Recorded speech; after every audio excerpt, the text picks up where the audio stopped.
mentalism, conscious and subconscious mind. You need to understand that the mind is the root and the cause of all reality. I am mind, you are mind. Every single living creature in this physical plane expresses and manifests mind. We are all the invisible substance of mind. We are all the source, which is God. We are all consciousness, which is mind. Before we manifest something physically, we manifest it within the realm of thought, which is the mind. Thought then manifests into astral imagination. This then gives energy within the etheric plane. Then we manifest it physically within the material effect world. Everything begins in the mind, and this is why the government are called government. The word men comes from the Latin word mans, which is an English translation for mind. We see this word in entertainment, government, mentality. It means mind. Govern means control. They are controlling the mind through information.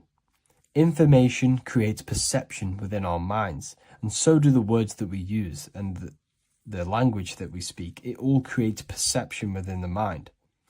It is our perception that creates reality, and our reality is a level of realization. Your reality is realization. Everything begins in the mind. This is why they are controlling your mind through many different things. Okay? So essentially, they understand how the mind works. So this is why they manifest all things through mentally and not physically. Okay? You have a conscious and a subconscious mind. The conscious mind is what you are consciously aware of. It is the 10% of your mind. It is the mind that keeps you alert. A part of your conscious mind is for survival. A part of it is your visual field. A part of it is your just five senses. It is basically what you are consciously aware of right now. Your subconscious mind is the 90% of your mind. The subconscious mind is what holds all of your memories, your programs, and all things that you have ever experienced is all stored within the subconscious mind. It is this part of you where you draw memories from, where you draw your words from. I am consciously speaking, but the words that are coming out of my mouth are not thought about consciously. They are coming straight from the subconscious mind, where all programs and memories are stored. It is essentially this part of the mind which is manifesting our daily basis behavior, because the subconscious mind stores the programs which we are operating our life off. For example, if you tie your laces, you do no longer have to consciously do them. Your hands literally just know exactly what to do because you've done it that many times. So essentially, you create these programs within your subconscious mind through repetition and emotion. These are the two main ways your subconscious mind is programmed and installs things that you do on autopilot. The subconscious mind, like I said before, manifests 90% of your daily basis actions and 90% of your daily basis thought patterns. For example, if you were in a car crash 10 years ago and you had a very traumatic event, that car crash and that emotion that you felt in that time impressed your subconscious mind with a program. And even to this day, 10 years later, you are still wary about entering cars because of that program. Even though you may be not thinking about the car crash, you are still wary about entering cars because of that program, because of that emotion impressed upon the subconscious mind. You see, everything you say, everything you think, and everything you feel is telling your subconscious mind, that is what I want. The subconscious mind takes everything literally. Even if you are talking about someone else, your subconscious mind only knows you, and it only knows yes, and it only knows the now, the present moment. So this is why the golden rule back in the ancient days was treat others like you want to be treated. Because the way you treat others is telling your subconscious mind that is how you want to be treated. And this will create subconscious programs within you, affecting you. So, before you go to sleep every single night, what you want to do is to impress your subconscious mind with thinking and feeling of something that you want to become. Become that reality. Think and feel that reality. And by doing this, you are impressing your subconscious mind, and you will wake up in the morning with ideas.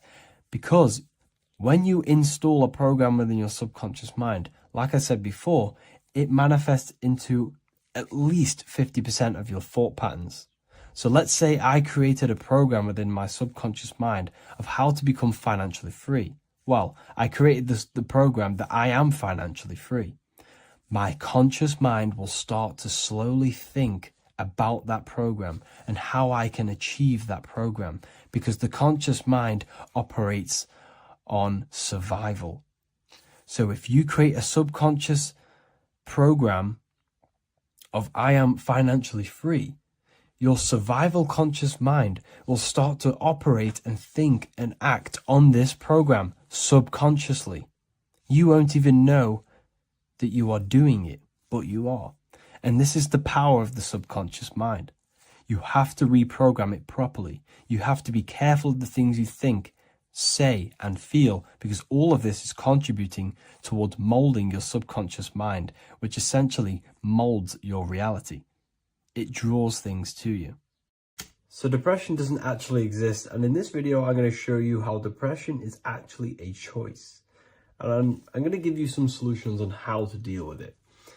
And this is probably going to change your life forever just by doing this alone. Okay, so the first thing you need to understand about depression is that it exists in your conscious mind. It exists in your thinking mind. So what is inside your thinking mind? You have your body, your name, your reputation, your trauma, your memories, your family, your worries, your interests, your bills, your passion, dislikes, goals, right? Most people identify their lives with this. They identify their lives with their thinking mind. They think they're their name, their job, their reputation, their memories. But this is not who you actually are. Who you actually are is the observer of that. What happens if you stop thinking? What is left? You're left with unconditioned consciousness. You're left with the self, which is what we refer to as I. We are the consciousness, not the thinking consciousness. You are not these labels. You are not your thoughts. You are not your job, your name, your reputation. Okay? And the reason why I'm telling you this is because it's very important, is that we are something beyond this body, beyond this name, beyond our thoughts. We are the consciousness. So depression exists inside of the thinking mind, the conscious mind. Okay? So if you want to get rid of depression, you must learn how to escape the thinking mind. And not only just escape, but that's step one. In meditation, you do meditations, right? We sit still and we have to learn how to control the mind and turn off the thoughts. And when we turn off the thoughts, depression goes out the window, because there's no thought present in your mental field of consciousness to be depressed. Okay? You must understand, who is the one suffering from the negative thoughts? Who is the one suffering? Your mind is not suffering, because the mind is producing the thoughts. Your body's not suffering from the negative thoughts. You are suffering. And who is you? You are a soul. You are that feeling. You are that person beyond the thoughts, beyond the feelings, beyond that. You are the one experiencing. You are that. Meditation gives us the ability to turn off the thinking mind. This allows us to escape our thoughts. Okay? And it gives us, over a long period of time after meditation, you'll be able to turn this switch. And this switch will be able to turn off your thoughts. And by doing this, we will be able to control our conscious mind directly by the hand. So when you notice yourself gaining them negative thoughts, we can then turn off the switch of turning off the conscious mind and rising to our authentic self and knowing the thoughts are just illusions. Now, let me tell you something that's very powerful. Most of your thoughts are coming from beliefs. Most of your feelings are coming from beliefs. So if you have a feeling of lack, this is coming from a belief that you don't have much. If you are feeling alone, this is coming from a belief that you are alone. So what we must do is restructure ourselves. We must restructure the subconscious mind. And we do this in many different ways. We can do this with meditation. We can do this with visualization, visualizing our desired reality as if we are living it. We can do this with affirmation. Now, a lot of people think, oh, I'm trying to speak something into existence with affirmation. No, you're not using vibration to try and change reality with what a lot of these new age people will teach you. Vibration, your words will not have much an impact on reality. That's the truth. But what they do have an impact on is reprogramming and recrafting and refining your mind. If you repeat, I am wealthy all day long, your subconscious mind, that word will be lingering inside your subconscious, and you will start to mold that into your conscious. You'll start to be consciously thinking about this. Most of your thoughts are coming from your subconscious. So if you want to get rid of depression, you got to figure out the trigger. What are you depressed about? What are you feeling? What are the beliefs that are making you feeling and thinking this way? And that's what you must restructure. You must restructure your subconscious mind through visualization, meditation, and affirmation. You do these all the time. You do these every single day, and you will slowly, if not surely, restructure your subconscious mind. While by doing the practice of meditation, you'll gain the off switch as well. Sometimes depression comes from not living in your authentic self. You're not doing the things that your soul is telling you to do. We all know what we should be doing at all times. I don't care what you have on. We all know we should be doing something. We all know that we have there's a higher aspect of our mind that tells us, oh, we need to be doing this, but I'm actually sat here on my phone. Oh, I shouldn't be eating this, but I'm doing it anyway. There's always that higher voice. And that is the voice that has to be connected to. And when your body's not acting out the voice of the soul, then the soul becomes sadder, and suffers more and more and more. There has to be a connection between the soul, the mind, and the body. They have to work in unison. Okay? So I hope this video helps with depression, with whatever you're going through mentally. What if the word Yahweh is proof that God is embedded in our very own being? Stay with me, because what I'm about to show you might change the way you see yourself forever. Today's topic is decoding the mystery name of Yahweh, the sacred name of God from the Hebrews. By the end of this video, you'll uncover the true meaning of the word Yahweh and how your connection to it unlocks your own personal power. When we look at the word Yahweh in Hebrew, we flip it on its side. We're actually looking at the human body. These are the legs, this is the torso, here are the arms, and here's the head. So if we actually switch this on its side, we see the human body. The Hebrew name Yahweh often translates to I am. The I am. Now, what is the I am? The I am, when you say I, you're referring to your highest self. Everything with the letter I in the beginning, most of them words are referring to our inner self, inside, intelligence, internal, in. The I represents the inside self, the invisible self. You cannot see the I am, because this is the spirit, this is our consciousness. It's the intelligence controlling the human body.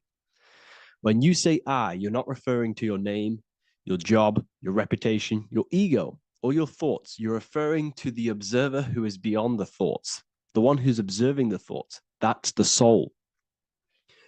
Look at the word Yahweh, Yahweh, the sacred name of God. Yahweh can be observed in the natural rhythm of the human breath. When inhaling, we subtly hear ya. When exhaling, we hear way. Do this yourself. Breathe in through your nose, you'll hear ya. Breathe out, you'll hear way. And in fact, the letter H, H, when it's pronounced, it carries the soft sound of wind or breath, a gentle exhale that mirrors the very essence of life, giving air. Breath is the spirit of life. It's what connects us with consciousness. If we stop breathing, we lose consciousness. The body shuts down. We're breathing the spirit of breath. We're breathing in the spirit of life. It's the very essence that gives us physical existence, and we're constantly staying connected to this breath at all times. Now let's look at Yahweh.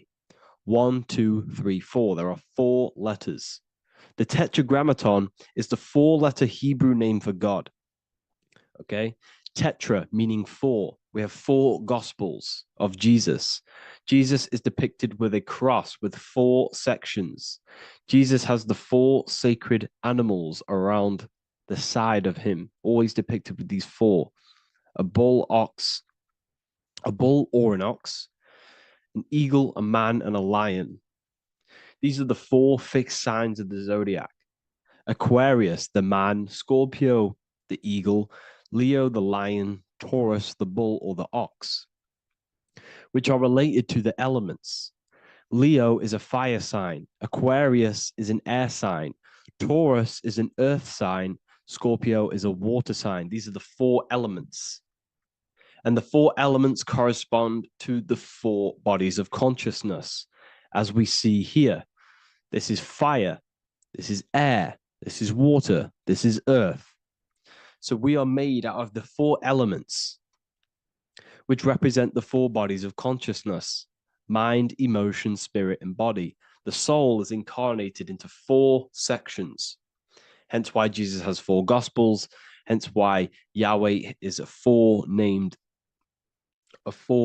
word, because we are tetraform. We have 4 bodies of consciousness. There are 4 pillars to reality: the mind, emotion, spirit, and the body. So what we're actually looking at here is the name of the very essence of the self. Yahweh represents the universal consciousness that we're all tapped into, because the body is like a radio. The body is basically a radio antenna, which is picking up the stream of consciousness, and we're all the same consciousness, just experiencing it in a different body. And Yahweh is the name for this intelligence that we're all acting out, that we're all manifestations of. So now let's look at the word Yahweh, where we read it this way in Hebrew, which is 10565. 10565 in the Hebrew letters and the numerical values. And the DNA is made up of 4 bases. These 4 things which create the DNA. This basis is the genetic code for all living things. Each DNA strand is held together by sulfur bridges that appear in a repeating pattern of 10565. This pattern matches the numerical value of the Hebrew letters of Yahweh, Yod, He, Va, He, which are 10565. This means the structure of DNA, the code of life, follows the same number sequence as the sacred name of God, Yahweh. This is a factual observation. So we're looking at 10565. So let's look over this one more time. Yahweh represents the breath, Yahweh, inhale, exhale. It translates to I am. It's written in our DNA. The word Yahweh on its side looks like the human body. Now, this is where things get a little bit deeper. 10565 adds up to 26. The number God, well, the word God adds up to 26. Allah adds up to 26. There are 206 bones in the human body, 26. 26 adds up to 8. 8 is the number of infinity. We are all the infinite consciousness. Consciousness will never die. It's immortal. It's infinite. We are all infinite. We are not these skeletal structures. We are Yahweh, the universal consciousness. The creator of all things is our essence. We're all God with individual identities, but the highest versions of ourselves is God.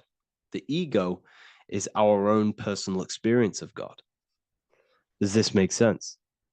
So in conclusion, Yahweh is not the name of a separate God from us, but rather the reflection of the divine consciousness manifesting through the human form. The human body is like a receiver acting as an antenna that tunes into the infinite intelligence and life force we call consciousness or God. This means that rather than being external, the divine presence is within us, expressed through our very existence. It's very interesting when we look into this, and what religion has done has flipped all of this knowledge. All of this sacred knowledge has been externalized. They've externalized God so that we worship God and we view God as something separate from the human experience.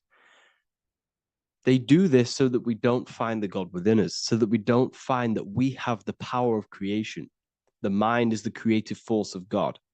The body is the will to act out that thought. They don't want us to figure out that we are creators and we're all creating our own earthly experience. We're all projecting this reality. And they don't want us connecting with the divine intelligence within us because they want to be the creators. They want to keep this knowledge. They don't want the masses to wake up to this powerful knowledge. So what they've done is that they've taken the scriptures, they've externalized it so that we start worshiping and giving away our power to these external things. And when God is external, we start to fear God because we start to think that God has power over us. He can send us to hell or heaven. So this is what's going on. They've been externalizing this for thousands of years to keep us in a suppressed state. Okay. Humans are very advanced because we possess self-awareness. We possess the ability to move our awareness and our thoughts outside of the instinctual nature. For example, a cat or a dog. These things can only live in their instinct. They live based on instinct. They smell, they eat. That's pretty much what they do. But humans, we have the ability to rise above that nature and turn to our infinite selves, our higher selves. We can move beyond our instinctual nature and create very advanced things. That's why humans are made in the image of Yahweh. We are literally God in human form. So this is what we all need to realize. And I hope this video has helped. Please leave a like, a comment on inside of the description. I'll have some links to my books and my university. The people who have read them have just absolutely changed their lives. You could probably see that in the comment sections if someone leaves a review of the book. We also have Trustpilot. But yeah, I thank you all. And I'll see you in the next one. There's an ancient symbol hidden in plain sight, one that holds the key to transformation, power, and unlocking your true potential. It's been used for centuries by mystics, rulers, and even modern science, but almost no one understands its true meaning. Once you do, it will change the way you see yourself and the world forever. Stay with me, because this could be the key to your own awakening. The symbol of the snake or the serpent is a very powerful symbol that refers to something within you, that we all are on this journey. So first of all, we see this symbol in ancient Egypt on the top of the pharaoh's head. We also see this with Buddha, with the snake on top of the Buddha's head and below. We also see this in Rome, with the Roman god Mercury holding the staff with the snake. We see this in Adam and Eve's story with the snake tempting Eve. We even see this today on the medical facility. What does this mean? Why is this symbol being used for thousands and thousands and thousands of years? It has a very deep esoteric meaning. We see this in the Caduceus staff, and we even see the snake representing the Kundalini. What does the snake actually mean? A lot of people think it represents the Kundalini, which it does. However, there's a deeper interpretation of this symbol and it goes very far beneath the surface of what the snake actually represents. Okay? So first of all, when looking at symbols, we need to observe what the snake does in nature. The serpent sheds its skin. The serpent shedding its skin is a sacred symbol of an inner transformation. It transforms from its old self to a new self. It sheds layers of itself. As the snake discards its old exterior, it mirrors our own journey of realizing outdated beliefs and patterns, paving the way for a renewed, authentic self on the esoteric path of awakening. Essentially, it represents transformation, but not transformation of our physical bodies, transformation of our inner world. Now, this is where things get a little bit tricky and you may become a little bit confused, but I'm going to make this very clear for you. The snake symbol or any symbol can be used for different context. For example, the Kundalini. We see the snake representing the Kundalini. We all know that energy can't be destroyed, only transferred. Like I said, this is a transferring of energy. It's a changing, a transforming, shedding its skin. It represents transformation. Sexual energy is energy, and we can transform the sexual energy into a Kundalini awakening to activate dormant brain cells in our brain and to activate the human light body, which is the spirit. We can cultivate, save, and retain our sexual energy, transmute it up the spine to activate the brain. This is a symbol of transformation, of energy in this context. However, when we go to the emergency services, this does not mean the same thing as the Kundalini. The snake in this context represents transformation of health. When we are picked up by the emergency services, we are looking for a transformation. We are unwell and now we need to transform to well-being. This is why they use this symbol. It represents transformation, especially with the pole and the snake climbing. It's climbing, it's transforming from the bottom to the top, shedding its skin, shedding old layers, transformation. We see this in the Bible with the snake tempting Eve to eat the apple of the tree of knowledge of good and evil. Well, what does this mean? Where's the transformation in this? Well, this is a very hidden one. The transformation takes place in Adam and Eve's consciousness and their mind. They go from a pure, whole state of consciousness, from being tempted by the snake, and they eat it and they transform into knowing the good and evil, into the dualistic ways of thinking and the dualistic meaning of this world. Let me rephrase that. They understand the dualism of this world, and they now understand the two good and bad ways of thinking. They know the knowledge of good and evil, of duality. They shifted from a whole state of consciousness into their consciousness being split into good and evil. This represents the journey of every single soul that incarnates into this world, including yourself. When you were a child, you were whole. You had no understanding of good and evil. But as you grew older, you eaten the fruit. You grew to understand the knowledge of good and evil. Your consciousness split from a whole into a separate and divided way of thinking and divided understanding of the world. We suppressed aspects of ourselves to fit in with society norms. And we just limited ourselves with limiting belief systems. We knew the knowledge of good and evil.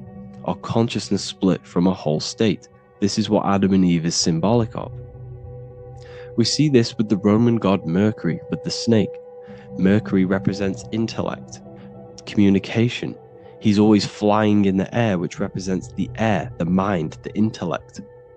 He's holding the snake to represent transformation of the mind. This is what we call mental alchemy, turning base metals into gold, turning the unenlightened aspects of our mind into enlightened ones, turning our negativity into power and control.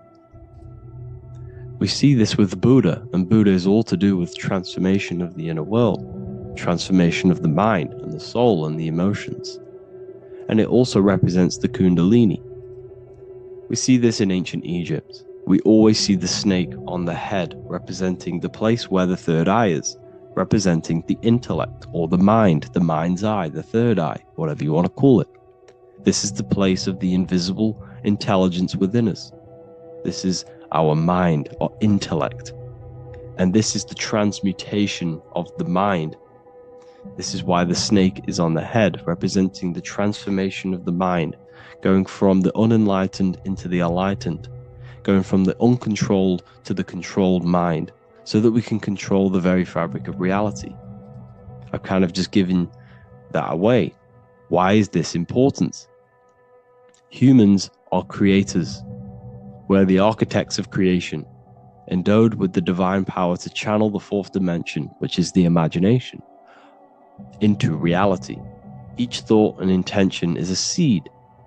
When nurtured with focus and clarity, transforms the unseen into the tangible experience.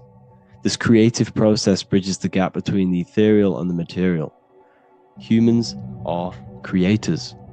It's impossible for you not to create. Whether you're doing this consciously or subconsciously, you've been creating your whole life, turning non-physical thought into physical reality.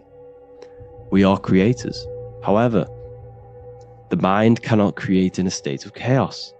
The mind cannot create with limiting beliefs. The mind cannot create with thoughts that come and destruct our minds. The mind cannot create consciously and effectively if there are impulses within our mind and we have no control over the mind. So this is where self-transformation comes from within. This is where the snake comes in. The snake represents the transmutation of our mind from the uncontrolled to the controlled. In this context of the Egyptians with the snake on their head. It's all to do with mental alchemy. In the occult tradition, the mind is seen as a delicate instrument that demands constant vigilance. Left unchecked, it reverts to archaic and destructive thinking patterns. Like a finely honed blade, it must be continually sharpened through discipline and self-refinement. In this unending process of unveiling and mastery, we learn to shape reality, harnessing the power of our thoughts to manifest the highest potential. It's all to do with mental alchemy, and this is how the snake is connected to you. And what the snake represents to you, it represents the transmutation, the changing of ourselves, of our consciousness, so we can gain control in this 3D world. If we lack control, then we'll constantly be manifesting chaos. Now, there are 3 ways that we can transform our world, and we can slowly transform our mind. Now, this is not an overnight process. It takes periods of time of purification. And number 1 is affirmation. Let's say we have this dirty cup of water and we have a tap of water. And in this tap, it's pouring in more water, clear water. Over time, if I keep pouring clear water into this cup, it's going to slowly purify this cup. And then in the end, it will look like the cup on the right. It's the same with your mind. The cup represents the limiting beliefs, the negative thoughts, the negative mind, the uncontrolled mind. But if we keep repeating affirmations over and over and over again, such as I am disciplined, I am powerful, I am limitless, over time this can purify our subconscious and we can gain control over the mind, and we will become conscious of the thoughts that we are giving attention to. The second way is meditation. Meditation allows one to develop an off switch for the mind, providing a sense of control over it. Over time, we gain the ability to filter our thoughts and become more conscious of the ones we choose to engage with.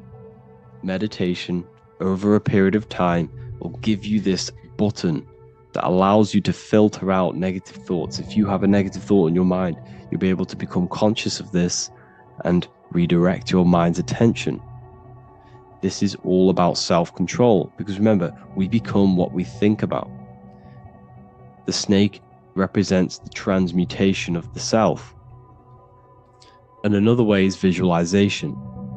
Visualization allows your subconscious mind to experience the reality you desire, accepting it as truth. As the subconscious becomes more immersed in this imagined reality, it works to manifest it into your conscious experience. Your visual eye, visualize, visual eye. You're using the mind's eye to see and mold your future. That's what imagination is for, to create in your future.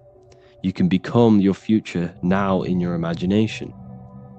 And this can slowly purify your consciousness, slowly purify your mind, which will then, if you do all three of these over periods of time, you will see great transformation from the inside out. And your outer world will start to mirror your inner transformation, because it's as within, so without. You change your inner world of consciousness, of thought and emotion, you'll change your external reality and your circumstances. So I hope this lesson has gave you a great understanding of what the snake actually represents. And now that you see it, you will see this everywhere. Every time you see a snake, you know it represents the transformation. So please, if you can, leave a like, comment, and subscribe, and turn on the alerts to make sure you never miss a video. And if you have any video suggestions, feel free to make a comment and I can make a lecture on it. I appreciate you all watching this video today, and I'll see you all inside my university if you're inside, and I'll see you all in my Telegram if you join, and I'll see you in the next video, of course. Thank you and take care. Today's topic is the binary code behind the universe. You will learn the fundamentals of the binary code, deeper understanding of reality, which will give you more of a connection to the universe, evidence supporting the existence of this code, and how to use the binary code to shape your reality. Now, this is an important one. We have 0 and 1. This is the binary code of the universe. It underlies everything. It is the source of all creation. The universe is binary in nature, meaning it exists as both something and nothing, on and off, male and female, light and dark. Everything has its polar opposite. At its core, all that exists is 0, representing nothingness, infinite potential, and 1, representing something, order. 0 represents the feminine, vast, formless, and infinite potential. It is the space from which all things emerge, the womb of creation, the receptive and expansive force. 1 represents the masculine, structure, form, and order. It is the active principle, the initiator, the force that defines and shapes reality. Together, they create the fundamental duality that underlines existence, the balance between chaos and order, the void and creation, yin and yang. We see this in the masculine and feminine bodies. This is deeply encoded into the fabric of reality. And once you see this, you will never unsee this. So please leave a like on this video if you love my content and you love the wisdom that I share with the world. So we see this with the masculine genital areas. Remember, this is the genital area. This is all to do with creation. These are the generative principles, the generative organs in the body that allow creation to continually outfold into new life. The genital areas are all to do with the code.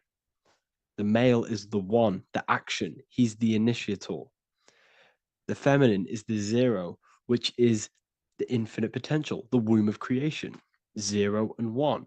This is why we have 10 numbers. 0 and 1. Masculine and feminine. We even see this in the bodies. The feminine body is made out of curves, which is 0, curves. And the masculine body is made out of lines. So please leave a like and comment if you love this. And if you have any lecture ideas, feel free and I can make a lecture on any suggestions that you have. So look at the word masculine. Masculine, line. Line is just one line, which represents order. 1. Feminine. 9. 1 and 9 equals 10, 0 and 1, the binary code of all creation. Why is feminine? Why the number 9 for feminine? Because the moon has to go around 9 times to create a human in the feminine's womb. And look at this image of nature. All nature is zeros and ones. Now you can tell. The stick is a one, it's a line. And here we have curves. It's curves and lines. Curves and lines create reality, creates matter. Everything is 0 and 1. We even see this with the sky. The sky represents zeros. They represent curves. The heavens, the heavenly bodies, the sun, these are circles. The moon, circles. The planets, circles. Down here is matter, representing the square.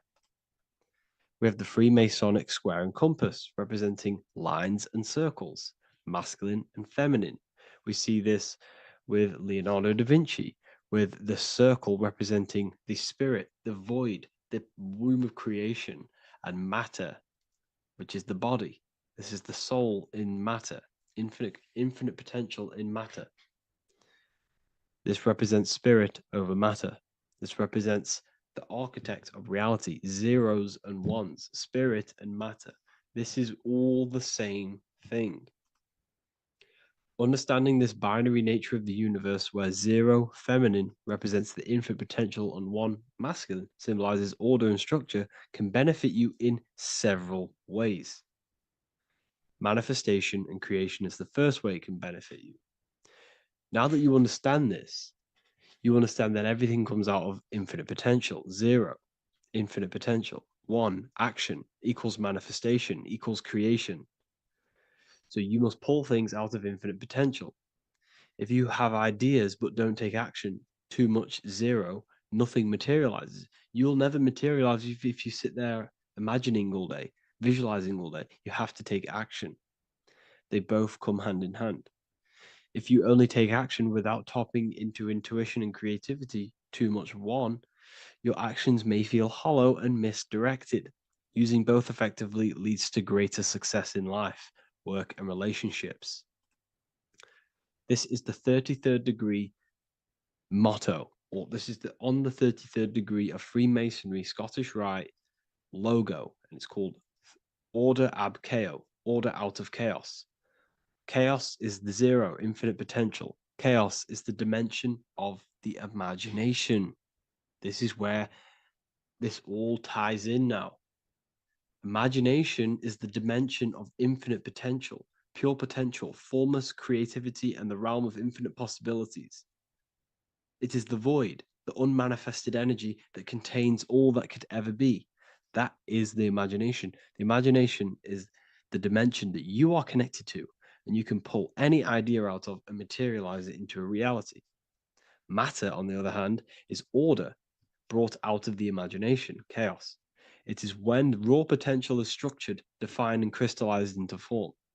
This is the fundamental principle of order out of chaos, the process of turning the unseen into the seen, the abstract into the concrete, the dream into reality. That's why we say dreams into reality. Dreams are in the imagination, infinite potential, and the human mind is connected to higher dimensions of consciousness, which we can pull ideas, things out of, and materialize it into our lives. Whether that's good or bad, that's completely up to you. But we have access to higher dimensions beyond the physical plane. And this is the secret that the human mind is connected to, and that you are not just a physical body. Okay? The universe itself was born from chaos. Before form, there was only energy and potential. Our minds function the same way. The mind is a microcosm of the universe. Our thoughts exist in an infinite field of possibility, but they only become real when we take action and give them form. If your inner world is filled with chaotic thoughts and impulsive emotions and negativity, then creating order within is essential for balance, clarity, and growth. What do I mean? Order out of chaos, 0 and 1. All creation comes out of infinite potential. The mind, the imagination, is the infinite potential. The material world is the order. It's the effect. Therefore, if your material world has chaos, if your room is messy, if your body is out of shape, if you do not look after yourself, everything in the physical world is just a reflection of what's going on inside of you, what's going on inside of you. So if you have a messy room in a messy house, this reflects as a messy mind, a chaotic mind, and we must create order in our mind. So this applies to all realms of your life. This applies with your mind, it applies with your emotions, it applies with your manifestation, it applies with the physical world, with the masculine and feminine. Zero and one is heaven and earth. It's everything. It's duality. It's on and off. It's everything. So it applies to all realms of your life. Okay. So in order for this to benefit our lives, we must, one, have awareness and observe the chaos. Step back and observe your thoughts and emotions without reacting to them. Recognize that you are not your thoughts. You are the observer of them. You are the soul. You are in between them. You are the midpoint between the left and the right, the zero and the one. You are the soul. Journaling or meditation can help you identify patterns and negativity and impulsivity. So it's important that we recognize these patterns, we recognize the chaos within us, and we transmute it. 2, implement structure, mental discipline, mindful practices, meditation, breath work, and slowing down your reactions. Cognitive reframing, replace destructive thoughts with constructive ones. This is so important. For every negative thought that you place attention to, place your attention onto 5 more positive. Never think about something that you don't want to manifest, because whatever you're placing attention on inside that mental field of consciousness, you're giving attention to, which then can manifest into your action, and that will materialize into your world. Routine and ritual. Create daily habits that anchor you. Morning routines, exercise, or creative outlets bring stability. We must master the inner world of thought and emotion. We must bring chaos into order. In order to create anything in your life, you're turning chaos into order. Order out of chaos. You're turning 0 into 1. This is the binary code. All things underlie it. 0 and 1. So it's so important that we master our minds, we master our emotions, we master our inner world so we can produce effect in the outer world. We cannot create consciously and effectively if we have chaotic thoughts and impulsive emotions. So I hope this has made more clarity to you so you can implement this into your life. I know I haven't given you much strategic things to implement into your life, but now that you have a better understanding of how this world is pulled out of infinite potential, you can use that. Everything in your life is pulled out of your imagination. Every text you send, everything you think of, oh, I'm going to do this later, that is your imagination thinking about the future. So you just have to do this on a mass scale to create something big in your reality. So I hope this gives you a better understanding of how the universe works and has benefited your life. If you have any comments or any suggestions or how this video made you feel, let me know in the comment section. I would really appreciate it. And I'll see you all inside of the Symbolism Masterclass on March the 8th. What if I told you that reincarnation is real and that there is a metaphysical, spiritual science behind this? Most people leave this world just as lost when they entered it. That they carry their fears, attachments, and addictions with them, only to be born again trapped in the same cycle, repeating the patterns of lifetime after lifetime. This lecture is not just about preparing for death. It's about mastering yourself before death, so you don't take them burdens with you. Because the truth is, whatever addictions, fears, and unresolved emotions you cling to in this life, you carry with you into the next. Unless you break free now. You must master yourself before death. Death is not the end. It is the great passage. But how we transition depends on our mastery of the self.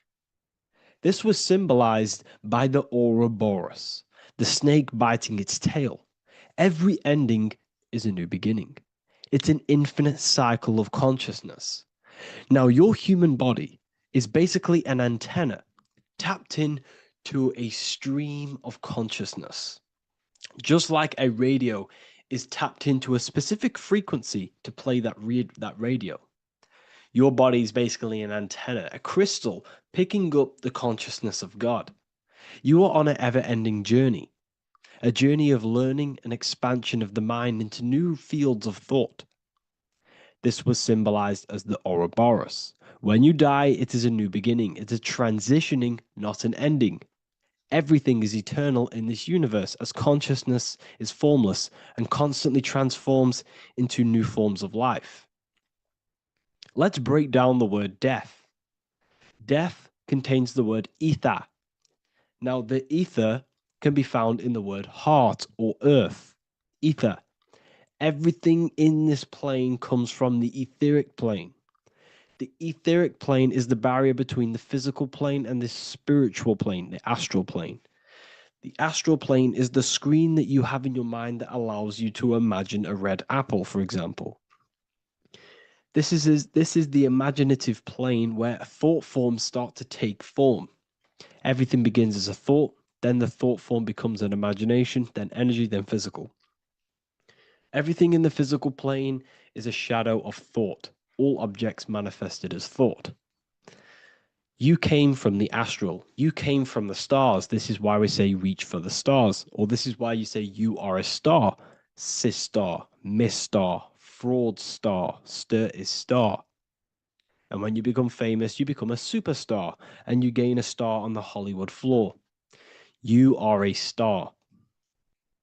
The ether. The ether is the infinite energy source which all things come out of and return back to. This is the cycle of life and death, summer and winter, day and night, sleep and awake. The ether is the infinite energy source which all things come from and will return back to. Okay, sorry about that little error. The ether is the boundless source of energy from which all things emerge, to which all things return to. We can see this in the cycle of the sun. The sun does this wave of creation. It rises and it falls. We have the day and the night. The daytime represents our conscious mind when we are alert. The nighttime represents our subconscious mind when we are inside the spiritual realms. The nighttime is spirit, the daytime is matter, spirit and matter. Awake and asleep, conscious and subconscious. We see this in the yearly cycle. Summer is life, winter is death. Spring is the morning, summer is midday, autumn is evening, winter is the night. Everything is a macro and a micro cycle of being born out of the ether and returning back from life and death. Life and death is manifested within the cycles of the sun and everything outside of you, as within, so without. This is why we say sleep is the cousin of death. The macrocosm is death, the microcosm is sleep. Every time you go to sleep, you are essentially it's a miniature death. You're entering into spirit and then returning back into matter in the morning when the sun rises. Everything is a reflection of the macrocosm cycles.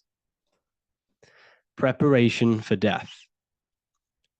The first thing we must do in order to prepare for death, for life after death, in order to stop being reincarnated in this cycle of materialism, in order to progress as a soul, because remember, you are a soul in a body. Just like the sun gives power and life to the earth, your soul gives power and life to your body. When you say I, you're referring to the soul. And your soul can be stuck underneath layers of false identifications.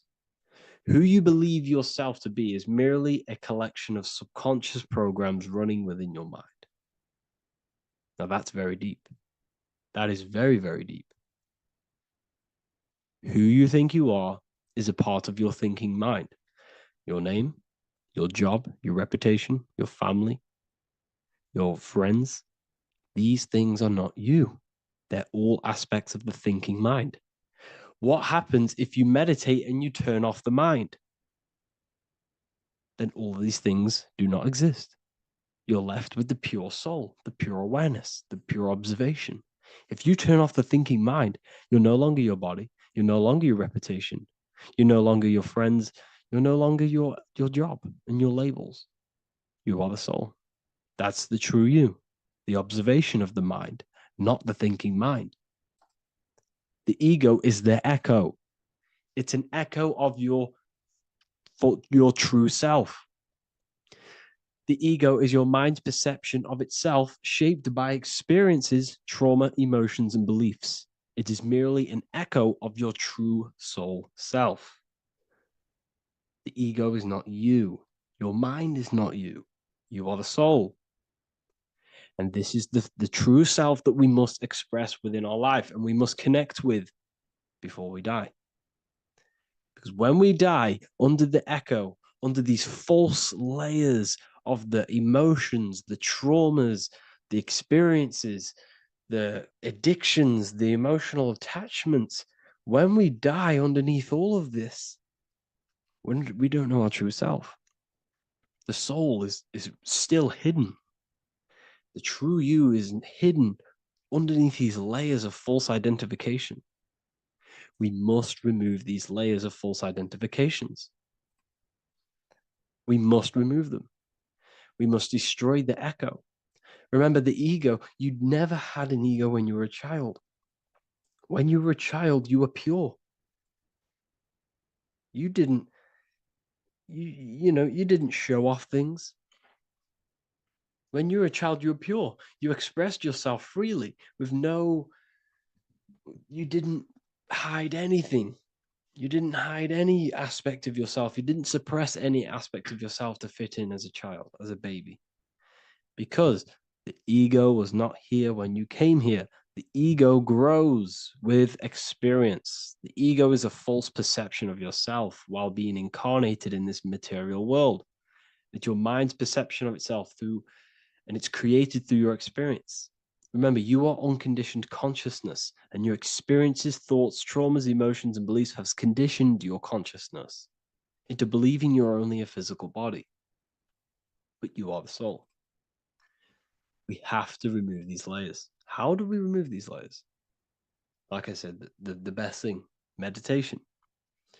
Meditation. There is a great meditation that you can do every single morning and every single nighttime. You can sit there and repeat over and over before you meditate. You can repeat that you are not this, you are not that, you are not this. You can label them one by one. Start with, I am not my body, I am not my job, I am not my name, and then detach from absolutely everything until you are left with nothingness. And when you start to meditate, detach from everything. Nothing matters. I am here right now. And what will be left? The only thing that will be left is the language that your mind is using. Now, this is very deep. Not many people will tell you this, but I've lingered in meditation many times. And I can tell you from experience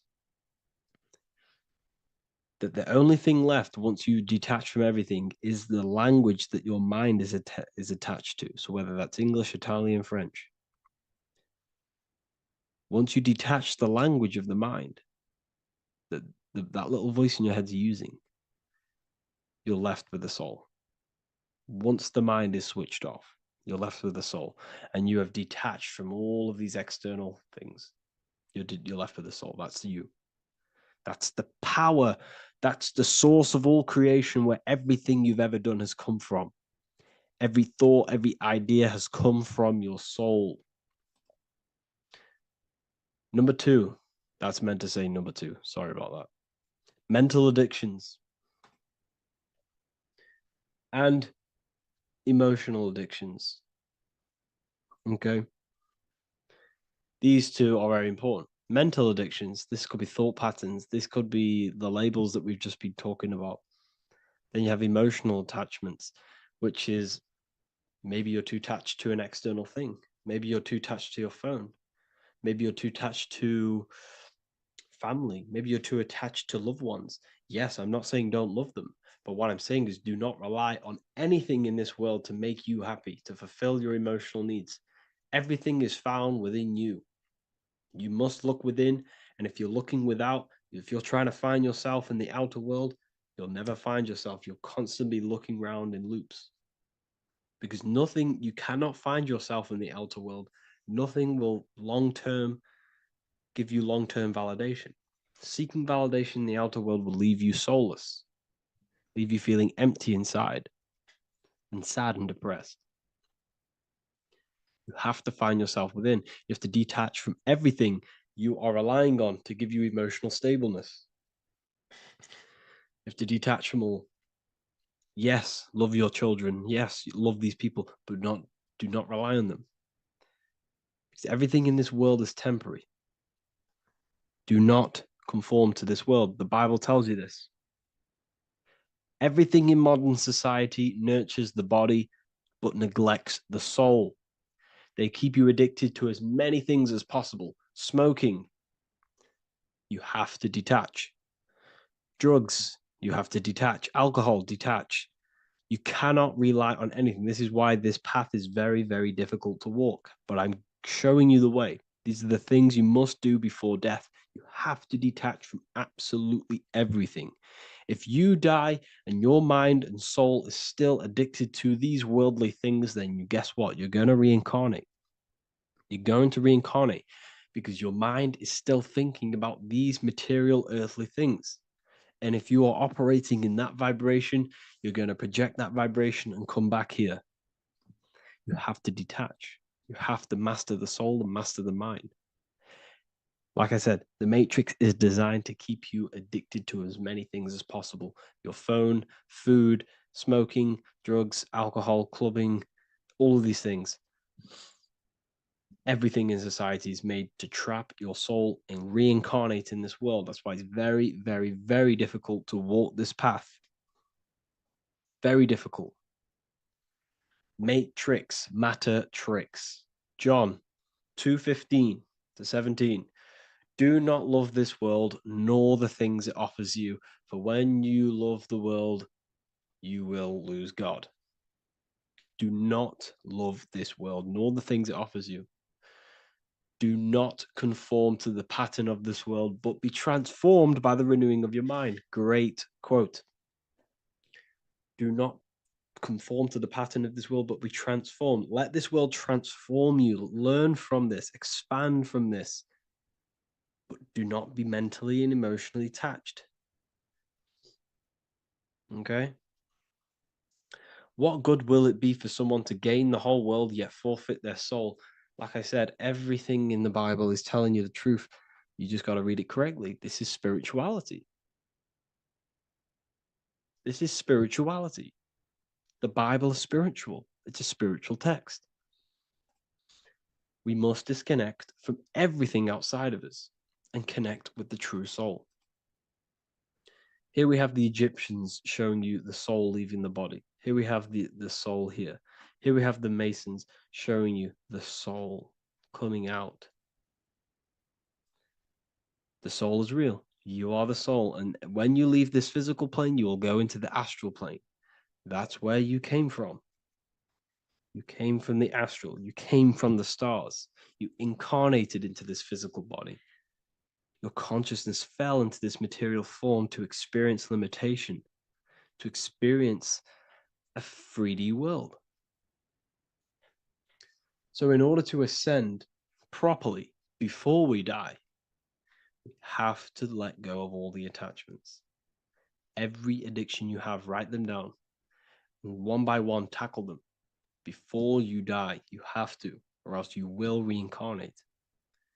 This is the teachings of Egyptians. This is the teachings of Masonry. All of these addictions contribute towards life after death. Everything must be controlled. and we must be attached to the soul. I'm not saying I'm perfect. I'm not saying I'm perfect, people. We're all not perfect. We're all under psychological operation by the government. We're all in a very difficult situation with this awakening. I'm simply pointing out what I know from my journey and what I've been learning through occultism and research and reading lots of books and many different things. I'm on this journey just as you are. Maybe I'm further. Maybe you're ahead of me. We don't know. But this is what I'm sharing with the world. This is what I'm sharing with my research. And this is what makes sense. It's common sense. Look at everything around you. Everything's made to feed the body, not the soul. So, my beautiful watchers and fans and supporters, I appreciate every single one of you, and I hope this video has supported your journey. If you're feeling lost in life, if you're searching for deeper answers, whether you're seeking clarity, looking to expand your studies, or ready for personalized mentoring, this is your chance to connect with me live and receive insights tailored just for you. Start your path to self-mastery and enlightenment inside the world's best esoteric school. Your journey starts now. Tap the link in the description if you want to join Ethereal University, or feel free to check out my books. I thank you all, and I really appreciate for 100,000 subscribers on YouTube. I love every single one of you.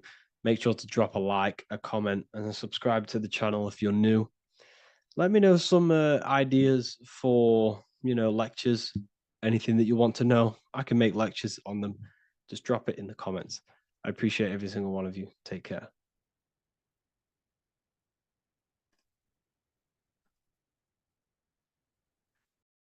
Hello, everyone, and welcome to another lecture inside Ethereal University. In this lecture, you will learn about the death process and how to prepare for it, and why that preparation is so important. So let's get straight into this. You must understand, as a spiritual creature that you are, you have a visible nature and an invisible nature. You never truly die. You are an eternal soul experiencing a temporary physical world. The inner world of thought and emotion is eternal, while the outer world of matter is mortal. Everything that is seen is mortal, everything that is unseen by the eyes is immortal. When you die, your external physical world will be stripped away, leaving only your pure consciousness in its raw form, drifting within the astral plane. So here you see your physical external body and your internal world. And your internal world is your state of consciousness. It's your state of consciousness. Your thought and emotion is one overall state. Okay? So you must understand these planes. You have the physical body, the etheric double, an astral body, a mental body, and the Buddhic body.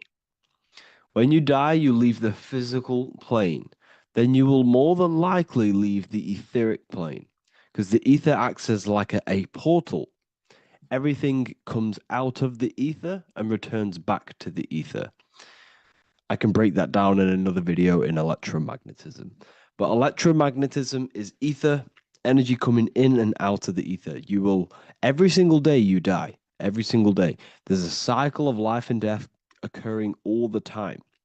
Every single day, you go to sleep, you go back, your consciousness slips back through the ether. And then when you wake up, your consciousness comes back through the ether into the physical plane. Death is just a bigger macrocosm of the microcosm cycle of life and death.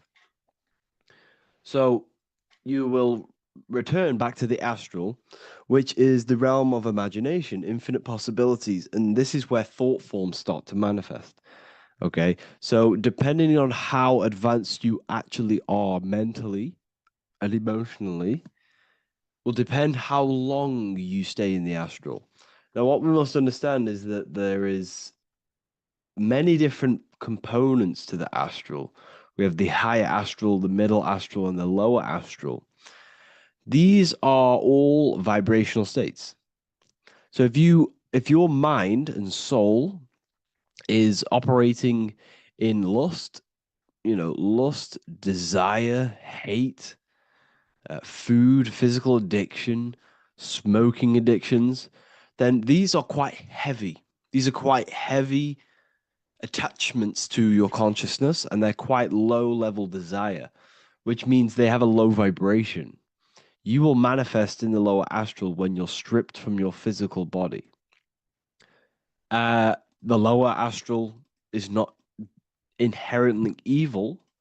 However, there's just low vibrating things going on there. Low vibration does not mean evil. Okay. So just like bad doesn't mean evil. Okay. In the lower astral, you are going to see lower astral beings. You're going to see spirits, souls with low level desire. Okay. People who are attached to the physical plane, people that lust, people that do these things.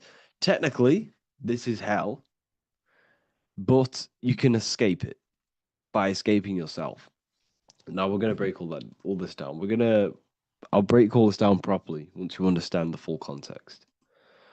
So depending on your level of desire, you will manifest in a corresponding layer of the astral plane. If your mind is still attached to the low physical desires, you will find yourself in the lower astral realms. But if you have few desires and have detached from the worldly attachments while you are encased in a body, then you will rise into a higher or middle astral plane, mainly the middle. Okay. The higher astral plane is very formless. So as I broke down here, this is, well, the physical plane is the lowest dimension. This is the most form, the most matter. It's quite heavy. The higher you go, the lighter it becomes, the more fluid, the more formless it becomes. So you see here it says denser down and lucidic up. So this is more lucidic in these higher realms. This is more dense in the lower realms. So this is why the ancient Egyptians were always talking about, I'll show you this. This is showing you death. So first of all, we have Anubis, which represents death. Here you have the heart, which represents the soul. And here you have a feather. And this is a scale. You see how this is a balanced scale? So what this is symbolizing, this represents death, this represents your heart, and this is a feather. So when you die, your heart must be as light as a feather, which means your emotions, your soul, should have no attachments to the world. It should be light. It should be detached.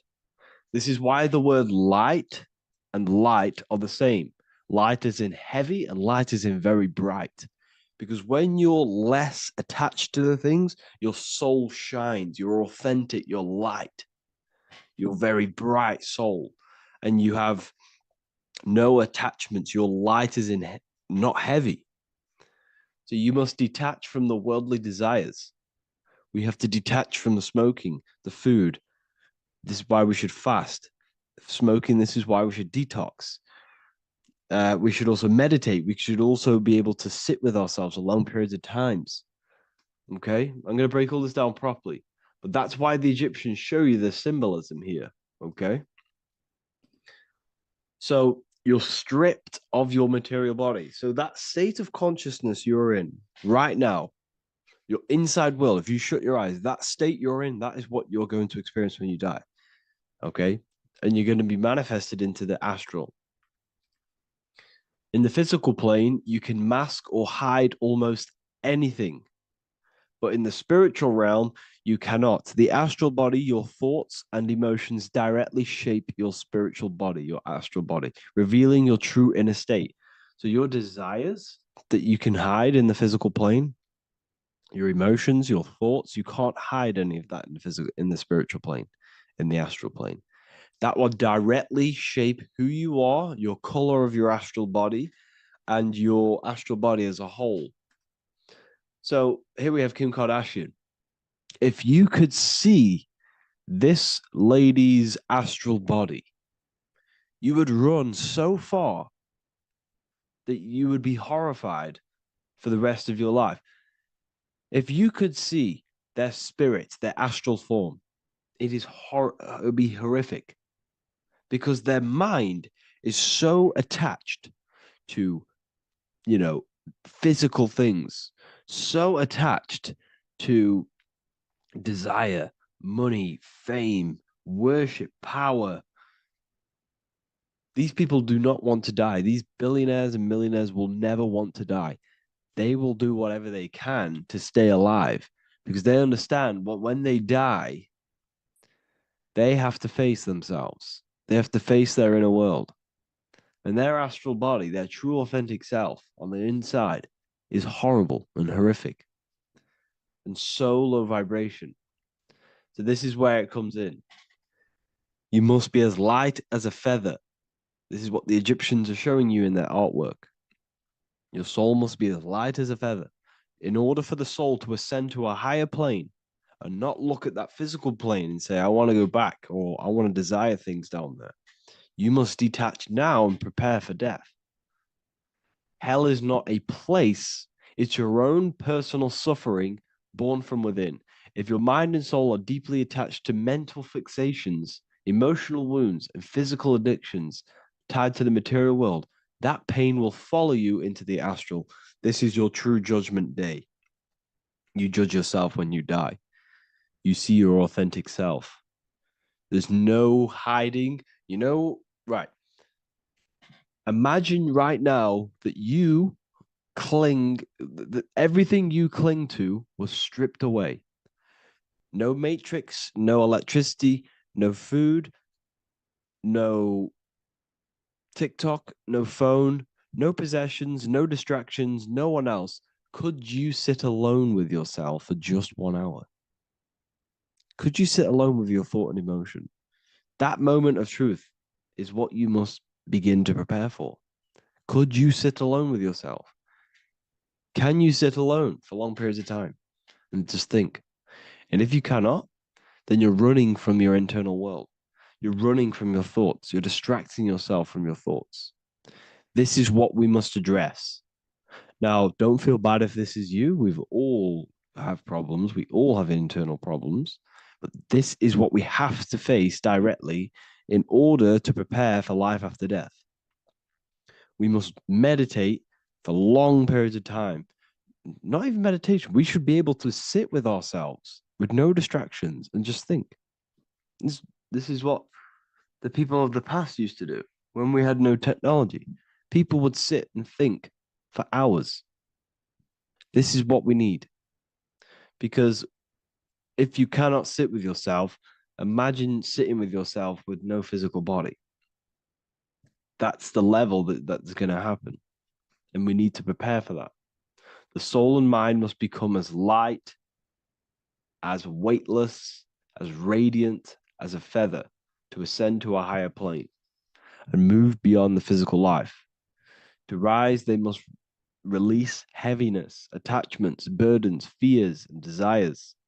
The lighter and brighter your inner being becomes, the more freely it can rise into a higher state of existence. Ascension is not about going somewhere, it's about becoming something pure, clear, and luminous. Okay, this is very important. Very, very important. We must detach from the worldly things. So, enough of that. How do we do it? How do we attach? How do we prepare? Number one, you must detach from the material things. Start loosening your grip on things, possessions, titles, even identities. They are temporary. Appreciate them, but don't let them define you. Let nothing outside of you define you. Nothing. Your name is not you. Your job is not you. Your reputation is not you. Your bad past is not you. Your good past is not you. Your business is not you. Everything outside of you is not you. Now, what I'm saying is, I'm not saying go full right hand path and never care about anything physical, never care about your family, don't love your family. I'm not saying that. What I am saying, love these things, love these outside things, but do not become attached and do not let them define you. You must be okay with losing anything that is outside of you. You must be okay with that, because you must understand the physical plane is, it's promised that everything is temporary. Everything is temporary in this plane. So don't ever think it's going to be there forever, because it's not. And you must remind yourself, not remind yourself, but I think about this sometimes when I start becoming a bit attached to work and stressed. I just remind myself that I'm going to, this is temporary. I'm going to leave this world one day and I'm not going to care. So you must have the balance. Okay. The balance is key. You can go down that right hand path and just fully cut off from the world like a monk and shave off your hair, disconnect from the physical world. You can do that. That's not wrong. There's different paths in life. You have the left hand path, purely physical. You have the middle path, which is balance between the physical and spiritual. Then you have the right hand path, which is monk mode, where you fully disconnect from the world. They shave their hair off to disconnect from the physicality. They meditate for long periods of time. This is what they're doing. They're preparing for death. Monks prepare for death. They understand this. They understand that you don't die. Your inner world is the true world. The inner world is the only world that exists. Everything outside of you is an extension of you. Number 2, cleanse the mind. Watch your thoughts. Are they rooted in fear, anger, regret, or craving? Meditation, mindfulness, and inner reflection help purify the mind. The cleaner your thoughts, the lighter your spirit. So your astral body is formed by your thoughts. It's formed by your emotions. If you sit around thinking about eating all day, you're going to have a very heavy astral body. It's going to manifest in the lower planes. But if your mind is thinking about good things with good intentions, love, knowledge, expansion, you're going to manifest even the middle or the higher. And there are ways to even ascend out of your astral body. Yes, you can ascend out of your astral body and out of the mental body, but that's all very advanced, and I'm not going to teach that yet. I'll make another video on that, but you can ascend from them bodies. The astral plane is not the end. You can keep ascending as a soul until you're left with just the pure essence of the soul. But we're going to, anyways, cleanse the mind, reprogram the limiting belief systems, let go of mental attachments. And the way you do this is by getting a piece of paper and writing down every single attachment that you have. And you're going to realize, dude, there's more than you think. Okay. We have to detach from these. We have to. 4, practice presence. Can you sit in silence with yourself? The more at ease you are with your own inner being, the less you'll feel death. The afterlife is just an extension of your inner world. It's so important. This is so, so important. Can you sit with yourself? If you cannot sit with yourself, you have some inner work to do. You have some thoughts to address, some beliefs to address, and some feelings to address. Okay, so practice sitting in the present, meditation, or just literally sit there and try and be okay with yourself. And if you can't be okay with yourself, then there's something you need to address, whether it's a belief system, whether it's an emotional trauma, or something. This is what we must reshape, refine, and let go of. Live truthfully, speak and act from your soul, not from fear or ego. The more authentic you are, the more aligned you become with your true self, which carries beyond this life. The ego is your mind's perception of itself while being incarnated in this world. It's been shaped by your experiences, your thoughts, your beliefs, and your emotions. So your ego is basically this false thought form that you've created. It's a false layer of yourself that sits on top of your true authentic self. It's basically your physical character. When you were young, you had no ego. You were pure. You had a pure consciousness. But then as you grew older, your ego started to grow, and it still is growing. because it was shaped by experiences, things you've gone through, things you said, things you believe, things you think. It's created by you, by your mind. And the ego is close to the word echo. The ego is the echo. It's an echo. It's a layer. It's a false identity. It's a false layer that sits on top of your soul. And if you don't get rid of that ego, if you don't know how, well, not get rid of it, but balance it, if you don't know how to rise above that ego and you die, it's that ego that's going to be pulling down when you die. It's that ego that's going to be your suffering. Okay. 7, connect with the divine, whether through prayer, meditation, tune into something greater than yourself. The connection is the soul's compass beyond this world. If you can meditate and rise above them clouds of thought, that's the soul, that's the observer. We must connect with that.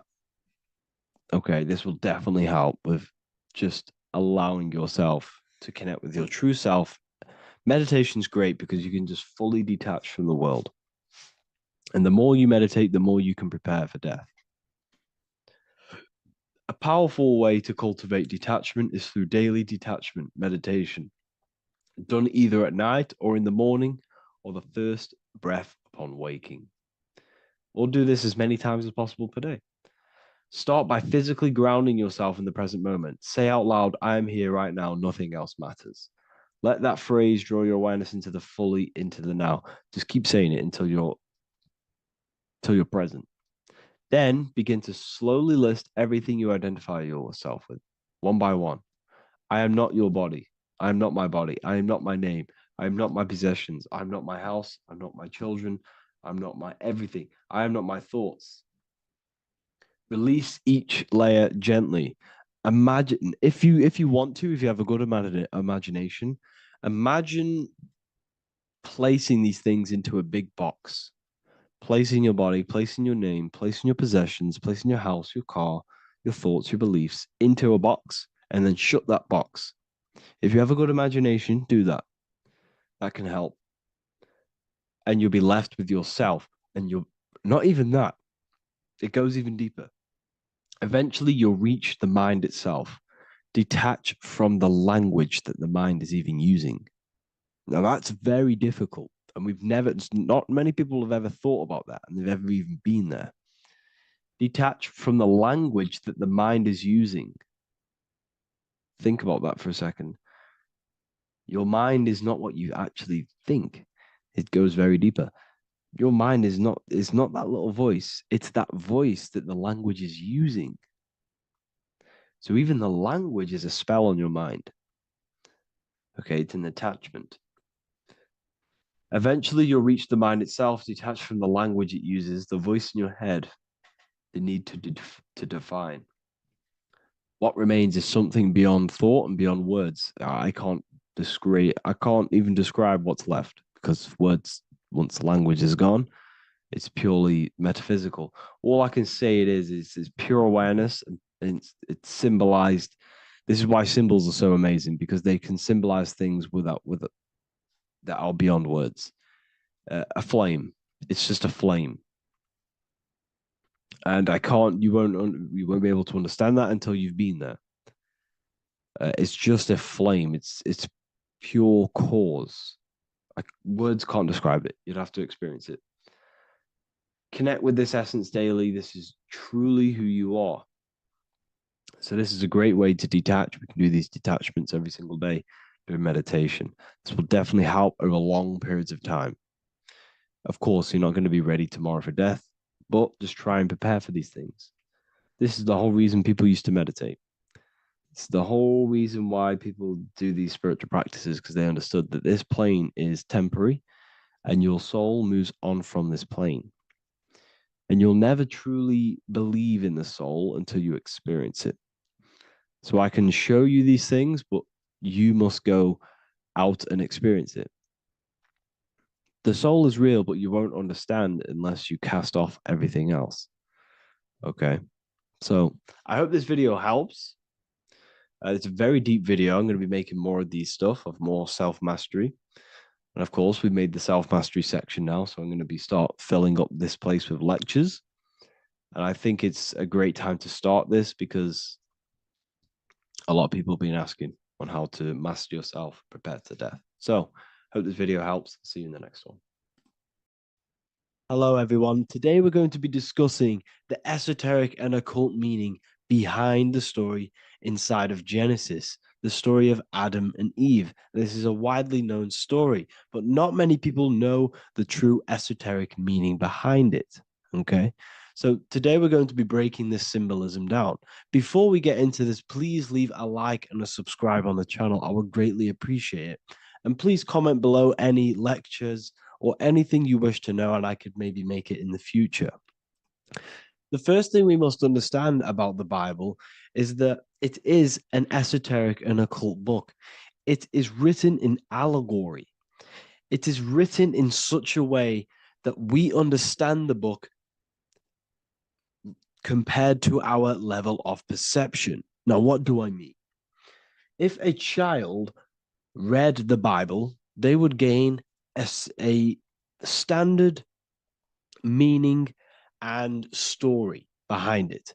They would gain a normal interpretation of the book, of being good, praise God, and be a good person. However, me, who have studied the occult and esoteric and symbolism for a very long time, when I read the Bible, I see a deeper meaning. I can read between the lines of the allegories, which means the Bible is written in such a genius way that it speaks to your level of intelligence. Depending on how advanced you are mentally and with knowledge, will depend on how you decipher this book and how the parables inside the book can speak to you in your personal life. Okay. So the Bible is the greatest psychological book ever written in history. This is why it's known as the greatest story ever told. It's a story. What we must understand with the Bible is that the Bible creates on the surface a logical way of thinking, which is what we call religion. We read the Bible and if we think logically and we take that book literally, then we gain a religion. But if we look beyond the surface, this is what we call esoteric, metaphorical, symbolic. You can read between the lines using our right hemisphere of the brain in deciphering this book and what it truly means to us and the evolution of our mind, body, and soul. What this book actually reveals between the lines is instructions and stories which teach you how to level up your consciousness, how you can sync the mind, body, and spirit and the soul all together so you can live like a god. This is what the esoteric is. It's the purification of consciousness. Now, when it comes to Adam and Eve, okay, what we must understand is that this is the beginning of creation. This represents the beginning of your life in an esoteric way. This is symbolic for the beginning of your incarnation into this physical world. Okay. And we have Adam, masculine, Eve representing feminine. These are the two masculine and feminine energies which create the whole material universe. Okay. And as we are born with a pure consciousness. We are born with pure consciousness. Well, now, what do I mean? As a baby, we have no knowledge. We are pure essence of the soul. You know, we don't gain the knowledge of good and evil. We are pure. Yes, we're not happy all the time as a baby, and we're not sad all the time, but we have no ego. This is what I mean. Our consciousness is not split. As a baby, you are whole. You have a whole consciousness. You are yourself. You have no false identifications, no limiting belief systems, nothing. You are pure awareness and the pure soul and the pure mind. Now, this is what Genesis is representing. As we grow older, the more experiences we gain, the more thoughts we start to think, the more knowledge we gain of this world, the more impure our mind, our heart, our soul, our spirit becomes, the more impure our body becomes. As we grow older, we're infected with negative beliefs, negative thoughts, and society norms. This is a big one. As we grow older, we are molded by society. We shut off areas of ourself and we push them away so that we fit in with society. We all know this. We all did this in school. We pushed away parts of ourselves to act cool or to fit in, whatever it may be. Whatever type of person you were in school, we all went through this because society and culture is programmed. So as we grow older, our consciousness splits. We gain a persona, an ego, and we gain a shadow self, the subconscious, and we gain an ego. Now, the ego is what you show to people. It's that character that you show, that you put on to your culture, to your family, to your friends. This is a false identification. And we also gain a shadow self. The shadow self is gained through experience. This is the subconscious. Our ego is created through experience. And so is the subconscious and the shadow self. Okay. So as we gain age in this material body, we fall from the Garden of Eden. We gain the knowledge of good and evil. This is what the symbolism represents of us leaving the garden, us eating from the fruit. Now, the fruit represents the knowledge, it represents the insight, the experience, which splits our pure consciousness. Our soul splits. Okay? We lose connection with the divine. We lose connection with our pure self through material experiences. We may lose ourselves in material experiences. We may lose ourselves in lust and material gain, wealth, and all of these lovely things that the material world offers. We lose ourselves in this. Okay? And not only that, there's another symbolic thing that we're missing with being a child. There's another symbolic meaning behind this tree in this story of Adam and Eve. And this is sexual energy. Okay? As we are a baby, we have no ability to create another human life. We have no sexual urges. We have no desire for the material things as a baby. Nothing.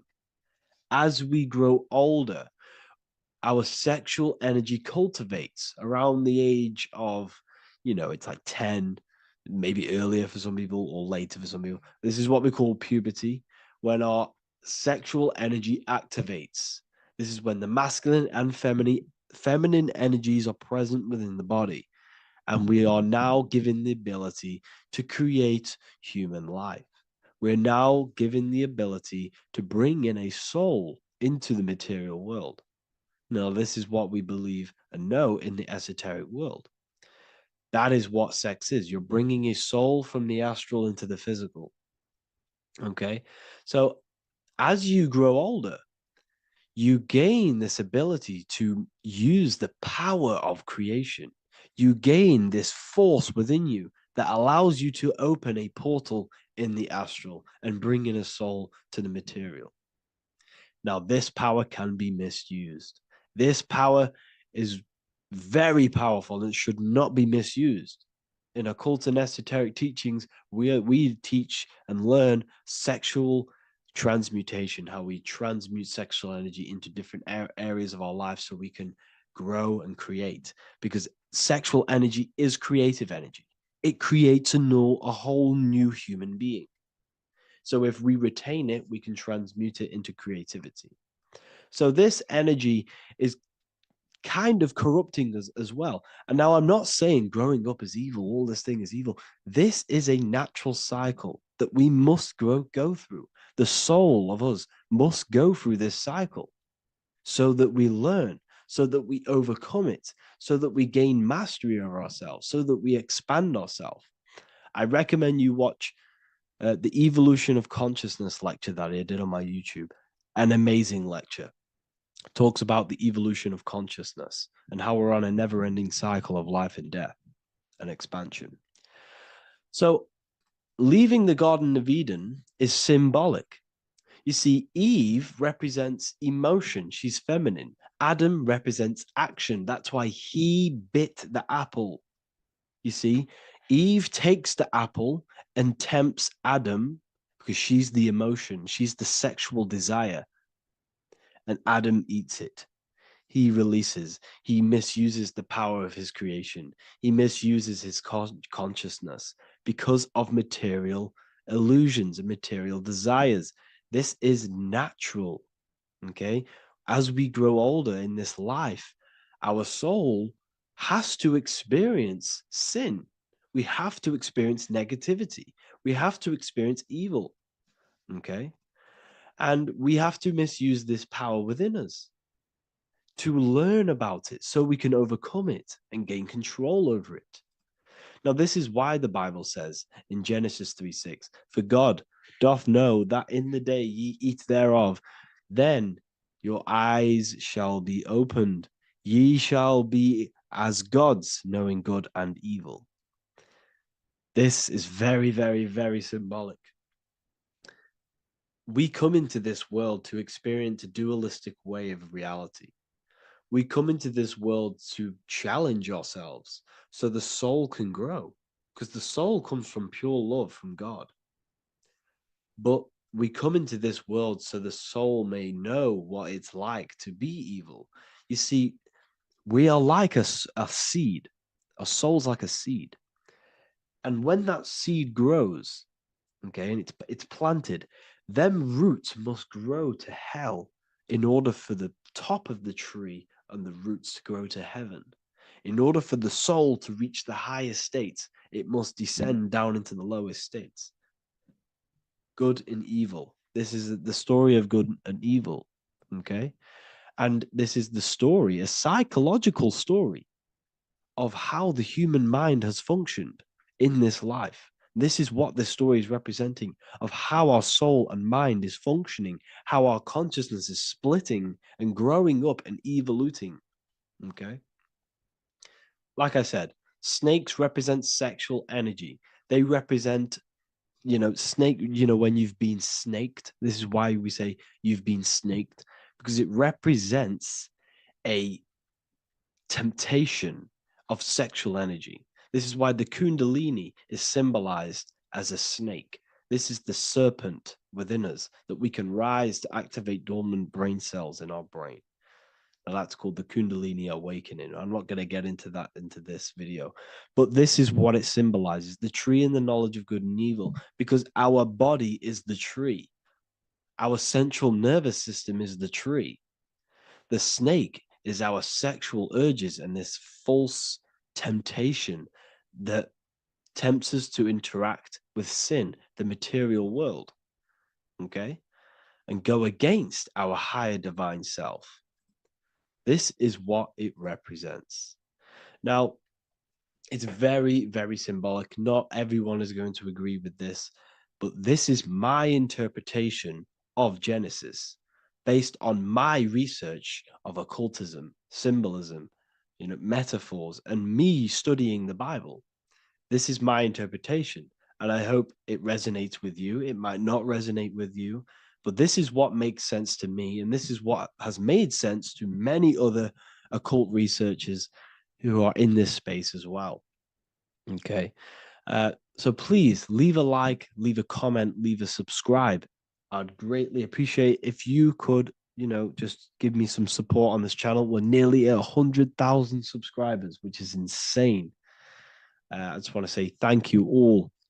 And yeah, I will see you inside the university. If you join, I'll look forward to mentoring you, connecting with you on the live calls. There's a new symbolism course which is going to be available very, very soon. And yeah, If you join the university, you also get a 30% discount on all of my products, astrology readings, one-on-one calls, all of my books. Yeah, so I hope you gained some insight on this video, and I'll see you in the next video, and I'll see you inside the university. Have an amazing day. This one secret that is hidden and guarded within secret societies grants you profound power, which can fully transform your life and perspective on reality. Today, I'm going to reveal this one secret, which you probably already know, but never realized how deep it truly is. This has the power to change your life. It is the key to your potential. And if you stay with me, this power may be yours, and you could transform your life with this hidden secret that is guarded within secret societies and esoteric orders.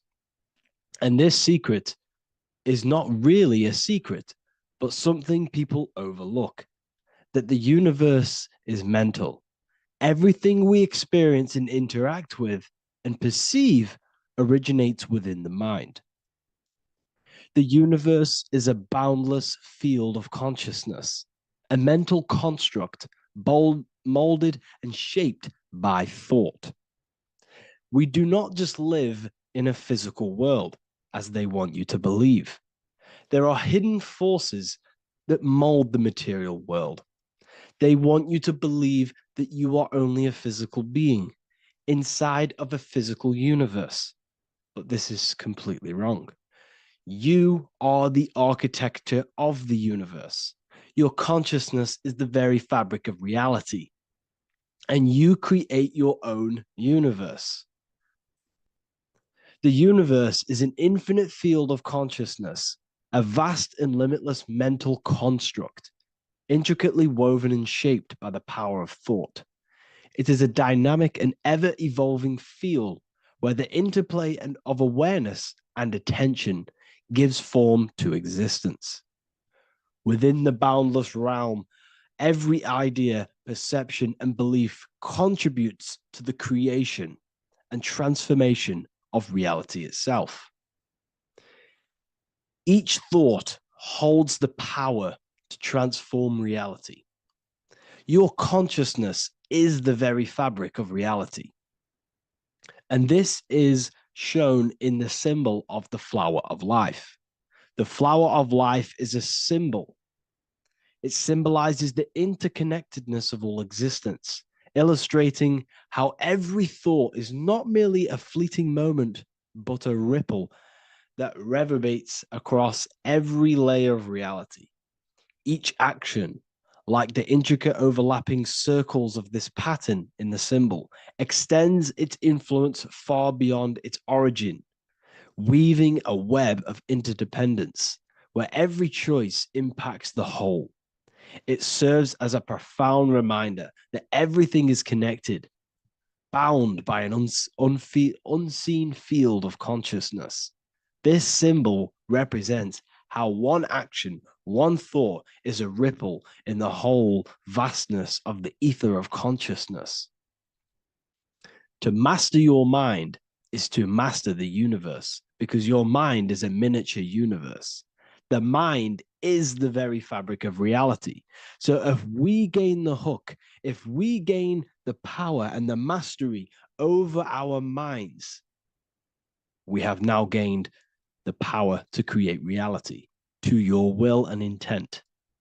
You see, most people live in a cycle, and this cycle is the outer world manipulating how they feel on the inner world.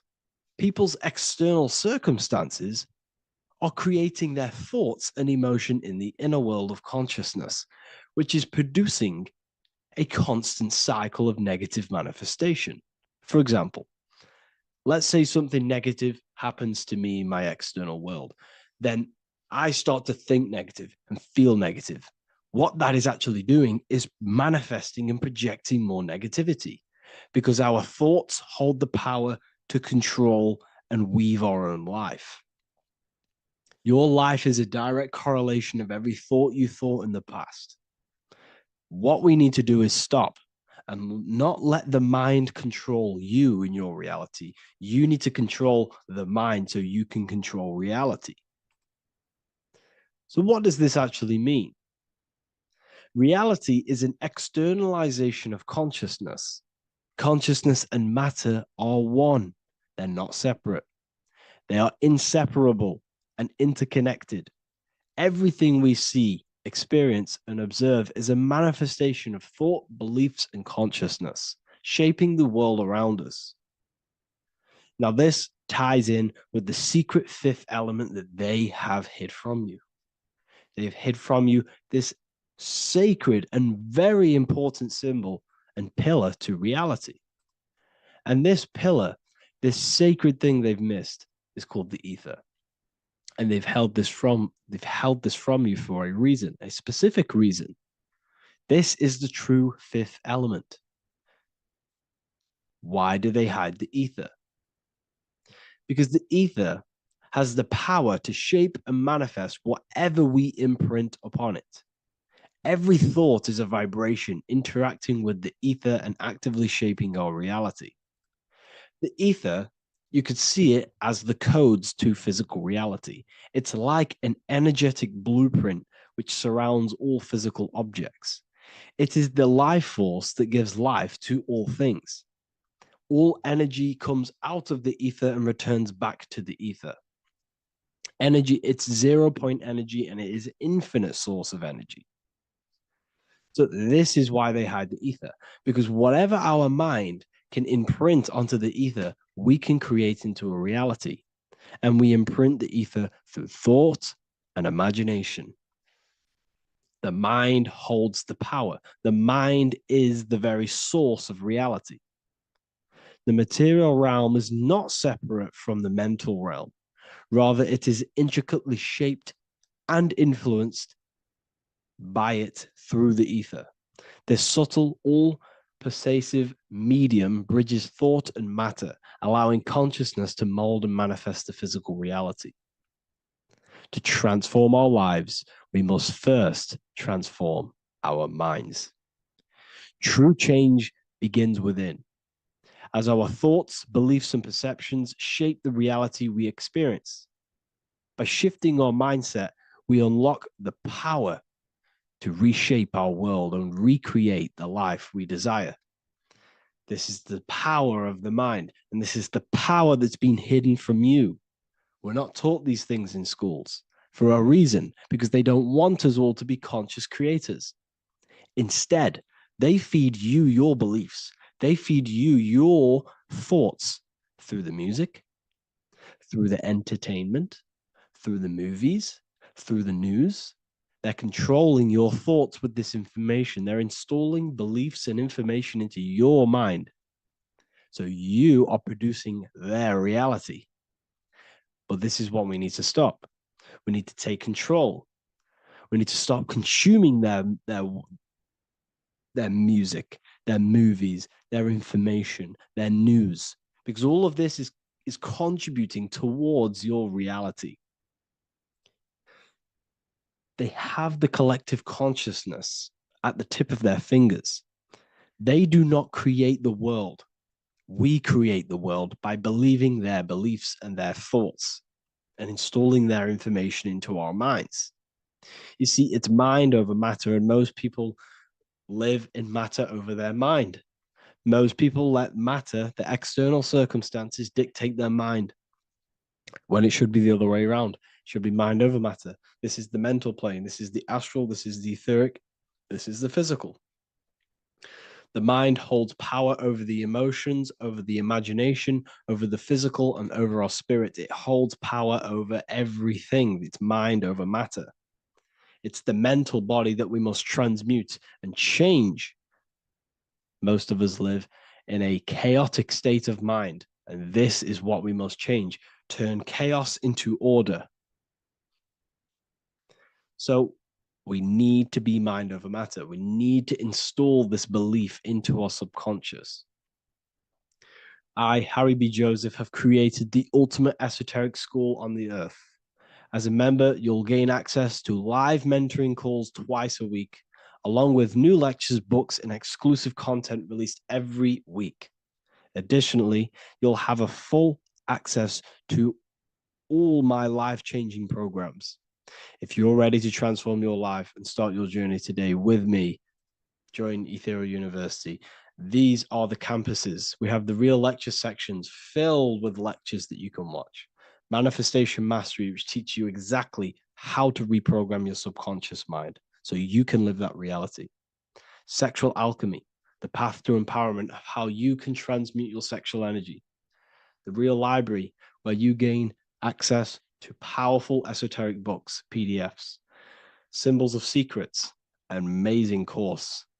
The course that allows you to see beyond the veil that has been pulled over your eyes, the language of symbolism that secretly rules the world. I teach you how to read symbolism. Esoteric Exchange, live calls. You get to rewatch all of the old live calls. Mindwave Hub, this is a place of binaural beats where you can listen to infinite amounts of binaural beats. So you can meditate to them. Meditation section, numerology, health section, and electromagnetism. This is a life-changing place. And if you are serious, we only accept serious about changing your life and studying the occult and esoteric, this is the place for you. I've been there. I've been on YouTube looking around for valuable information, trying to find good accounts, good channels. It's very hard. I had to go through years of trying to find good information on YouTube. But what I've done is instead of you searching around everywhere for bits of information and connecting the dots, I've put it all into one big place. You get your binaural beats, you get all the programs you need to walk the path of enlightenment to transform your life. I will connect with you on the inside, and I hope this lesson, this lecture, you gained some information, you gained some power from it. Please like and comment, or don't. It's up to you. If you have any reviews, if you have any ideas of lectures that you know, if you don't understand certain things, make sure to leave a comment and I can make a lecture about it. I can make a video about it for sure. I don't mind taking recommendations for videos. So I thank you all, people. Have an amazing day. What if I told you you don't have one body? You in fact have four. There's a secret hidden right in front of you, and most of you overlook it. And by learning these teachings today, this will change your perspective on life, on yourself, and completely change the conception of yourself. This is the key to your highest potential.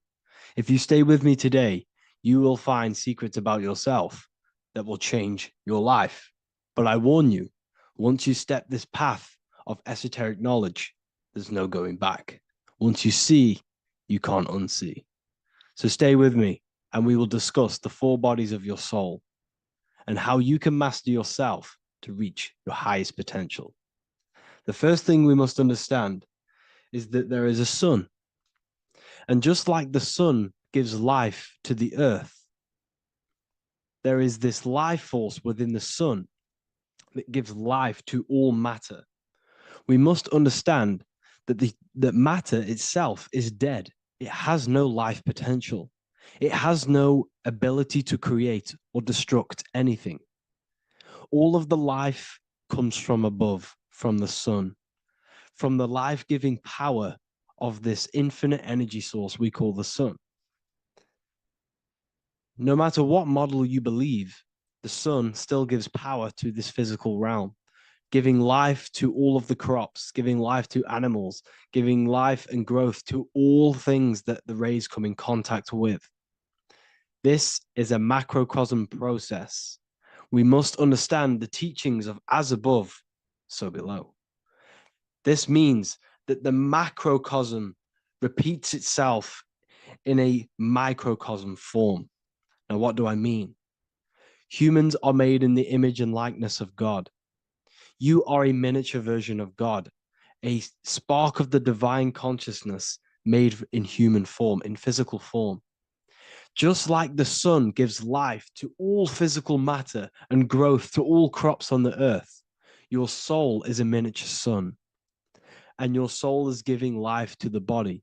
Your body is a miniature Earth, which also goes through the cycles of the 4 seasons of the sun.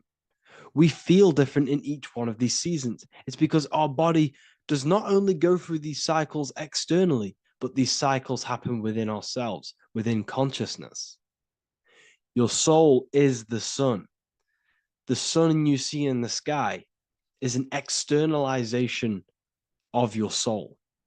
Your soul is the life force. You are the soul, not the body. And like the sun gives power to the earth, the soul gives power to your body. So first, let's look at the etymology of the word sun. The word sun comes from it's a Latin word solis or sol, which means the sun. Sol then became soul, sun, soul. And in fact, S-O-N and S-U-N in the old etymology dictionary mean the exact same thing. They are interchangeable. So when we look at the symbol of the sun, we look at a circle and a cross, which represent the 4 aspects of the sun, the 4 seasons of the sun: summer, winter, spring, and autumn. These are the 4 states of the sun. Like we said, this is why we get this symbol. You have the 4 states of the sun, which represent the 4 bodies of the soul. Now, this is where we get deep.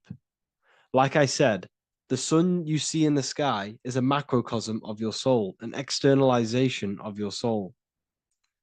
Just like your sun has 4 seasons, the 4 seasons within us are the 4 bodies. Our soul is incarnated and split into 4 sections. We have a mind, we have a physical body, emotions, and spirit. These are all interchangeable and they are all linked. In ancient alchemy, we have the exact same symbolism of the 4 stages of alchemy. But in this case, they're symbolized as the 4 elements: earth, water, air, fire. In this ancient alchemical symbol, we have the pentagram with the top one representing the soul, ether. Our soul then has the 4 bodies with the human here. We have the man, the eagle, the bull, and the lion. We see this on the tarot card, the Wheel of Fortune. The man, the eagle, the bull, the lion. We see this in Matthew, Mark, Luke, and John. The lion, the bull, the man, and the eagle. We see this with depictions of Jesus. Jesus, the man, the bull, the lion, and the eagle. These represent the 4 fixed signs of the zodiac: Taurus, the bull; Scorpio, the eagle. Scorpio was symbolized as an eagle. It's an ancient symbol. Now it's been changed to a scorpion, of course. Leo, the lion; Aquarius, the man. These represent the 4 fixed signs, which are 4 different elements. Taurus is an earth sign. Scorpio, a water sign. Leo, a fire sign. Aquarius, an air sign. Taurus is the earth. As above, so below. The earth is the physical body. Leo is fire. Fire is the spirit. Scorpio is water, which is the emotions. Aquarius is the mind, which is an air symbol. Air is the mind. That's why we call people airheads. Okay? So what we're actually looking at here are the 4 aspects of our soul. We have the sun in the middle and the 4 bodies of the soul. This is what Jesus is symbolizing. Jesus represents you. God made flesh with the 4 aspects of the soul. The 4 gospels are all depicting Jesus in 4 different ways according to the different body of consciousness. The Wheel of Fortune are representing the 4 bodies of the soul. This represents the 4 bodies. Now, how are they 4 bodies? They are 4 dimensions of consciousness. The mind is not made of the same substance of the emotion. The emotion is not made of the same substance of the physical body. The spirit is not made of the same substance as the physical body also.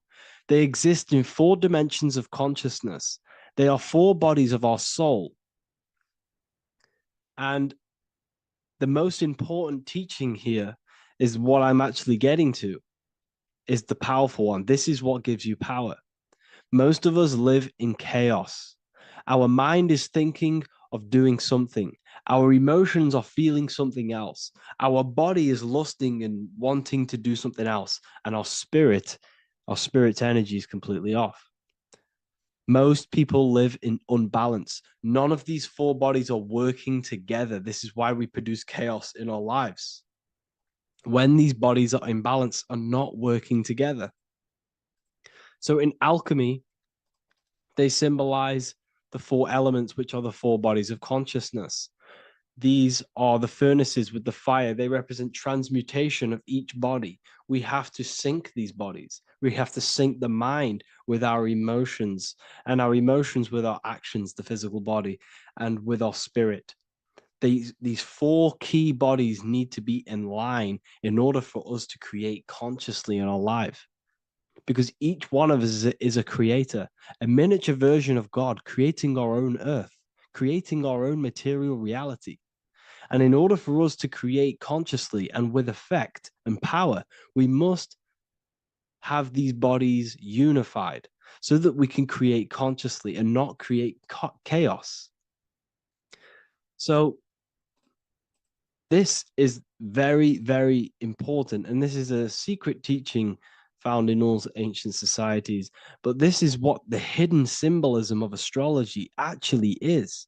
The sun is our soul, and the 12 zodiacs are 12 aspects of our soul. And we have the 4 aspects of the 4 main bodies. This is what we're looking at.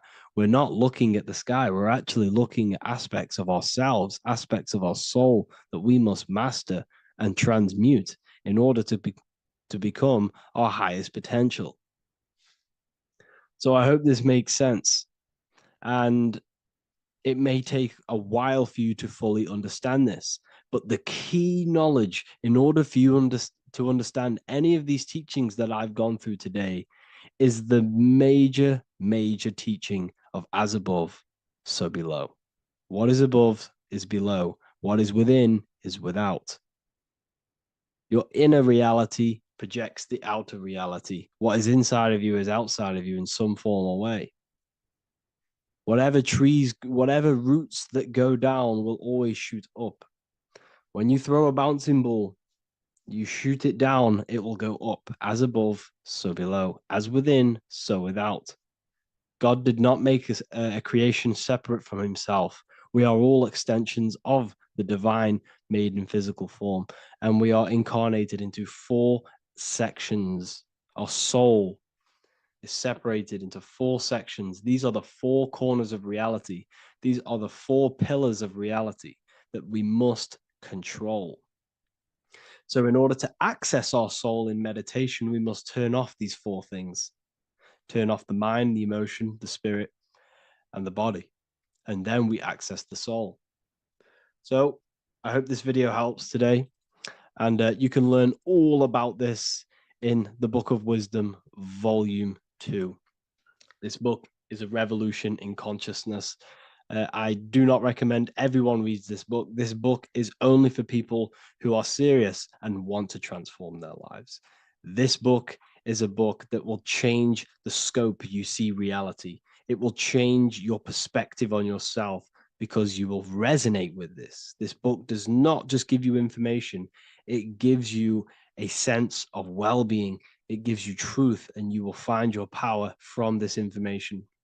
This information is not just information, it's a key to your path of enlightenment and transformation. So you can find this book in the description of this video. And if you are part of the university, I will see you on the live calls.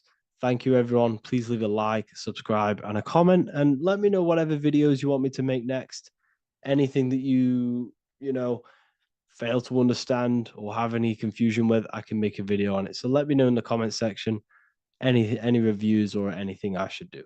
Thank you all, people. Have a great day. There is a secret meaning behind the number 666. 666 is 3 sixes. The number 3 in occult and esoteric numerology represents the 3 aspects of human consciousness. We see this symbolism in the all-seeing eye with the light and the triangle. The triangle is the number 3, the eye represents consciousness, observation, and the light represents the light of consciousness, because consciousness is pure light. The 3 aspects of our consciousness is thoughts, emotions, and actions. Every thought creates a feeling, and the feeling creates the action. All physical manifestation is driven from these 3 aspects of our consciousness. All physical manifestation comes from thought. Every object you see around you, this screen, the phone you're on, the laptop you're using, or the iPad, was a thought in the invisible realms of consciousness. Then it was brought into physicality through feeling and action. This is because man is made in the image and likeness of God. We are all mini creators. We are all extensions of God's creative consciousness. Therefore, the number 666 represents 3 sixes. 3 is thoughts, emotions, actions. The number 6 represents the cube, because cubes have 6 sides. This material world that we experience, everything has 6 sides. Everything's created by cubes. We can move forward, we can move backwards, we can move left, right, up and down. This is the cube that we are stuck in. Therefore, 666 represents our 3 aspects of our consciousness, thoughts, emotions, actions, all contributing towards our physical self, material world, material pleasures, completely cutting ourselves off from our spiritual, true, divine self, which means 666 is representing a state of consciousness. A state of consciousness where we only operate from a place of material needs and survival things. As humans, we possess a physical material body in the physical material external world, but we also possess an invisible inner world, which is what we call spirit. When we disconnect ourselves from our inner world, we become lost in this materialistic way of thinking and acting, which can lead to no life purpose, a feeling of emptiness and voidness in our hearts. Humans possess the ability to transcend our animal instinctual natures and turn to the divine mind, to the spiritual inner world. It is our inner world that is projecting our outer world. The outer world is just an effect of our inner state of consciousness. It's important as we go through this human life to not lose ourselves and look for our validations outside of ourselves. The external world is simply just a mirror, mirroring with mathematical precision what happens inside our consciousness.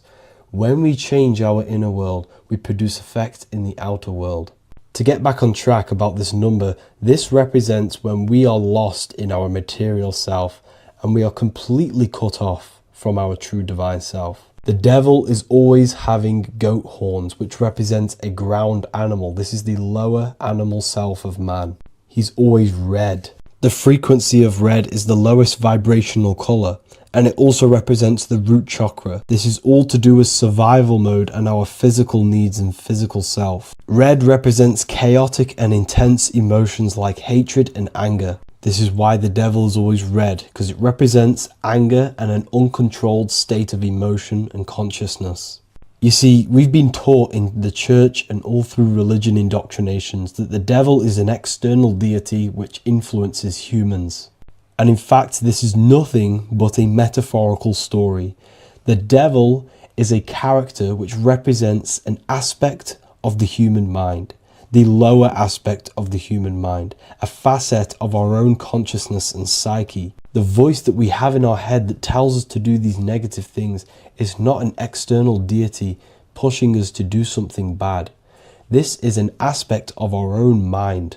Jesus and Satan are just 2 characters which represent the 2 voices that we have in our own consciousness. In fact, the word devil was never present in the early Gospels. Instead, what was mentioned was a spirit of evil.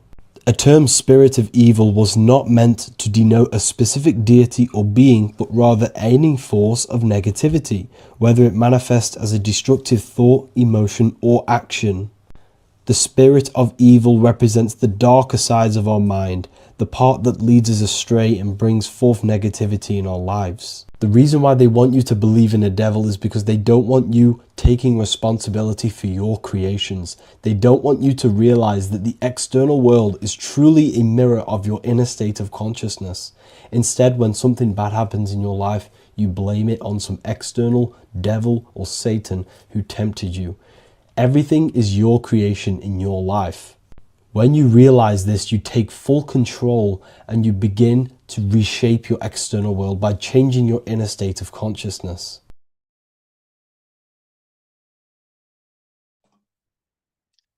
So this is known as the bag of the gods. This symbolism is widely known, but no one knows what it truly symbolizes. We see this in ancient Sumerian artwork. We see this in the Mayans' artwork. We always see this bag with the gods. What does this actually represent? Okay, so the bag itself represents carrying. Carrying what? It represents information, it represents knowledge. Your mind is the carrier of the information. So this is why in his left hand, he carries the bag, and the right hand has the pine cone. This represents carrying of information. Why is it a bag? A bag can be passed on to someone else. The information can be taught to someone else. This is the information of activation of the pineal gland or higher consciousness of humans. Because as humans, we all possess an animal nature, the nature that tells us to eat, to steal, to gain material wealth, to survive, to hate. This is our animal self. This is our animal behavior. But we also have a divine nature of consciousness, which we have access to, the higher planes of consciousness, the planes that manipulate this material world and create all things in this material world. The human mind has access to. The animal does not. The animal has no idea he exists. The animal has no inner dialogue, but humans have the inner dialogue. Humans can create infinitely. We can expand our minds infinitely into new realms of thought. So we have this higher divine nature and a lower nature. This bag of the gods is basically just representing the knowledge they possess of higher consciousness, of the higher aspect of life. Okay? Which is the activation of the pineal. The pine cone. The pine cone is in his right hand. The right represents wisdom. The left represents intellect, knowledge. Knowledge and wisdom are two separate things. Wisdom is applied knowledge. It's a feminine aspect. Knowledge is just gained information that you know, which is masculine. So in his right hand, he holds the pine cone. The pine cone can be opened and shut. The shut pine cone represents the asleep human being, the human being that exists in his lower nature, that just basically survives, lives on eating, consumption, material lust, living in chaos with his emotions, living in a place of hell. This is the animal nature. Then we have the awakened human, the one who has consciousness of himself, the one who looks within himself, the one who knows there is more to him when he looks in the mirror. He is far more than just the physical body. He is a divine spiritual being, a divine being who has limitless potential of creation into the material plane. So this represents the awakened. This represents the asleep. This is why he carries the pine cone in his right hand. It represents applied knowledge. This is the information. This is the intellect he possesses. And this is the applied knowledge of the awakening, of activation of the pineal gland. Because remember, the pineal gland is not your consciousness. The pineals, the same root word. Pine cones were always symbolizing the state of consciousness one was living in, whether he was asleep or awake. We see this at the Vatican.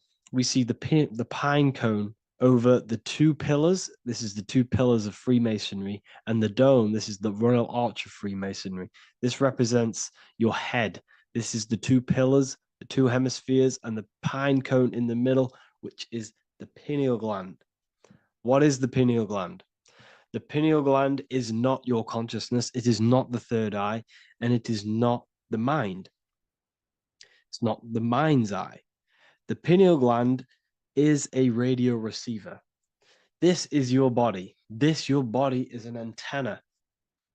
Most people think they are this body. This body is nothing but a receiver and a downloader of consciousness. Your brain does not produce consciousness. You are not this brain in your head. This brain is a downloader of consciousness. Consciousness comes from a way higher divine plane, which is what this image is showing here with the clouds. The mind is light. Consciousness is light. And this light is coming down into the material plane, and your body is basically a crystal antenna which is receiving and downloading this consciousness. So you can experience a three-dimensional reality. So God can experience himself in a divided, separate state. This is what this represents. Now, the pineal gland can be activated, okay, and stimulated, because the pineal gland has physioluminescent, crystallized, jagged-shaped cells on it.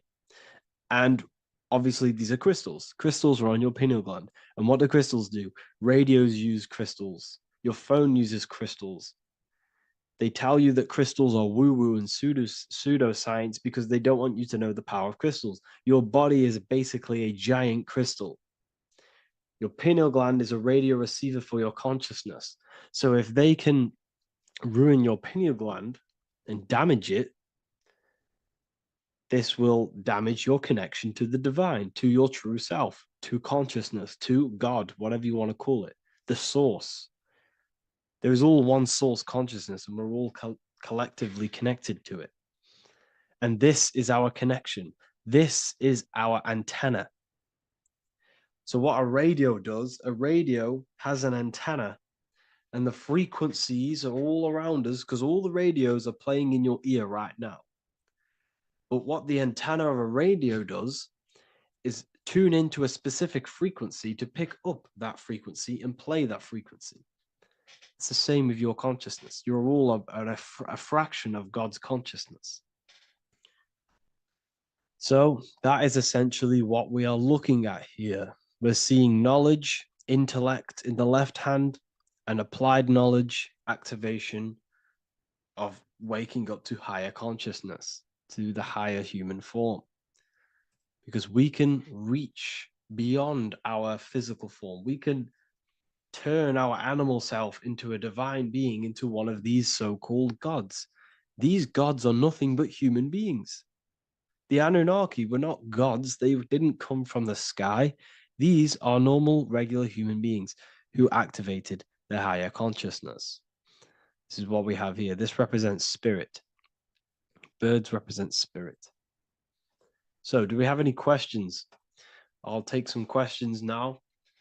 That was just a short lecture on what that symbol truly means. Okay, so if we have any questions, feel free to go ahead and ask some questions. Anything that you don't understand, anything that you want to know. Okay.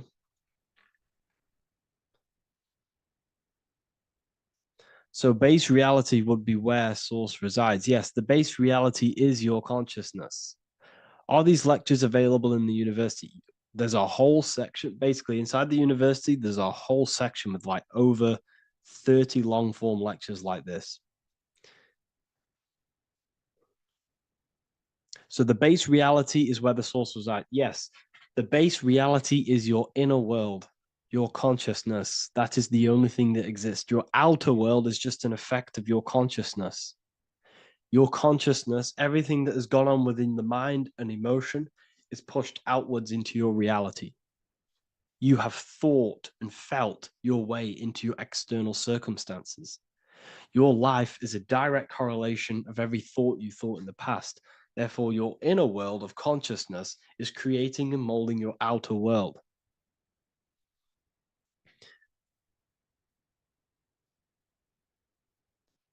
The best way to keep connection consistent, the best way to keep your connection to the divine or the higher planes of consciousness is through meditation and through imagination. Imagination is the fourth dimension. It is the astral plane. That screen that you have in your mind is not a physical screen. That is the divine plane of the astral. And this is essentially where all objects of this material world comes from. The phone that you are holding, the laptop you're watching this on, whatever you're doing, every single object you see in your room that you are in right now began inside of the plane of imagination. This is not a physical plane. This is a metaphysical plane that you have access to. And you have the ability to bring down this plane into physical form. That's what we call manifestation. That's what the ancients called magic. This is what we now call in science metaphysics. It's all the same thing. So yes, you all have access to the divine planes. Unlike animals, this is why humans are so advanced.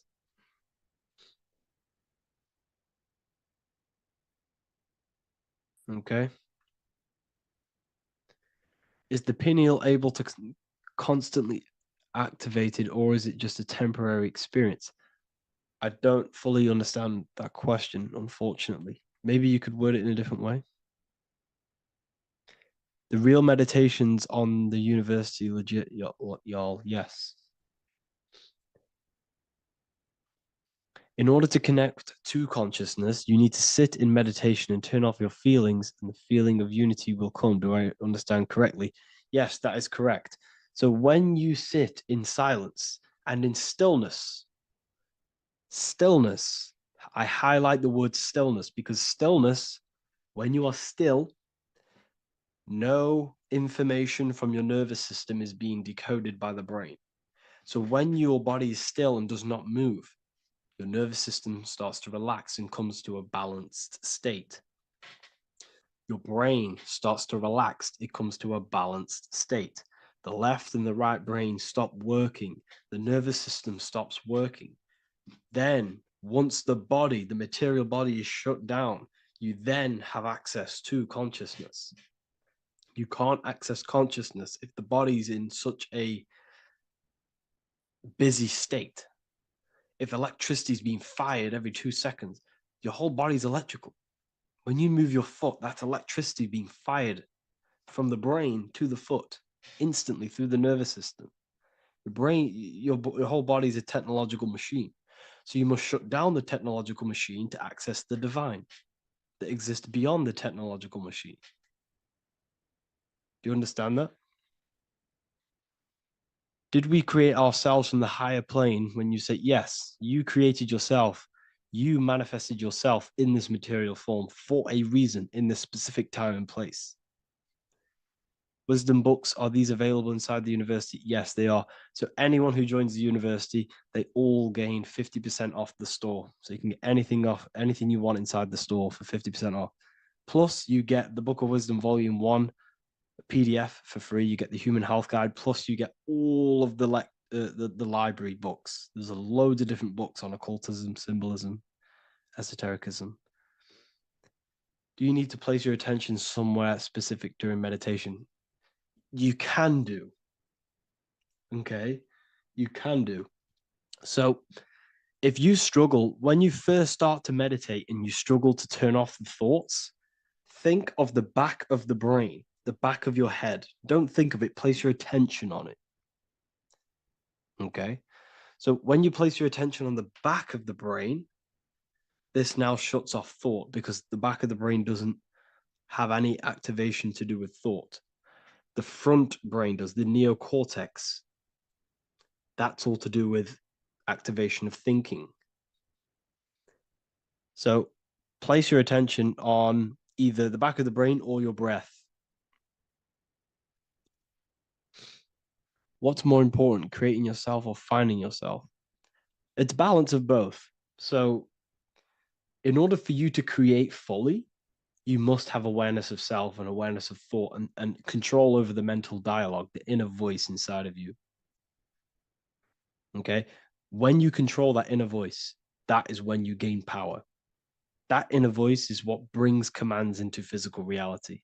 Before you kick a football, there is a change in consciousness. There's a decision made in consciousness before the body takes the action. Therefore, every physical manifestation is a change of inner consciousness before it's a physical reality. You can have the reality you want through consciousness before physically having it. That's the secret to creating. But you must believe it like you know the sun is going to rise in the morning. That's how much you should know that you have that reality in consciousness through feeling and thought and imagination. And that's how you can truly create in your reality. Shrooms help with consciousness or ego. I can't really talk about that because I'm maybe uploading this to YouTube, unfortunately. But we need to clean our pineal gland first from calcification. Yes, definitely. You should go on a detox the body. Because you can't really connect with consciousness if your body is in such a dirty state. Because the brain is your nervous system is in a state of fight or flight, trying to fight off all these toxins. So when you meditate, you're probably going to be having thoughts all the time because your brain's firing, your nervous system's being attacked through toxins. So you must detox to have a true connection with the divine. Your diet plays a big role in your spirituality and mentality. What is the most optimal food for pure consciousness? Fruits and vegetables. They possess consciousness. So when you place them inside of you, they're syncing with your consciousness. How to check the cleanliness of your body, your skin, your teeth, your tongue, your mouth. If your skin has spots, different colors on it, you're not clean because your skin is a reflection of your inner organs. Coffee's not the best for you. Coffee gives you fake energy. Okay. So what coffee does, that buzz you get off coffee is actually the toxic effect of the chemicals reacting with your body. If I'm inside the university and wanted to buy your book, you said it would be 50% off because we are your student. Is that automatic or we need to have a code? You will have a code. Yes, I'm going to releasing a code for all the students after this. Caffeine equals neurotoxin. Yes, it fries your brain, it fries your nervous system, it fries your dopamine receptors. Will the Q&A last week about money symbolism be posted? Oh, I didn't post that. That's my bad. I totally forgot. I will post that after this. Thank you for reminding me. How to detox the body. The best way to detox the body is going through a week cleanse of fruit. So only consume fruit, sea moss, and cayenne pepper, and lots of freshly pressed juice. Do that for a week or 2 weeks, depending on how you feel, and then start to fast. You will lose weight, but you're not losing weight. You're losing impurities. It's good to do this every couple months to just go on a raw fruit diet, cleanse the body, push everything out, and then start to fast while consuming sea moss and having lots of freshly squeezed juices. What is an alternative for coffee? Something with high energy levels. Okay, we're not taught the most simplest thing about the human body. It is an electromagnetic machine. It's electrical. It runs off electricity. The only energy you need is electricity, and that is found in fruits, vegetables. If you want energy, drink pure, fresh, pressed juice. That will give you more energy, more electricity than coffee. Can we cleanse ourselves through oil pulling? Do you recommend it? I do oil pulling every day with coconut oil in my mouth. Celery juice is a good one, very good one. Yeah, celery juice.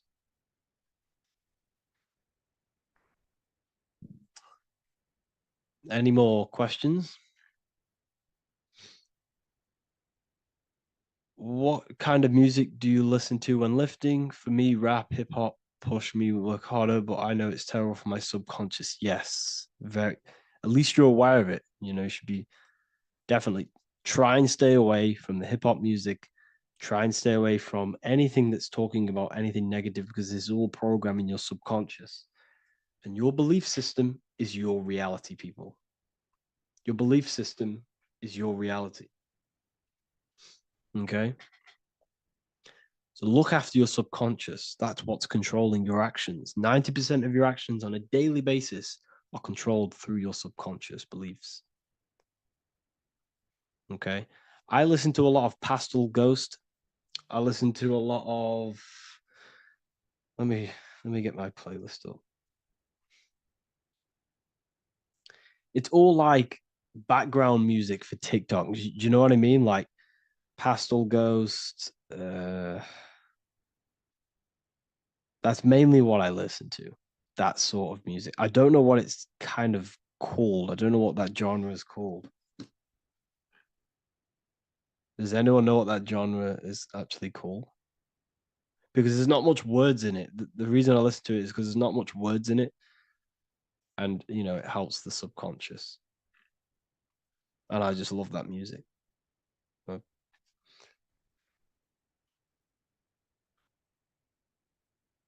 Like lofi, yeah, a bit of lofi. Uh, most people won't even know this type of music.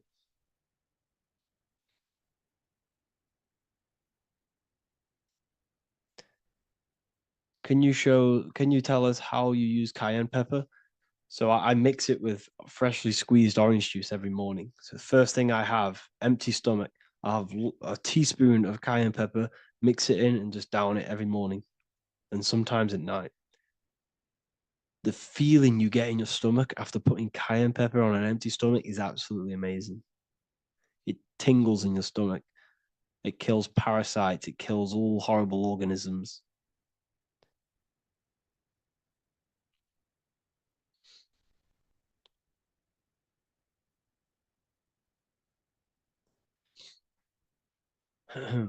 Mix it with hot water. Yes, hot water and key lime water. That I bet that's powerful. If you mixed warm water with key lime with cayenne pepper in first thing in the morning, I can imagine how powerful that is. I've never done that, but I'm going to try that. Do you use sea salt? I don't know what to think about sea salt, to be honest. I try and stay away from it. I don't know whether it's good, don't know whether it's bad. I'm kind of mixed on it, mixed information. Uh, you know, I've heard people have benefits. I've heard other people say stay away from it. So I don't know. I just stay away from it. Just I'm not too sure on it.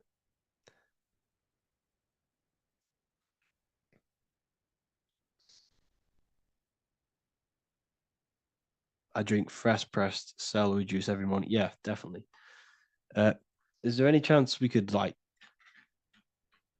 feel for move to like esoteric occult questions? The only reason I say that is because I might be posting this to YouTube, so it's like I don't want them. I don't want them thinking I'm giving health advice because I'm not. This is what I do. I'm not giving anyone medical advice. This is what I would do to myself because I can probably get in trouble for that.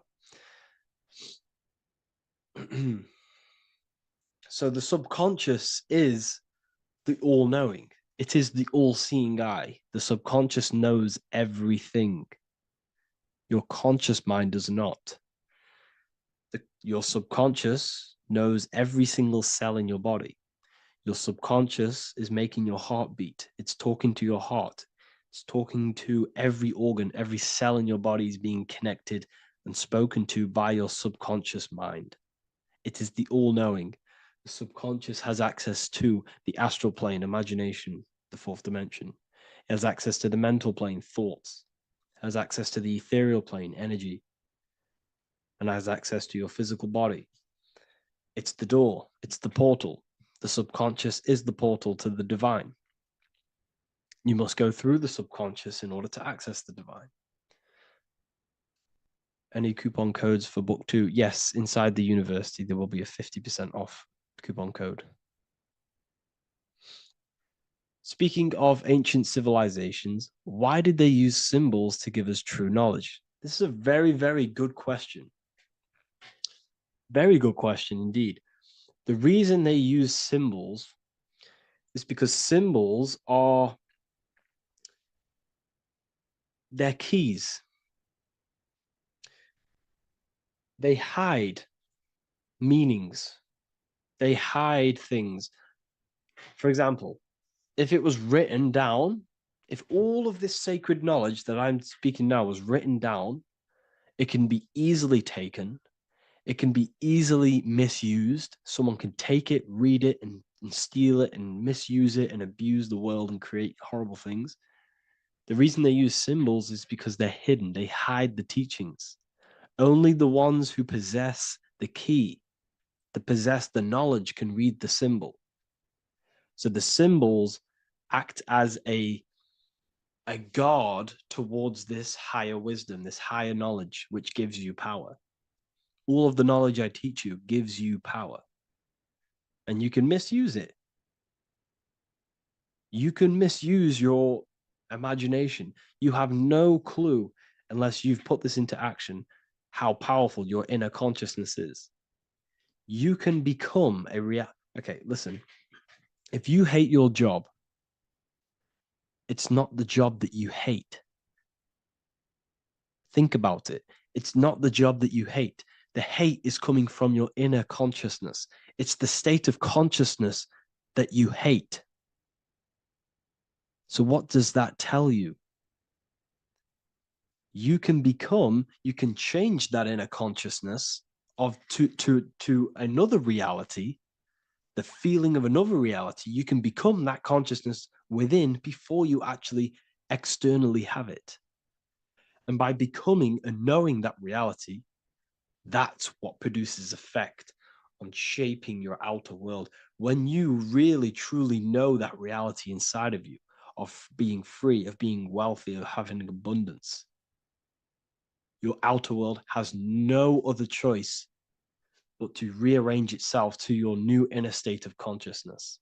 That's what magic is. It's manipulating your inner state of consciousness.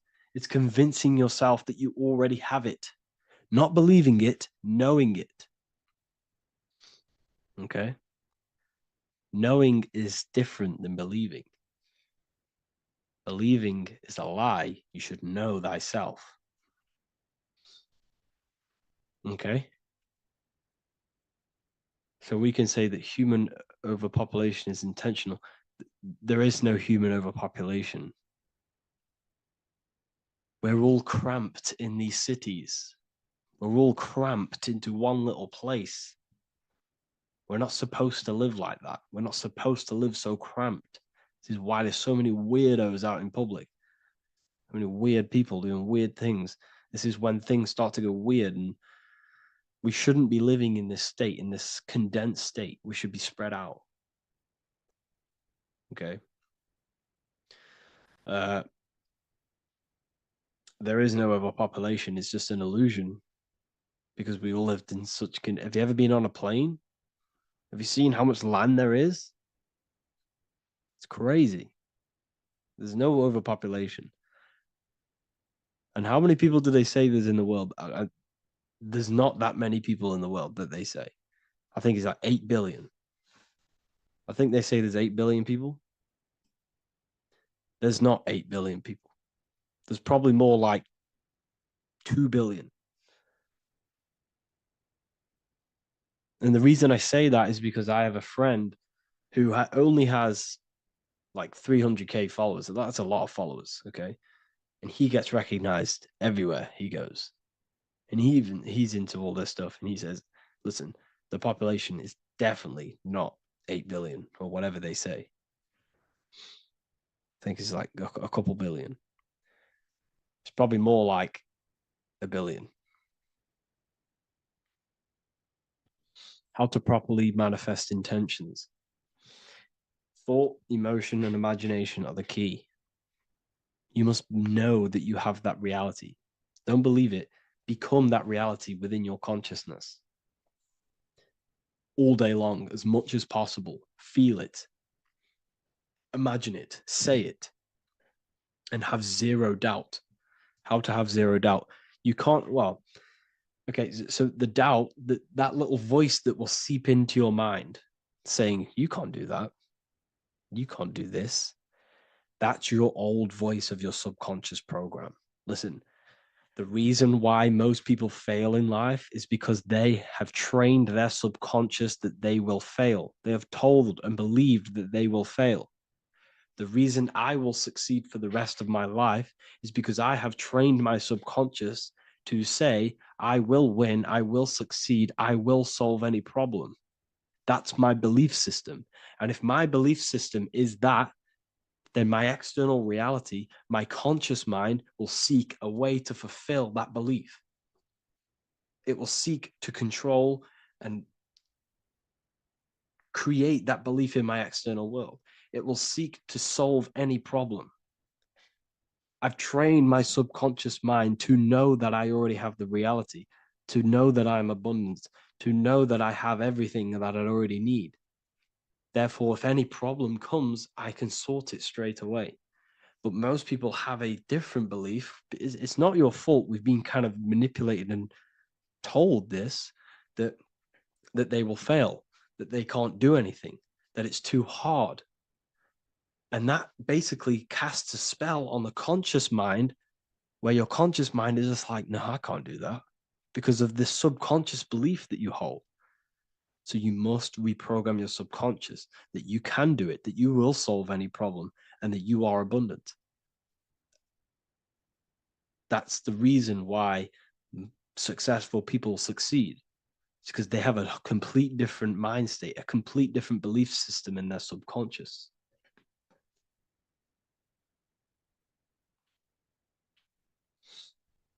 Do you offer mentoring? Yes, I do offer mentoring, but it's mainly for people who want to grow their online presence, and for the amount of value and transformation that I can place into your life, and the time that, well, the price of my time, it will be a higher price tag, but your life will completely change if you join my mentoring, because I will transmute your life. I will transmute your mind, and I will transmute your whole reality, because I could tell you exactly what you need to do. How to have super genius power pulling information from the source.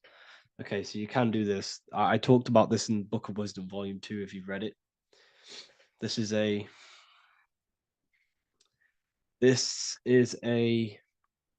technique that Albert Einstein used. This is a technique that Thomas Edison used. This is a technique that all of the ancient geniuses have used.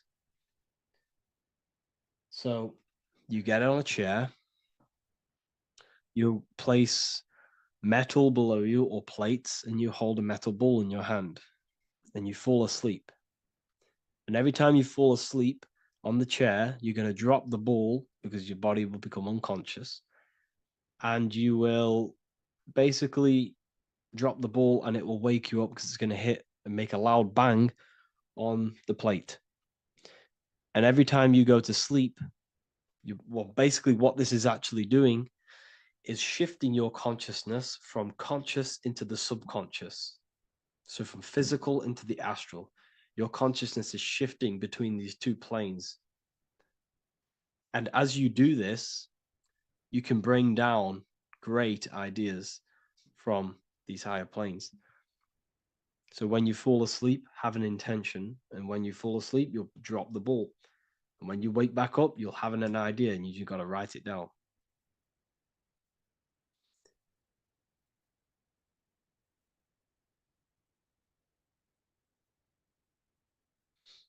How to balance chakras. Don't focus on balancing your chakras. Focus on the mind. The mind is the cause of the chakras being blocked. If you have a blocked throat chakra, this is a problem in your mind, not the chakra. You see, the chakras are a result of the mind. You transmute the mind, you can transmute the chakras and cleanse them.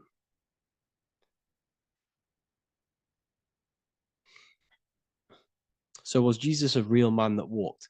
Okay, so I'm going to tell you something. Like, some of the things that I say in my reels, they are to catch attention.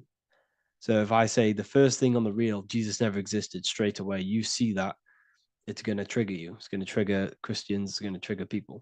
So yes, I do say things to catch attention. The reason I do that is because I have to in order to catch attention. Maybe there was a Jesus who walked. So in the past, I have said Jesus never existed. Yes, this is to catch attention, to boost the reels, views, and comments and stuff like that. Maybe there was a man who was called Jesus and walked the earth. But listen, he was not the Son of God. You are all the Son of God. Jesus represents an archetype. He represents morals. He represents a way of living that you should embody in your life, not to worship. We shouldn't be worshiping this man. We should be embodying his qualities into our lives so we can become Christ consciousness, so we can live in harmony with our mind, emotions, body, and spirit. Okay? He was not the Son of God. You are all the Son of God. We are all God experiencing himself in a three-dimensional divided form. God is oneness, and he created a divided world so he can experience himself. Why do you quote from the Freemasons oft times? I don't recall me looking at Freemason quotes and quote them. I just simply, when I post a quote, I literally just, whatever comes to my head, I just whack it into Telegram or Twitter. Are dreams tied to your subconscious, and how do you understand them? Okay. Dreams and astral projection are two different things. Astral projection is your soul leaving this plane into the collective consciousness, into the collective mind, the collective astral plane.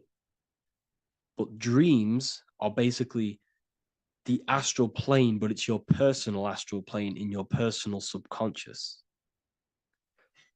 So when you dream, you're entering your own consciousness, you're entering your own subconscious.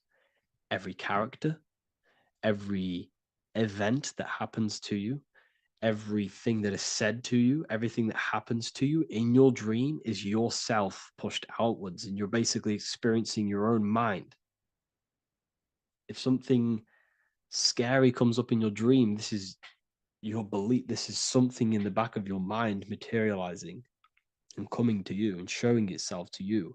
So in order to understand your dreams, it's basically suppressed emotions, suppressed thoughts, all lingering in your subconscious materialized.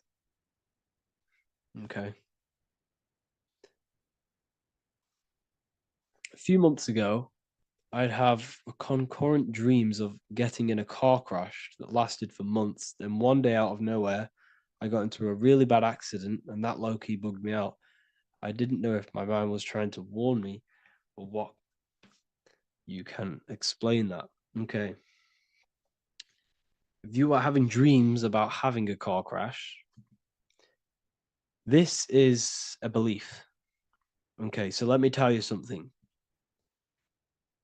Let's say you're a drug dealer, okay? And you live in fear every single day of the police coming to you. This dealer every day is worried, he's scared, and he lives in fear of the police getting him. He was believing it. This fear, this emotion he was feeling on a regular basis, repetition, and the emotion is basically impressing your subconscious. It's impressed his subconscious that deeply that he now believes it. It's now become a belief. So one day the dealer gets caught and he goes prison. Let me tell you something. He placed himself there because he created a program, a belief in his subconscious of the police. And his external reality is now in a prison cell. But that prison cell is just an external manifestation of the prison cell of fear he installed in his subconscious mind. The four walls he's now trapped in is just basically an externalization of his own belief system that he created through consciousness, through the subconscious. If you embedded your belief that you will be in a car crash, you will be in a car crash. He placed himself there. He materialized that reality through the thought, through the emotion, through the belief. He put himself there. You see? So if you were having dreams, this was maybe, it could have been anything. You could have watched a program when you were a child about a car crash and that maybe scared you, or you saw a car crash when you were very young and that scared you and that impressed your subconscious. Then you had a dream about it. Then you started to believe it. And then one day, bang, it happens. That's the power of the subconscious mind. It holds control over you. It holds control over every aspect of your reality, of your being. So I hope you all enjoyed this live. I'll see you all inside Ethereal University. I'll be posting another lecture this week. And yeah, let me hold on. What if I told you many people around you have probably sold their souls? It's more popular than you think, and it's very easy to do. Selling your soul is not something that you can just go and meet the devil and do it. It doesn't work like that. But before I tell you exactly how you can sell your soul and how not to sell your soul, what is the soul? So looking at Jesus, we always see two lights surrounding his head, one surrounding the heart. And as of course, if you've been watching my channel, you know Jesus represents you. He represents the divine essence of the universe made in human form. Each one of us possess a fractal of God's infinite consciousness. We are all God. We are all God experiencing himself in a three-dimensional divided form, separated from his oneness. God wanted to experience himself. So he made this world. So each one of us possess a soul, and the soul is the spark of God's infinite loving consciousness, filled with God's loving moral law. So the reason why Jesus is always have a light above his head and a light on his heart is because this represents the brain and the heart. The brain is not the mind. The heart is not the soul. The brain is the physical manifestation of the mind. It is the physical mechanical computer for the spiritual mind. The heart is the physical manifestation of the soul. The heart is a brain. In fact, it contains 40,000 specialized cells, which are the exact same cells found in your cranial brain. Yes, your heart is an emotional brain. Your cranial brain is a thought brain. It's a computer. Okay?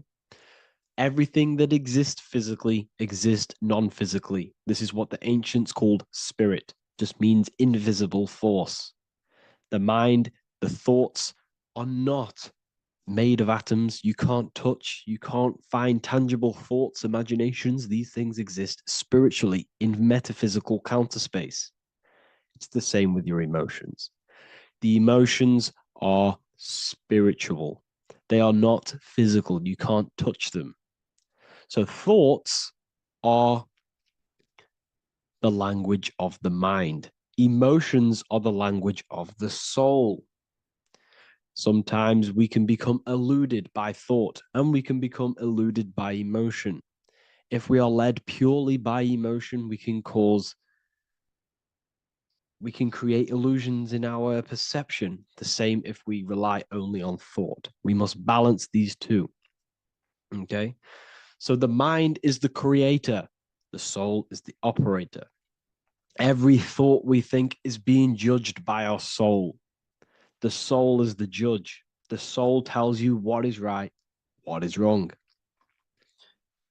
And even the Freemasons depict this spirit and matter in their black and white checkerboards. White is spirit, black is matter. Matter is dead, spirit is life. This is what this represents. Physical reality is not just physical. For every physical object, for every physical manifestation, there is a spiritual force bringing it into existence. Consciousness brings everything into existence. Before you kick a football, there is a change in your inner consciousness before you take that action of kicking the football. Everything exists in spirit before matter. You existed in spirit before you were physical. We also see this in alchemical Freemasonic artwork. This represents the clouds. This is the mind. This is the heavens. And then coming down into the heart, which represents the earth. The light entering the mind into the heart, because every thought we think is being judged by the heart. The heart speaks to you through emotion. The soul speaks to you through emotion. Every thought you think, your heart is telling you that is right, or it's telling you that is wrong. Why? Why is this? Emotions can guide us, okay? Emotions are the language of our soul. Our soul guides us to our soul purpose. Each one of us contains a purpose in this physical life. There is a reason you are alive. There is a reason why you came from spirit into a material reality. Your jealousy reveals where you need to be in life. If you are jealous of someone, this is your soul saying you need to be there. That's where you need to be. Your fear reveals your greatest growth in order for you to reach your life's purpose. If you fear something, this is your soul telling you need to overcome this in order to reach your life purpose. This is the next obstacle. The soul, your life purpose is not found in your passion. It's found on the other side of your greatest fear. The soul's always seeking, it's always seeking truth. It's always seeking to expand, to learn. The soul must go through pain in order to overcome, in order to grow. That's why we are here, to grow and expand and create. You also see this in alchemical artwork. Again, the mind in the clouds, the heart and the soul. They must work in unity. Each one of us contains the spark of the divine, which is the soul. Okay? Which is the soul. This is the operator. God, generator, operator, destroyer. The generator is the mind. The operator is the soul. The destroyer is the body. Everything will generate, everything will operate, and everything will die. That's the Trinity, the Father, the Son, the Holy Spirit. There's always a Trinity, Brahma, Vishnu, Shiva. Okay, so each one of us contains God's law, and it's encoded within our consciousness, within our soul, within our heart. That is what's judging everything you do. Every time you hurt someone, you can feel it. If you've ever punched someone, you can feel it. You know it's wrong. If you've ever stole something from someone, it doesn't matter what you've learned in the past. If you steal something, you know deep down within your soul it's wrong. This is because each one of us are encoded with God's law of love and integrity. I don't care how tough you think you are and how hard you think you are and what you've done in your life. I don't care. You know what is right, what is wrong, because you are encoded with love. Does not matter how far your mind can take you away, how corrupt your mind can become. There is always a spark of love and empathy in your heart, in your soul. You know this when a child. When you're a child, you're not racist. You don't want to hurt anyone. You don't want to steal. As a child, you're pure love, you're pure awareness, you're pure. You would never think about being racist. It's the corruption of the mind that leads us to corruption. Our soul always wants to do good. So the soul is encoded with God's law. And when we go against this law, this destroys our body. Yes, because your body is electromagnetic, and that's being casted from your heart. So every time you go against the heart's guidance in moral law, we weaken our electromagnetic field, which weakens our body. If you've ever looked at someone who's very negative, you can see them. You can see that they are aging quicker. You look at Scrooge, for example. If you ever watched Scrooge, look at how corrupt he looks. That's his heart. You can see the people's hearts on their face. People who do negative things and have negative thoughts, negative emotions, you can see it in their eyes and their face. It's because it corrupts you. It corrupts the body. It ages the body. Goodness is life. Okay. So can you sell your soul? You cannot sell your soul physically. But what you can sell is your conscience. What you can go against is that moral law. And you can exchange physical material things such as money, fame, cars, houses, business, in order for you can exchange that to go against your inner dialogue. For example, these rappers, celebrities, what are they doing? They're not selling their soul. You can't sell your soul to some entity on the astral plane. But what you can do, you can take money to say, I'm going to go against my heart. I'm going to go against my inner moral law. I'm going to take that money and I'm going to do something wrong. It's basically going against your soul.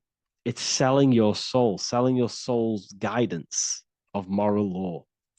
That's what selling your soul is. And that's what these rappers are doing. That's why they're so sad. You know, this is why all these rappers are on drugs, doing all sorts of things to escape, to short-term escape what they've done.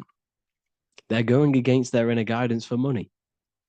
And yes, short-term pleasure may be happy for now, but in the long run, it will leave you feeling voidless because nothing material can ever satisfy your soul. Nothing. You could gain £1 million tomorrow, guaranteed within 2 weeks, you'd be back to the exact same position mentally, emotionally as before, because nothing physical can ever satisfy you. Guaranteed, if you received $1 million yes, if you received $1 million now, in a week's time, you'd be hunting for the next million because it does not satisfy you. There's a reason why these billionaires don't stop working, because they're so addicted to earning and earning and earning. It doesn't satisfy you. The only way you can satisfy yourself is through Christ consciousness, is through self-love, is through loving thyself, knowing thyself, and becoming balanced internally in consciousness instead of seeking external validation through material things, which end up leaving you feeling voidless, empty inside, and sad and depressed and anxiety. Everyone's looking outside of themselves for validation, when true validation comes from within. True satisfaction, true happiness comes from within, reaching Christ. Christ is a state of being, a state of consciousness that we must cultivate within ourselves so we can live a happy, balanced life. You can have all these material things when you're satisfied inside, but don't rely on them. Me, I enjoy material things, but I don't desire them. I don't chase them. I don't rely on them for happiness, for validation. You can have big cars. You could have your favorite watches. You could have Lamborghinis. Yes, it's fun, but don't let it give you your happiness. As long as you're happy on the inside, it's okay to have these things. You should seek balance with your inner world and outer world. Okay, so this is what they are doing. Rappers, celebrities, actors, Hollywood, this is what they've done. They've exchanged their inner integrity, their inner law, their inner moral compass for exchange for material wealth, fame, money, and cars. That's what they've done. And power. It corrupts you. They slowly corrupt you. So yes, you cannot sell your soul. And if you wish to learn more, I'll see you inside Ethereal University with my community, where we are learning every day to master ourselves, to expand our consciousness. If you want to lucid dream, astral project, master yourself, create the desired reality you want, learn about human consciousness and your full potential, then Ethereal University is for you, and I'll see you inside. The link will be in the description. Thank you for watching.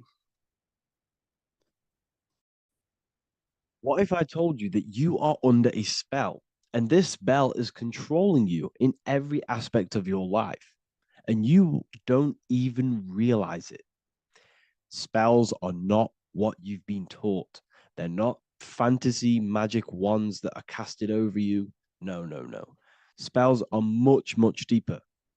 A spell is a belief system that is installed into your subconscious mind, which holds power over you. Okay? If I install a belief into your mind and that belief holds power over you and controls you, that is you under my spell. A spell is a belief that someone has installed into you. Okay? You have a subconscious mind. The subconscious holds power over 90% of your daily basis behavior, thought patterns, and overall emotional state. Because the subconscious is the back end of our mind, the mind that we don't really have access to. It's the shadow self, where all of our programs, all of our memories, all of our traumas, all of our everything that we've ever experienced is recorded and kept in this vast database called the subconscious. Now, the subconscious is the 90% of our mind. We are only aware of 10% of our mind, which is the conscious mind, which is what you're using now, what you're consciously aware of. But there is a subconscious mind that holds power over your conscious decisions, and you don't even realize it. For example, as a child, you had a very, very traumatic event happen. Let's say as a child, you were not loved enough by your parents. And this feeling of you not being enough for your parents and feeling alone as a child implanted this seed. And this seed was planted by your emotions, a strong emotion. And over time, as you grew older into an adult, this seed grew and grew and grew. And what this seed grew into is you being very needy, you always seeking validation from others. Okay. But you taking this conscious decision 10 years down the line actually stems from this hidden cause within your subconscious mind, within this little feeling, this seed inside your subconscious where you don't feel like you are worthy. So this results in a conscious decision of you seeking validation from others, being very needy from others. Okay. This is what the subconscious is. The subconscious holds power over us.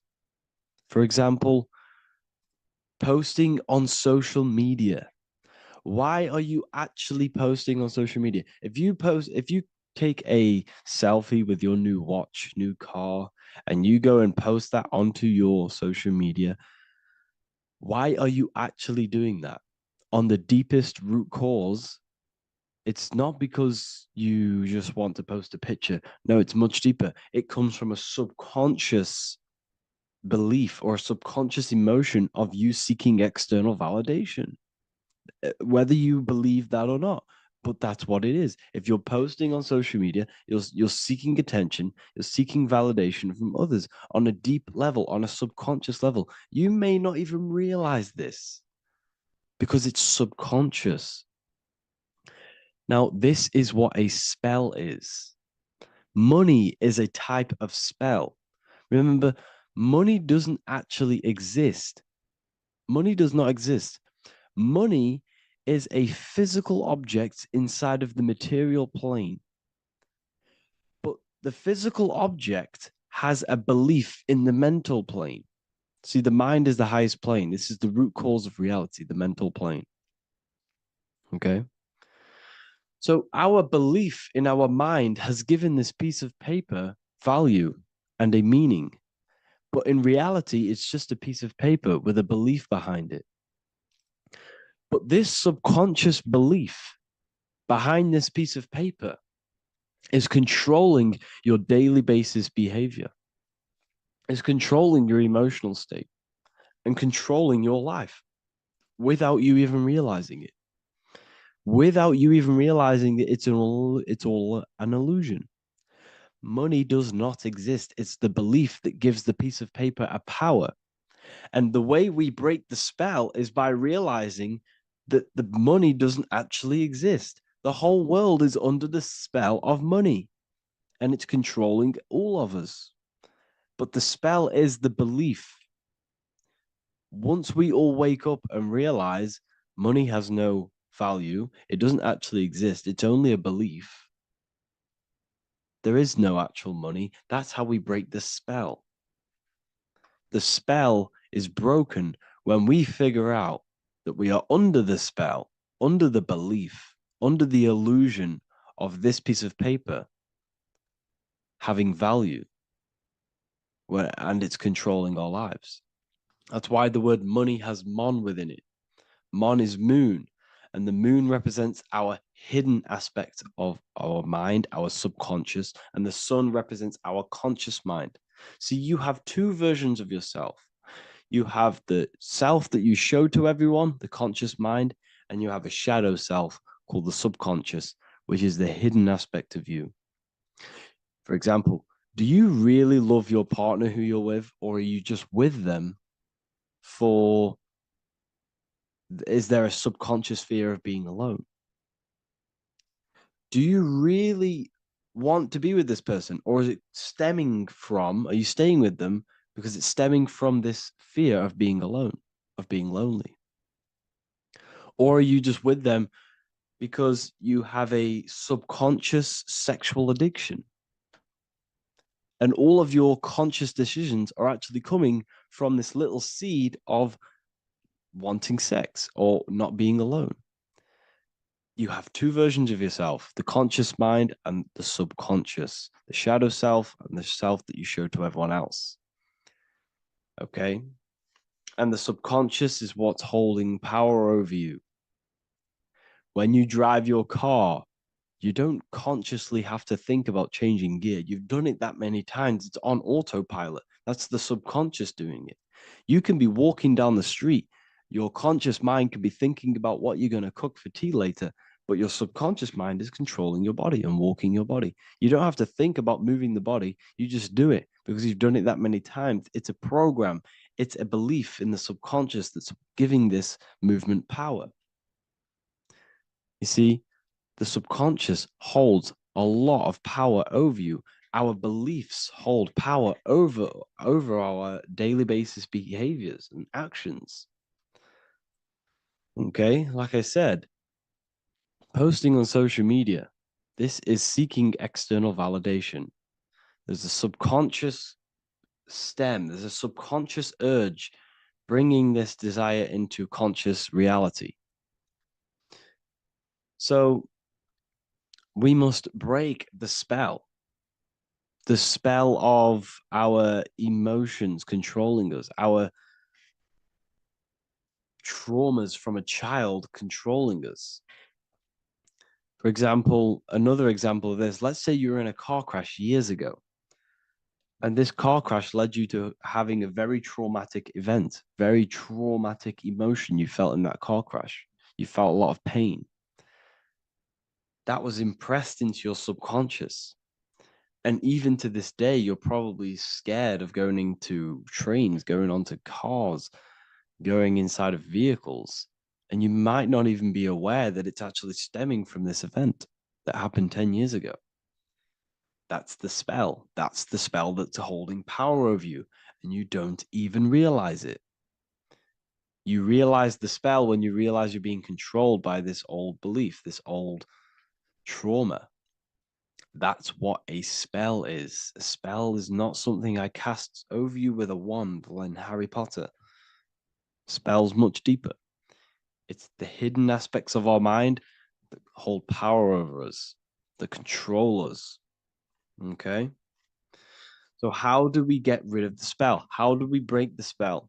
By installing new belief systems, by installing new programs into our subconscious. The subconscious is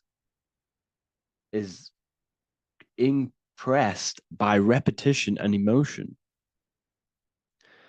Everything you do on repeat, for example, tying your shoelaces, you can be looking up into the sky, closing your eyes, thinking about what you're going to create for tea while doing your shoelaces. You've done it that many times, you don't have to think about it. That's the subconscious taking over. Okay. That's the repetition aspect of the subconscious. For example, you could probably run down your stairs. You know exactly how to run down the stairs. If I tried to run down your stairs, every staircase is different. I'd probably fall over. But you've done it that many times, you know exactly how to do it. It's what we call ritual. When you have an evening ritual, when you tidy the house, you do your skincare routine, you wash your teeth, that's a ritual. This is what the ancients called ritual. When we do rituals, we're trying to implant something into our subconscious to either remove an old program, an old seed that is controlling us, for a new one that's going to grow into new light, into a new reality. So you can implant messages, implant new programs into our subconscious, which will then grow into a new reality. Okay? Because if I tell you something over and over and over again every single day, for example, if I say, you do what I say every single day I repeat this statement into your ears, about a month or 2 months in, you're going to start to believe in that statement and you're going to start to be under my spell. You're going to start to do everything that I say. So this is what spells are. Spells are subconscious beliefs that hold power over you and you don't even realize it. So we need to remove these old programs we have that are controlling us for new programs. And we do that through ritual, affirmation, and imagination. Repetition and emotion is key to impressing the subconscious. They are the two ways that spells are created, that programs are created. The subconscious only knows the now and it only knows you. So every word you say is a spell. So when you call someone else a name, you're calling yourself a name because your subconscious takes everything you say as truth because it only knows you. It doesn't know anyone else. So every night we can do affirmation. We affirm the reality we want. This is what we call a ritual. We sit down or we stand up, whatever it is, you affirm the reality you are, I am statements, and then you imagine that reality. And you do this over and over again, every day, twice a day, 3 times a day, however many times. And this will cause repetition. This will install a new belief system into your subconscious, which will then start to show in your external reality. It will start to put you under a spell of the new program. For example, if I install into my subconscious that I believe that I am rich, every single night I affirmate that I am rich, I am wealthy, I am free. And then I do a ritual. I start to imagine this reality. Every single night, I do these two things on repetition, and I start to feel the reality and imagine the reality.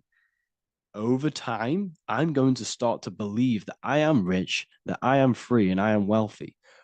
without having the physical reality. And what this will do is that it'll implant a message deep within your subconscious mind. It will plant the seed of this belief. And this belief over time will grow into 90% of my thoughts, 90% of my actions, 90% of my words. My words, my thinking will change due to this new belief. I may not even realize it, but I'm looking for more opportunities to make money. I'm speaking to more people because of this belief that I've installed. This belief has triggered new ways of thinking. My mind, my conscious mind is now only operating to fulfill this belief. And my conscious mind might not even be aware of it. You won't even realize that you're manifesting this belief of being rich. And that's how it happens. You implant the belief within your subconscious. You implant the spell into your subconscious, which will then gain control over you. So we need to make sure we're removing the negative spells, the negative programs that are controlling us for new regenerated ones, for new ones that are going to create new realities, a better life. Okay? You don't want negative traumas, negative seeds controlling you and growing into your life. If you don't cut them off, they will continue to grow and grow and grow. Your anxiety will get bigger and bigger and bigger. Your depression will get bigger and bigger and bigger. But it's all actually stemming from one belief system or one trauma. Okay? So this is important. Everything in this physical plane is an effect of the higher planes. It's a shadow of the mind. Everything we think, all physical objects began as a thought, then an imagination, then energy, then a physical reality. So we must change the mental plane. We must plant seeds into our mind to change down into our physical material life. It's about manipulating this higher plane so we can create change and effect in the physical external material plane. That's what magic is. This is what spellcasting is. This is all what it is. It's not fantasy. This is the manipulation of the higher planes of consciousness, which your mind has access to. You have access to these higher planes. Okay? This is exactly what I teach in my university. I teach different rituals. I teach specific rituals to get rid of certain things, certain belief systems. I teach all different rituals, all different ways for you to create your own reality and live the best reality you want. We also have all of these different courses. We have activating the inner eye. This will teach you exactly how to lucid dream and activate your inner vision of imagination. We have the sexual alchemy course. This will give you the power of transmuting your sexual energy into creativity. We have electromagnetism studies. We have esoteric exchange, an exclusive live call that we do every single week. And I connect with all of the students. They can ask me questions, can speak with me one-on-one inside of these live calls. We have the real numerology section. We have the health section. We have a lecture section. Look at all of these lectures we have on occultism, symbolism. All of these lectures are designed to gain you power, to give your personal power back to you, to make you realize things about you. We have a meditation section. We have a library section where you can download all of our library, all of our books, different books on occultism, symbolism, Freemasonry, astral projection. And of course, we have the Manifestation Mastery course, which teaches you exactly how to create reality so you can live that desired reality that you want. This is the last chance to lock in the price of $55 a month. This is less than $2 a day. You can really level up your life because the price is going to increase as the value of the university increases because there's a new symbolism course coming out. And if you join now, you'll get this course for free because obviously when this course releases, the price will go up. The symbolism course will teach you the language of esoteric and occult symbolism. I'll leave the links in the description. Make sure to leave a like, comment, subscribe to the channel if you want to see more content. Thank you all, people. Have an amazing day. Geometry. This is the study of nature, of the codes, the mathematical codes behind physical reality. So today we're going to be going deep into geometry and the true esoteric internal geometry, the geometry that no one really talks about, and how geometry relates to human consciousness. So essentially, what we must understand when it comes to geometry, the basics of geometry is everything is vibration. And this vibration is vibrating on a certain frequency. And this certain frequency creates a geometric shape, which is why in nature we see all of these different geometric shapes. All matter takes form in shapes. So if we put sand on a plate and we vibrate the plate on a specific frequency, we see that the sand goes into specific geometric shapes and patterns. So essentially, matter is energy condensed. It's energy vibrating on a low frequency, vibrating at a certain frequency. So matter is condensed energy. And each geometric shape is manifesting and showing a specific energy. Some shapes carry more energies than others. For example, the cube is what traps energy. A square is what traps energy. So geometry and the flowers are basically how energy manifests itself into physical matter. We are in a world made out of energy or light. Light is energy. So everything is vibration, everything is frequency, and everything is energy. Even the words, each atom in our body, everything. So everything in nature has these mathematical energetic codes. So geometry is basically the study of nature and the shapes that are in nature and their energetic principles. Because, like I said, matter is energy. So this is what we call cymatics. When we place water in a petri dish and we shine light on top and we vibrate the water, and we can capture. This creates certain patterns. Each frequency, like you see here, has its own pattern. So what we are seeing here in the physical plane is essentially energy condensed into physical reality. We see it in the turtle. We see it in every single form in nature. Now, external geometry and normal geometry, we normally get taught that this is God's way of creating physical reality, which is essentially true. However, it's far more deeper than that. Far, far, far more deeper. Okay, so what geometry truly is, it's not God's codes to reality. What we must understand is what the brain truly is. And what we must understand is that we are not in the world. We are not in the universe. The universe is us ourselves, and the world is produced by our brain itself. Okay? So the way you must understand how the brain works, so what you visually see, so geometry is to do with what we visually see. And what we visually see is heavily connected with our eyes, which are an extension of the brain.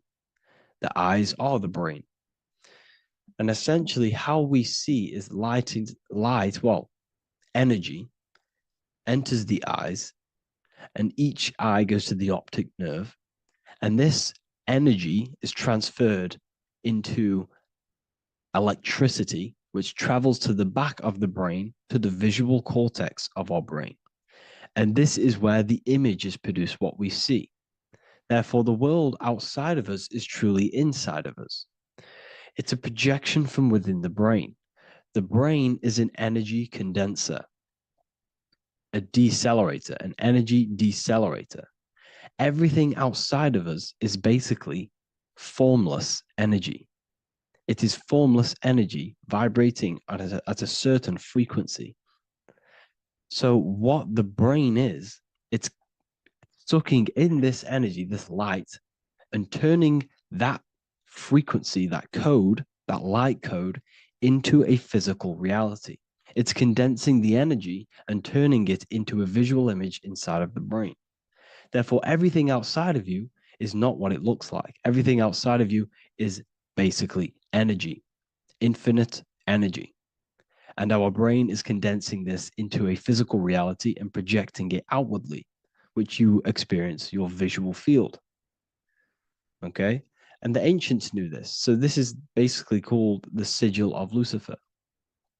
Lucifer is known as the light bringer. Lucifer in Latin means to bring the light. This is the sigil of Lucifer, which shows the visual field and the brain. We also see this in the Google Play symbol. It's a powerful symbol showing you the visual field, which is basically a symbol that tells you that reality is inside of the brain. The brain is what produces reality, but consciousness is not produced in the brain. The brain is essentially a consciousness downloader. It's a computer and it's a reality simulator. The body is a simulation of physical reality. You are inside of the body experiencing the body simulation. The body produces this reality. It's a piece of technology. So Lucifer is to bring the light. Lucifer is the light being produced in our brains. Okay? So this is why they say Lucifer can tempt you. Lucifer can be the devil because it represents physicality. It represents the false light. Lucifer can trick you because it represents the physical world can trick who you truly are.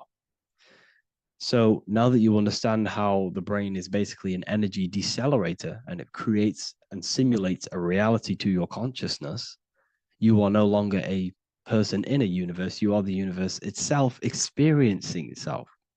Therefore, geometry is heavily linked in with the brain. Geometry is essentially how your brain and how your eyes decode energy. So what you are seeing is the mathematical codes of your brain creating reality. So what they teach you is the external is that geometry is God's way of creating this world, and these are the mathematical codes God's created. But now I'm telling you the internal. This is the truth. Geometry is how your brain mathematically condenses energy and light into a physical reality. So therefore, your brain is a computer program. So now geometry is nothing outside of you. Geometry is not something created by something else. It's created by your brain. Your brain produces these patterns through mathematical codes by breaking down energy into physical reality. And this is why you see geometry in everything around you. This completely changes your view on geometry. It's in your ear, it's in your face, it's in everything. Geometry is everything. Okay? So now that you understand this, now, as we were talking about the visual field earlier, the ancients knew about this.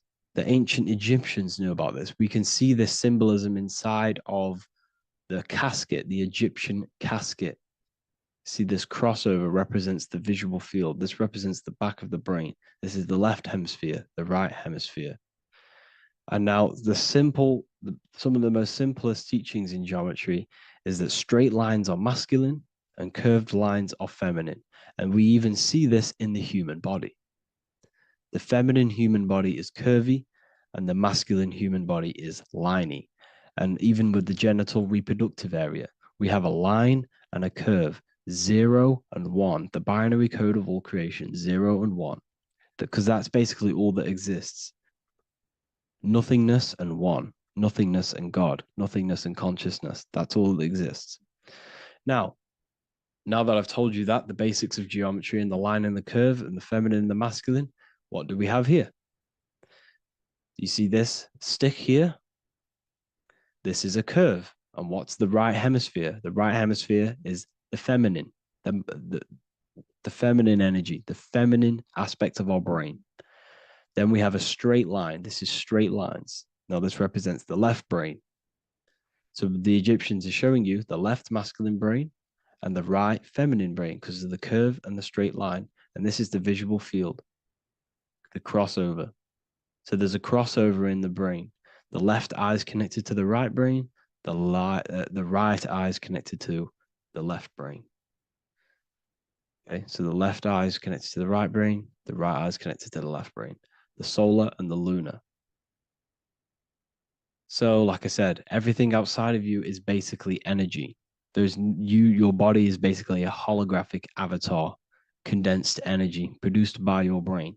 There's nothing actually outside of you. Your five senses are electrical threads of light. And when you touch something, this is basically electrical signals in your nervous system, which are reporting back to the brain. Therefore, what you touch is actually, you're not touching. The feeling that you feel when you touch something is not the true feeling. That's your nervous system you're feeling. You're feeling your nervous system in the brain. It's electrical signals to your brain. So the five senses do not decode, well, what you're experiencing as the five senses is not outside of you. This is your brain interpreting electrical signals. You don't experience the world, you experience your nervous system and your brain. The nervous system is an extension of the brain. So this is the truth. This is not woo-woo spirituality. This is true consciousness science that I'm teaching you here. Okay?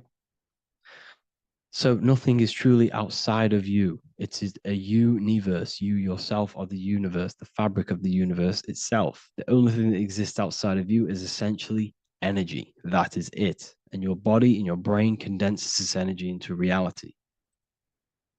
So when we look into architecture, why is architecture, the ancient architecture, so important?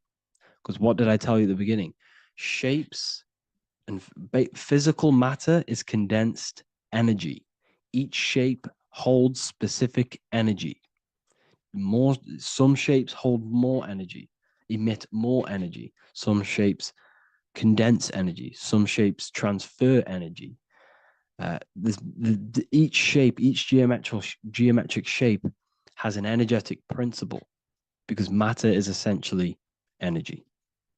So when we look into cathedrals and the ancient buildings, they were filled with geometric patterns, geometric shapes, because they understood the energy principle. Architecture is basically solid energy. It's physical energy. If we create this pattern here is an energy code. And if you stand next to it, you're going to gain that energy. It's going to be imprinted on your body. So essentially, they filled their buildings with high energy geometric shapes, points, triangles, pyramids are very, very energetic. This is why you have crystal pyramids made, organite pyramids. They're always in pyramid shapes. That's why the Egyptians built in pyramids, because pyramids hold high energy. They emit high energy. So this is why you see all these different geometric patterns. Okay. So in the real reality, in the energetic plane, this building would basically look like this: lines and grids of energy. Okay. This is what it would look like in the energetic plane, a blueprint of the energy body. So as you see here, these are the different frequencies in a petri dish, of water in a petri dish. And you can see they are specifically aligned up with these specific patterns.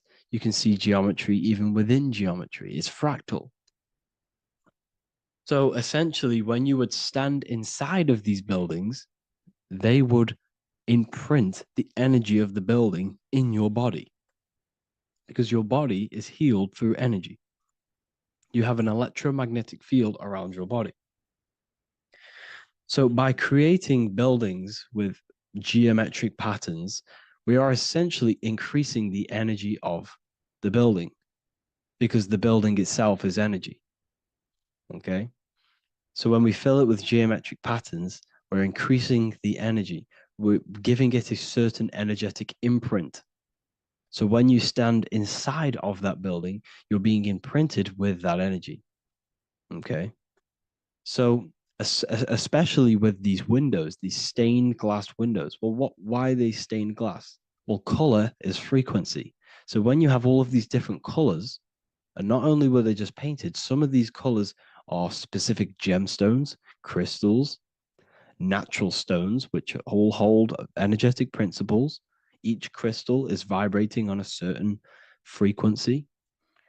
Wood has its own frequency, metal has its own frequency. What you must understand is that everything in nature is not just a piece of matter. It's vibrating. The atoms of wood are vibrating on a certain level, which give it a certain energetic principle. Each crystal is vibrating. The atoms of the crystal are vibrating on a certain frequency, which give it a certain energetic principle, quality. So each thing, this is why the ancients were obsessed with natural stones, natural things, crystals, natural metals, and they wore different metals, different things like copper on their bodies because they understood the atoms of these natural things are vibrating, which give certain qualities to you if you wear them. So you're not wearing it, you're basically putting that frequency onto your body because they understood this is energy. If I put copper on my body, I'm not putting copper on the body. I'm putting the frequency and the energy of the atoms onto my skin. And that frequency of them atoms are going to vibrate my skin, that frequency, and heal my body. So this is why this is so important.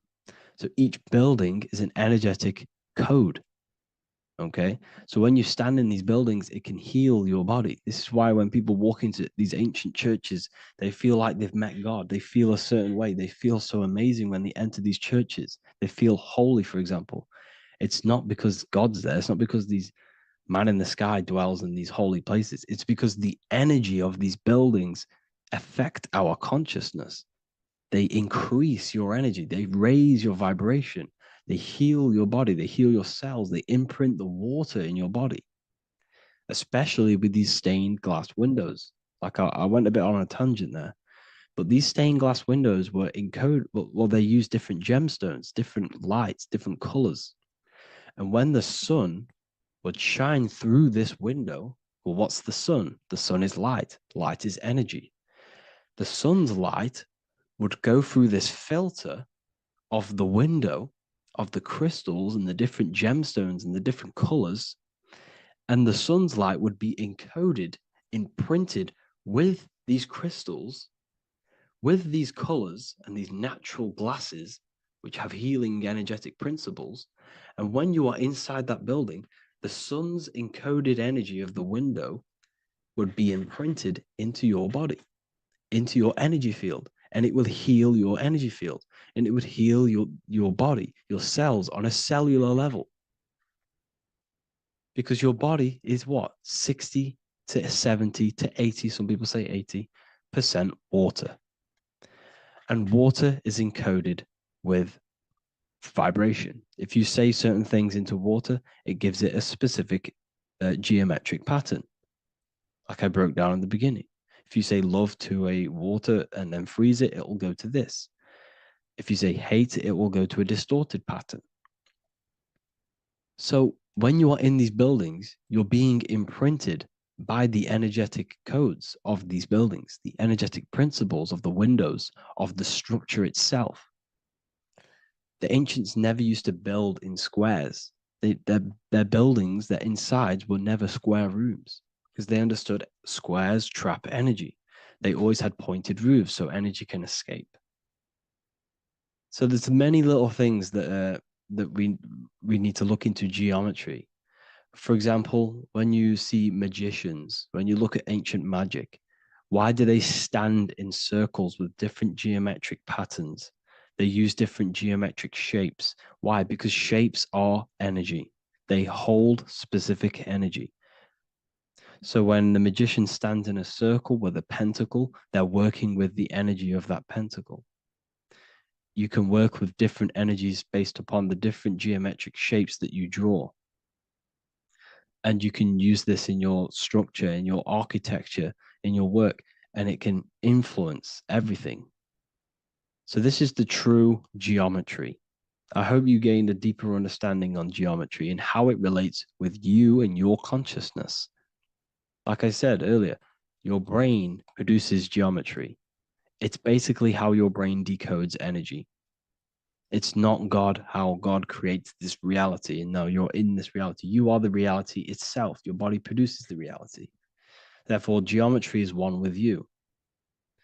So therefore, if I play with the geometry of the buildings, for example, like the government have, everything's in squares. If you look outside, everything's a square, everything's a rectangle. You go to a city, every window is a rectangle, every building is a rectangle. You live in a box room, everything is boxed and squared off in this reality, in this modern society. Why? Because they're trapping energy. The cube is the most simple geometric shape, which basically condenses energy and it traps energy. And if you subconsciously see squares all the time, your phone's a square, your TV screen, everything's a square, your keyboard, your desk. Go and look at the ancients. They never used to build in squares and cubes. And if you go into nature, you'll never see squares and cubes. Nature doesn't create squares and cubes. Everything in the modern society is squares and cubes to simple your consciousness down, to dumb your brain down. So the ancients built very, very complex structures. Why? Because they understood what we see affects our brains, because our brains decodes reality and creates reality. If you see a sophisticated building, this is going to give you a sophisticated mind and raise your IQ levels over time, subconsciously. I'm not saying if you look at this building, you're going to become smart. I'm saying if every single building in your environment, ment is mind, mental, every single building in your environment was this complex and complicated, it would increase your IQ on a subconscious level. It'd make you more complex, make you more intelligent. So they've dumbed everything down. They've dulled everything down. Look at everything. Everything is being dulled down. So anyways, I hope you all gained a better understanding on this. If you want to gain more occult knowledge and esoteric knowledge, make sure to read the Book of Wisdom, Volume 2. If you're inside the university, you can get this book for free. Go to the general chat area and follow the instructions and you can order yours for free. Truly life-changing stuff. Because the issue is with the world is that no one really understands who they are, what they are, and why we are here. That is the issue for people's depression, for people's wrongdoings. They don't understand who they are, what their emotions are, what their mind is, what their body is, what reality is. This book gives you that. This book gives you the sense of understanding, the sense of well-being that will give you a better life because you understand life and what life is. And if you truly want to take your studies to the next level, we have the Ethereal University. This is the place for truth seekers where you can connect with like-minded people so you don't have to feel insane, because not many people think this way. I've been there when you wake up and not many people around you are thinking the same way and you start to feel a bit insane and you can't really talk to people about these things. That's why I created this, so you can connect with people and learn at the same time and become the best version of yourself by understanding truth and knowledge. If you join, you'll gain access to free live calls every single week, every single Saturday morning. We do live calls. You can ask me questions and all sorts. So make sure to leave a like and a comment. And thank you all for tapping in.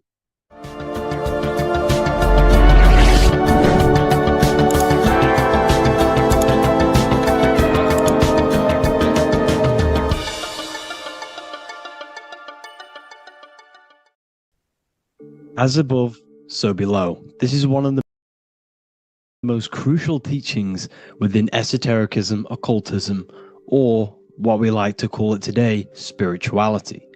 I don't like calling it spirituality because it's not spirituality. I teach human consciousness. I teach the science of you and your consciousness alone and your being. And in order to fully understand you and this world around you, you must understand this number one principle of as above, so below. There is many misconceptions of this, and there is many simple teachings of this, but I'm going to break it down today from the most simplest to the most complex, and you will see the connections between all things. This is the most important lesson you could ever learn, and I'm going to teach it you today. So what you must understand is with the term as above, so below, it applies with everything you see in this world and about yourself.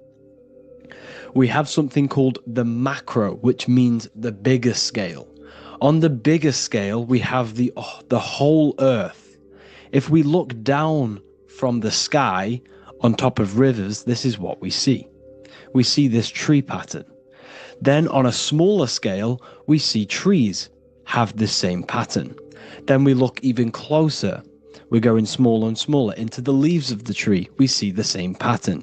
Then we go even more micro into the human brain and look at the human brain cells, and we see the same pattern. This is proof this is a fractal universe, and everything is in the micro is reflected in the macro. As above, so below. As within, so without. On the macro is a reflection of the micro. So now that you understand this, we can go a bit further. A yearly cycle of spring, summer, fall, winter is a macro. A micro is a daily cycle. So a day is a mini year. The summer is the midday. Autumn is the evening. Night is the winter, and spring is the morning. This is a macro, a reflection. We have a miniature cycle of the zodiac every single day.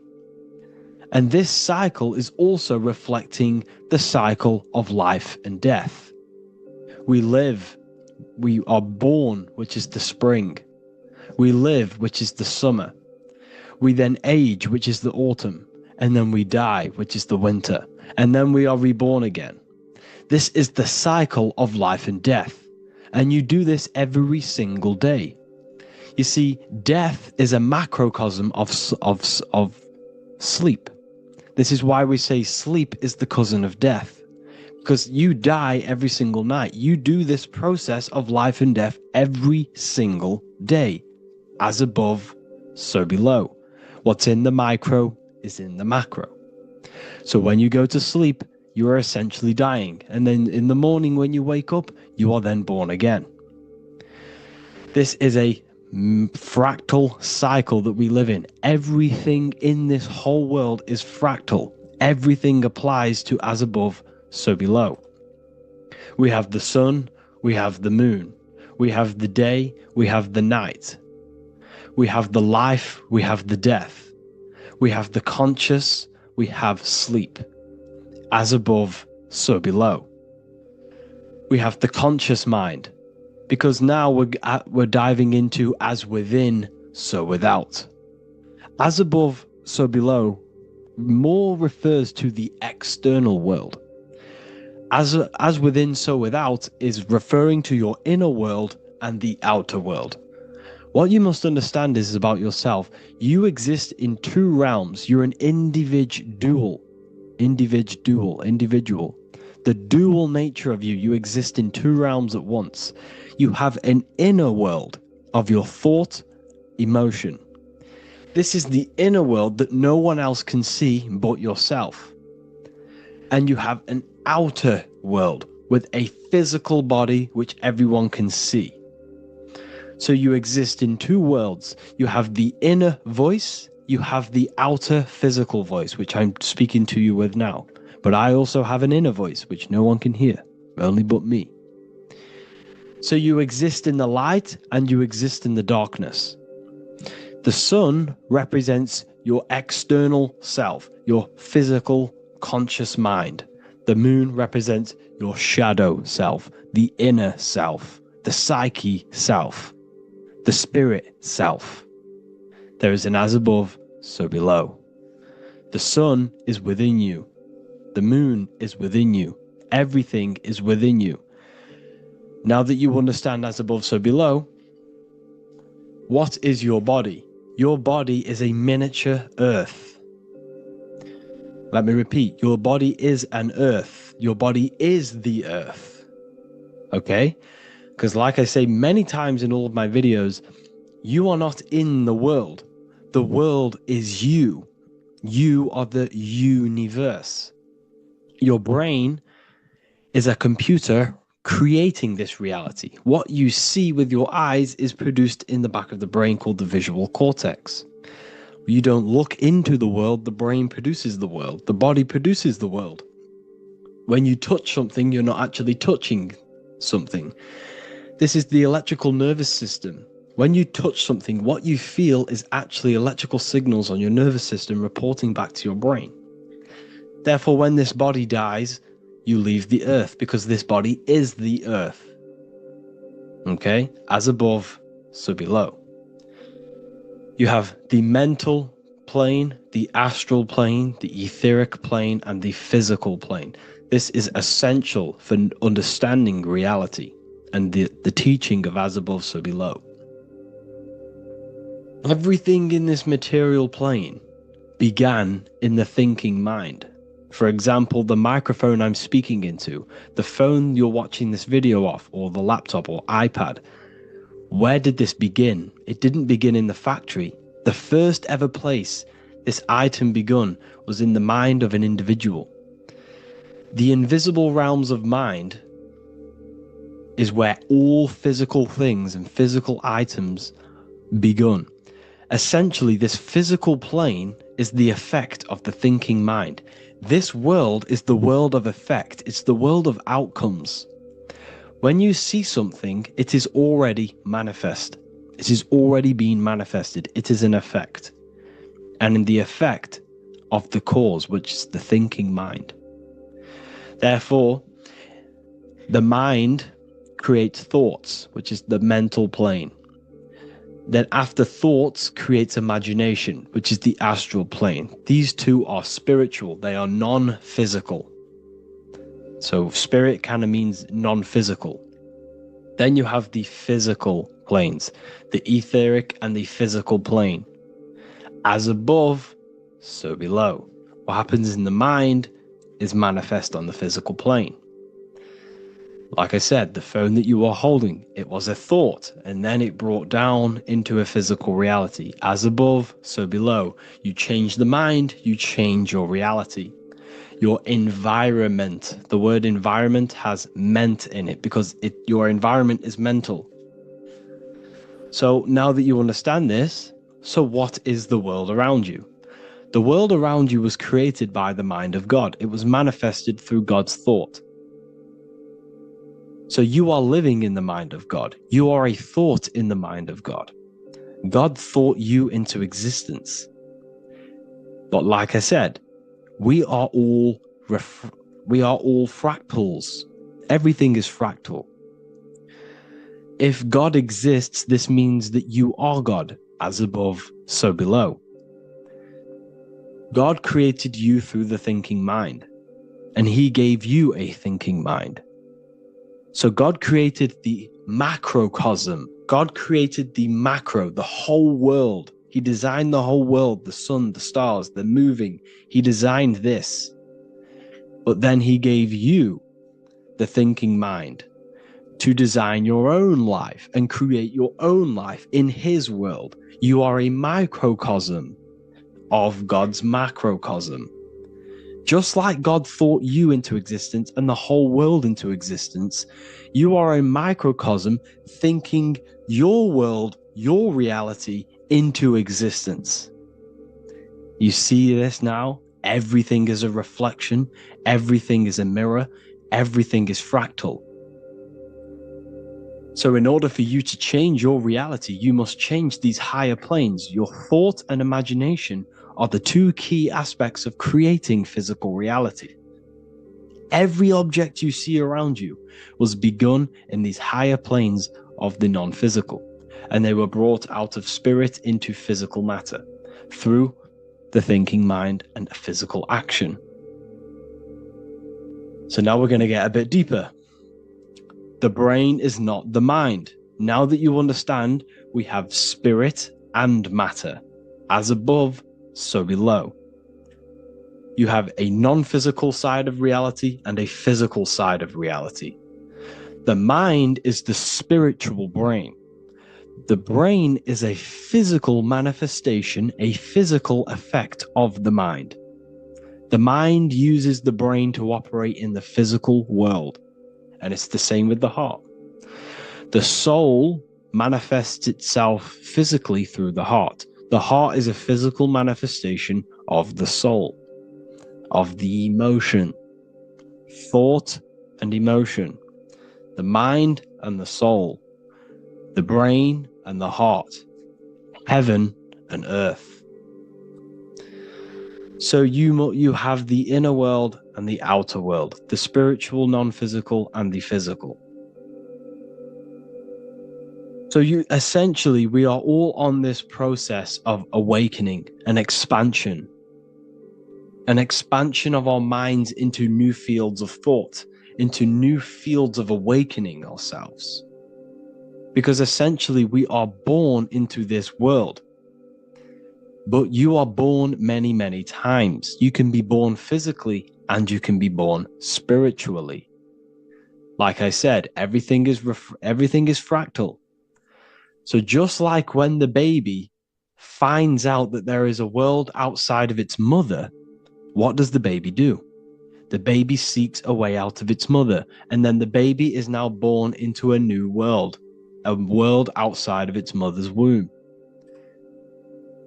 It's the same with you and your spiritual process.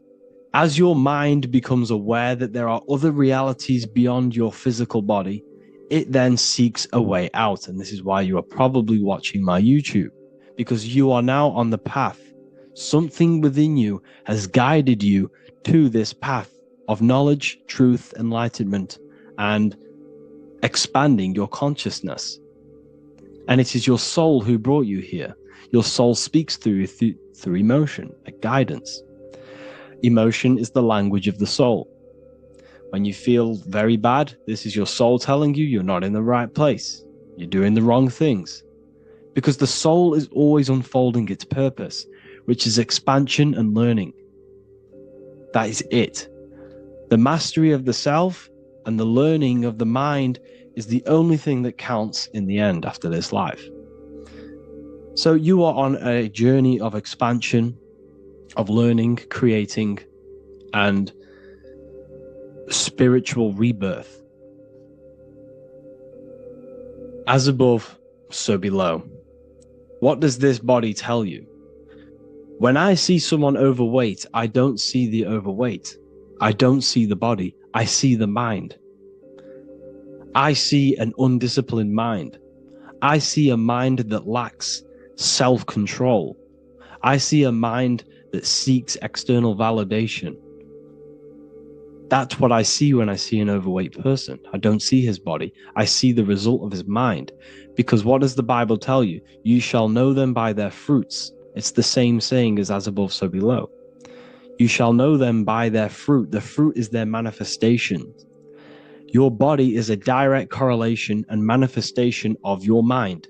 Your inner world projects your outer world. As within, so without. As above, so below. Now, what do you see when you see this man's body? I see discipline. I see strength, mental strength, not physical strength. I see mental resilience of pain. Because all of this man's mental energy has been manifested physically within his muscle. This body is a direct manifestation of this man's mind's pain and suffering. And it shows discipline. This is why people instantly respect you if you are in shape. You walk into a room and you are in shape, people will instantly give you respect because they know that you are mentally disciplined. The body is a reflection of your inner world, and it's the same with your friends, your family, your connections with people. If you think about yourself very negatively all the time, and you don't have a good connection with yourself, you don't have a connection with your true self, this will manifest into every single relationship you have in your life. If you don't have a good relationship with your inner self, you don't have a good relationship with the people and the friends around you. Because as within, so without. If you think negative about yourself, you will only pick up the negative in other people. If I think very highly of myself and I think very happy and good things about myself, I will then see the good things in other people. Because it's as above, so below. As the inner world is, so is the outer world. It's the same with your life circumstances. Your life is a direct correlation of every thought you thought in the past. If you possess millions of pounds, millions of dollars, this is because you have thought this into physical reality. You live the life you are deserved. You live the life that you manifest through your thought. If you live a very poor life, this is a reflection of your mind. This is a reflection of what you have thought into physical existence. Because like I said, everything begins in the mind, as above, so below. And this is even present within the body. So where is the head? The head is at the very top of the body. And where does all manifestation begin? In the mind. That's where the mind is, in the head. And then the thoughts we think travel down the body into the heart, which is the emotion. Every thought we think is in the emotion. Every thought we think creates an emotion. This emotion then drives the action. Where does the action come from? The feet, because the feet move our body. We move with our feet to take action. Our hands. You see, so the body is even a micro reflection. I can't even say it. Reflection of the order of manifestation. This blew my mind when I figured this out. You see, the head, the thoughts begin here. This is the beginning of all manifestation. Then it comes down to the heart. This is the emotion. Then you take the action. The thought and emotion then sparks the action, which is taken with the hands and the feet. And where's the lowest point on the body? The feet, and that's touching the physical earth. So the head is where the thought is, the non-physical, and the lowest point on the body, which is touching the physical earth. So the head represents spirit, the feet represent matter, spirit and matter. Your room, if I walk into your room and I see a messy room, I don't see the room, I see a messy mind. The room is a reflection of the mind. If you have a messy room, this is your mind. It's an externalization of your unsorted mind, undisciplined mind. So like I said, we are all God, and we must find the God self within us. And I teach all of this inside the Book of Wisdom, Volume 2. This is not just a book, this is a revolution. This is the beginning of a new age with this book. If you have read it, I congratulate you. You should feel very proud of yourself if you have an open mind. You should feel proud of yourself for watching these videos, because not many people have an open mind. Remember this, people. You are special if you're watching these videos. You have the mind. You have the ability to see through the illusion. And I take my hat off to you. You want to take this to the next step? Read the book. Or if you want to take it to the serious levels, join the university. The university, you gain access to every piece of my material that I've ever done. All of my books, all of my lectures that are hidden from YouTube, that are hidden from everywhere else. The lectures that give you real power. And if you feel alone on this journey, we have a conscious community where you can connect with like-minded individuals, because I've been there. I've been there when you feel lonely, because you feel like no one else is thinking the way you are feeling. You can't talk to people about these things because people just think you're crazy. That's why I put together this, so we can connect, so we can unite, so you can connect with people, so you don't feel crazy about thinking about this stuff, learning about this stuff. And if you truly want to level up your life, people, and take your studies serious, this is for you. We do live calls, we do lectures. There's a whole library filled with books you can read. It's the perfect place for the truth seeker. I thank you all for joining. Please leave a like, a comment, a subscribe. Let me know any future videos you want me to make in the comments. Thank you all. Have an amazing day. Welcome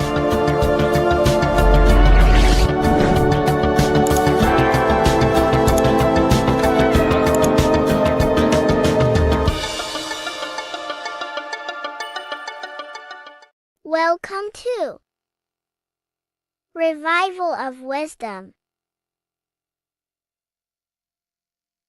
Today we're going to be breaking down Saturn worship and how the occult are linked in with Saturn. Okay, so first of all, let's start with the celebrities. All these celebrities are doing 666. Okay, covering the one eye, which also symbolizes the all-seeing eye, which is another occult symbol. But we're focusing on the 666, the 6 with the 3 fingers. Also, we have CERN with the 666 within their logo. Also Disney, okay, as you can see here, 666 within their logo. Pepsi, Coca-Cola, and even Cadbury's. Monster Energy with the 666 in Hebrew numerals. Unleash the beast. So what is 666 to do with Saturn? Because on Saturn, on their north pole of Saturn, there is a 6-sided hexagon, okay? So Saturday is named after Saturn Day, the 6th planet. It is also the 6th day of the week, and has a 6-sided polygon on its north pole, 666. Not only that, when you create a star out of the hexagon, you will create a 6-pointed star, okay, with 6 triangles within the star, and a 6-sided hexagon, which all adds up to 666. Okay, so this is why all these symbols contain 666. So why do they worship 666? Saturn. Because Saturn is the god of time and death, okay, and order and lessons. Okay, Saturn is a very cold and dry being. That is the 6th planet from the sun. Okay, Saturn represents the winter, which symbolizes death. Okay, because all nature dies within winter because the sun's not there. So it represents darkness and death. It rules the zodiac sign of Capricorn. Okay, so in the celestial cycle, Saturn is always opposite the sun. So it's the opposite of the sun. So they're worshipping this energy which is death-like. Okay, this god which is death and does not bring life. Okay, also is the god of time. Okay, also in the Roman and in Greek it's called Chronos. Okay, which is just a translation for time. It's also known as the Father Time, aka the Grim Reaper. Okay, the Grim Reaper. Keep that in mind. We'll come back to this. Here are some more logos for the Saturn. Okay, NAG, Internet, Wi-Fi.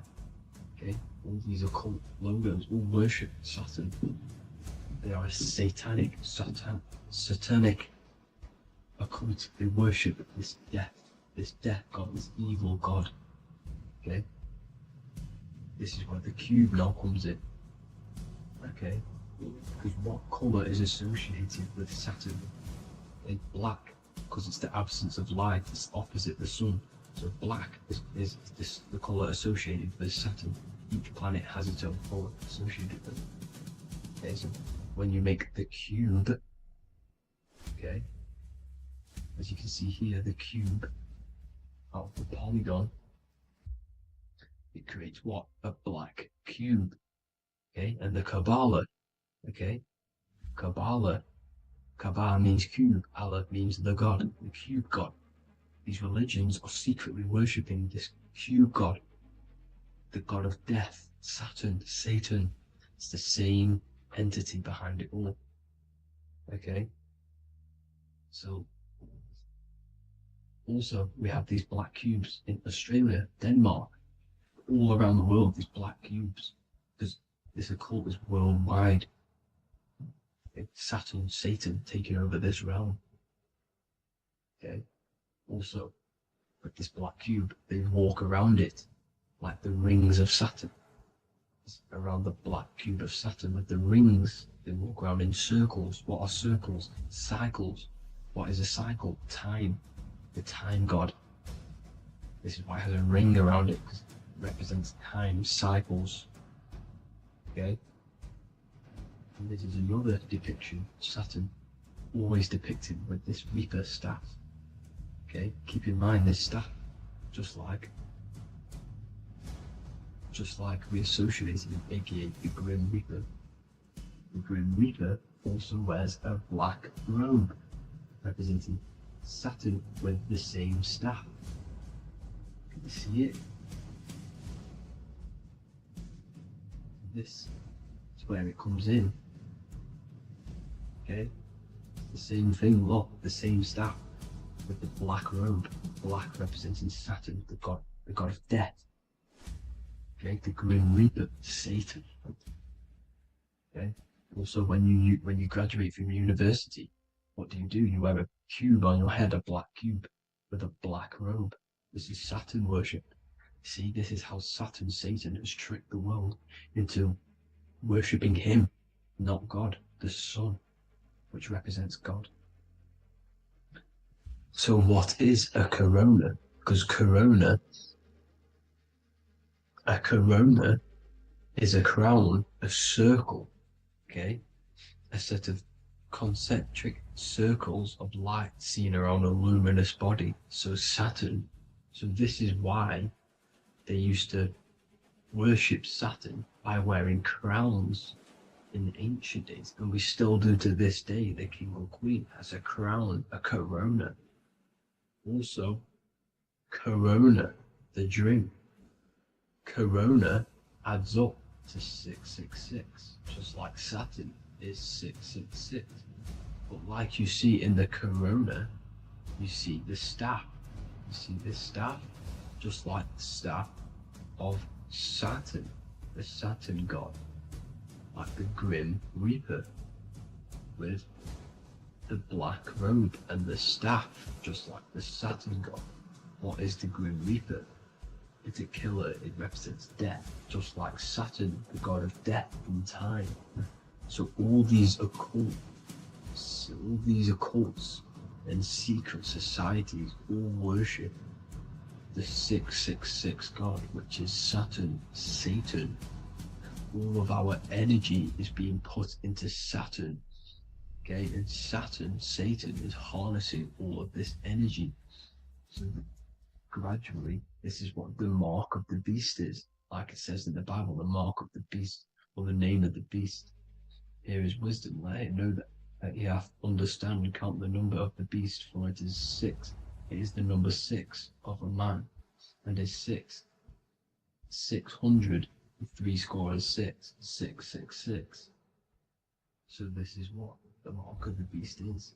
They are going to eventually put green chips, just like Neuralink, which is what Elon Musk is pushing. Okay, so this chip is the mark of the beast, and it's going to be implanted to our hands or brains. Okay, and they will manipulate our consciousness, and it will manipulate our DNA, and it will directly connect us to AI, and AI is linked in with Saturn, Satan, as the demons and the people who rule this world are in love with AI. They want to connect humans to AI. And this will control our consciousness completely and give all of our energy back to Saturn, Satan, this deity that they all worship. Just like when you get married, you wear a wedding ring, the rings of Saturn, over the finger, which represents the sun. So you're basically seeing Saturn over the sun. The sun is the son of God. It represents the sun, represents God. So you are putting Saturn over the sun. So thank you guys all for tuning in. I'm going to leave you guys here. Please leave a like, comment some topics that you want me to talk about. And please subscribe for more amazing content. God bless.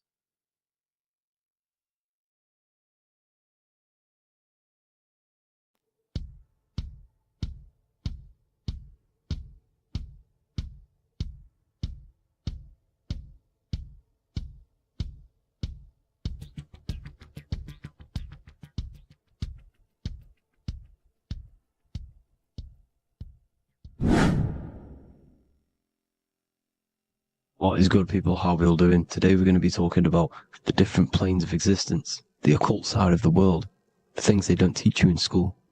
And of course, you can only find that on this channel, so welcome.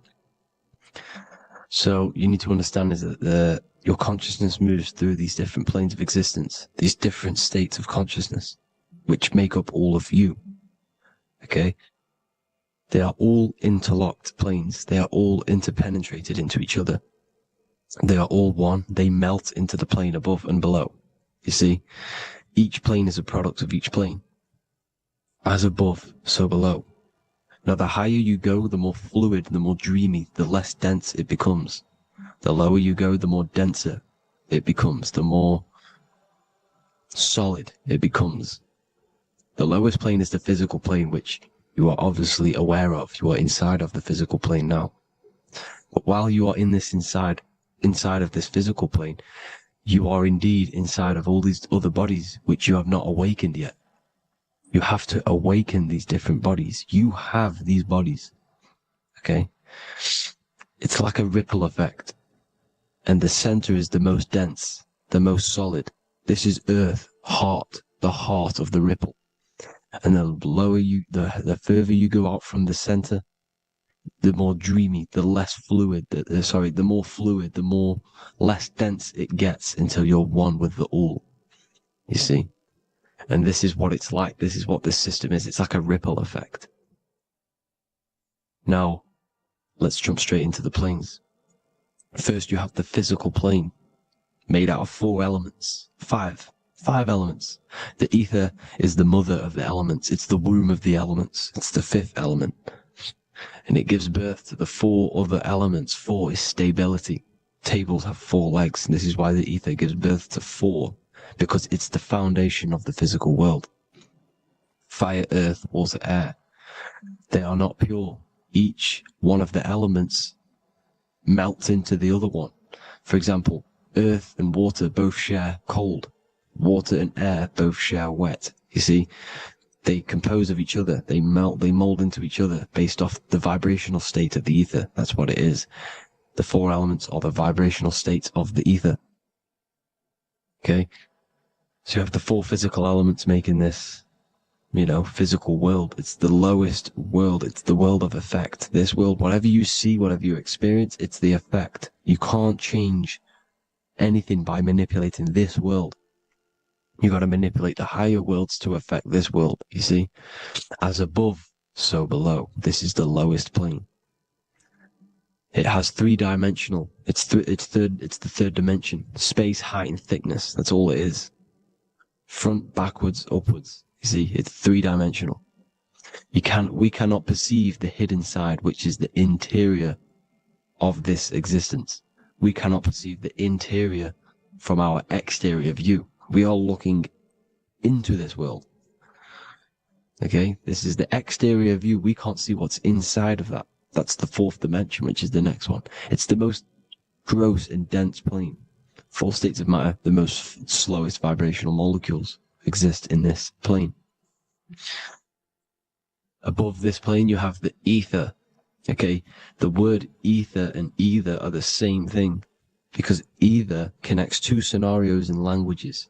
I either support Manchester United or Liverpool. Either is connecting them 2 scenarios. The ether is doing the exact same, as you can see here on the planes of existence. It connects the astral world, which is very important, to the physical world. It's connecting these 2 worlds. So it's the ether. It's the ether. The ether is pure potential. Energy flows through the ether. It is pure energy, pure potential. Okay? The physical body is an exact copy of the etheric counterpart body. So every physical object has an etheric energy double. It's like a blueprint of that object. Every single object has an energy double, and that's the etheric double. Okay? The etheric body determines the shape of our physical body through its lines of force. All through life, it rebuilds and restores the physical body. Physical problems show up first in the etheric body, because as above, so below. You manipulate the higher planes, it will manipulate this plane. And this is why sorcery works. contact with astral plane entities. We'll get into that a bit later. So the reason why we can't see this plane, this energy world, which is all around us, which we are inside of right now as we speak, is that the molecules that compose it are further apart than those of the physical plane, making it invisible to the two eyes. That we can't perceive it. Our eyes cannot physically suck in that sort of information, and our brain cannot decode it. This is why, they brainwash us with all these programs to keep us asleep, to keep these other bodies we have asleep, so we don't find out about these other bodies, and is to make you believe that everything's just a material. Only the material world exists. They don't want you to know is that everything that you see is a result of something you cannot see. As above, so below. There are realities within this reality. This is what I'm breaking down now, these different planes, on how this reality works. So your etheric double is your energy body. You can see here the physical, etheric, astral. Astral is your spirit. The ether is a part of the physical plane. It's like just above the physical plane, but it's still part. But then the astral plane is completely separate. It's another plane, but they're all interlocked. Don't think they're apart. They're all interlocked. They're all one. They all melt into each other. The chakras that we have are inside of our etheric body. They are our sense of organs which tune us to the fourth dimension. These 7 chakras connect us to the astral world, the fourth dimension. Okay? They are points for the flow of energy from the universe / 7 planets, because the 7 chakras are your 7 planets, and the 7 planets are connected to the astral world. They are feeding these 7 senses in our body. They connect us to the universe, to our etheric counterpart, and then to us, supplying the physical body. Because the energy comes from above. As above, so below. These 7 senses, these 7 etheric chakras, are being supplied with energy from the universe, the 7 planets, the solar system. Then it supplies the physical body. You see? So, the ether is very important. And this is, that the ancients understood the science of the ether, and they could, harness free electricity from it, because it's all around us. The ether is all around us. And this is what they were doing. They were harnessing free energy using the ether. The astral plane, the fourth dimension, very important plane. Very, very important. We've all been there. Every single one of you has been there. Okay? The fourth dimension is unseen of what we see. It's the interior of the exterior that we see. We see the third dimension, but we cannot see beyond what's making this third dimension. This is the fourth dimension. Okay? It's the dream world. This is where you go when you dream. Okay? This is where you go when you dream. It's the place of disembodied spirits or ghosts, entities, whatever you want to call them. When you hear ringing in your ears, that is not tinnitus. That is an entity around you. Okay? That is an entity around you. The fourth dimension is where thought forms exist. Mental images. Thought forms as in what you see in your mind when you think of an image, because the mind is the highest plane of existence. Mind is the highest plane of existence. And it manipulates all of the planes below. So it goes the mental plane, then the astral plane. So the thought is in the mind, the mental plane. That just the thought alone, no image, but then the form depiction, the thought form exists. It manifests in the astral plane as a sort of image, an entity, a living conscious being. So this is why thoughts are things. You see, thought forms exist within the fourth dimension. So when you imagine something, when you are, for example, right now, look into your hand and imagine there's an apple in your hand. If you can see that, you are seeing into this fourth dimension. You can only see into this fourth dimension using the mind's eye, not the 2 eyes, the mind's eye. When you shut off the 2 eyes into darkness, the third eye opens. The mind's eye is open. And you can see, this is astral travel. You got to work on astral travel. And you will see this astral plane, this fourth dimension. And there are 3 different sections to this astral plane. Higher, middle, or lower. So yes, there is a kind of a heaven and hell, and a mid-God.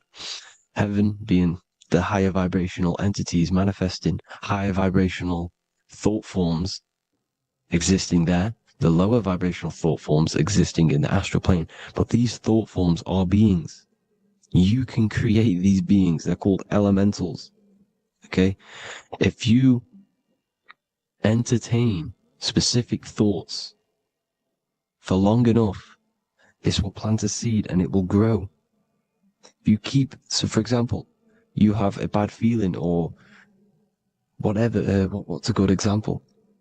Unforgiving someone. You keep that energy inside of you for long enough, it will manifest in the fourth dimension. You entertain that thought long enough, it will manifest. And it will create an etheric body, and it will be an entity which will harm you. It will feed off you, this low vibrational energy. Your mind is so powerful. It creates thought forms, and these thought forms can take consciousness, can take bodies, etheric bodies. Now, that's why it's very important that you master your mind, master your thought patterns. So this fourth dimension is the astral world. So when you have a nightmare, this is the lower astral plane. You're in the lower astral plane. Whilst this physical body rests at night, your consciousness, while you awaken this other body, your consciousness goes inside of this other body, whilst the physical body lays asleep. You see?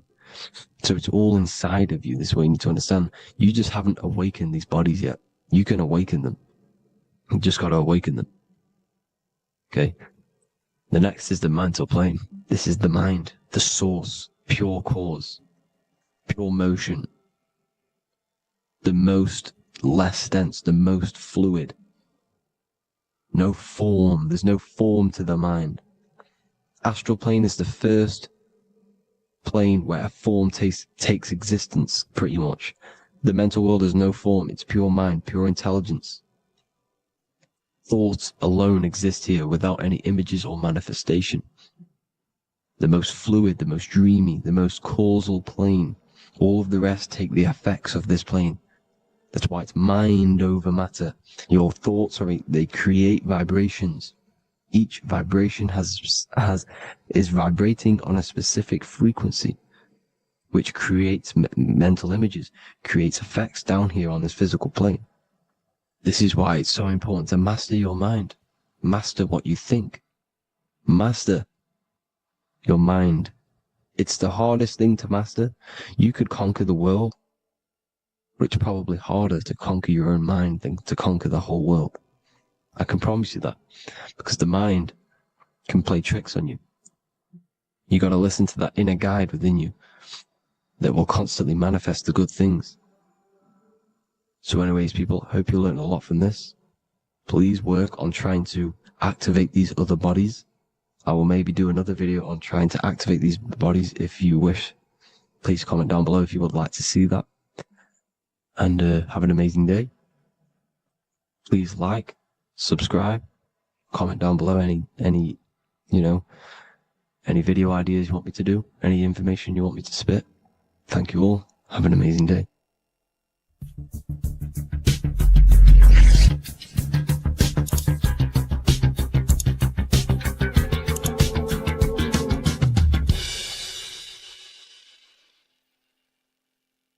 Neo is plugged in on the back of the neck, which is the reptilian brain stem. The reptilian brain is all to do with survival mode, survival state. It's always scanning the environment for safety, whether that's physically, emotionally, or mentally. It does not think. It is instant. For example, do I smack the guy or run off? If something happens to you, like a car's coming really quick to you, you do not think about this. The reptilian brain is the animal instinct that will instantly move your body on the instant reactions. Hence why it's the closest brain to the rest of the body. It has instant access to the electrical nervous system to control the body at instant reactions. Now, Neo is plugged in on the back of the neck, which is the reptilian brain. Therefore, the matrix is the body itself. It is the lowest state of consciousness. This is what it represents. The word matrix means womb. It translates to womb because your body is a womb. Your body is a vessel for universal consciousness, for God consciousness. And the body is also a womb where you can be born again outside of this body by raising your consciousness, by awakening the neocortex. This is why Neo is called Neo, because it represents the neocortex. This is the higher aspect of our brain. This is all to do with new things, higher reasoning, higher thinking, new learning. You see, the brain is a receiver for universal consciousness. Now, what do I mean? It is a radio receiver. Think of it like this. You have a radio tower which emits frequencies, and each little frequency, 00.1, 00.2, 00.3, each 00 point is a different person. We are all the same universal consciousness encapsulated inside of a different vessel. This is why our body is the temple of God inside of the Bible. Your body is a sacred temple of the divine essence of the universe. However, consciousness is controlling this physical body. And I'll show you this diagram here. Consciousness consists of imagination, emotions, thought, and memory. All of these things are not physical. They're not made out of atoms. You cannot think with atoms. If I split open your brain while you are thinking of a cheesecake, I would not see a cheesecake. It's because these things exist metaphysically within consciousness. They are not physical. The body is physical. It's part of matter. It's part of time. You see the Leonardo da Vinci, the circle and the square. The square represents limitation, beginning and end, because when you draw a square, there is a beginning and end. It represents the body, the mortal self, the ego, the echo. Then you have the spirit raised above, which represents spirit over matter, mind over matter. Invisible forces create physical forces. Everything physical exists in non-physical. This is also the Freemasonic square and compass, why the square is below the compass, because the compass creates the circle, which is spirit or mind. Then you have the square, which is matter. Mind and matter are the same substance. Mind creates matter through thought. Everything in this physical universe manifested through thought. Everything began as thought. So you are spirit and matter. You have a material body and a spiritual body. And you are right in the middle. This is why humans are very, very important. Because we have an animal nature, the reptilian brain, and a higher consciousness, the neocortex. And we must awaken out of the matrix, which means womb, which is the body. And Neo is waken up from the lower self, the reptilian brain, and moves into the neocortex. Because the brain is a radio receiver for consciousness. Now, what do I mean? I went over this before. Your consciousness is controlling the brain. The brain is a computer. And when our consciousness, our imagination, our emotion, our thoughts, and our memories are all contributing towards just survival things, food, safety, fear, all of these things, and our consciousness is locked into a survival state, we are using the reptilian brain. We're no longer thinking. You don't think with the brain, but the consciousness is thinking, which activates the different parts of the brain. When we think for higher reasoning, we use the neocortex. It stimulates the neocortex. When we think about survival, we're using the reptilian brain. So therefore, when Neo wakes up, he wakes up to the higher aspects of consciousness, which is only utilized by the neocortex, by learning new things and expansion of the mind and expansions of consciousness. Okay? So the whole matrix is to keep you designed well, the whole matrix is designed to keep you in a survival state, in the three-dimensional awareness. They want you constantly scanning for safety, scanning for food, scanning for emotional safety in relationships in other people. You see, they do not want you to think. They want you stuck in that reptile, that animal state, that beastly state that most people are in. Most people, all they do is eat, listen to music, consume, have sex, lust, desire. This is all the reptilian brain. So when we say the world's being ran by reptilians, it's symbolic. There is no physical reptilian humanoid beings controlling, manipulating human consciousness. We are all the same consciousness. However, there is a corrupted state of consciousness running this world. And this consciousness worships the physical plane, and they control the physical plane. So by doing that, they keep you stuck in a reptilian way of thinking, the animal state, to keep you stuck in the lowest state of consciousness. Now, this is the god Osiris, which represents the reptilian brain. None of the Egyptian gods ever existed. They are all symbolic for the brain and anatomy of the human body. Osiris represents the reptilian brain. As you can see, this anatomy compare to the brain stem and Osiris statue found in Egypt. And we also see an ancient artwork of Osiris with green skin and two reptile crocodile alligators next to him, which also symbolizes the reptilian survival state of human consciousness and the activation of the reptilian brain. This is what it symbolizes. Now, this is what the Matrix is all talking about. It's talking about the awakening, the expansion of consciousness. The word divine is dive in because you connect with the divine by diving inward. There is no man in the sky going to save you. You must connect with the self. Know thyself. Truth comes from within. All of these things I'm telling you comes from within you. I'm just pointing it out. All of this is self-realization. A lot of people say, well, what are my sources? My sources is knowing thyself, observing thyself, using the neocortex of critically thinking, sitting down and thinking about yourself and having deep realization of yourself. You can realize that your thoughts are not of this physical world. It's quite simple.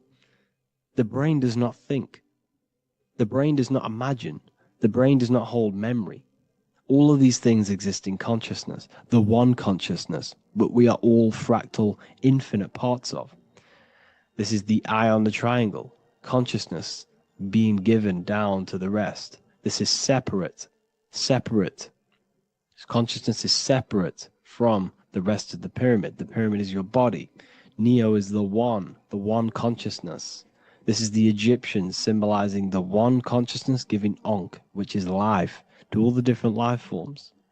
However, you can see that the central sphere is giving a big Ankh to the humans, because humans, like I said, possess the advanced consciousness, an advanced brain that allows us to turn above our reptilian animal self. For example, we can go against our reptilian lower animal nature and turn to our godly nature. Animals cannot do that. They are stuck in instinct. They are stuck in a reptilian animal way of thinking and operating. Everything they create is to survive. We can turn against our lower nature and create for amazing things like buildings, architecture, technology. We can use our creative consciousness for anything we wish, not just survival needs. And it's the same with your spiritual journey.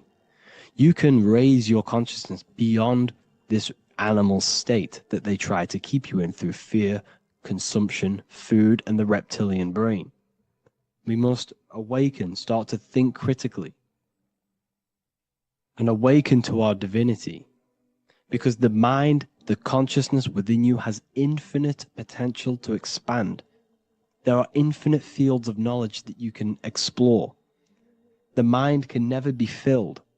It can never ever be full of knowledge. It always expands, and that's why you are alive. That's why you are part of this universe. That's why the science always says the universe is always expanding, because the universe exists in your mind, and the mind is always expanding into new fields of thought, new fields of knowledge and information. And that is your whole sole purpose, of expansion of mind and expansion of consciousness, and the exploration of the mind of God. We are living in the mind of God. You are a thought in the mind of God. You must awaken out of this body. This is why Jesus says you must be born again to see the kingdom of God. You must be born again. You must raise your consciousness beyond physical limitation and awaken to your divinity. And this is pretty much it for this video. I hope you all understand this, that this is all symbolic for consciousness.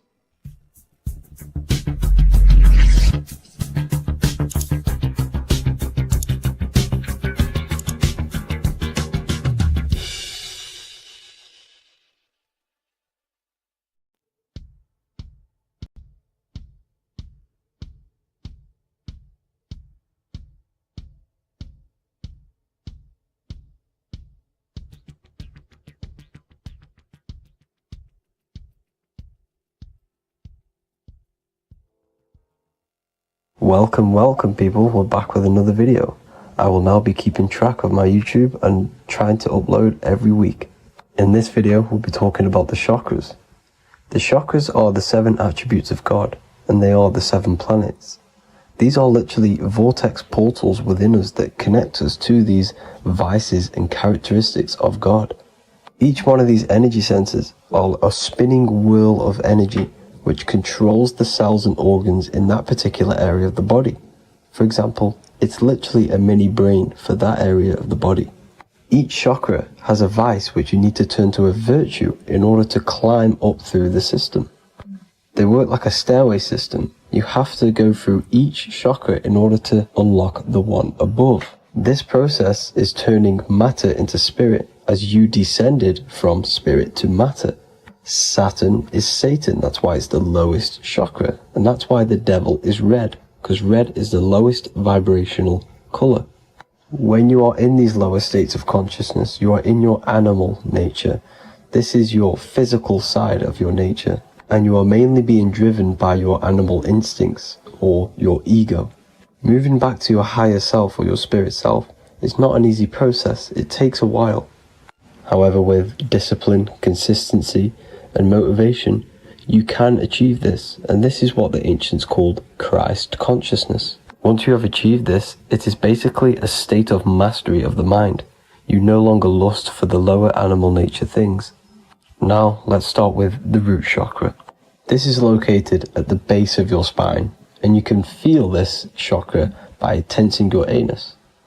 This energy center is in control of your survival needs, your vitality, stability and security.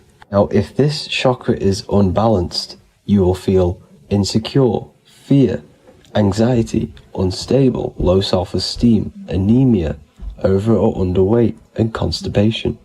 In order to balance this chakra, you need to feel grounded, embodied, stable, calm, centered, a sense of safety and trust in yourself and the world around you.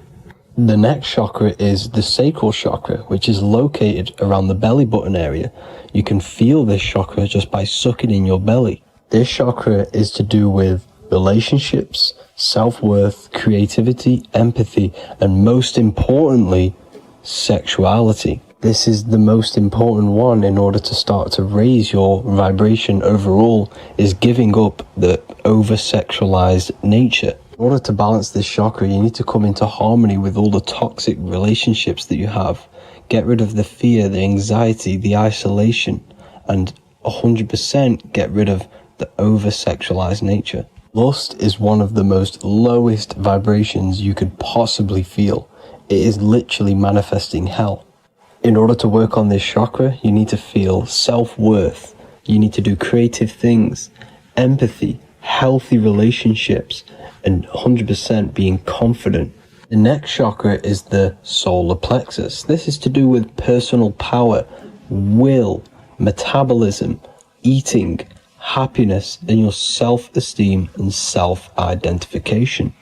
You can feel this chakra just above your belly, below your ribs, and you can suck in this area. If this chakra is blocked, you will feel lack of confidence, difficulty in manifesting your desires, low self-esteem, misuse of power, misuse of dominance, weak will, and shame in yourself. Biggest one for this chakra is overeating, as it's to do with metabolism. If you are overeating, you are literally unbalancing a lot of your lower chakras, not just the solar plexus. In order to work on this chakra and balance it, you want to have a positive self-identification. You want to feel happy, a happy self-esteem, effectiveness to people, not overeating, and a strong willpower. Now for the heart chakra, one of the most important chakras. Chakra is to do with love, understanding, trust, hope, openness, compassion, balance, and forgiveness. The most important because your heart is the tree of life in the body. It is the center of the toroidal field. It is the most powerful chakra. Your heart is 5,000 times stronger magnetically than your brain. Once you have hit the heart chakra and you start surpassing the heart chakra, you are now turning matter into spirit, as the lower three chakras are dense and physical, and the above the heart chakra are turning to spirit. As you can see already, this is a hard and long process of working on yourself physically and internally. The symptoms of a blocked heart chakra would be lack of love or too much love, difficulty to accepting or giving love, lack of compassion, loneliness, and lack of emotional fulfillment. Finally, a lack of connection with a divine or to nature. In order to balance this chakra, the most important thing and the most powerful thing you can do is loving people, accepting and giving lots of love. Second most important thing to balance the heart chakra is balance. You need a balanced life. You need balance in all aspects of your life. Now for the throat chakra. This is a very important chakra as it's to do with communication. A symptom of this being unbalanced is a lack of self-expression and putting on a front all the time, acting with the ego. In order to balance this chakra, you need to constantly self-express yourself. You can't be putting on a front. That voice inside your head, you have to let it come outward. Don't just block it off with a wall. Self-expression will lead to you gaining friends who actually like you for being you, and not these fake friends that you have to put on an ego for. In order to balance this chakra, you need to express yourself, express the word that's within you. Don't be lying to people, don't deceive or be deceptive. The next chakra is the third eye chakra. This is starting to get very advanced and you are coming very close to spirit. Just before we head on, I want to announce the PDF is now available, containing all the presentations I've ever made, all into a condensed 38-page PDF. The link will be below this video for you to access. And if you want to learn how to create reality using your mind, how to attract your desires, how to get out of the situation you are in, the link will also be there for the Manifestation Mastery course. Now for the third eye chakra. The third eye chakra controls the pineal gland, which is your first eye. It's to do with your psychic abilities, channeling, telepathy, astral travel, visions, and connection to the higher self. You need all of the chakras aligned to get the full potential out of your third eye or pineal gland chakra. For example, if you're astral traveling and you fear something, you will be instantly shot back to your body. So you need to master all of the chakras before you go on and try and do these higher spiritual activities. Symptoms of the third eye chakra being blocked is lack of imagination, lack of vision, lack of concentration, blocked or clouded intuition, can't see the big picture, and especially overly reliant on logic and intellectual thinking. A good way to work on this chakra is imagining things, vision things, Trust your intuition at all times. Always follow that inner voice. Cut out the tap water which contains fluoride. Fluoride blocks the pineal gland. And cut out all junk food because all of this is affecting your pineal gland. When in meditation, you want to focus your eyes and your attention to the center of your head between the two eyebrows. This is where the pineal gland is located. This will help and awaken the pineal gland over time when you keep doing these meditations. Finally, for the crown chakra, this is to do with universal consciousness, all-knowing, enlightenment, cosmic connections, the God source. This chakra is blocked by being cut off from spirituality, plagued by the senses, being tricked into the five senses and being tricked into thinking you are the body. In order to work on this chakra, you need to feel grounded. You need to know yourself, your real self, the voice within you. Have common sense, have specific decisions that you're making, be very direct. Now we've got out of the way all of the chakras, I can now introduce methods and meditations which will help you unblock them spiritually. When meditating, you want to get into the present moment in a nice, comfortable position. Bring yourself to the present moment by saying, I am here right now, nothing else matters. Keep repeating this over and over with your eyes open or closed. After a couple minutes of bringing your attention to the present moment, you can now start to breathe in through the nose deeply and breathe out through the mouth slower than you breathed in. Place your attention on the chakra that you want to balance. Think of a high vibrational emotion like love, and think of this while placing your attention on that chakra. You can do this exercise every day for 10 to 20 to 30 minutes. The longer the better. Another practice you can do is by chanting the Bijis for each chakra. They are here starting from the root chakra all the way to the crown chakra. Or you can chant the 7 vowels. There are not 5, there are actually 7. A, I, A, O, U, M. A, I, O.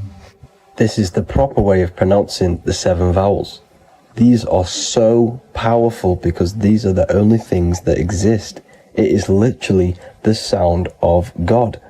By pronouncing them right, you can actually create a lot of power within you and align your chakras. That's it for this video, people. I'd appreciate a comment and a like to help the algorithm.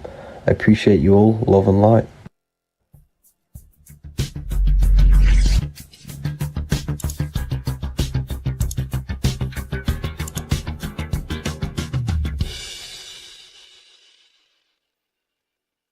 Welcome to Revival of Wisdom. Welcome people. We're back with another video. Please make sure to hit that like button, subscribe, and turn on notifications to never miss a video. The Earth is a giant torus field consisting of a positive and a negative pole. The Sun being the cathode with a positive charge and the Moon being the anode with a negative charge. This is why the Sun rules over the day, giving you lots of energy, and the Moon taking your energy from you, making you go to sleep. Now, the plane that we live on is called the plane of inertia, and at the center of this plane of inertia is the North Pole. This is where the two electromagnetical energies meet. Now, this is where the most electromagnetic energy is stored. This is why all compasses will point north, because it's the most magnetic place in this reality. So the Sun and the Moon is spinning around this center point, which is stirring the ether of this reality and making everything move in circles, meaning this is a cycle. Everything's recycling itself. It's an organic simulation. The ancients also knew about this sacred land at the center of this reality, known as the North Pole. As you can see on this map from the 1500s of the North Pole, you can see 4 islands around this center black rock. Ancient civilizations like the Mayans, the Buddhists, and ancient Chinese also depict these 4 islands.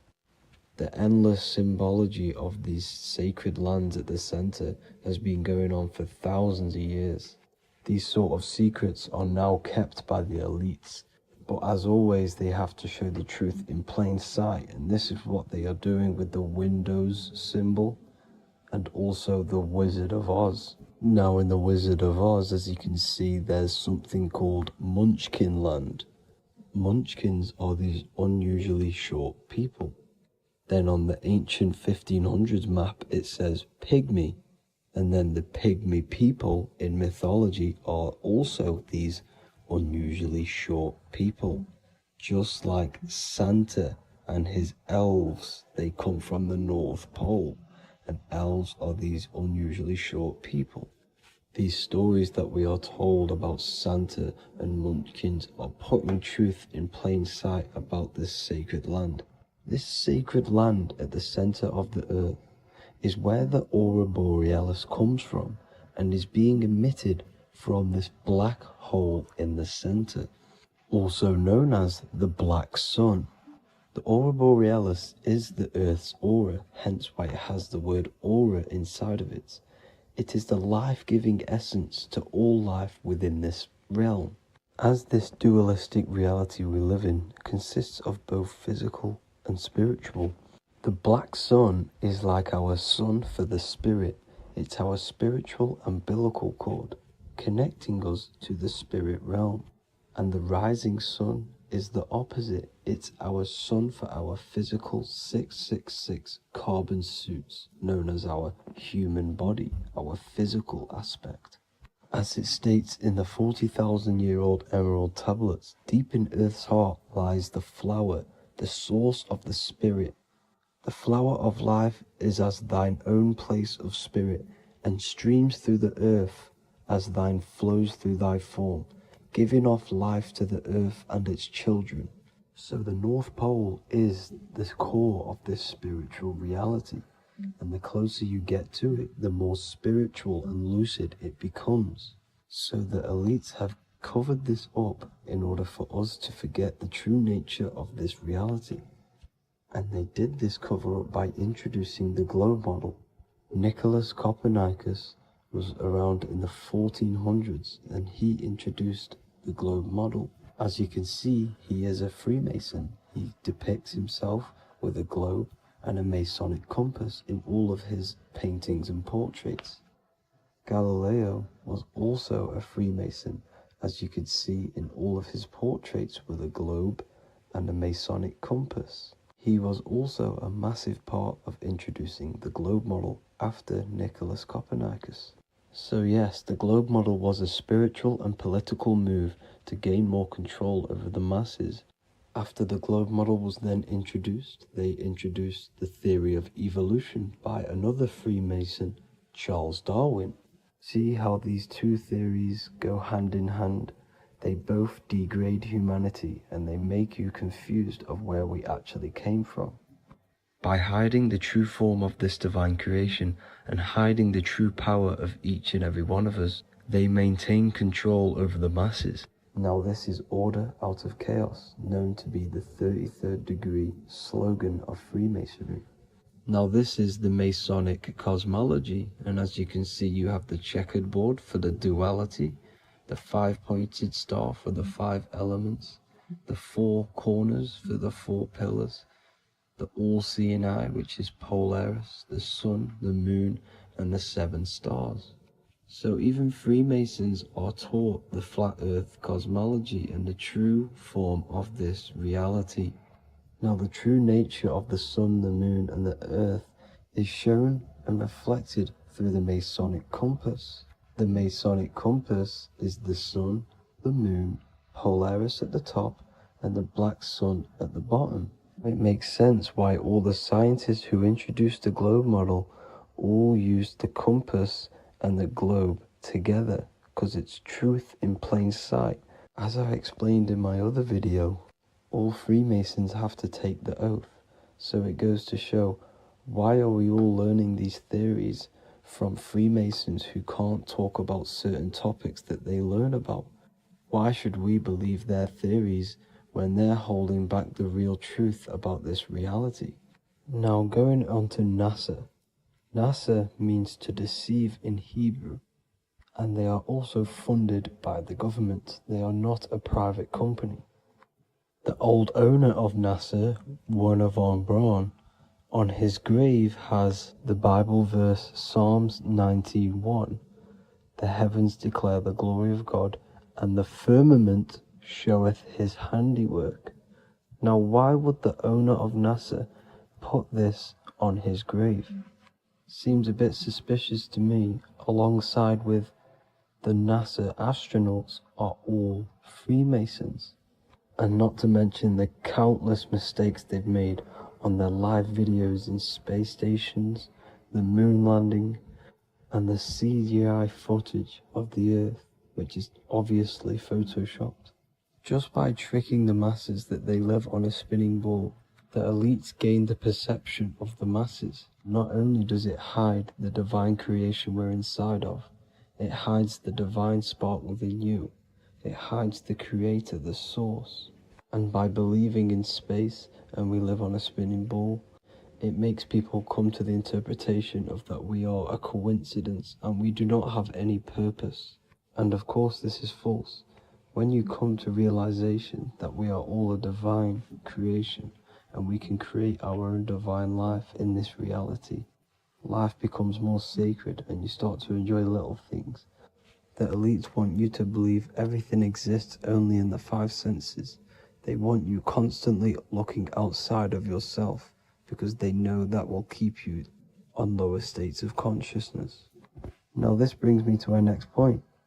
By tricking the masses into the heliocentric model, the elites started to advertise aliens in the movies, in cartoons and magazines in the late 1940s. Now this is subconsciously programming us about aliens and extraterrestrial threats, which then they can use to their advantage. And this is something called Project Bluebeam. They are more than likely going to fake an alien invasion to push this 2040 agenda, which is for one government and one ruling currency. That's it for this video, guys and girls. Hope you all enjoyed. Please make sure to leave a like and a comment. God bless you all. Welcome to Revival of Wisdom. Welcome people, we're back with another video. In this video we're talking about how Jesus Christ and Christianity is all sun worship. The Holy Bible of Christianity is not meant to be taken literal for history. It is a story and has lots of metaphors. Starting with the symbol of the cross of Jesus. This cross originates from this ancient cross of the sun. This symbol has been used for thousands of years, way before Jesus was a thing, in Europe, America, Asia, and all around the world. In fact, this symbol is still being used by Christians today, not knowing it represents the sun. This is a 4,500-year-old artifact, a golden plate with an equal-armed cross found in England. The gold to symbolize the sun, and the equal-armed cross for the 4 equal seasons of the year. So this is why in the Bible you have Matthew, Mark, Luke, and John, symbolizing the yearly cycle of the sun and the 4 equal seasons. Also in the Bible, Jesus is referred to as the light of the world. So yes, Jesus represents the sun.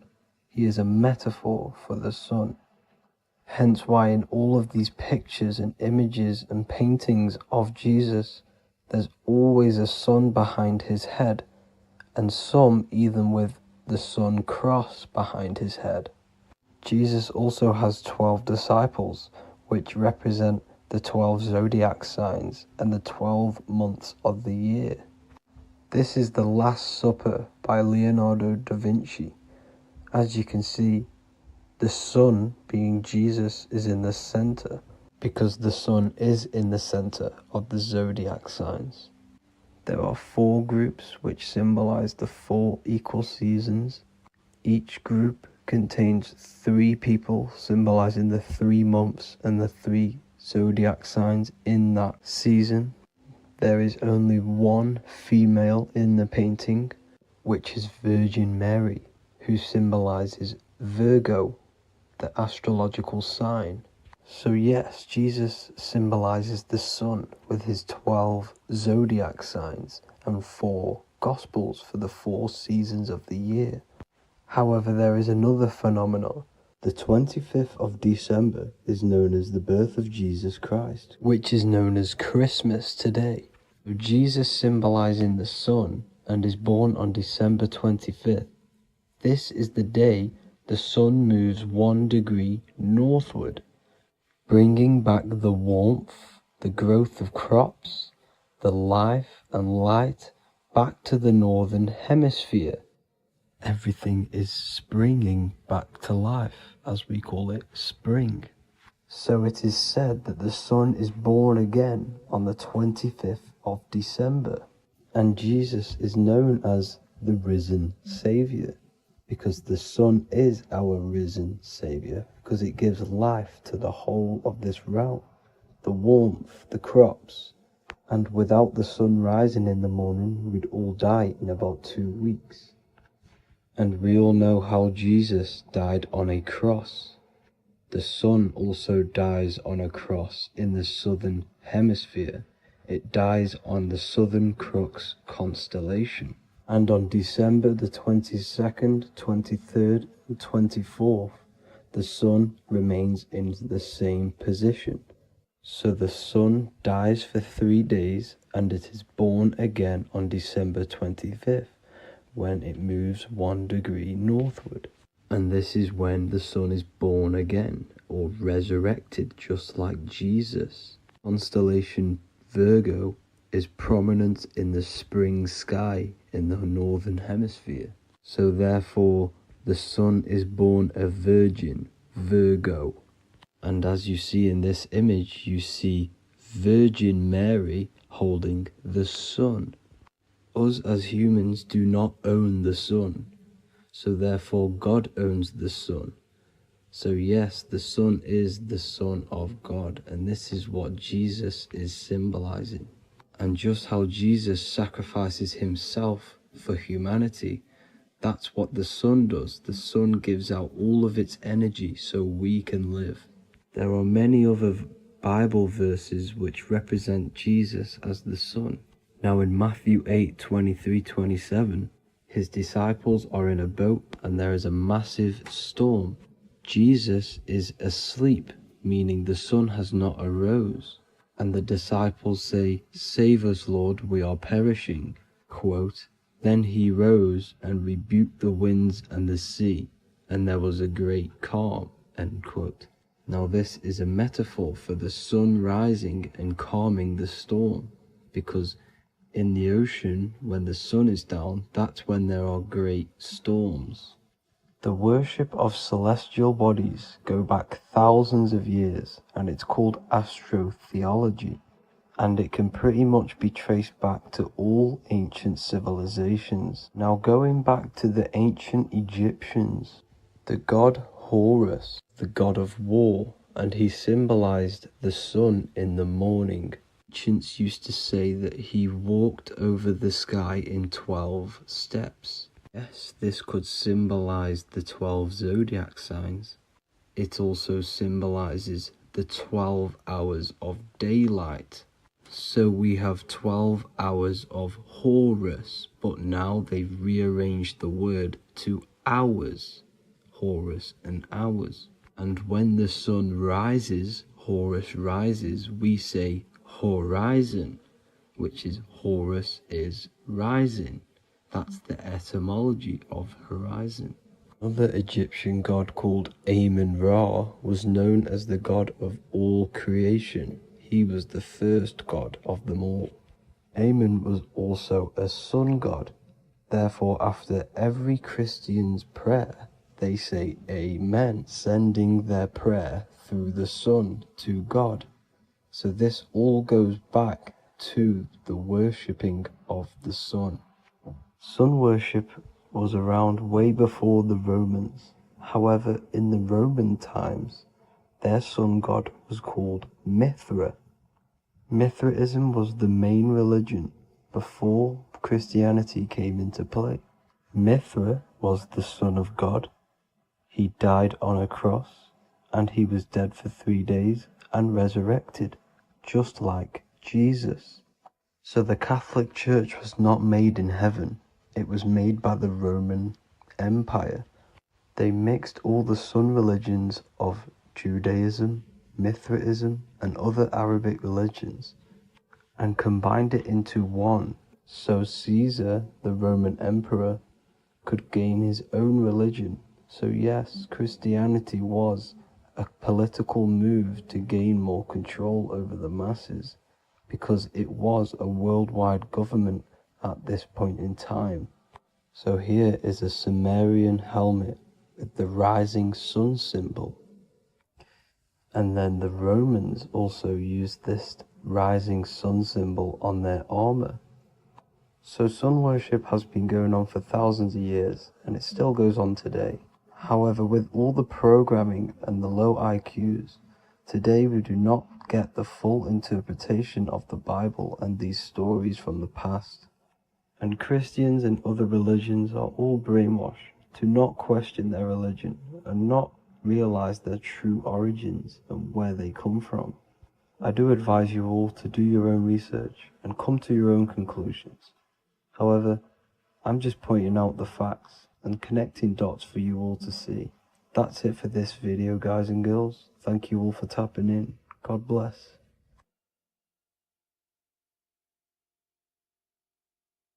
Welcome to Revival of Wisdom. Welcome people. We're back with another video.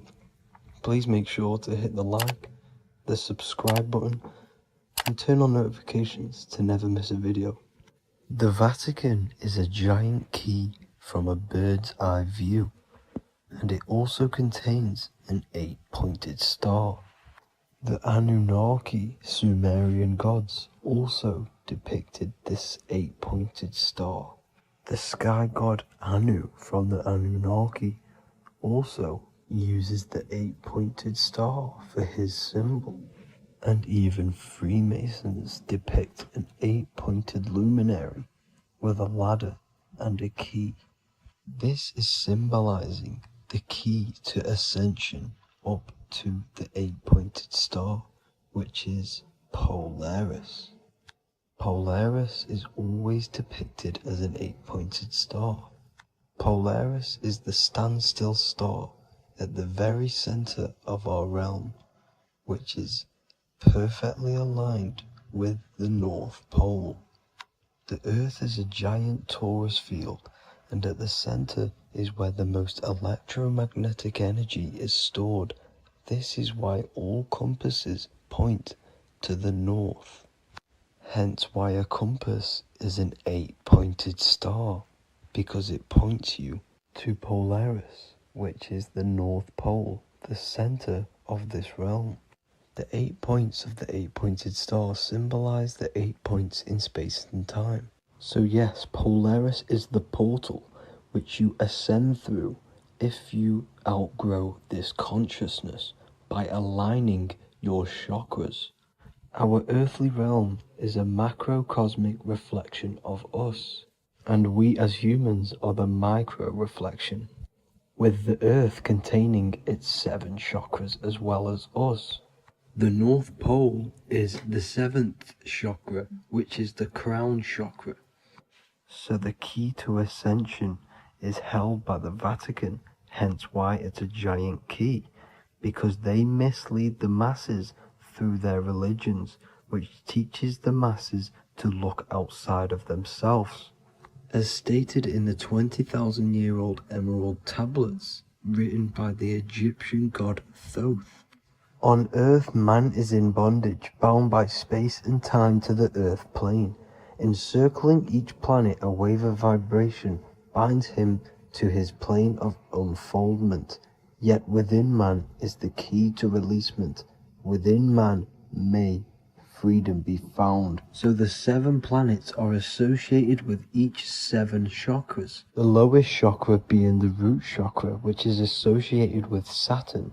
This is why the elites love Saturn and reflect it in all of their symbols. Because the chakras are an ascension of spiritual principles, starting from the material and ascending up to the spiritual, the crown chakra. However, evil love bondage, and they are trapping souls in the physical realm by stopping and provoking the ascension process. They do this by abusing the energy of Saturn, and Saturn is associated with the lowest chakra. The lower 3 chakras are associated with survival mode, which keeps the consciousness in a constant state of fear and only aware of its surroundings. Once you start to ascend up your chakras, you become more consciously aware of spiritual deeds. And this is the process of returning back to your true spiritual form. Going back to Polaris and its connection to ascension, Kanye West symbolizes this on his music video 24. As you see him rise up into the sky, you see an 8-pointed shape around him, which symbolizes the 8-pointed star, as you see the beam of light. And even NASA symbolize this in their Space Delta logos, a bear holding a key with an arrow up to Polaris, the 8-pointed star. Here's another NASA logo of an arrow from the Earth to Polaris. The series Lock and Key on Netflix is all about portals and doorways, and they have the Kundalini energy as one of their keys. Kundalini energy is the energy which rises up the spine, the 33 vertebrae, and activates the third eye. The third eye is the spiritual gland which connects humans to other spiritual realms. We are not the body. Our spirit, our soul inhabits the body. We exist physically, spiritually, and mentally. Therefore, we are multidimensional. The intellectual and spiritual inhabit the body. Therefore, this is just an avatar within this timeline. However, within each and every one of us, we all have the key to releasement, as says in the Emerald Tablets. This releasement is ascension, up until higher states of consciousness. As stated in the Emerald Tablets, man is in process of changing to forms that are not of this world. Grows he in time to the formless, a plane on a cycle above. And another one saying, man is a flame bound to a mountain, but we in our cycle shall ever be free. Know ye, O man, that when ye have progressed into the cycle that lengthen above, life itself will pass to the darkness, and only the essence of the soul shall remain. That's it for this video. I hope you all enjoyed. Please feel free to leave a like, subscribe, and comment any subjects you want me to talk about. God bless you all.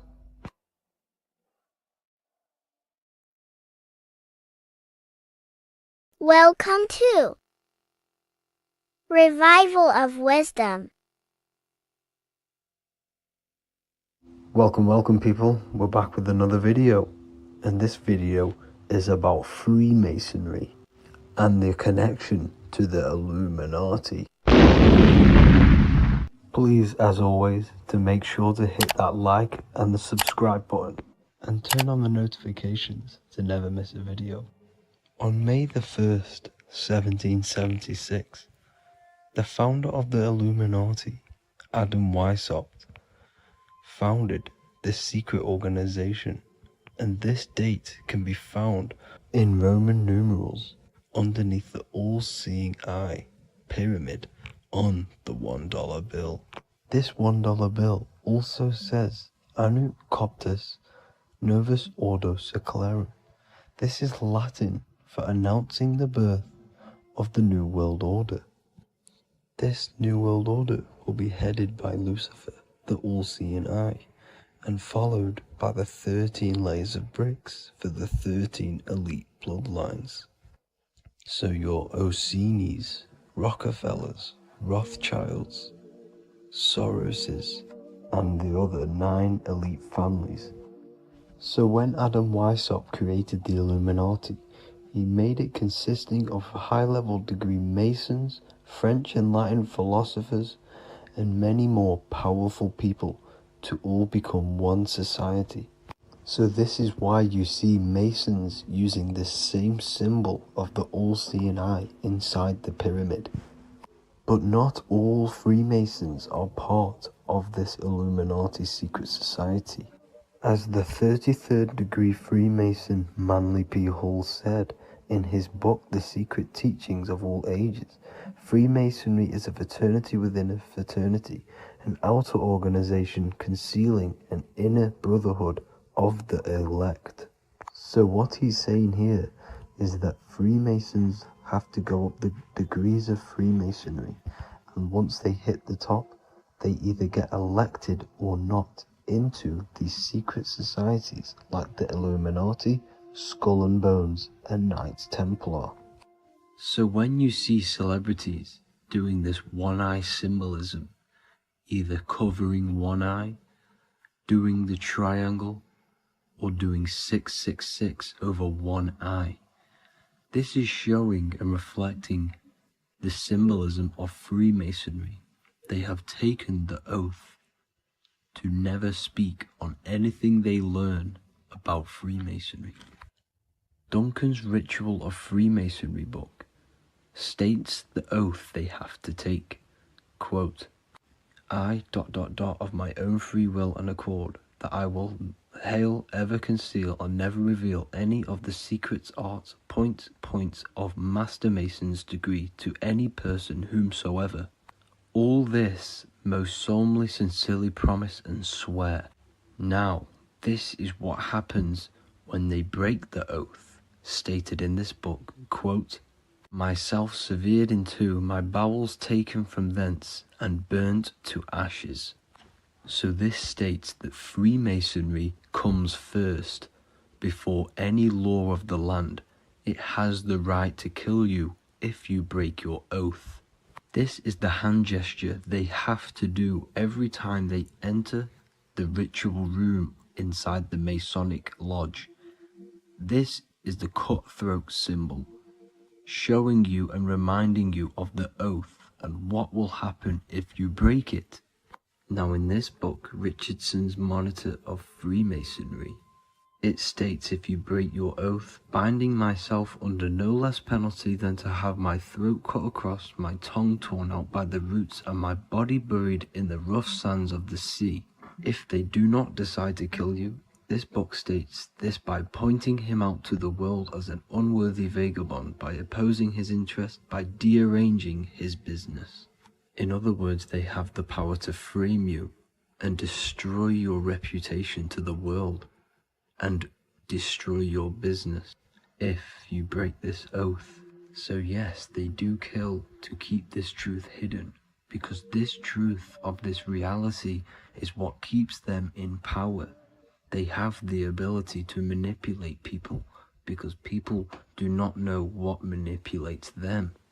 This is why they call themselves the government. They govern the ment, which is the mentality, because the mind is the root cause of reality. They control what you perceive to control what you manifest. By knowing the truth, you are set free, and you no longer need no controller above you. So this is why they are willing to kill and do whatever it takes to keep the truth concealed within these high-level degrees of masonry and these secret societies. However, going back to Manly P. Hall's book, it states, part of the symbols are displayed here to the initiate, but he is intentionally misled by false interpretations. So this is saying even Freemasons are intentionally misled and told lies to conceal the truth, to make sure The truth is hidden in the high degrees of masonry. So that's it for this video, guys. Thank you all for tapping in. Please leave a like and a subscribe. God bless.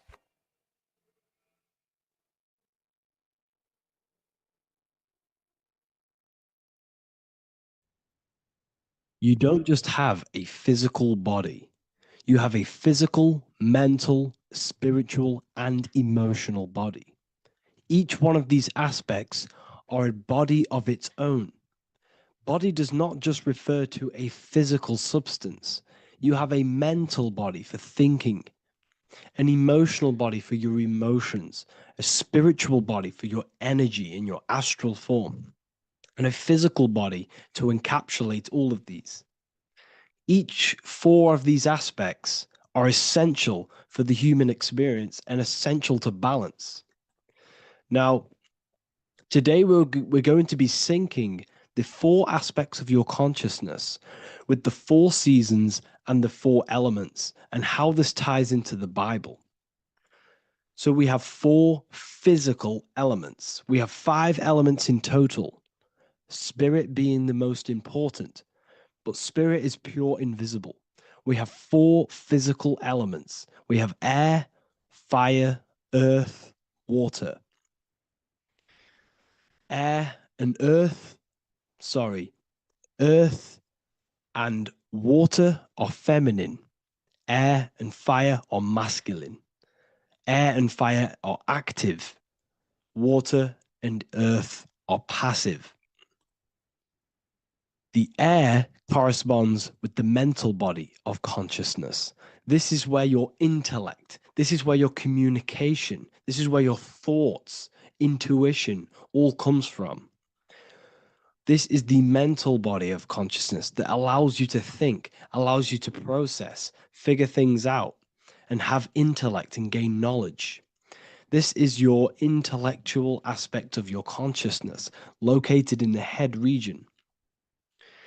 We have a fire nature, a spiritual nature. This is our astral body. Our astral body is all to do with the subconscious realms, the higher realms of consciousness. This is the body that allows us to be free from the physical body. Our spirit is more of our energy. Water is our emotional body. This is what allows us to feel things, that allows us to gain intuitive feelings of conscience. So emotion allows us to understand what is right and what is wrong. When we feel something bad, we know that this is wrong. When we feel something good, we know that we are doing good. Emotions are a creational force that allows us to feel certain things to bring them into existence. Our emotional body is a creational force and should not be reactive, and they should be controlled. Most actions are stemmed from emotions. Actions bring thought into physical existence. Emotions are the driving power. They are what drives your actions. The thought, then the emotion, then the action. Earth is your physical body. This is your physical state that allows you to take mind and emotion into action, into fruition, into physical matter. This is what your physical body allows your consciousness, your soul, to interact with the physical world and bring things into physical existence. The physical body, the physical world, is an outcome and an effect of the thinking mind. All physical substance comes from the thinking mind. The pen, the phone you're holding, the microphone I'm speaking into, all began as a thought in the thinking mind, then it was brought into physical reality. Earth is the most dense. So it goes in this order: body, emotions, spirit, mind. The higher you go up, the more lucid and fluidic it becomes. The lower you go down, the more dense and dull it becomes. Air is the mind, fire is the spirit, water is the emotion, earth is the physical body. So this is why you are a microcosm. You have these 4 things within you. You contain of these four elements, which correspond to the four bodies of your consciousness, the four bodies of the soul. You are the soul. You are the spirit. So this is why in Theologians 4:17 it says, caught up together with them in the clouds to meet the Lord in the air. You don't meet God or the Lord in the physical air, in the clouds.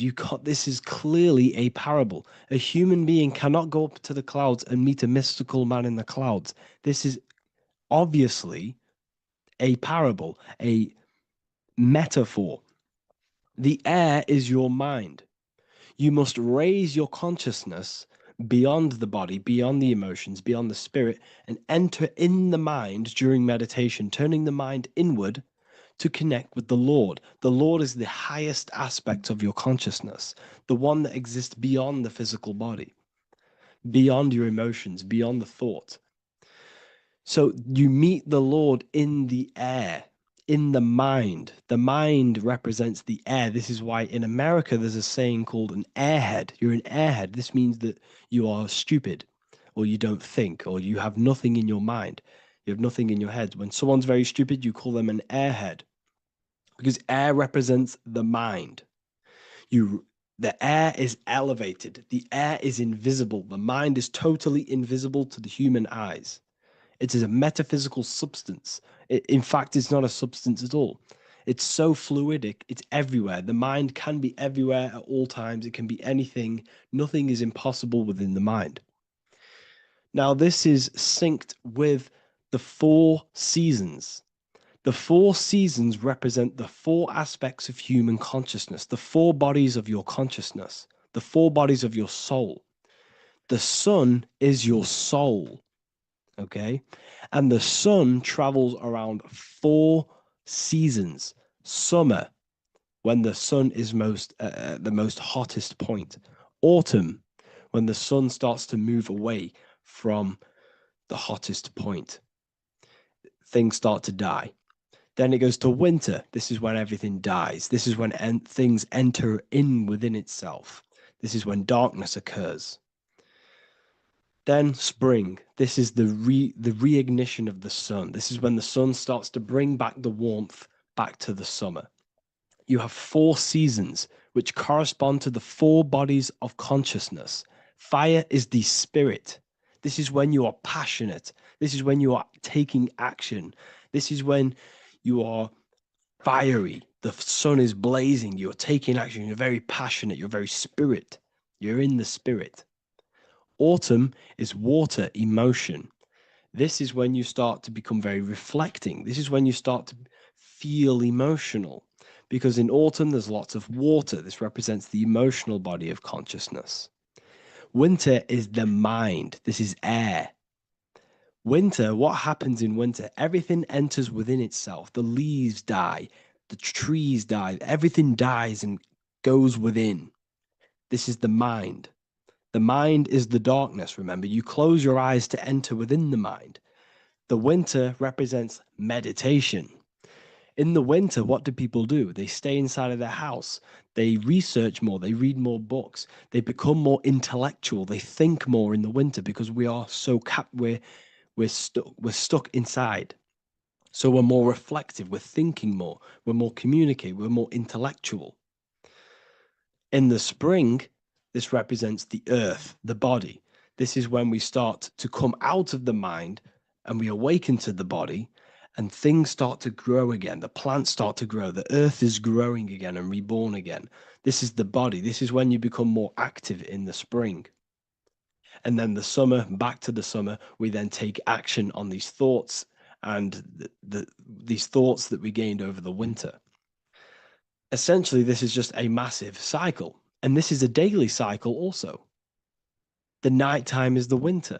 The morning is the spring. The midday is the summer. And the evening time is the autumn. This is a microcosm.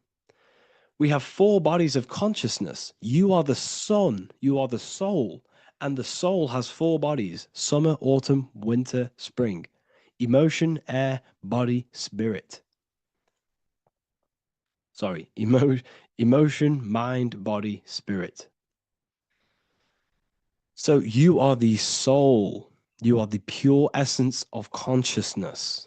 The sun is your soul in the heart. And the seasons are inside of you because you are a microcosm. Okay, you are a microcosm. The word sun is son. The Latin word for sun is sol, which is soul or solo, because the sun is solo. It's on its own. You are the soul, and the soul has the 4 different bodies of consciousness. So before we move on any further, if I've blown your mind, please, if you can, leave a like, a comment, a share, and a subscribe. Let me know what videos you want me to make in the future. Please drop a like. It definitely will help me. You are a microcosm of the macrocosm. Man is a miniature universe that goes through its own cycles. The seasons of the summer, winter, spring, and autumn do not occur merely outside of him, but within him as well. The summer is within you. You feel different in the summer. You feel different in the winter. You feel, depending on the body of consciousness, it's your soul's interacting with. So the sun in the sky is your soul inside, and the sun goes through these cycles, which is affecting your bodies of consciousness, because the cycles represent your bodies of consciousness. Now, this ties in with the Bible. This is why we have 4 Gospels. This is why Matthew, Mark, Luke, and John are always seen with the 4 different zodiac sign animals or symbols. So you always see each one of the Gospels. If you just type in on Google Matthew, Mark, Luke, and John, type in ancient pictures, paintings or pictures of them, and you will find these 4 zodiac signs are always standing with each one. Taurus, the bull; Leo, the lion; Scorpio, the eagle.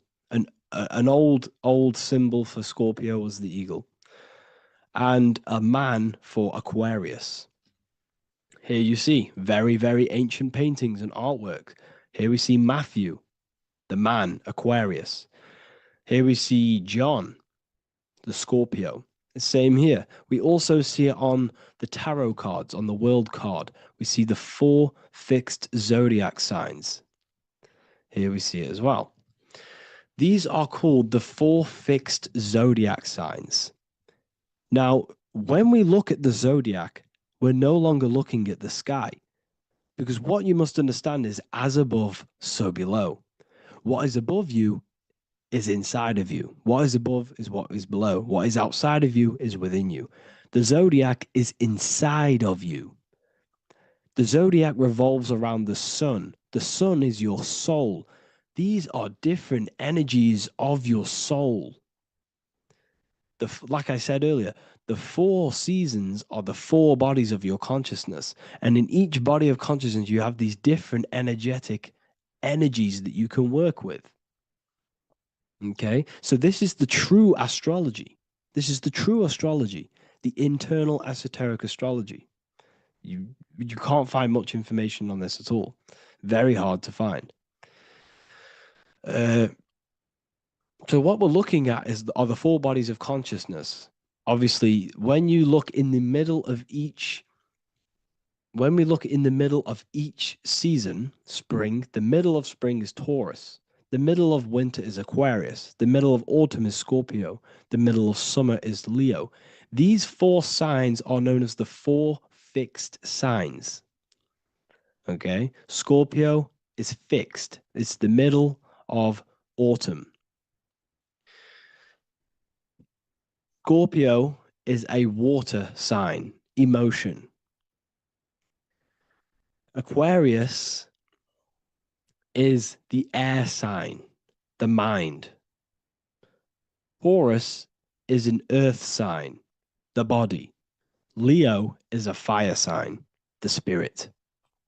This is why we see Matthew, Mark, Luke, and John with the 4 fixed signs of the zodiac, which represent the 4 bodies of consciousness. Leo, the spirit, fire. Luke, Taurus, earth, body. Matthew, Aquarius, air, mind. John, Scorpio, water, emotion. Each gospel is depicting Jesus and showing Jesus in each gospel. Each one of these gospels is showing and depicting Jesus according to the different body of consciousness. In John, this is when Jesus starts to turn water into wine. Water is emotion, wine is transmuted emotion. This is when he does miracles with his emotions, water into wine. Aquarius, which is Matthew, air, the mind. Inside of the Gospel of Matthew, this depicts Jesus as an intellectual person, a person who's communicating and using his mind, his mental body a lot inside of the Gospel of Matthew. Go and read it, and you will see this. Luke, Taurus, earth, the body. Luke shows and depicts Jesus according to the body of consciousness, the physical body. He shows Jesus as a human, being a human being, helping people physically and helping people's physical needs, like giving away food and doing all sorts of good things for other people. Leo, Mark, inside of the Gospel of Mark, this shows Jesus as a spiritual teacher, a passionate person who is taking action. Each gospel is showing Jesus according to the different body of consciousness. And Jesus represents you, the Son. That's why it's called the Son of God, the light of the world. Jesus represents your soul, and your soul has these four gospels, the four bodies of consciousness, the four fixed signs, the four elements, and the four seasons. These things all correspond to your consciousness. So this is Leonardo da Vinci showing you the exact same thing. Jesus is the I am, the Son, the soul, in the middle, on his own. Luke, spring, earth, body. There are three people in each group. There are four groups, and there are three people in each group. 1, 2, 3. 1, 2, 3, 1, 2, 3, 1, 2, 3. Fall, winter, summer, spring. These are according to the four bodies of consciousness. Here we see Aries, which rules the head region. He's on the head of the table. Gemini, he's holding up the two hands because Gemini rules the two hands, the two arms. Gemini is the two twins, which is the two arms and two hands, and the two lungs. Here we see the beginning of summer, which is Cancer. You see the big knife here. Cancer, him here, this gray-haired guy, holding a knife for the crab. Cancer, they pinch. You have a knife, symbolizing the crab. Leo, the middle of summer, showing dominance. The sun is very dominant. He's got his elbow on the table, showing dominance. Virgo has no Adam's apple. Cancer here is pointing at this woman's neck, saying there's no Adam's apple. This is Virgo, the virgin, the only woman. Jesus, the sun. This is Libra, the balancing. He's holding his arms out, balanced, showing the balancing of the sun. Because when the sun enters Libra, the sun is balanced between winter and summer. So it's balanced. This is all astrology, but this is internal. Okay. This is Ezekiel's vision. Ezekiel had a vision in the Bible, and he saw the face of a man, the face of a lion, the face of an ox, and the face of an eagle. The eagle, Scorpio, the ox is Taurus, the lion is Leo, and the man is Aquarius. He saw the throne of God, and he saw the different bodies of consciousness. This is all symbolic for the different bodies of your soul. So when we look at the zodiac, we are actually looking at a map and the energies of our soul, and the energies of our bodies, and the energies of our consciousness. This is what we are looking at. Each zodiac is an aspect of our consciousness and an energy that we can work with and that we must purify. Balance and purification is essential. Imagine playing a brand new video game. Let's say a brand new video game came out and you had to play it. What happens when you play that game?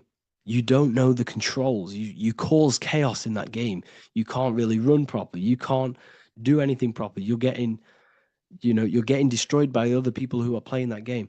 It's the same with your physical body. When you are born, You must learn how to play the game. You must learn how to balance the mind, learn how to balance the spirit, the emotions, and the physical body. We must balance and purify each body of our consciousness, which we must look after our physical body with our physical health by eating physical, electrical food like fruits and veg. We must look after our minds by being conscious of what enters our eyes, enters our ears, enters everything. Whatever enters our five senses is affecting our mind, our mental health, our environment, mental. We need to look after our thoughts. Control our thoughts by purifying our thoughts, only positive thoughts. Then we must purify our emotions, feeling only gratitude and love and not feeling these negative, dull emotions. Then we must look after our spiritual body through meditation and looking after our spirit. But remember, when we look after our mind, it all begins in the mind. Each body of consciousness is interlocked with the other. If you have a if you have an unhealthy body, you have an unhealthy mind, spirit, and emotions. If you have an unhealthy mind, you have an unhealthy body, spirit, and emotions. If you have an unhealthy emotions, you have an unhealthy spirit, mind, and physical body. They're all interlocked. You must balance each one of them. Look after your physical body, look after your thoughts, look after your emotions, look after your spirit. But remember, the mind is the most powerful one. It's mind over matter. Once we look after the mind, because once we start to control our minds and control every thought we think, this will then turn into discipline in our physical body. Because once we learn how to discipline the mind, we learn how to discipline what we eat, we learn how to discipline what we feel, we learn how to discipline our spirit. This is all interlocked, but work on the mind first. Work on the mind first.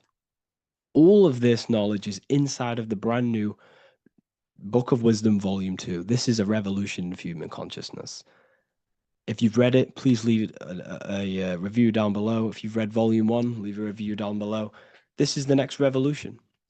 I don't see this information anywhere. This is the next revolution of human consciousness. And of course, if you are serious about this and you truly want to gain enlightenment and join an amazing community where you can connect with me on live calls, lectures, the Manifestation Mastery course, you can gain access to my library with over 45 PDFs plus my books. And if you do join the university, you can order a Volume 2 free of charge. All you have to do is to pay for shipping. If you truly take your knowledge serious and you want to take advantage of life, join the university. This is where truth seekers belong.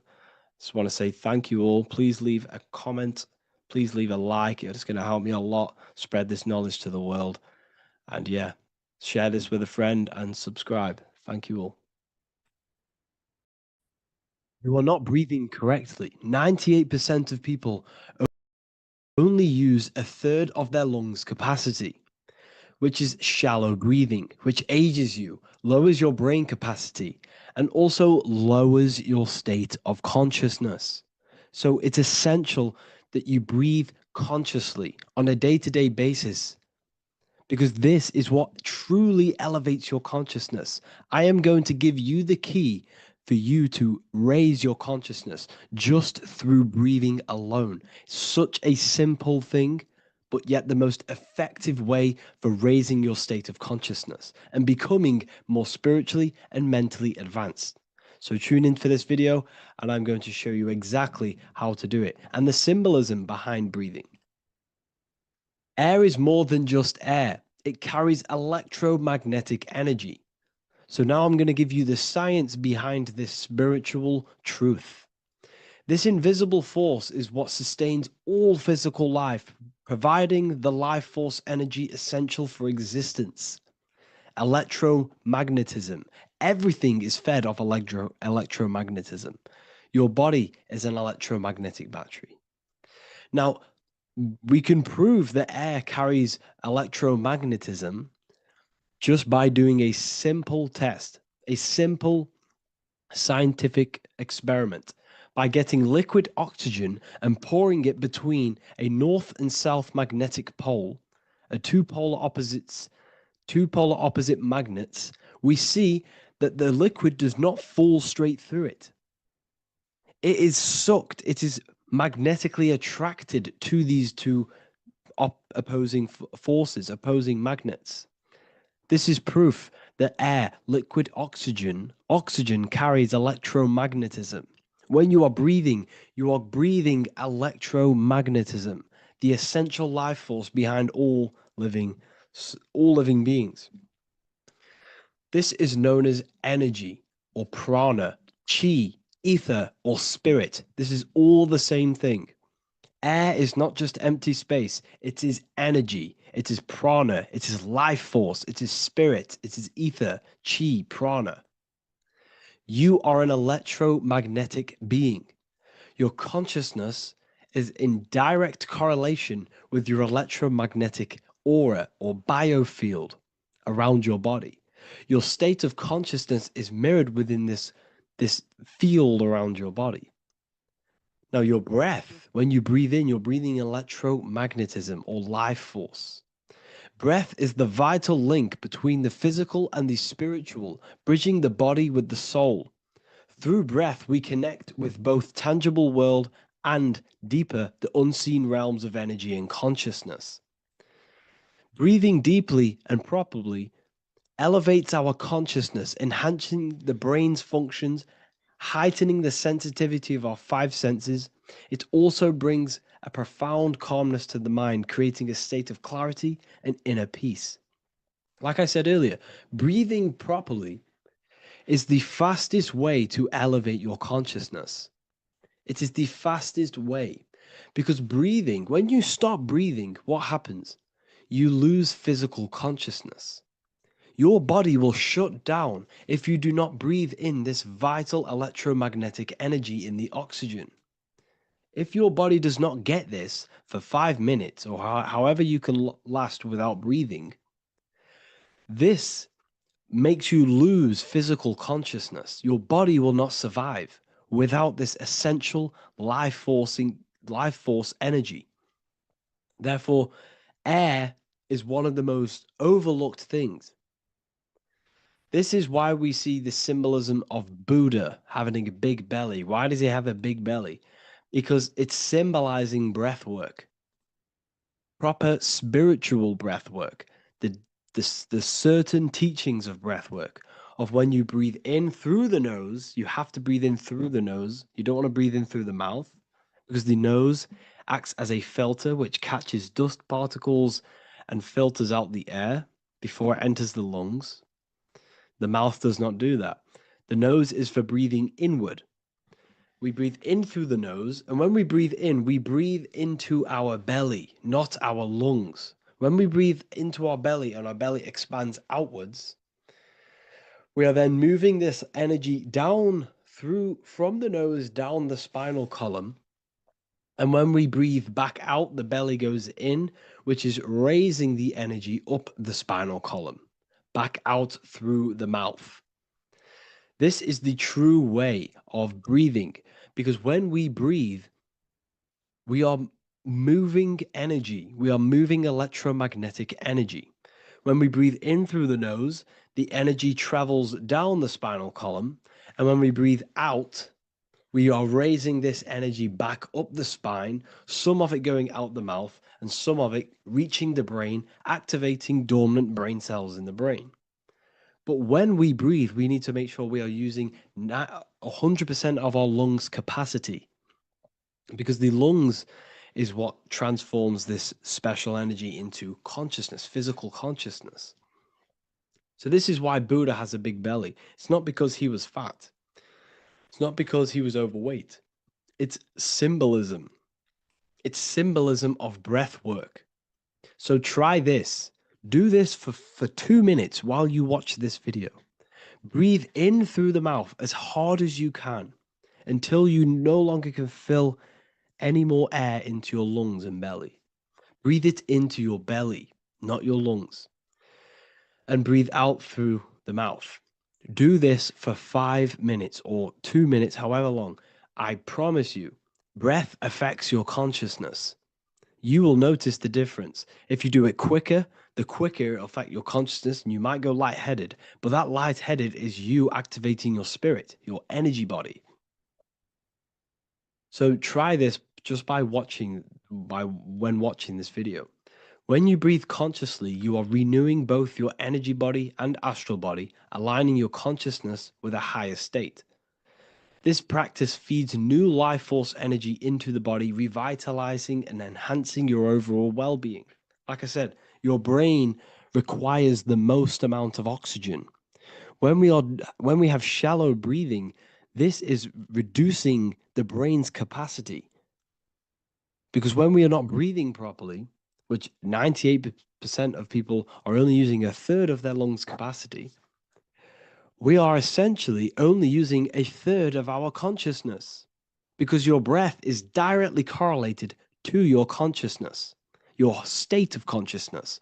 When you breathe in through the mouth, out through the mouth, out in through the nose, out through the mouth, consciously and deeply for 5 minutes, you will notice that your senses are more powerful and sensitive. Your brain is quicker.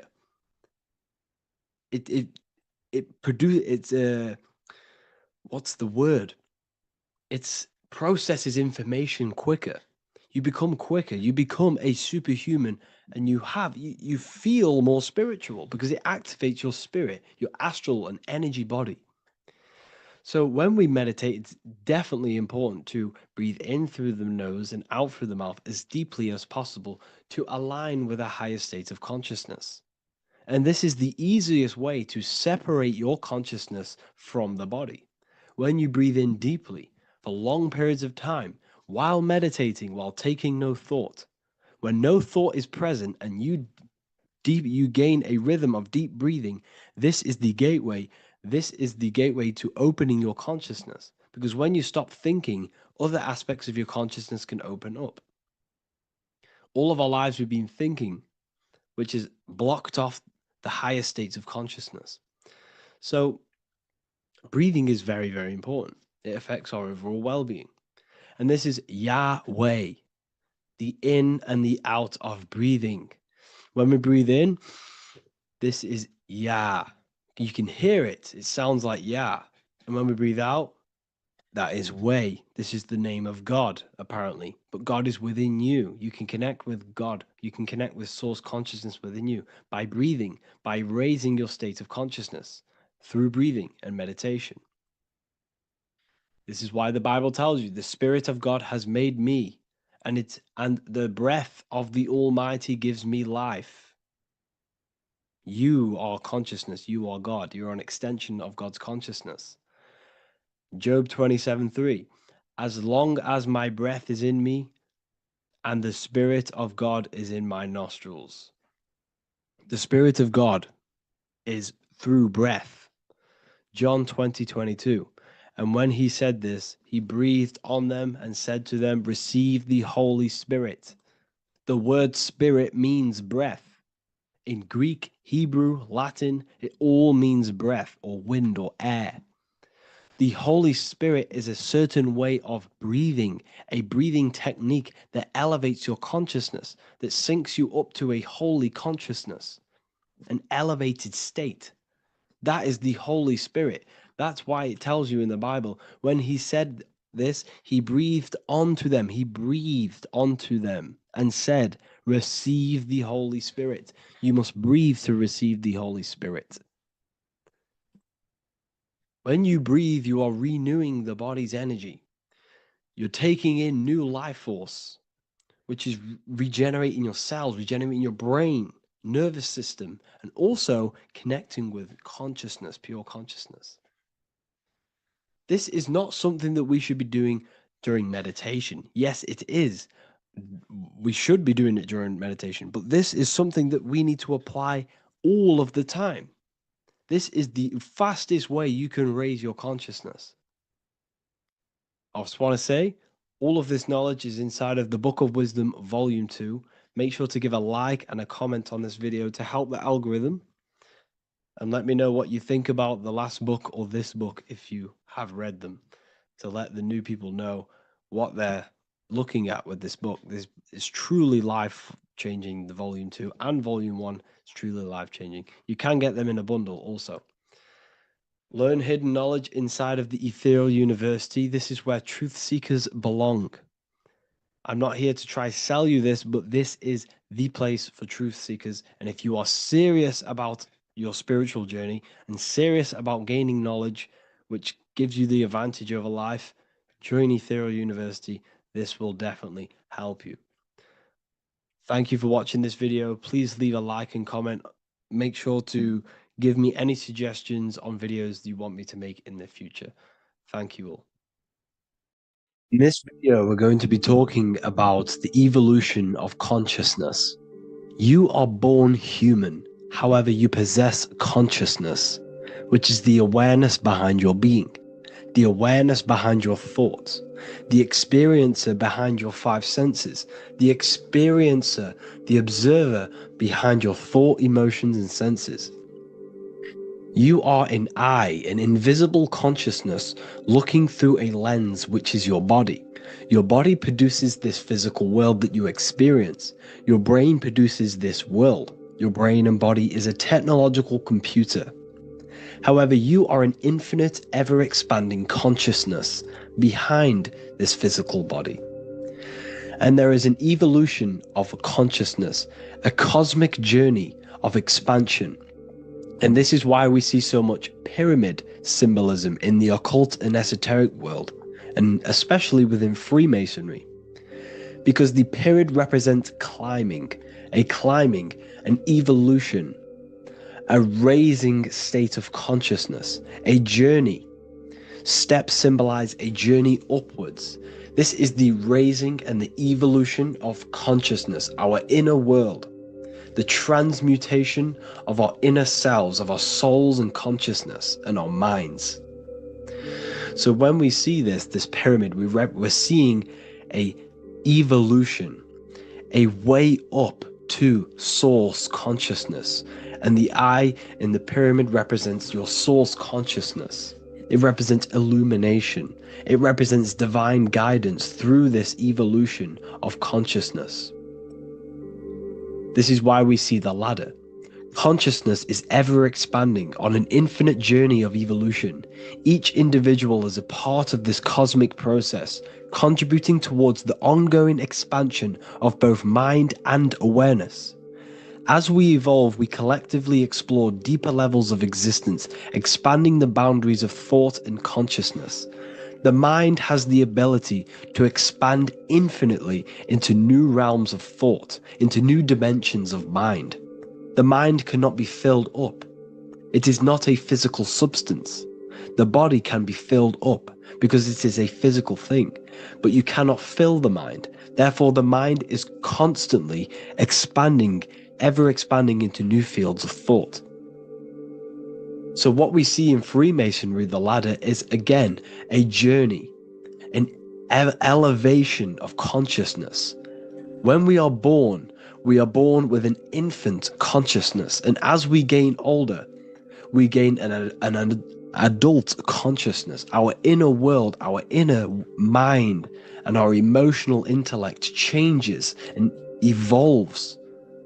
We are significantly different from when we were very young as an infant. It's because our consciousness evolutes, it changes, it alters like water. So just like this evolution of your own consciousness as growing up, there is consciousness of beings existing in cycles beyond our own. And their consciousness is unimaginably different from ours.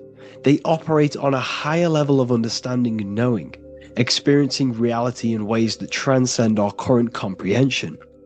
Our minds right now cannot comprehend the highest states of consciousness.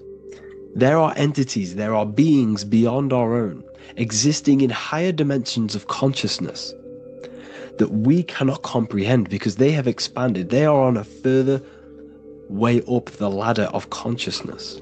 However, we are all on the same journey. None of us can take the same journey. There is one ultimate goal, reaching source consciousness. However, this is always ever expanding. However, we are all on a different journey. There is one truth, one source, one goal. However, there are billions in different ways of reaching it, and we are all on these different paths to source consciousness, to this ladder, this evolution of universal evolution. Okay?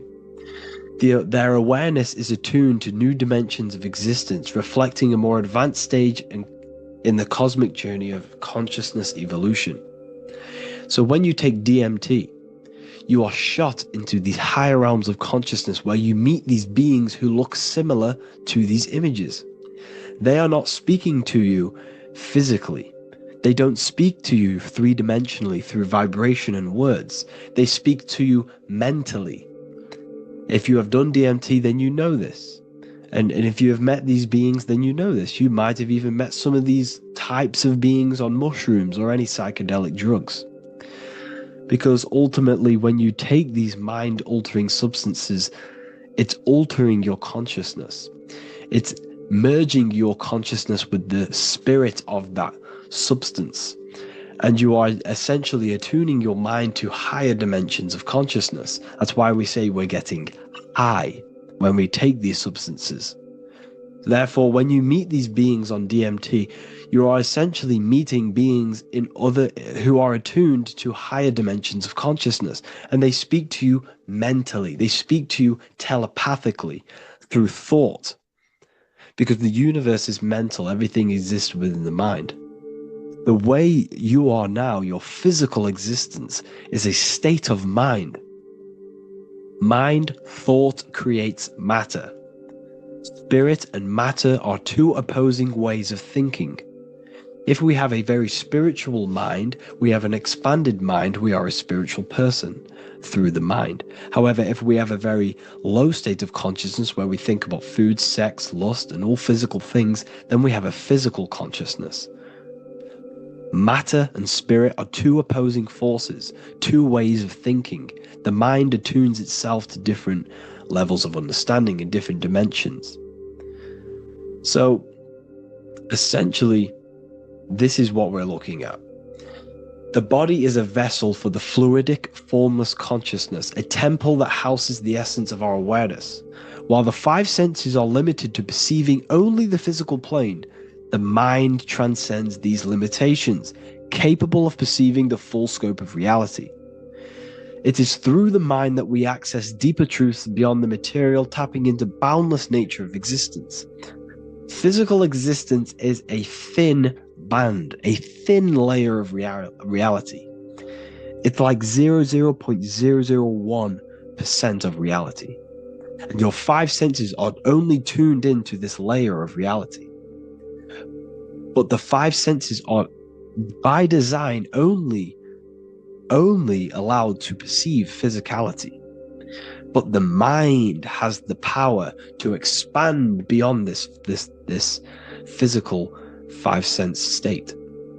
The mind has the power to expand and evolute. It is a conscious decision whether you want to take this path or not. You can stay in a three-dimensional way of thinking, or you can expand your consciousness from within. It's not an external journey. There is no God going to save you. You must save yourself. Therefore, behind every single one of these eyes is the same source consciousness. However, we are all different cells in a different journey. The organs in your body, the cells in your body are all alive. They all possess same consciousness, universal consciousness. However, we are all on a different journey of evolution. As above, so below. As the baby is in the mother's womb, when the baby becomes conscious, there is a world outside of its mother. What does it do?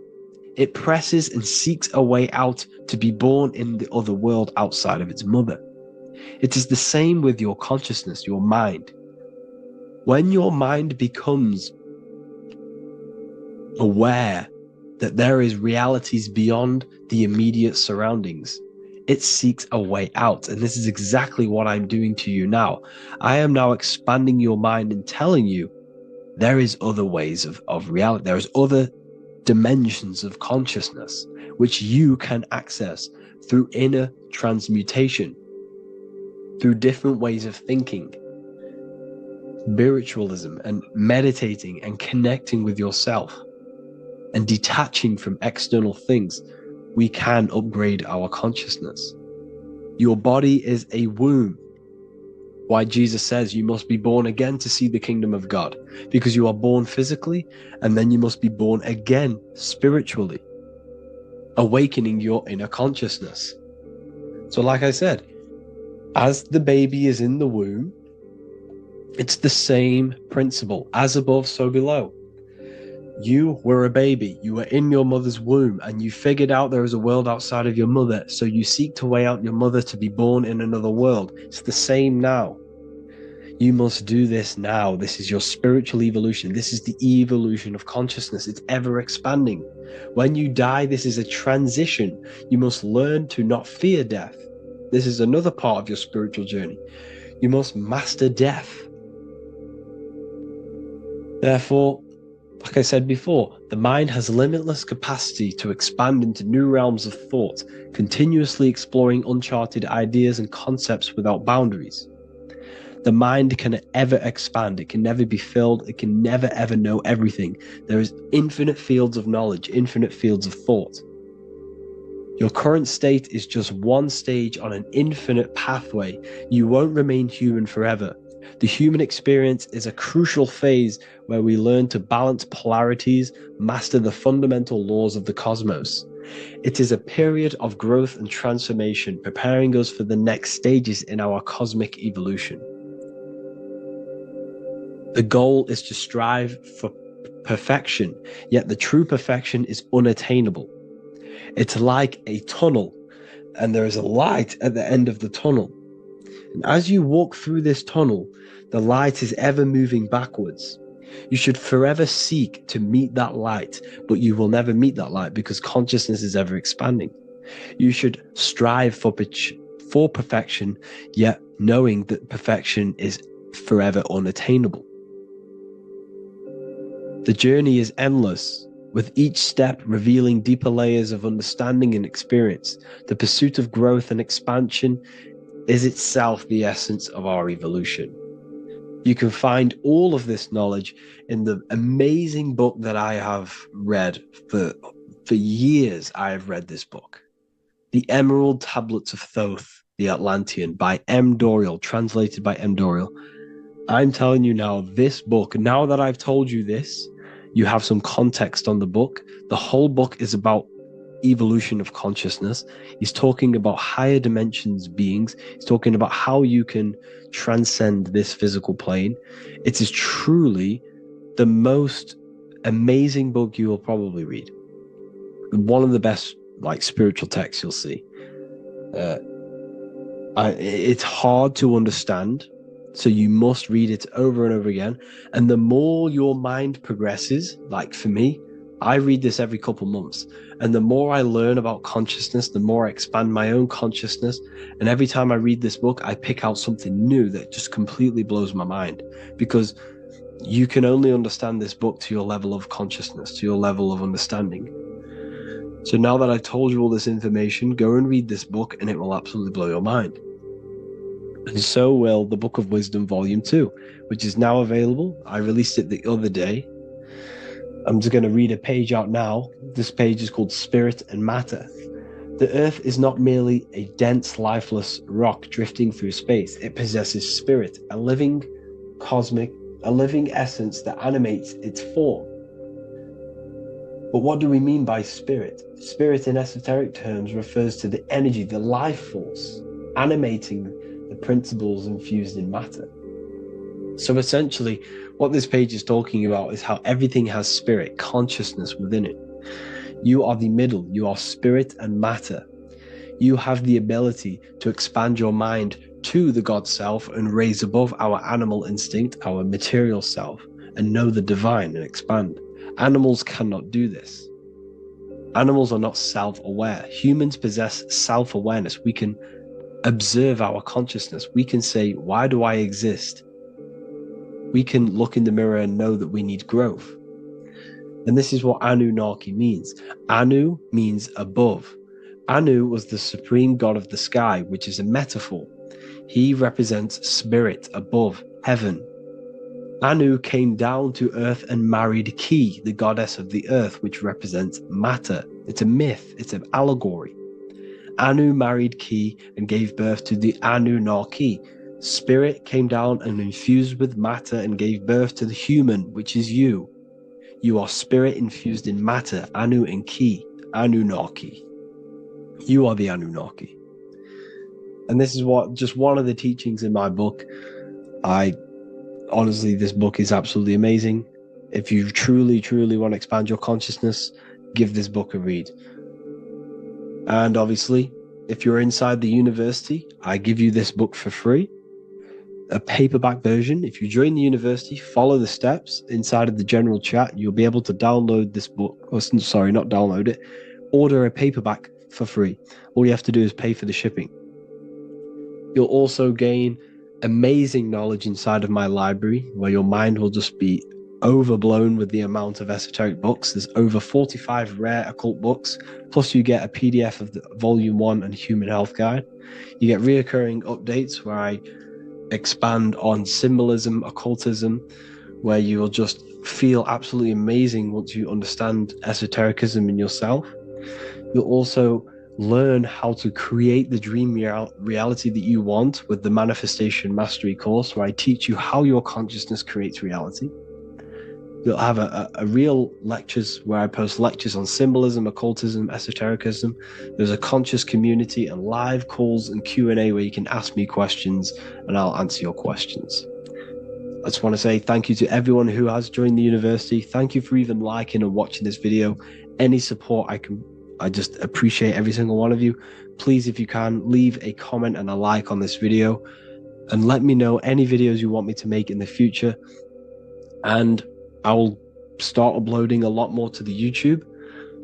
So yeah, thank you all for tuning in today. Have an amazing day. Matthew 21:1, Jesus went into the temple of God. Corinthians 3:16, do you not know that you are the temple of God? Now what is this telling you? That God is within you.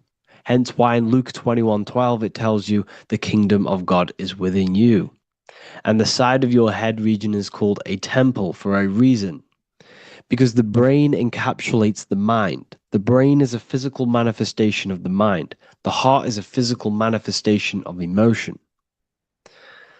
So we have these different layers of our consciousness. We have an intellectual, communicative aspect of our consciousness, which we would call the mind. We have an emotional aspect of our consciousness, which is the heart. And to communicate with the divine, it's all to do with the mind. Hence why the ancients always symbolize the mind being God. This is why Michelangelo always placed God inside of the brain on top of Sistine Chapel in the middle of the Vatican. He understood that God is in the brain. God is within you, not outside of you. The church tells you that God is in the sky because they are creating a externalization of the truth to create a business and a distraction so that you don't find the divinity within you, so that you don't find your power. Now you have Adam, the physical man, the physical body, the ego, the lower self. And he is resting. He's not trying to reach to God, but God is reaching because the higher consciousness within you is always trying to communicate with you. It's always trying to wake you up to your divinity. But the lower mind, the lower self, Adam, the physical self, is always in ignorance of truth, always in ignorance, and stays in a materialistic way of thinking, which is the lower animal self. And this is what we call a sleep or an NPC. This is the lower mind of man. But all you have to do is to move your finger to touch God. You have to look within yourself, within the brain, meditate, and you can find God. This is why in the Bible we see many references to the human body and anatomy to truly connect with God. Kings 6:8, the door to the middle chamber was in the right side of the house, which is the right hemisphere of the brain. The middle chamber is the pineal gland, where the seat of your consciousness is, where the seat of your higher consciousness is, the mind. And they went up the winding stairs, which is your spinal column, into the middle chamber, and out of the middle chamber into the third. So they went up the winding stairs. This represents raising your consciousness up the winding stairs. Your spinal column acts as a stairway of consciousness. Depending on what sort of consciousness you are operating in, depends on what part of the spinal column you are using. Because the spinal column ascends and descends consciousness. What do I mean? If you are in a reproductive way of thinking and you're always thinking about sex, you're jerking off all the time and you're always eating, all of your brain's power and your mind's power is being descended into the lower aspects of the spinal column, which represents hell, the physical state of man, Adam, the ignorant state. We're basically living off low-level pleasures like an animal. And the stairway to heaven is your spinal column.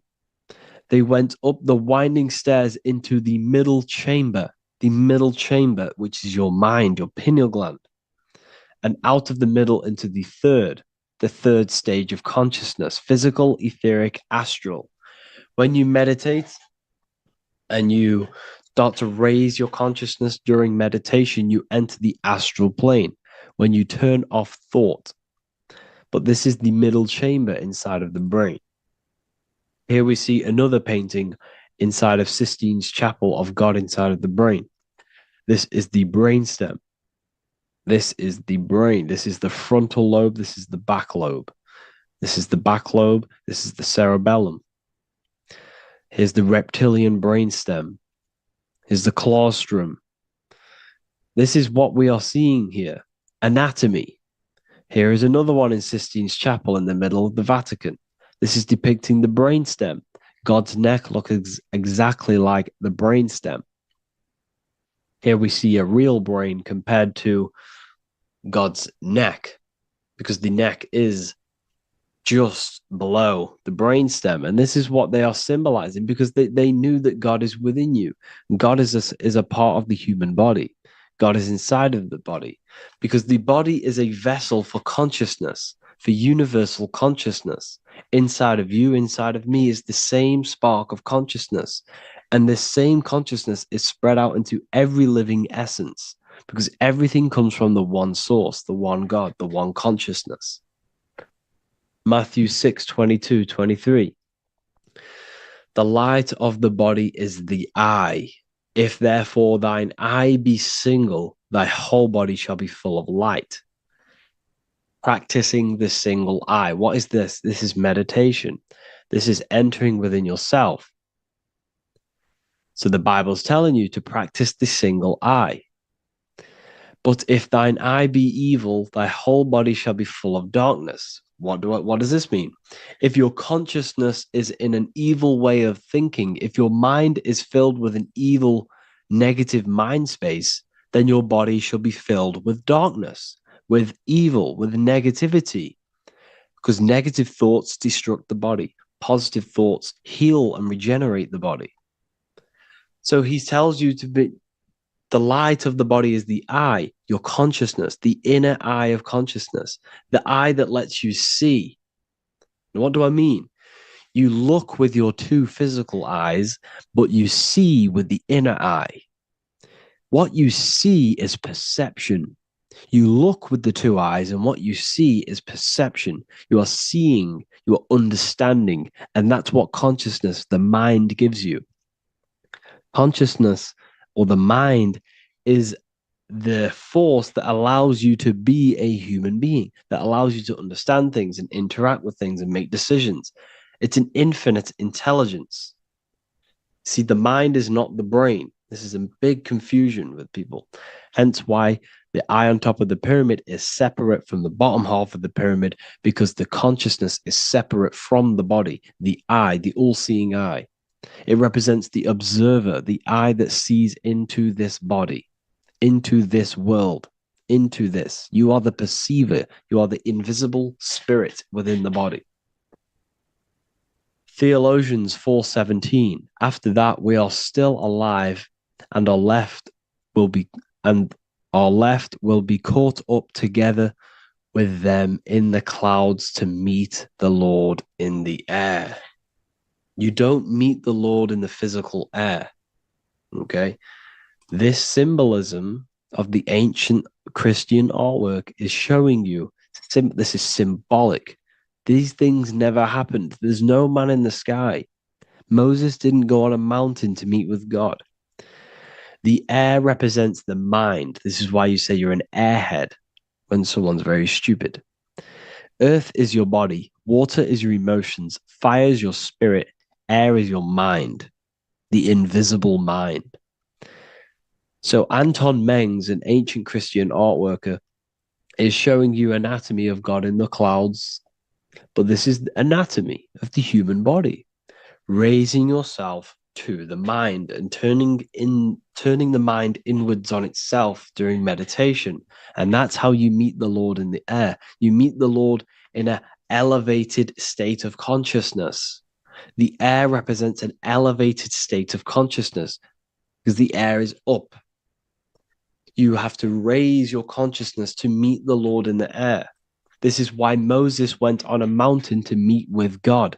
The mountain represents elevation of consciousness, raising the mind up the spinal column, taking all of the mind's attention away from the reproduction and the physical aspects of self and raising it to the brain and turning off the brain and going inward into the air. It's talking about raising consciousness. It's allegorical. It's a spiritual, metaphorical text. The side of your head's called a temple because inside that where that temple is, right in the middle of where you call the temple, is the inner chamber, the open room, the holies of holies in the Bible, or the land flowing with milk and honey, or Mount Zion. There's so many different names for the brain, or the upper room where Jesus meets his 12 disciples, the 12 cranial nerves in your brain. This is the temple of God. Your body is a temple of consciousness. It encapsulates the consciousness. It encapsulates the mind and soul. John 10:30, Jesus states, I and the Father are one. Psalms 46:10, be still and know that I am God. He's talking about the I am within you, not within Jesus. Everyone refers to ourselves as I. I am God. When you say I, you're referring to the highest aspect of yourself. The aspect that is above all thought, above all emotion, and above all things. When you say I, you're referring to your pure awareness, your pure consciousness, the highest aspect of yourself. And anything after I is egotistical. I is God. The letter I is the Roman numerals for one, because there is one God, one consciousness. The letter I is one line, just like the number one. Matthew 6:3-4, take no thought. Therefore, take no thought. Take no thought. He says this 5 times because you must turn off the 5 senses and take no thought to connect with God. Be still. This is telling you to meditate and know that I am God. The I am within you. I and the Father are one. I and God are one. You, who you think you are, is a completely wrong. The body is matter. Your name isn't you. Your job isn't you. Your reputation, your trauma, your memories, your friends, family, worries, bills, interests, dislikes, goals, passions. Anything to do with the thinking mind is not you. Who you think you are is a part of your thinking aspect of consciousness. But once you remove thought, you are no longer your name, you are no longer your body, you're no longer your reputation. You are the I. You are pure awareness, pure consciousness, pure consciousness. And this pure consciousness has latched on to this name, this job, the body, and your traumas. Your pure consciousness has attached itself to this character who you're playing in the physical world. And this is essentially who you think you are, but you are not. You are the I, you are the self, you are pure awareness. So, in order for you to detach from these things, you must learn how to detach from your name, your job, your reputation. And you do this through meditation by turning off the thinking mind.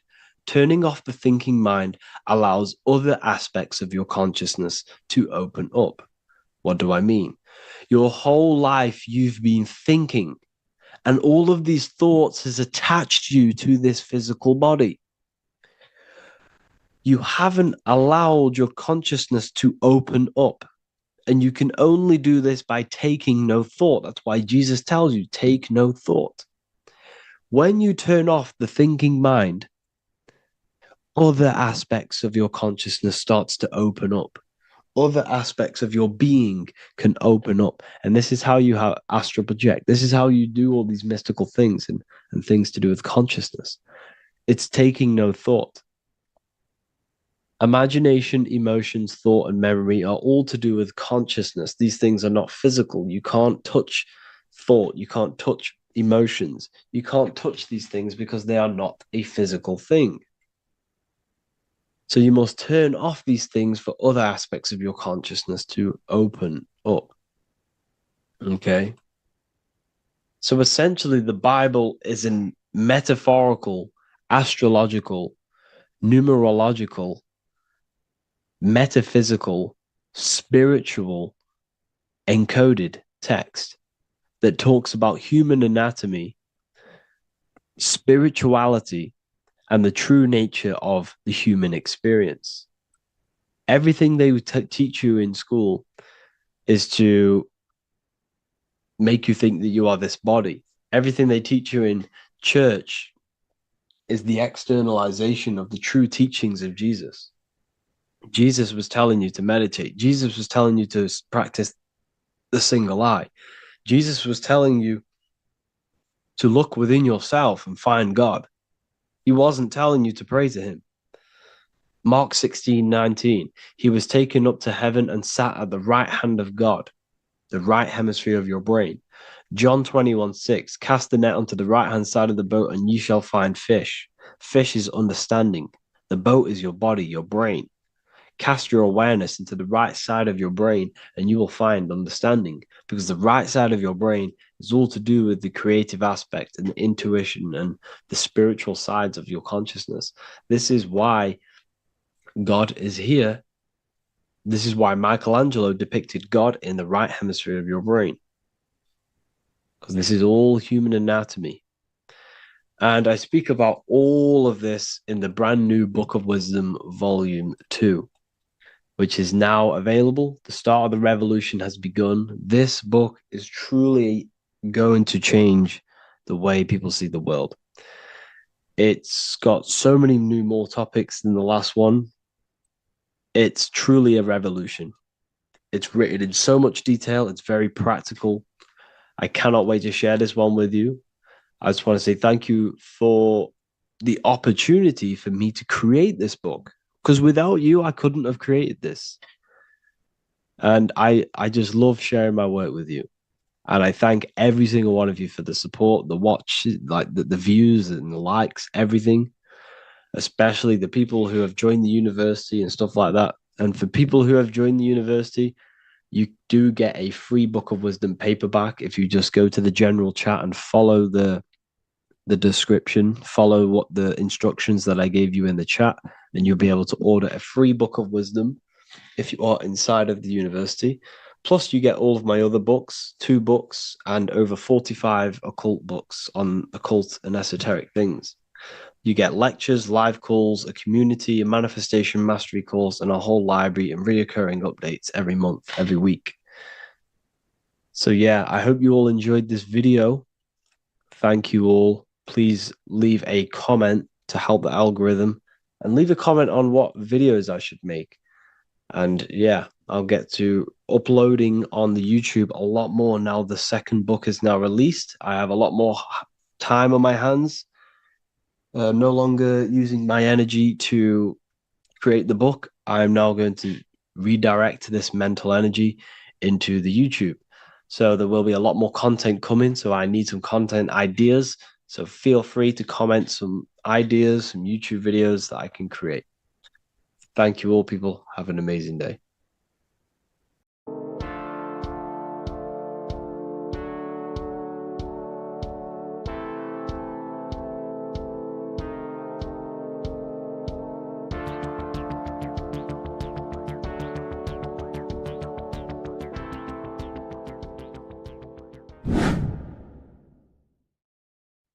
What is up, people? How are we all doing? Today, we're talking about the flat earth cosmology. So let's jump straight into this. Please drop a follow and leave a like to help the algorithm. So we live in a torus field. Everything's made out of torus fields. And every torus field has motion. It's what it is. It's the motion of energy. And every torus field has a center, which is the black hole. It's a womb of creation. It's counter space. Now, this is why the North Pole is magnetic, because the center of this torus field is the most magnetic part, the strongest part of the field. So this is why all compasses will point you to the center. And the Earth's magnetic field is spread across the whole of the Earth. And it's spinning, as you can see here, it's like a tornado at the center. And this tornado is the force which is spinning the sun and the moon around us. You got the sun, the moon, Polaris, just like in the Masonic cosmos here. The sun, the moon, Polaris, the all-seeing eye. Now we'll get into Polaris a bit later, but the sun is the magnetic force. Sorry, is the electric force, because every field is electromagnetic. Now, the sun is electric. It's positively charged. It's gonna give you energy. It's feeding energy. The moon is more magnetic energy, which is taking your energy away from you. And this is why you become sleepy when the moon comes out, because it's taking away your energy. So these two forces is the balance. It's the yin and yang. It's the balance. Everything in this creation is balanced, because the torus field is the Earth is the plane of inertia, the 0 point within the field, because physical matter is a result of two opposing forces equalized on the plane of inertia. And that is where matter crystallizes into physical results. And this physical plane is the plane of inertia, planet Earth. And at the center of this plane is the black hole, the womb of creation. And outside of this black hole gives birth to light. So the torus field is constantly rotating, going into counter space, the black hole, and then out of counter space gives birth to the white hole, white light. You see? So it's going around, black hole, birth again, black hole, birth again. And it just keeps going around. It's an infinite cycle of energy. And this is where the infinity sign comes from. This is the motion, this is the force which is creating everything to spin inside of this circle. Okay? And it's making the stars spin. It's making the sun and moon spin around us, around this center point. Now here you see Horus and Set. Horus and Set putting their feet inside of this dome. This is the royal arch, the arch of the dome above us. It's like you see in the Masonic cosmos, the royal arch of Freemasonry. This is the dome above us, the firmament that the Bible talks about. You see, they're putting their feet in because Set symbolizes the moon and Horus is the sun. Horizon, Horus. Horus is rising, the sun. So they're both putting their feet around this center magnetic pole, which is the pole, North Pole. And above the North Pole, you have Polaris, the pole of electromagnetic energy. You see? And this is how we get the sun and the seasons, because the sun for us, when it becomes summer, it's on the Tropic of Cancer. Then it spirals outwards, going out and out and out, then goes to the Tropic of Capricorn. That's winter for us. Then it comes back in and creates summer again. So it's constantly spiraling around this center magnetic North Pole. You see? So this roof above our heads is the firmament, and this is what they've taken off of us. They haven't physically taken it, but mentally they have taken this away from you. It's a female energy, and this is what the Egyptians called Nut, the sky god Nut. And this is the womb. We are inside God's creation, God's womb, and the woman's womb when she has a baby is a microcosm of this, because everything inside of this creation is macro. It's a reflection of the bigger things, as above, so below. So the dome above our heads is the dome we are in when we are a baby. And you can see the sacred geometry of it is the exact same. It's the dome. And when we are inside of the womb, the woman, the sacred maker, which is the M, the Masonic M, this is the G male symbol. The Masonic M is maker, mason, matter, male. She delivers the male, you see. She delivers the male because it's the maker, the female, the magnetic. The woman is magnetic in nature. The male is electric in nature. So when we are in this womb, the female, we are being fed by the center umbilical cord, by the center of the mother's stomach. We're connected to the center of the woman's stomach, just like we are when we are in the earth. The center is where the aurora borealis is being emitted from, the electromagnetic aurora borealis, the northern lights. This is our spiritual umbilical cord, connecting us to counter space, connecting us to the realms beyond this world. Because at the center of every torus field is counter space. And at the center of the earth is our spiritual umbilical cord, and this is the earth's belly button, as you see. As above, so below. We had a physical umbilical cord. We have a spiritual umbilical cord, and this gets cut when we die, when we're cut away from the physical reality. You see, here's the ancient Egyptian tablet showing this female. You can see the hair. It's a female above us because the female energy is nurturing, helping, looking after. And that's exactly what the dome is. It's protecting us. It's the Ark of the Covenant, the Ark covering us, you see? And this is what they've taken away from us. By you believing in space, it completely destroys the idea of this being a sacred creation. They've taken the roof off your head, whether if you believe in space, you believe that there's chaos, there's planets, there's asteroids about that could kill us at any moment. But this isn't true. They've made you fear your own creation that you're inside of. They've made you fear what's above you. You see, and it's to hide the power of astrology, the power of the lights in the firmament, which are constantly flowing through the ether. These powers which are above us are sending rays down to the earth, which are influencing our psychology and how we behave. And this is what astrology is. It affects human consciousness. It interacts with our consciousness. And there's a different energy every day because the planets are in different houses, different alignments. And this is, we'll go into this a bit deeper later on. So the world tree, this magnetic North Pole, the pole of electromagnetic energy, was symbolized as a tree, the great tree at the center of the earth. You see? And this tree is symbolized everywhere. You can see here how the center person, this Egyptian person, is holding up the sky. This is the North Pole, the hyperboloid, at the center of every torus field. And this tree was in the Mayan cosmology. This is an ancient depiction. This is the torus field. There's the plane of inertia. Here's the center tree. Here's the tree in the center, the magnetic North Pole, the woman holding the stars. Here's the Hindu with the two birds symbolizing the sun and the moon revolving around this center tree, the Mayan tree. his Horus and Set around the North Pole.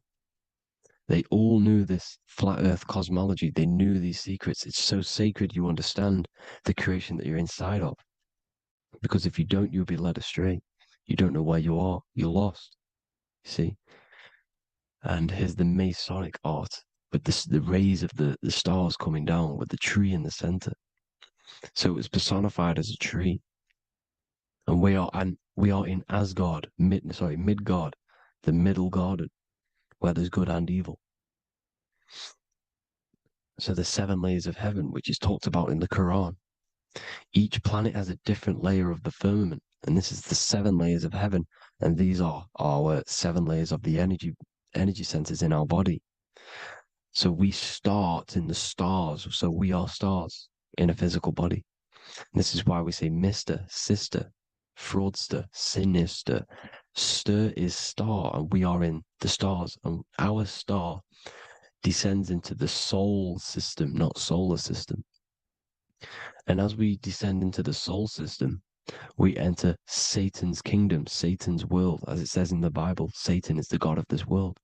Well, if you've been into my research for a while, you know Satan is Saturn. Saturn's world, because Saturn's the outermost ring. He's the Lord of the Rings. And you enter his kingdom, the kingdom of time. And this is why Saturn's the time god. As soon as you go past the rings of Saturn, you're now in the soul system. You're now in time. You're now bound by space and time. And you're bound to the earth plane, the heart. Earth is heart. It's a rearrangement, it's an anagram for heart. And the heart of the electromagnetic color spectrum is green, and that's why the earth is green. And above green is blue, and this is why the sky is blue. In order to go to heaven on the macro scale, you have to go through the blue sky, through the 7 layers of heaven. In order to reach heaven in your body, whilst you're here, you have to go through the blue chakra to your head, which is heaven. It's micro, macro. Everything is micro, macro inside of this creation. It's an ancient, I think this is a French image, piece of art from the ancient French, with obviously the 7 layers of heaven, which they all depict. And notice how it's like a dome. We'll go into this dome symbolization, the Royal Arch of Masonry, which is next. But these 7 layers of heaven give us the 7 metals, the 7 days of the week, the 7 diatonic tones, the 7 chakras, the 7 everything. It's God's favorite number. And this is why the Masons use the G inside of the compass, because the G is the 7th letter, and God starts with G. You see? So it's 7. God is 7. Here's another depiction of the heart, the soul system, the 7 layers of heaven. La Fermenta. You see, La Firmament, with the stars on the outermost layer. Here are the 7 planets: Jupiter, Mars, La Sophie, the sun, La Luna, the moon. So Saturn. So we are in the heart of this soul system. In order to ascend, we need to ascend up our chakra system, reach 144,000 hertz, God consciousness, the God man. You have to unfold God man, master of the mind, mastery of the mind. So what are the stars?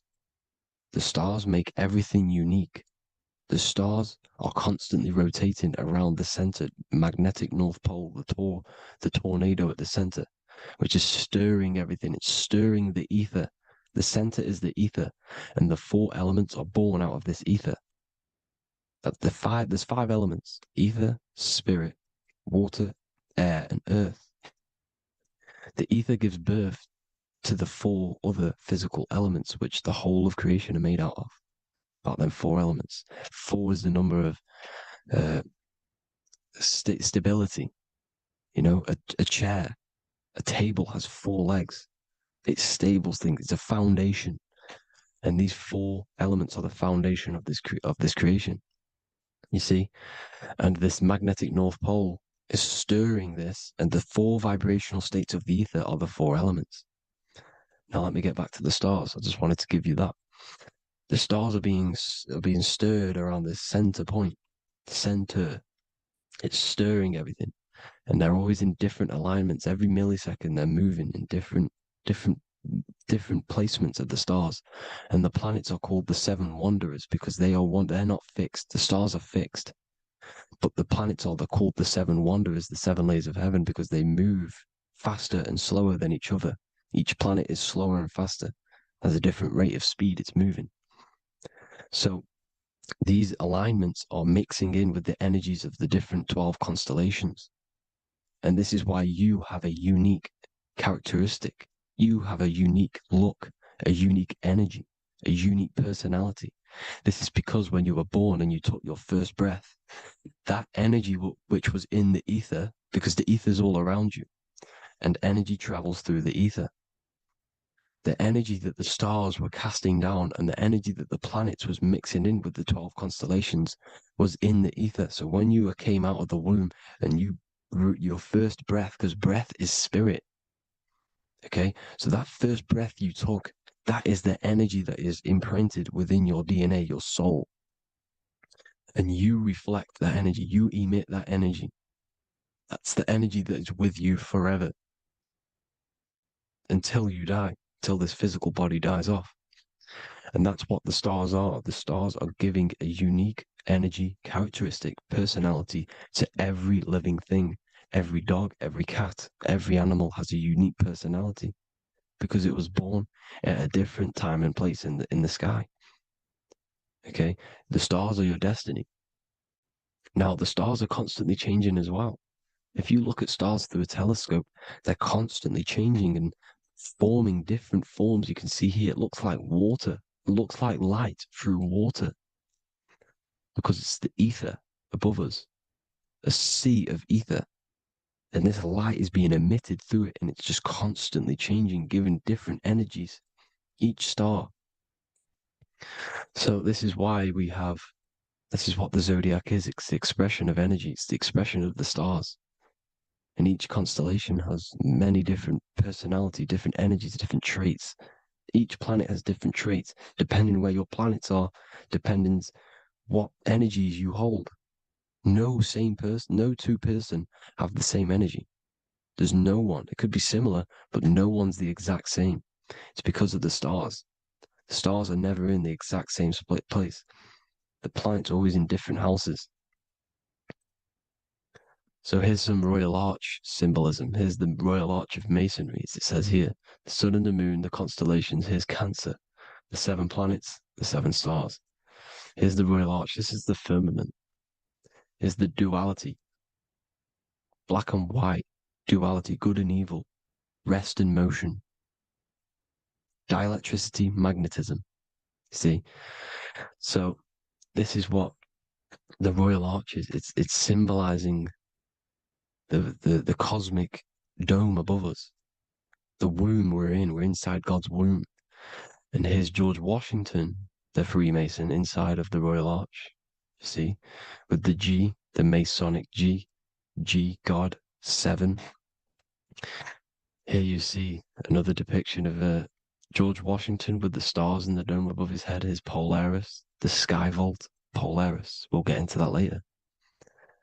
Go inside of all of your ancient churches, you will see the dome. Go to the Vatican, you'll see the dome. All of your ancient churches have this dome because it's the dome above your head. The ancients knew this. This was known. We did not live in space. It was known back then. They all knew. This is Crown Court, which is one of the most important courts in the UK.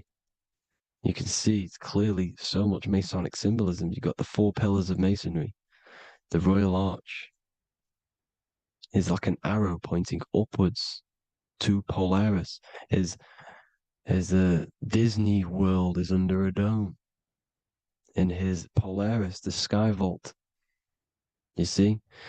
And also 666 in the symbol.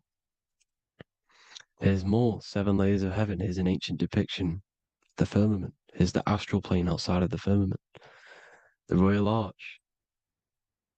You see? It's everywhere. Here's Polaris, the 8-pointed star.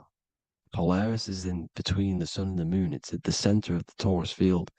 And Polaris corresponds with the pineal gland as well because it's the all-seeing eye.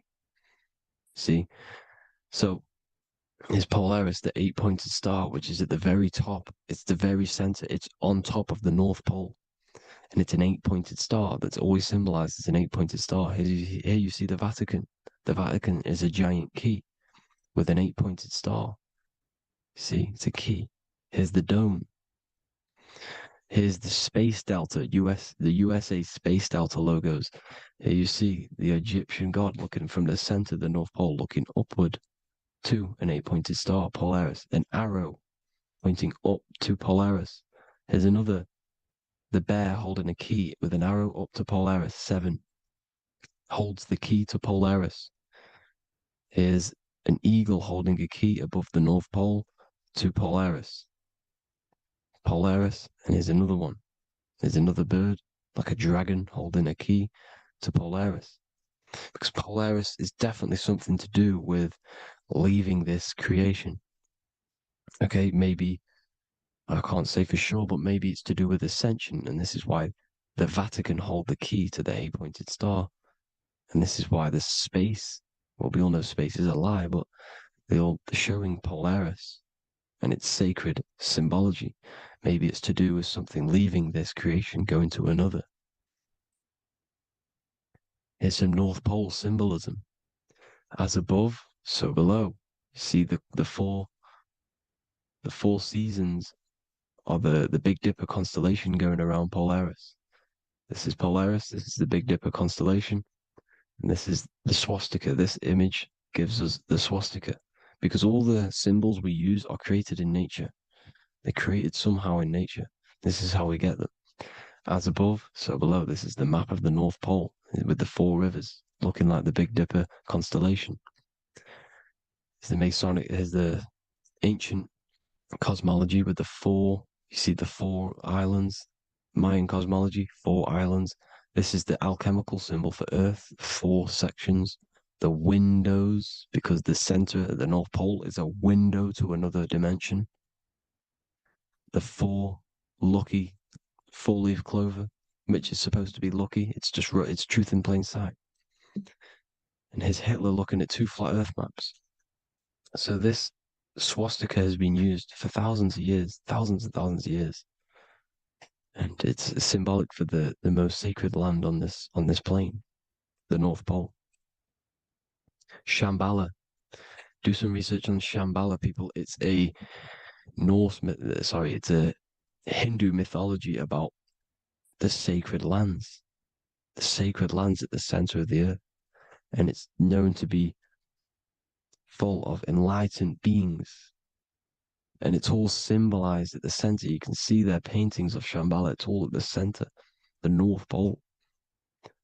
And it's known to be the most godly place ever, because it takes you to a portal to the higher places. And maybe this is something to do with Polaris, connecting you to this sacred land at the very center. But anyways, people, thank you all for tapping in. Hope you all learned something. Have an amazing day. Please follow, subscribe, like, all the links in the description for the courses, the PDF. Please have an amazing day. God bless.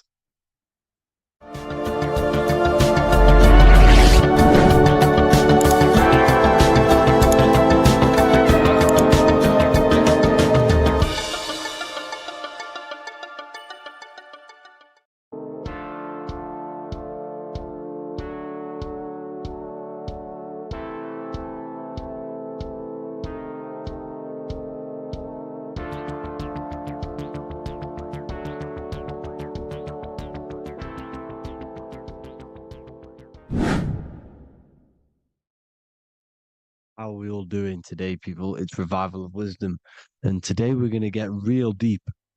This video is going to get real deep. A lot of people are not going to be ready for this sort of knowledge. Okay, you really have to do is to really deprogram the mind, because everything we've been taught is a complete lie, is to keep us trapped.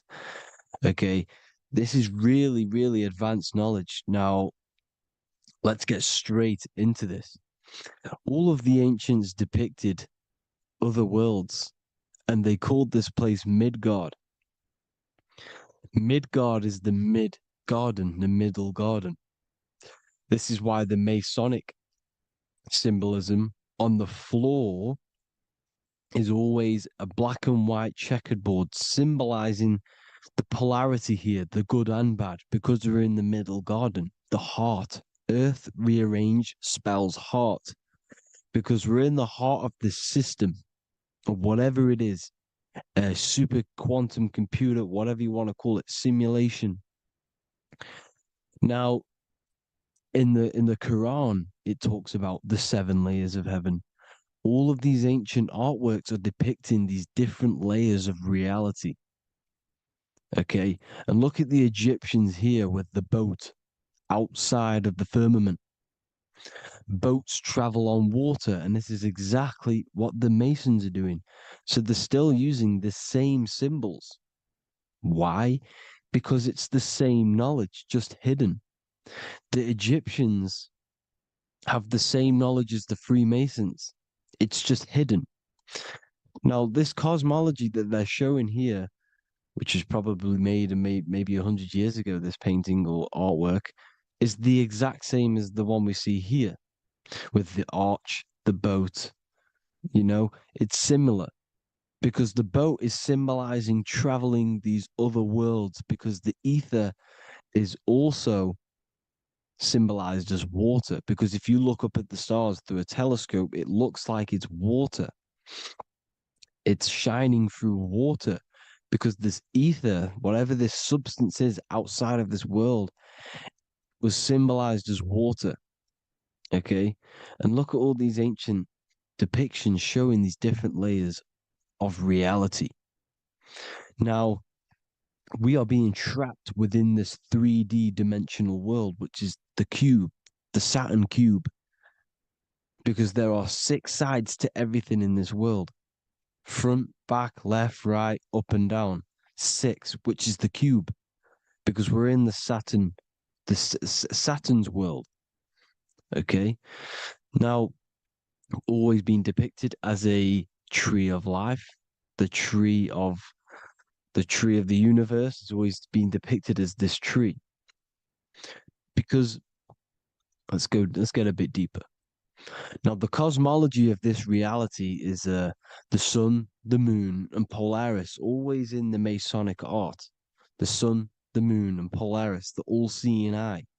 If you go inside of the temples, of the Masonic temples, they always have this star in the middle, shining light beams.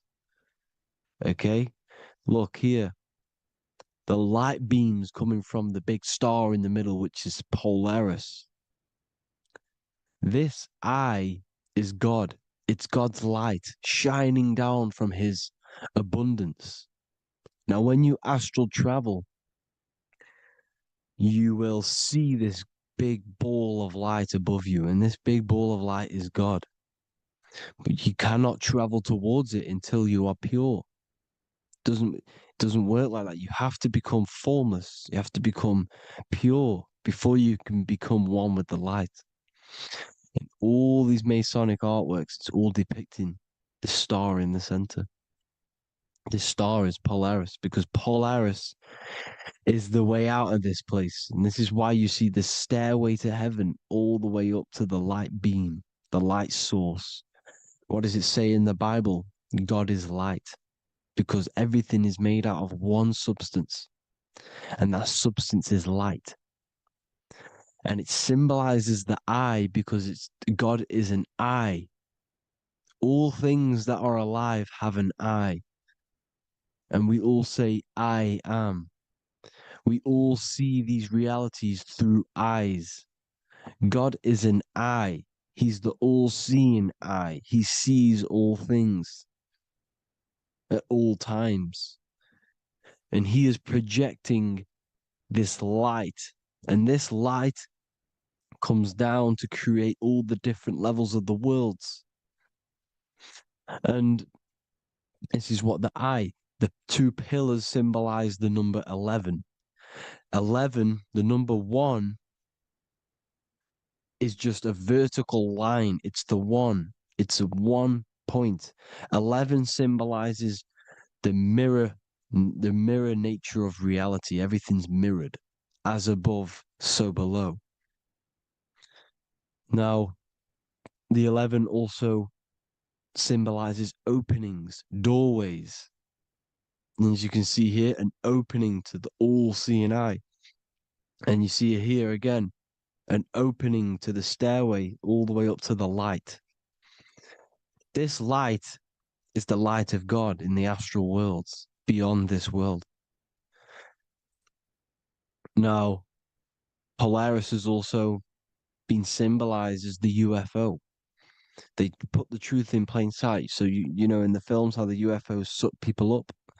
That's what Polaris is doing. If you ascend beyond this world, if you do not ascend beyond this world, you will be reincarnated in this world.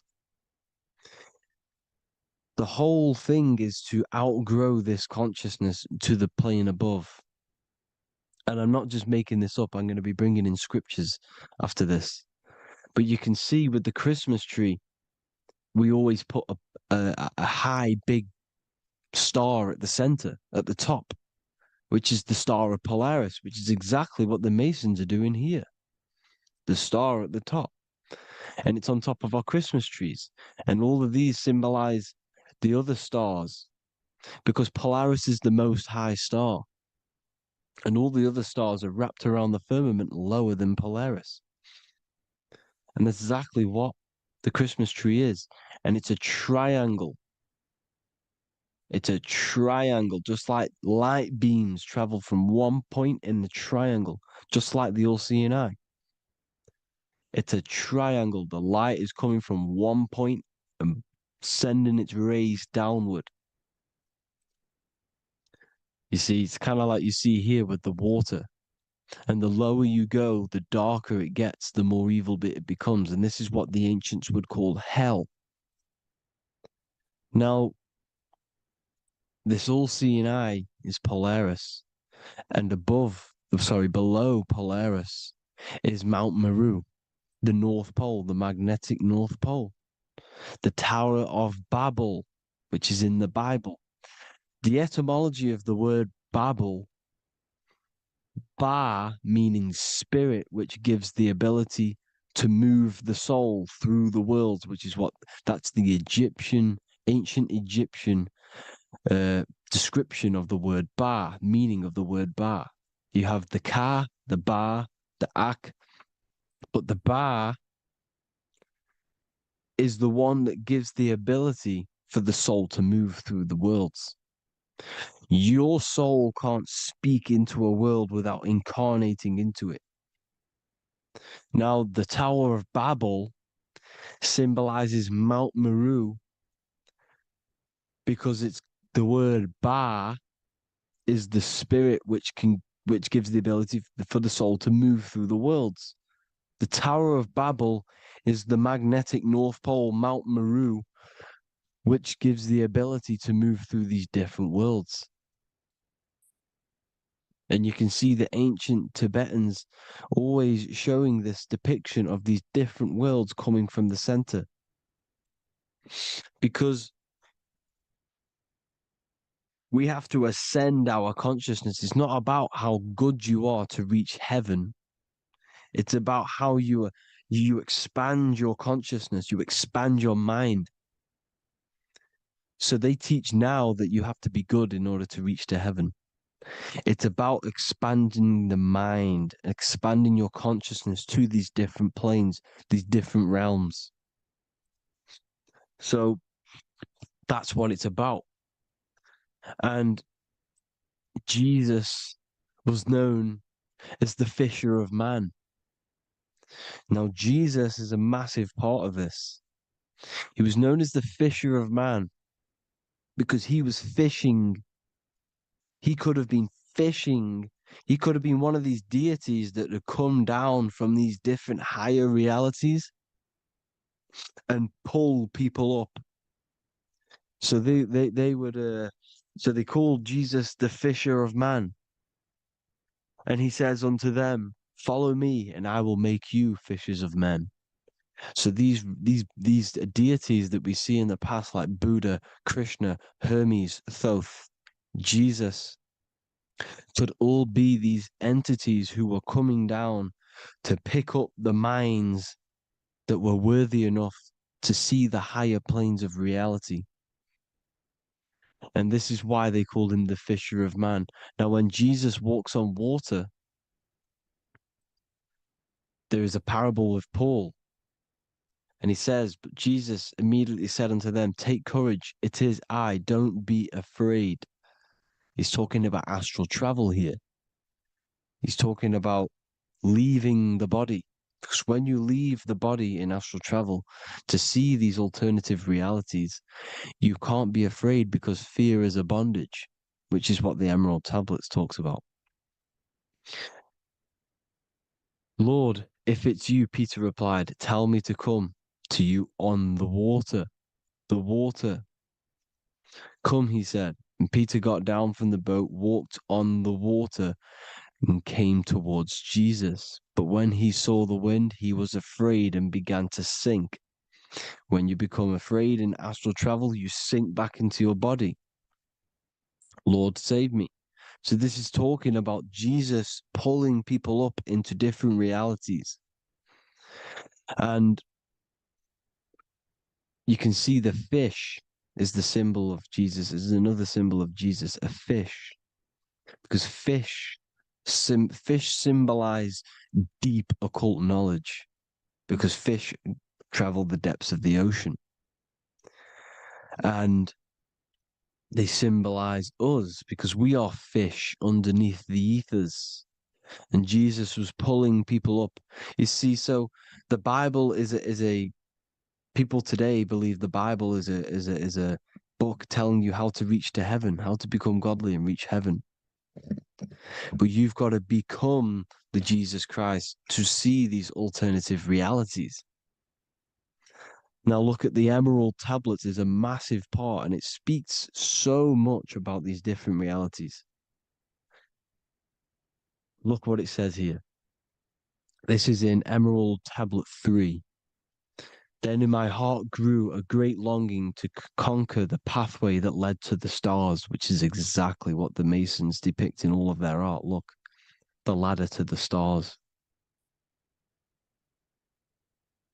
And then he goes on to say, years after years, I sought after wisdom, seeking new knowledge, following the way, until at last my soul, in great travail, broke from its bondage and bounded away, broke from the bondage of the body. Free was I from the bondage of earth men. Free from the body, I flashed through the night. The stars. The stars are a massive part in the astral world. Each star is a different reality. And the true astrology is the star that you came from. You came through a star to reach this, to reach here. There is a reason why you are here. There's a reason why you have the personality traits, because your soul came from a specific star. This is why we call them stargates, because they are gates in and out of this reality. And Polaris is the way out to the higher worlds. Now look, far into space, my soul traveled freely into the infinite circles of light. Beyond knowledge were some planets and great gigantic beyond dreams of men. Then he goes to say, lift up your flame from out of the darkness, fly from the night and ye shall be free. Lift up your flame. Your flame is your soul, because it has to be lifted up out of the darkness. This is the darkness, this world, this body is the darkness. Because it's a bondage. You need to break free. You need to learn how to astral travel, people. You have to learn this. If you want to get out of this world, you have to learn how to astral travel and see the other realities. Traveled I through space-time, knowing my soul at last was set free, knowing that now I must pursue wisdom until at last I pass to a plane hidden from knowledge, known not to wisdom, extension beyond all that we know. So he's talking about he went to a place where we cannot even comprehend here, a place that was not even known to earth men. He's telling you he's ascended out of this world to the planes that are beyond. And it says here in the Emerald Tablets, man is in process of changing to forms that are not of this world. Grows he in time to the formless, a plane on the cycle above. Know ye, ye must be one, ye must become formless before ye are one with the light. The light, the same light that I was talking about, the Masonic light with the triangle, God, the one source. Ye must become formless before ye are with the light. Formless, you have to leave the body. You have to leave the body. You have to gain the ability to leave this body and travel to these other worlds. Now, it says here, not as man am I, for free have I become of dimensions and planes. In each I take on a new body. In each I change my form. Know I now that the formless is all there is of form. You see, all things created come from the things that, all things that you see come from the things that you cannot see. All of us have the same spark of consciousness, the same I am. Every dog, every animal, every human has this same I, this same thing which sees through the eye. It's formless. It takes this formless entity is the same entity of us. We are all the same entity in different bodies. And this entity it was represented as the flame, the cosmic flame, which is inside of all of us. And this is why the Masons depicted your spine as a candle or the Holy Grail. You would either see this or a candle with a flame on the top, because the Holy Grail is your consciousness, which is on top of your spine, which is the candle.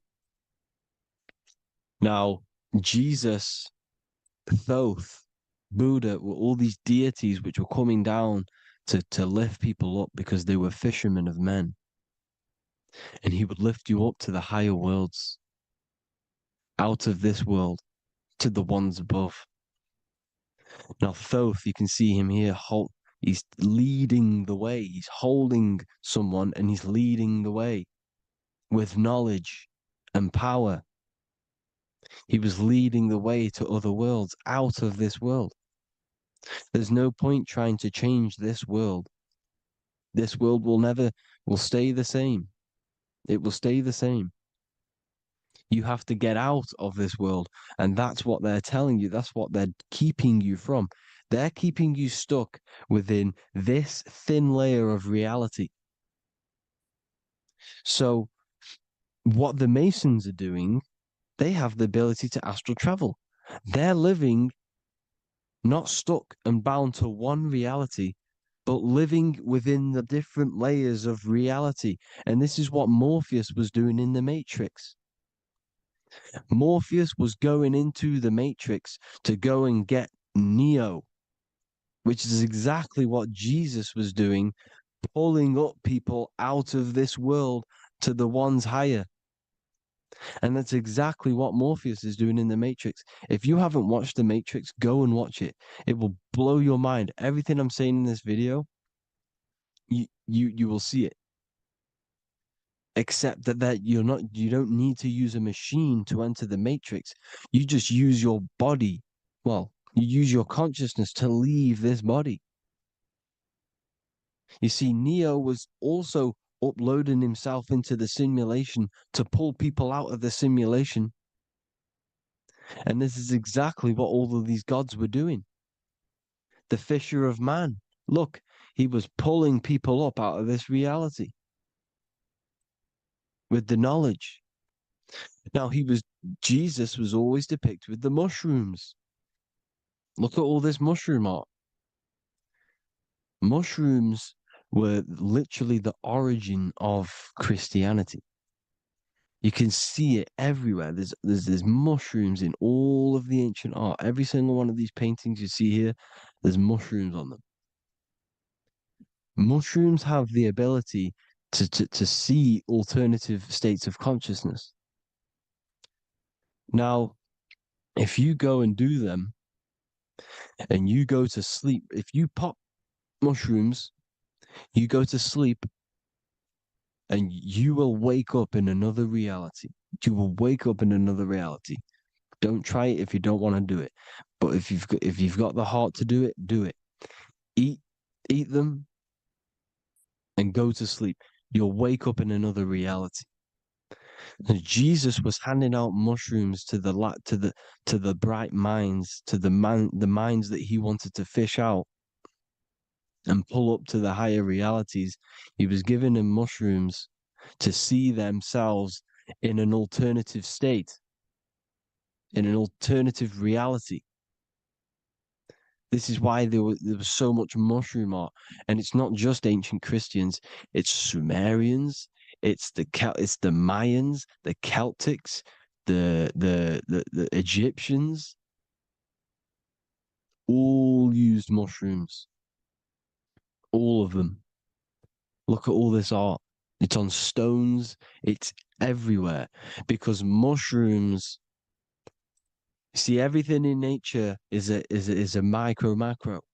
Look at the form of a mushroom. It's literally your spine and brain because they alter your consciousness.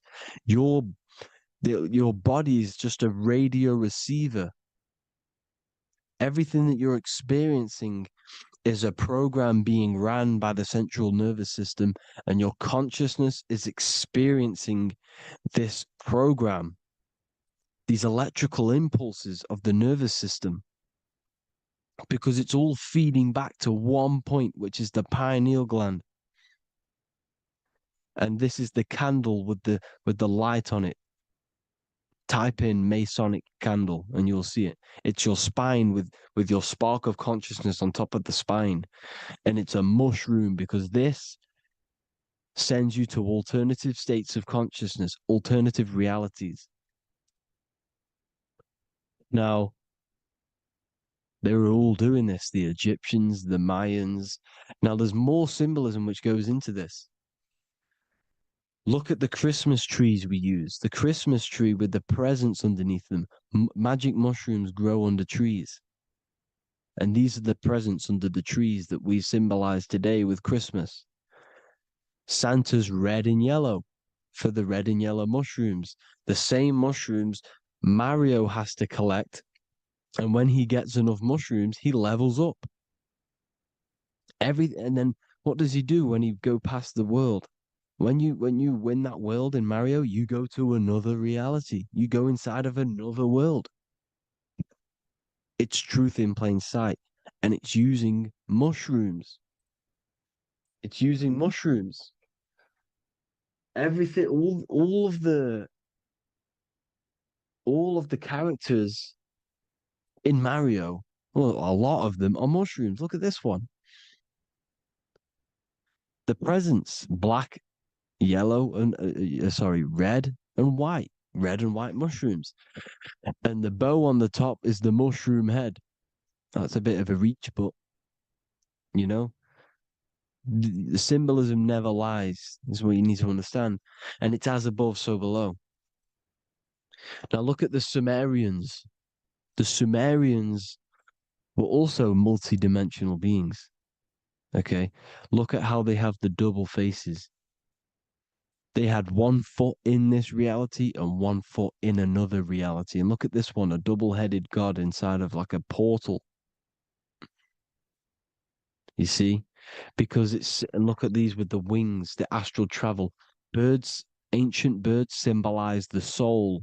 Because the soul is a bird, it flies to different worlds, it flies around the cosmos. And mushrooms gave you the ability to see these alternative states of consciousness, these alternate realities. Because you exist in infinite realities. You exist in infinite realities. Now look at the 33rd degree Ordo Ab Chao badge. You get this badge when you become a 33rd degree Freemason. And it's a double-headed eagle. A double-headed eagle.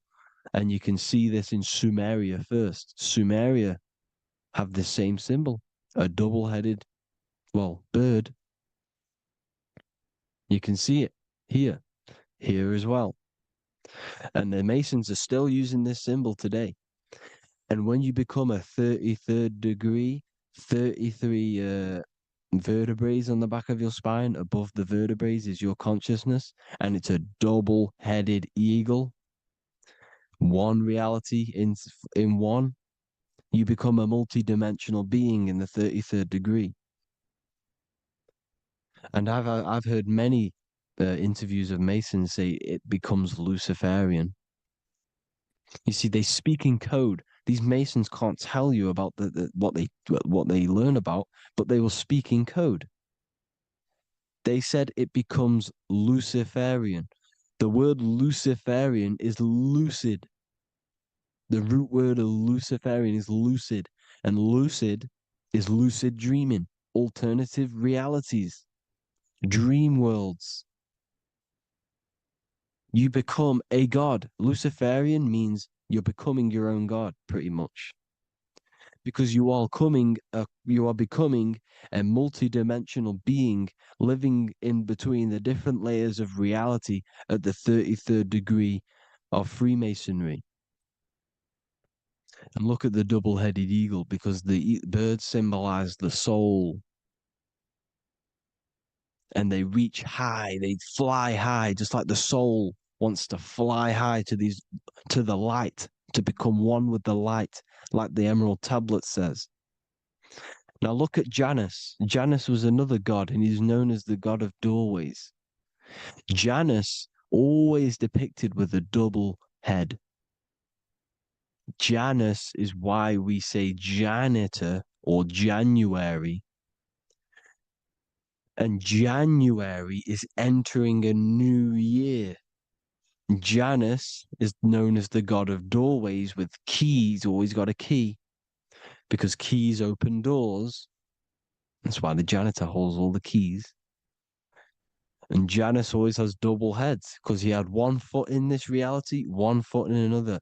He was a multi-dimensional being, a Luciferian, living between the different layers of reality, except from instead of being stuck in one like we are. Well, a lot of people. And that's the whole point. You see, all of this stuff is about like changing the world and stuff like that. This world will probably never ever change. It's probably been like this forever. Well, forever, for a long time. But it's about moving out of this reality to the higher states. And the Masons always depict the ladder to the luminaries, the stars, with a key, the same key of Janus. The Vatican is a key, and it's in charge of all the religions. Why is it a key? Because they're holding back the key. They're keeping you stuck within this reality, keeping you stuck as identifying yourself with the body, identifying yourself with this world. You are not in the world is within you. This is a program being ran by your central nervous system, and your consciousness is experiencing this reality. Now, this is going to be a mind-blowing video for some people. You have to have an open mind. You have to let go of all the programs. I'm repeating what the ancients are talking about and the ancient symbolism. Look at Janus with the double-headed god. He was just another god coming down, giving keys to people who had the worthy mind to be pulled up out of this reality, to be pulled up to heaven, just like Jesus was teaching how to reach heaven. But really, it's an encoded scripture. But anyways, hope you all gained some insight on this video. Have an amazing day. Please like, share, comment. All the links are in the bio for the PDF for the Manifestation Mastery course, and all the other amazing stuff. And if you want to support the channel, I'd greatly appreciate if you became a Patreon member. Hope you'll have an amazing day, people. God bless.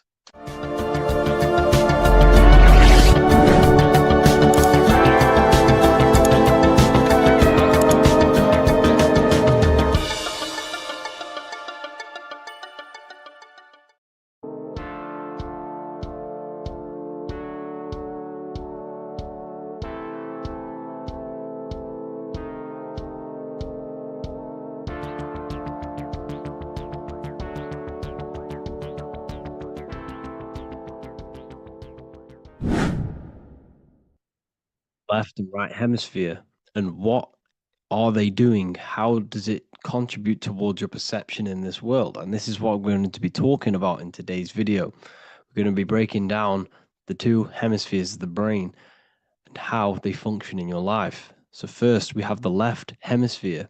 This is the logical hemisphere. This is the analytical, divided, scientific, or verbal hemisphere. The right hemisphere is creative, wholeness, artistic, symbolic, and metaphorical. The right hemisphere does with non-verbal things. It produces a holistic perception. It is more to do with creativity. Because what you must understand is that we are not in the external world. The world is produced by our brain. We see with our brain. Our eyes are a part of the brain. What we touch is the brain's interpretation of electrical signals on the nervous system. What we smell is the brain's interpretation of smell through the nose. What you taste is your brain's interpretation of chemical reactions on your taste buds. So what you are experiencing is the brain. The brain is a computer creating a simulation. And you have two hemispheres which breaks down this reality. So essentially, the brain is the perception creator. It creates perception.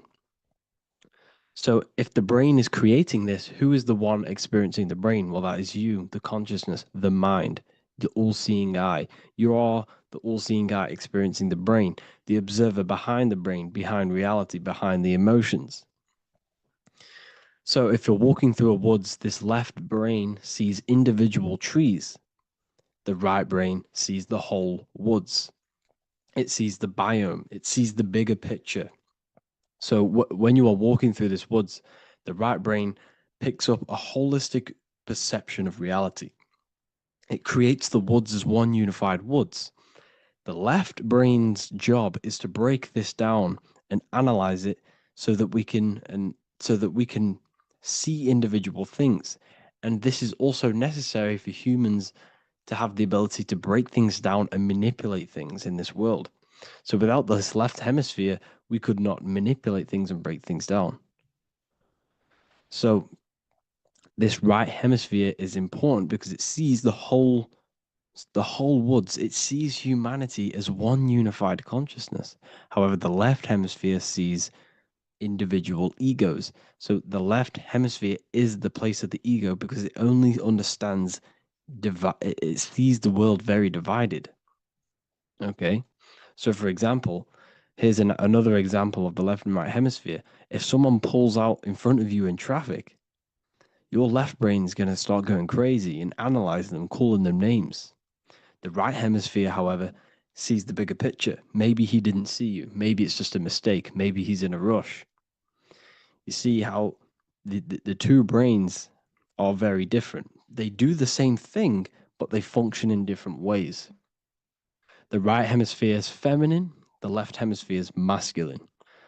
So, like I said, this person pulls out in front of you, you start to think with the left. If you start to perceive that in the left brain, you're going to start analyzing them, you're going to start going crazy and calling them names because you're analyzing it. You're not seeing the bigger picture behind it. You're not seeing it from his perspective. So there is a crossover. So the left hemisphere of the brain controls the right side of the body, the right ear, the right eye. Everything to do with the right side of the body is connected to the left hemisphere. And the right hemisphere controls everything on the left side of the body, including your eyes, your arms, your legs. So everything is crossed over, and even your visual field is crossed over. So this is your visual field, as you can see here, and even the left side of your visual field goes to the right brain. There's a crossover. No one really knows. There's not really a reason for this. However, this is how the human body is designed. As we all know, the human body is the most advanced piece of technology on the face of the earth. They cannot replicate the human body. And they tell you it has no creator. This is crazy. People are that brainwashed, they can't even understand that their body is the most advanced piece of technology. Your body is so advanced, the computers that you use are mimicked of the body. Everything they create is mimicking nature, but they don't show you how intelligent nature is because they don't want you to understand you're in an intelligent design. So anyways, let's get back on track. There is a crossover in the brain, and this is why they teach you to write with your right hand. And I was speaking to someone who's in a nunnery, or whatever you want to call it. They were a nun, or they knew someone who was who was a nun, and they forced these people, these nuns, to write with their right hand. You had to write with your right hand. This is why, I'd say at least 70% of the world, or 80%, is right-handed and right-legged, because they taught us this to activate the left hemisphere more because of this crossover that happens in the body. So when we are using this right side more, we are using that left hemisphere more. Why? Why are they doing this? Well, they also called it writing. Writing is a spell, to cast a spell on you to use that right side of the body so that you use this left hemisphere, because they want you to see the world as a divided perception. They don't want you using the right hemisphere, using that left side of the body to activate the right hemisphere to see the bigger picture and see how everything is all one and everything is created. This left hemisphere domination keeps you from seeing the connections between everything, because that left hemisphere analyzes, it breaks things down. So when we are left hemisphere dominated by using the right side of the body, we are essentially seeing everything as divided. And this is why so many people will not understand my work, because my work connects dots and connects fields of knowledge, and makes you see the bigger picture. So people who are left hemisphere dominated will see my work and think this guy's crazy. But everything, it's all about activating that right hemisphere. So they called it writing because every word you say is molding your mind in some sort of way. The things you see is molding your mind. Everything you take in through the five senses is molding your mind. And language is a massive spell, especially the English language. They called it writing so that you use that right side. It's a spell because your subconscious mind picks up everything you say. And 90% of your daily basis behavior and thought patterns is produced by these subconscious programs within the subconscious mind. Essentially, your conscious mind is only the 10% of you.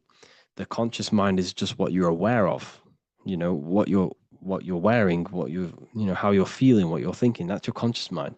The subconscious mind is controlling every system in your body. It's telling your heart to beat without you being conscious of it. So essentially, this is what they're programming. They're programming this system in the back of the mind, which is controlling everything through the words. And this is what spells are, because it's all about creating perception in the subconscious. So they want you to use that right side more. I truly believe the ancients, they were balanced. They used the left and the right side of the body. They didn't have a stronger side because they understood this science of the body and how the body works. So this is actually called phonetics. It's not etymology. Etymology is the study of root words. Phonetics is the study of how words sound similar. The way words are spoken. So phonetics, phone is why we call them a phone, because you speak into a phone. So this is write and writing, to use that right side to activate the left hemisphere more. So your hands are a manifestation of your brain. The left hand is the right brain, the right hand is the left brain. And as a child, we were always taught that when you place your hands together like this is the size of your brain, which is true because your hands are a part of your brain. They're an extension of your brain. Everything, every part of your body other than your brain is an extension of the brain. Everything's working and feeding back information to the brain because you're experiencing the brain. So another trick that you can do, or another exercise, is looking in the mirror and closing one eye at a time. If you close your right eye, if you take your top off, for example, you'll analyze your body if you close your right eye because you're using that left hemisphere. Sorry, other way around. If you look at yourself through your right eye, you'll use that left hemisphere, which will analyze yourself. You'll see individual body parts. If you close the right eye and use the left eye, you'll see your body as a whole. You won't really analyze it. This is how you can analyze yourself using these two hemispheres. So this whole system is created to keep you thinking logically and to restrict you from creating and restrict you from understanding symbolism, allegories, metaphors, and teamwork. They want you stuck in a logical way of thinking and a logical way of seeing the world. This is why when you go to school, you are told exactly what to do. You're told to think this way and no other way. You're told to do orders, do this. It's a very left-brained system because if we all started to open up this right hemisphere, we'd all see, wow, everything is all one, everything's all connected. And this is what my work is doing. I'm showing you everything is one. The physical world is an illusion of duality, but everything comes from the one source, the one mind. The universe is a giant mind. I am mind, you express mind. We all possess mind. Behind the physical body is the same mind consciousness. And we are all expressions and fractals of this infinite consciousness called mind. And this is what they don't want us to figure out, is that we are all just one consciousness expressed. It's an infinite consciousness. It's even in the squirrel, it's in the dog. All of these different animals, they're just different bodies, but behind the bodies is the same consciousness, which is mind. That's what the pineal gland is. The pineal gland is not the mind, and it's not the third eye. The third eye is your mind. If you have a closed third eye, it just means you have a closed mind. If you have an open third eye, it just means your mind has expanded from beyond physical things through astral projection and mystical experiences. This is how you gain an open third eye. It's just an open mind. A mind that has astral travel, that's explored the realities within the mind.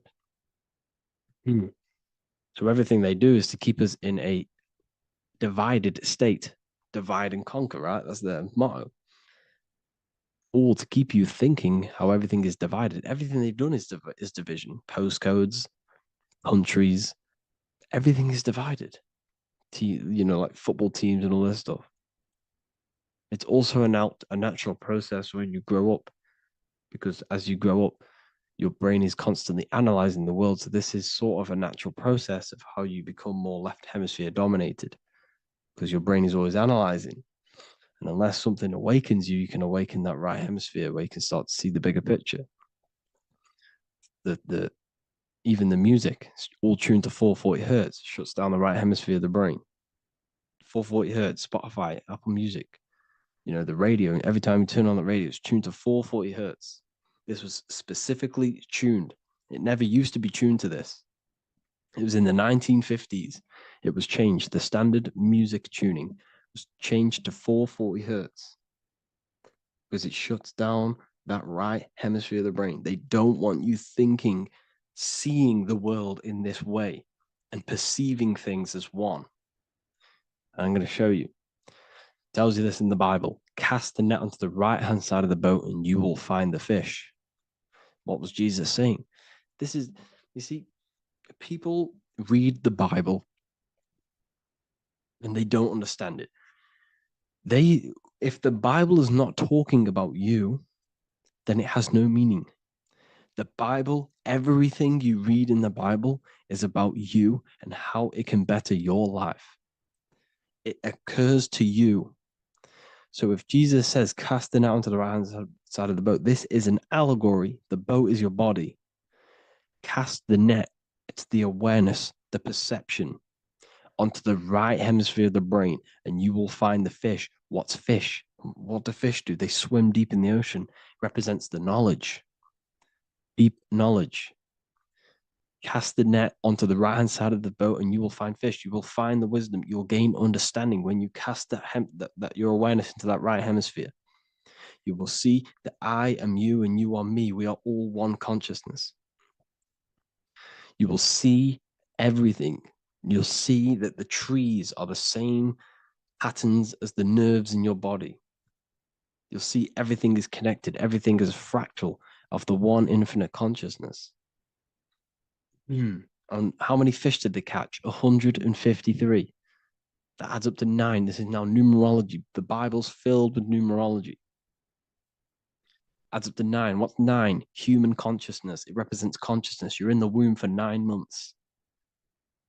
Feminine. It's all about consciousness. And then Revelation 14. And I looked, and behold, the Lamb standing on Mount Zion. That's the spines, the mountain. With him, 144,000. 144 adds up to 9. It represents consciousness on top of the spine. You see? And he had his name the name of his father written on the forehead. What's the father? The higher mind, the higher consciousness within you. Where is that? In the forehead, the pineal gland. The pineal gland is the radio receiver for the higher consciousness. Because every body part of the body has consciousness. Your heart has consciousness. Your gut has consciousness. You are thinking with these different consciousnesses. You think with the gut. You think with your penis. You are thinking with all these consciousness. And it's about raising your consciousness to the higher consciousness, which is the father, the mind in the head. Don't think with the lower parts of the body because that is your animal nature. Think with the higher parts of the body. It's all representing consciousness. How to activate the right hemisphere of the brain? Well, it's all to do with non-verbal things. So music will activate the right hemisphere. Make sure it's tuned to the right frequency though, 432 hertz, 528 hertz. Any frequency that adds up to 3, 6, or 9 is good for you. Meditation, turning off the thoughts, and you raise yourself to the higher brain. Symbolism. Symbolism is all right hemisphere. Reading between lines, metaphors, determining the Bible. It's all right hemisphere. Seeing the bigger picture. It's reading between the lines. So tithing in the Bible. These people in the churches are giving 10% of their money to the church. It's nothing but a scam. What these people have done is they have externalized the Bible. They have taken the Bible and literalized it so that they can make a business out of it. So what they're doing is 1/10 of the produce of what it says in the Bible, 1/10 of the produce of the land, whether grain or fruit, is the Lord's and is holy. So what's that saying? The 10th of it's basically saying give the 10% to the Lord, to God. What does that mean? Well, what's the land and the fruit? This represents physical things, the physical things that you have. The 10th of the physical things that you have. What's that? That's your ego. All the physical things that you have is all to do with your ego. That's the lower self. The ego, what is the ego? It's the mind's perception of the physical self. You had no ego when you were a child. Okay, when you were a child, you had no ego. As you grew older, you created the ego. But the ego is the full self. It's the echo. Ego, echo. It's the echo of the full self. So it's saying give the ego over. Take away the animal self. In that left hemisphere, that's all to do with the left hemisphere. That left hemisphere sees the ego. It sees individuality. It's divided. So it's saying give that 10%. Give that 10% of you over to the right hemisphere. The 90%. The 90% of you is in that right hemisphere. The higher self. Now, I'm not saying the left hemisphere is bad. Okay, I'm not saying that at all. But it sees it sees things divided. It's like I said, the left, the hands are manifestations of the brain. So when these Christians are praying, they're putting their hands together. What are they doing? They're syncing the brain hemispheres. What you're doing, because everything's an extension of your brain. So if you put your hands together, you're putting the two hemispheres together. And what's happening when you place the hands together? All the electricity in the body is now running in a circuit. But once you connect these two hands, the electrical energy is now running in a circuit, and energy can move around the body quicker and more efficiently. So when you pray, when these people are praying, they don't realize that they're engaging in ancient forms of meditation, of balancing the two hemispheres. So now we're talking about balancing the hemispheres, not the right hemisphere. This is what Israel is. Look at the symbol for Israel, the up triangle and the downward triangle. What's that? The up triangle represents male. The downward triangle represents female. Okay? This is talking about the brains. Israel is Ra. Isis, which is female, the Egyptian god. Ra, El. El means God. El, electricity. That's the force of the physical world. It's the force that runs this world, electricity. It's the force of God. El, consciousness. It means God. Is Ra, El. Isis, Ra, and El. It's the two hemispheres of the brain, the holy land of Israel. It's the holy land, it's the brain. Once these two hemispheres are synced, this is how you unlock your consciousness. This is the easiest way of astral projecting. Hemisphering, I forgot the word for it. Hemisphere syncretization, something like that. It's about syncing the hemispheres. This is how you unlock your consciousness. Once the brain is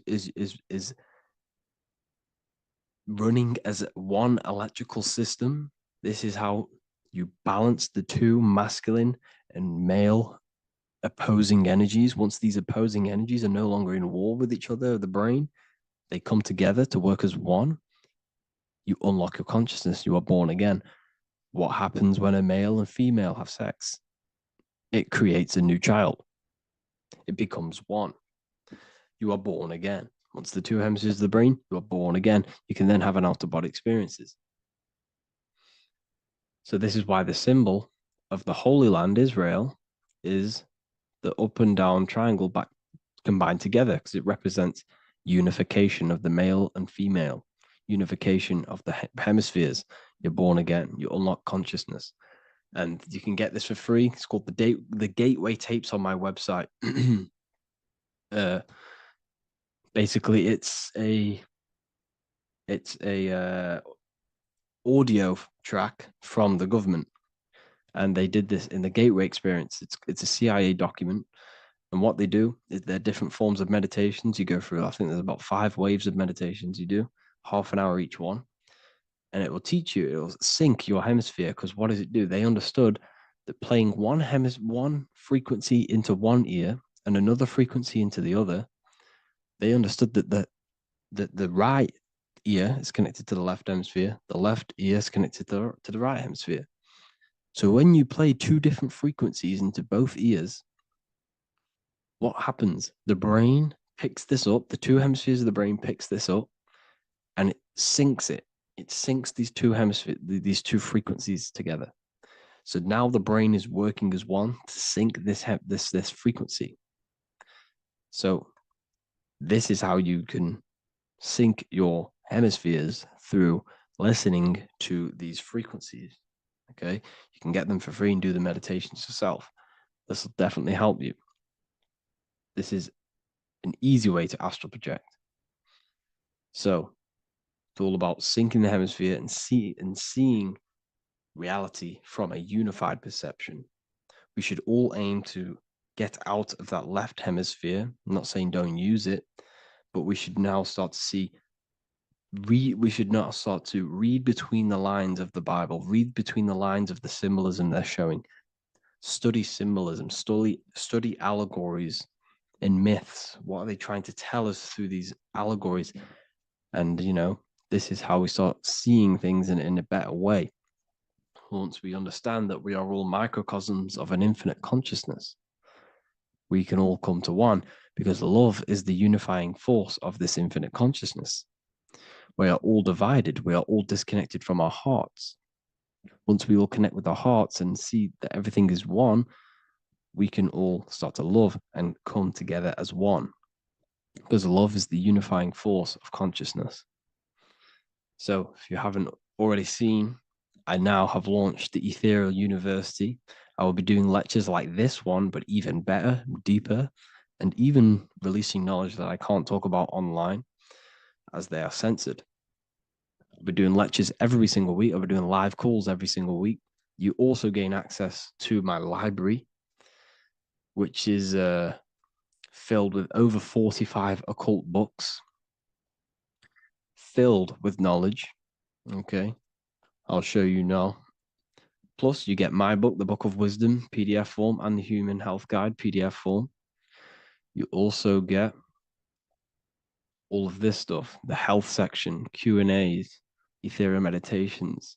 We've got some celestial studies, cosmology, numerology coming soon.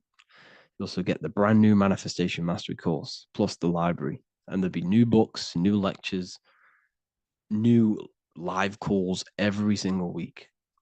Or you can get the Book of Wisdom, use the code WISDOM in all capital letters to gain 40% off. This sale will be ending very, very soon. So if you're watching this, be very quick to get yourself a physical version or a PDF of my book. You can get it in all these languages. Hope you enjoyed this video, people. I'll see you inside the Ethereal University, the real university. Have an amazing day.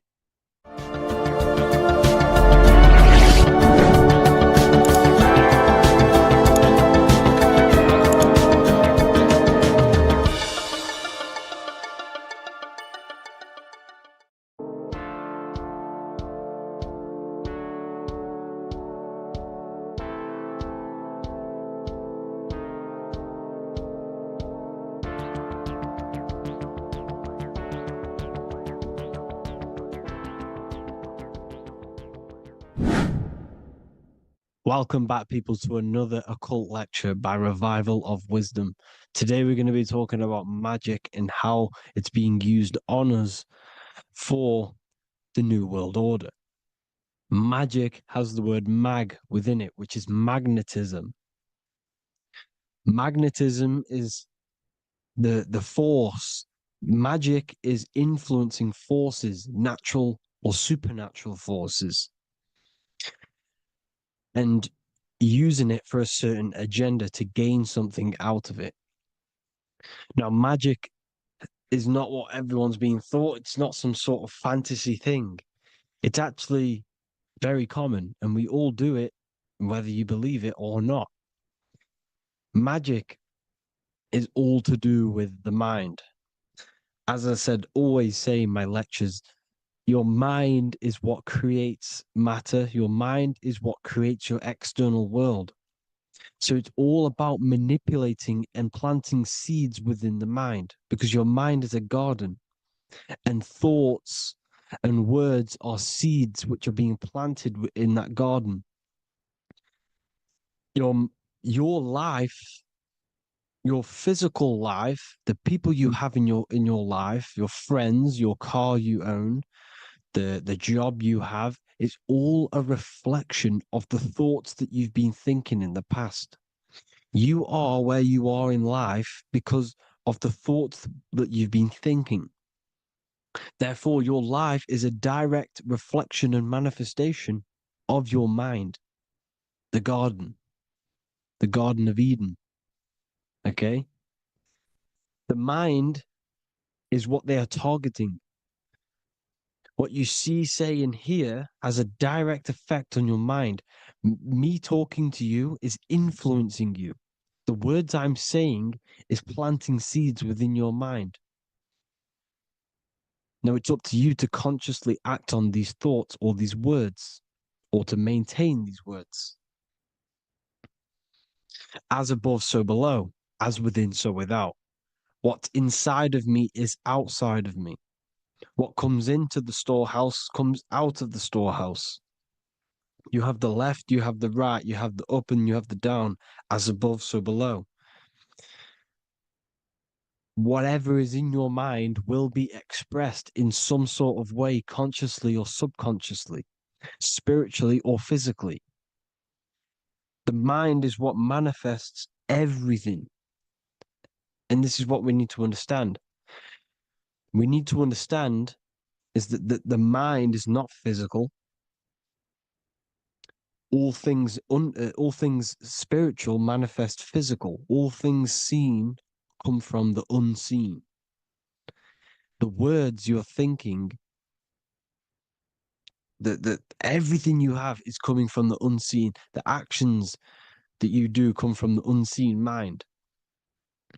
Another expression for as above, so below is you are the universe itself. You are a universe, a mini universe. But just because you are mini does not mean you are the whole thing. If I take a little piece of infinite, let's say there's an infinite light source.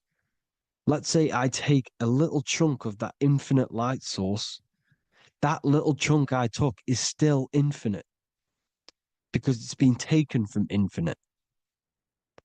You are the universe. Your awareness, your mind is the universe. It's information. You are the universe experiencing itself. This is why we say we are all God. As above, so below. What is in me is outside of me. The sun, the physical manifestation of the sun is your soul. The 12 constellations are manifested in the physical body. The 5 elements are manifested in the physical body. They're manifested in the 5 fingers you have. As above, so below. This is manifested, well, this is a symbolized in Freemasonry and secret societies as the 2 pillars. The mirroring reflection, the reflection of reality, the mirror, as above, so below. What happens in the mind, what happens in the astral, happens in the physical. This is Aleister Crowley. This is all symbolism. This is the 2 pillars with the all-seeing eye and the triangle at the top. Aleister Crowley was a master magician, very powerful dark magician, black magician. There's 2 types of magic. You have white and black, just like the checkered board, the Masonic checkered board. You have white and black. You have good and evil. White magic is influencing natural forces to gain something that will help the collective consciousness, help the collective, help the earth, help other people. Black magic is something you manipulate something so you can get something personal out of it. Doesn't matter if it's good or bad. It's still considered as black magic because you're being selfish. Everything you do should be contributing towards the collective consciousness and helping others. And this is why the ancients lived in a system where everything was in unity. We understood that I am you and you are me. What I do to you happens to me because I am you and you are me. We are the same mind substance on the inside. We're all the same mind substance being expressed in different bodies. So what I do to your mind will have a ripple effect on my mind because all of our minds are connected within the mental plane. So this is why they know all this knowledge. They know all this knowledge. So yeah, this is the mirroring effect of reality, the 2 pillars, or symbolizes the number 11. The number 11. We'll go deeper into that. The technology we're using is magic. It's a form of magic. Television is tell a vision. They're telling a vision into your subconscious mind, into your memory. And when you turn on the television, you get a program because they're telling a vision to create a program within your subconscious mind. You see, the conscious mind is only 10% of your mind, which is to do with your, what you're aware of, your 5 senses. What are you consciously aware of? Well, I'm aware I'm here, I'm talking. I'm aware of what I'm wearing, the 5 senses, what I can hear, taste, smell, hear. What I'm wearing, I'm aware of what I think of. But the subconscious mind is the 90% of your mind. It's the hidden part of the mind, which is telling your heart to beat, telling your body to breathe. It's storing all of your emotions. It's storing everything you see, storing all the belief systems that you have. It has everything. It stores all of the habits you have, the values. It stores everyone's name that you know. All the words that I'm speaking right now is all coming out of the subconscious. Everything is subconscious, and it literally manipulates 90% of your daily basis behavior. Most people don't know this. What you did yesterday is what you will do today because of these beliefs and mental programs within the subconscious, stored within the subconscious. So the subconscious is what they're aiming at. They're trying to create programs within the subconscious because the subconscious manifests 90% of your thought patterns, 90% of your actions and words. They know all this stuff. So the subconscious mind is the most powerful part of the mind. Another way the subconscious manifests and influences your life is, let's say you were in a car crash years and years ago, 10 years ago. Let's say you're in this car crash, right? And you really hurt yourself. The emotion you felt in that time when you were injured in that car crash had a great impression on your subconscious mind. You see, the stronger you feel something emotionally, the stronger impact it has on the subconscious. You can remember and recall that moment and very vividly because of the impact it had on the subconscious. For example, you become that terrified of cars that it manifests into your life today, that you are wary to go in certain cars. You don't want to go into cars at all, maybe, because of that moment that stood within the subconscious. And it will manifest into anxiety. It will manifest into not going into cars. It will manifest into depression, maybe. These things, these emotional, very emotional, traumatic events have a great impression on our subconscious and they control your life. This is why you need to meditate and let go deep within yourself and let go of these internal, deep emotions that you may have repressed and keep pressing down and ignoring. But you need to address it and let go of these subconscious impressions you have, which are controlling your life, like anxiety, depression. All of these things are stemming from things that are stored within your subconscious years and years ago, more than likely. Broadcasting. They're casting spells to a broad audience, to news, north, east, west, and south. They're casting spells. No, if you watch the news, everything's red. Breaking news in red writing or the red background, everything's red. Why? Because red's the root chakra, which is all to do with survival. They want to stimulate this root chakra because they want you down there in survival mode. They want you in survival mode because you're easier to control. They control out of fear. And not only they're casting these spells as if, because most of the things they cast in the news hasn't already happened. They're constantly bombarding you with, there might be a war breaking out, war this, war that, kill here, kill there, murders. It's impressing, it's casting spells on your subconscious mind. So when the event does turn up in real reality, in physical reality, you're less emotional, you're less surprised. You're not as surprised because you've already heard it before. Your subconscious has already heard it all before. If you never heard of a war and then a war broke out, you'd be going crazy. So they subtly program your subconscious mind through the words, because the words they say is impressing your mind. It has an effect on your mind, which will have an effect on your behavior, your words, your conversations you have with people. They're casting spells to north, east, west, and south on the tell a vision. They're telling a vision by broadcasting, by saying spells. This is why we call it spelling. Even the word, listen, the words we say cast spells. Bless. Oh, bless you. That's be less. The subconscious mind only picks up literal things.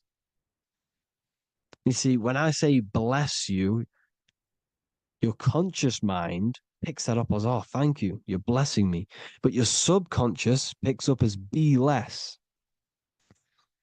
You see? Because the subconscious it has no filter. It's just, it is what it is. Everything is factual in the subconscious.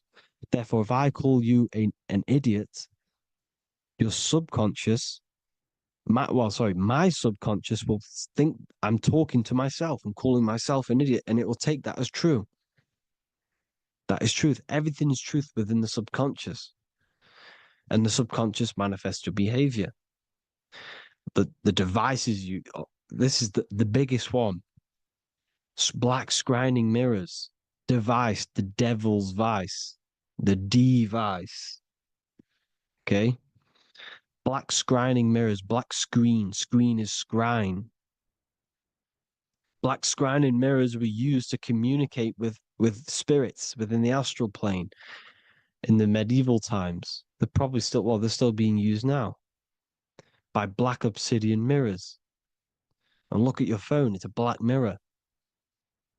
And there's some sort of, I'm not saying this is facts, but personally, I believe these are portals for spirits and ethereal entities to come into your life, to come into your surroundings.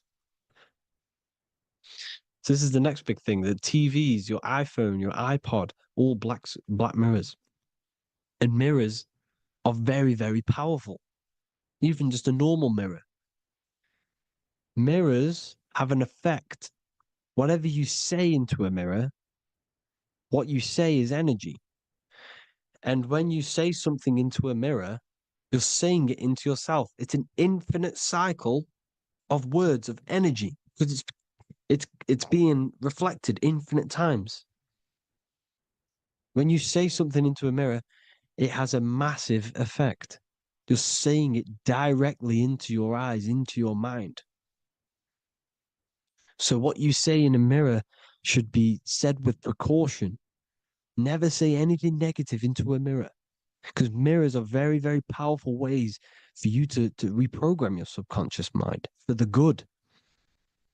You can say very positive things into mirrors and it will reprogram your subconscious mind. Okay?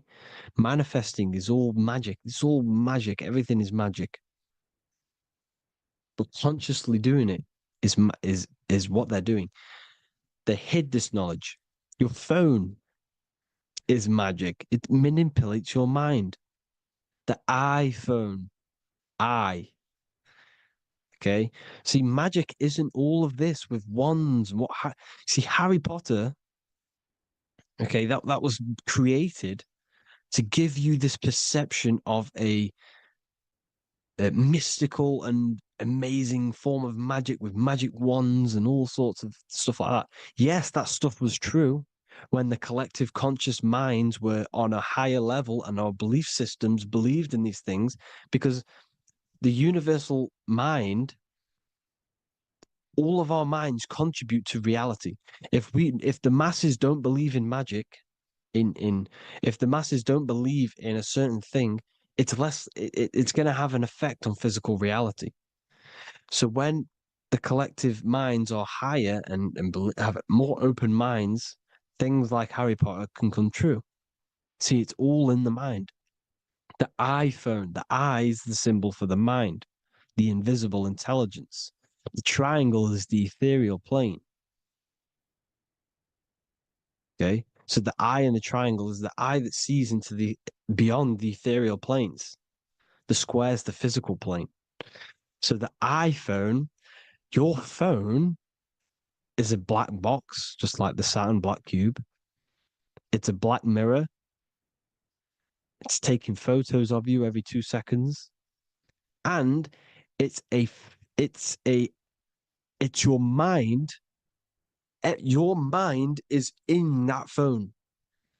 Everything you like, everything you text, everything you type in Google, everything you say to someone, every conversation is all recorded on the phone.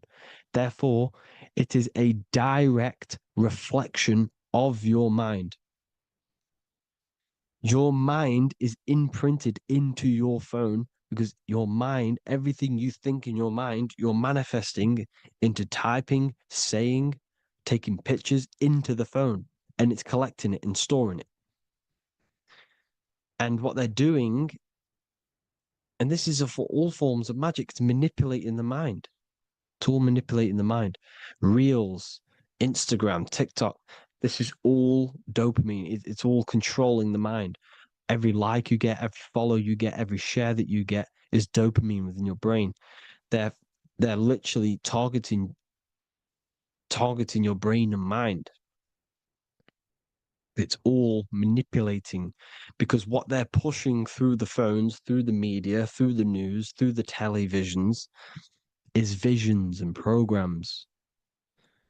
You are the one manifesting the New World Order. They're not manifesting the New World Order. They're giving you the information so you can manifest the New World Order. Everything they say is contributing to your mind. For example, digital money and all the information they put out for you to see is contributing to your enslavement. Your mind is manifesting the New World Order. They know this. They don't manifest it. There's billions of us. We could easily run over them physically. But on a mental level, these people have the knowledge and they hide it from us and they let us manifest reality because we are the collective. They give us the information which manifests their agenda. It's all magic through the phones, the media, the television. So your phone is a manifestation of your mind. It's a record of your mind. Hollywood, holly tree, holy tree. They used to make wands out of holy trees, because it was the most holiest wood, the best for casting and transmitting energy. So they used holly trees to cast spells. That's what Hollywood is. And in Hollywood, they have the red tear, the blood drop next to the Hollywood sign, because it's all satanic. They're all black magicians. They use Hollywood to cast the spells through the music, through the films. You see, music is a form of magic. All of this is magic. Everything they do is a form of magic because they want an agenda behind it. But it's not black magic. They're letting us create our prison. This is what you have to see. Yes, they're evil, but they're not doing anything evil, or else they would face the karma. They let us manifest this agenda through giving in the information by telling you what's going to happen in the movies. Everything that happens in a movie, it's all there on purpose to program your subconscious, to plant a seed within your garden, your subconscious, your mind. Because when the mind has already seen something, when it comes up and turns up in physical reality, you will be less shocked and you won't rebel. So they lure you slowly. They make you aware of these things over time. They make you gradually think it's okay. Like the technology, we never used to use these phones. How did we become so addicted and reliant on them? Well, because first they gave you a little flick phone. Well, no, sorry, they gave you a phone in your house. And then once you got used to that, they say, oh, here's the newest version of a little flick phone. You started texting your friends. Everyone was loving it in high school. They could now meet up without saying, let's meet on the weekend at this point at this time, like your parents probably did. Or maybe some of you watching this, you probably had to tell your friend to meet on the weekend at a certain time because you had no way of communicating. So everyone got these phones and got addicted to them. Then they slowly got addicted to the new iPod with the touch screen. Now they invented touch screen. Then everyone got addicted to touch screens. Then because all of this is producing dopamine in the brain, which creates you to become mentally addicted to things and physically addicted, chemically addicted. Because dopamine's a chemical. Your subconscious becomes a program within your subconscious, and your body becomes chemically addicted to these phones. And these phones are the enslavement of humanity, technology. Without this, we wouldn't be in this mess without technology. Because they're creating a hive mind. We're creating a hive mind. So back on track anyways, they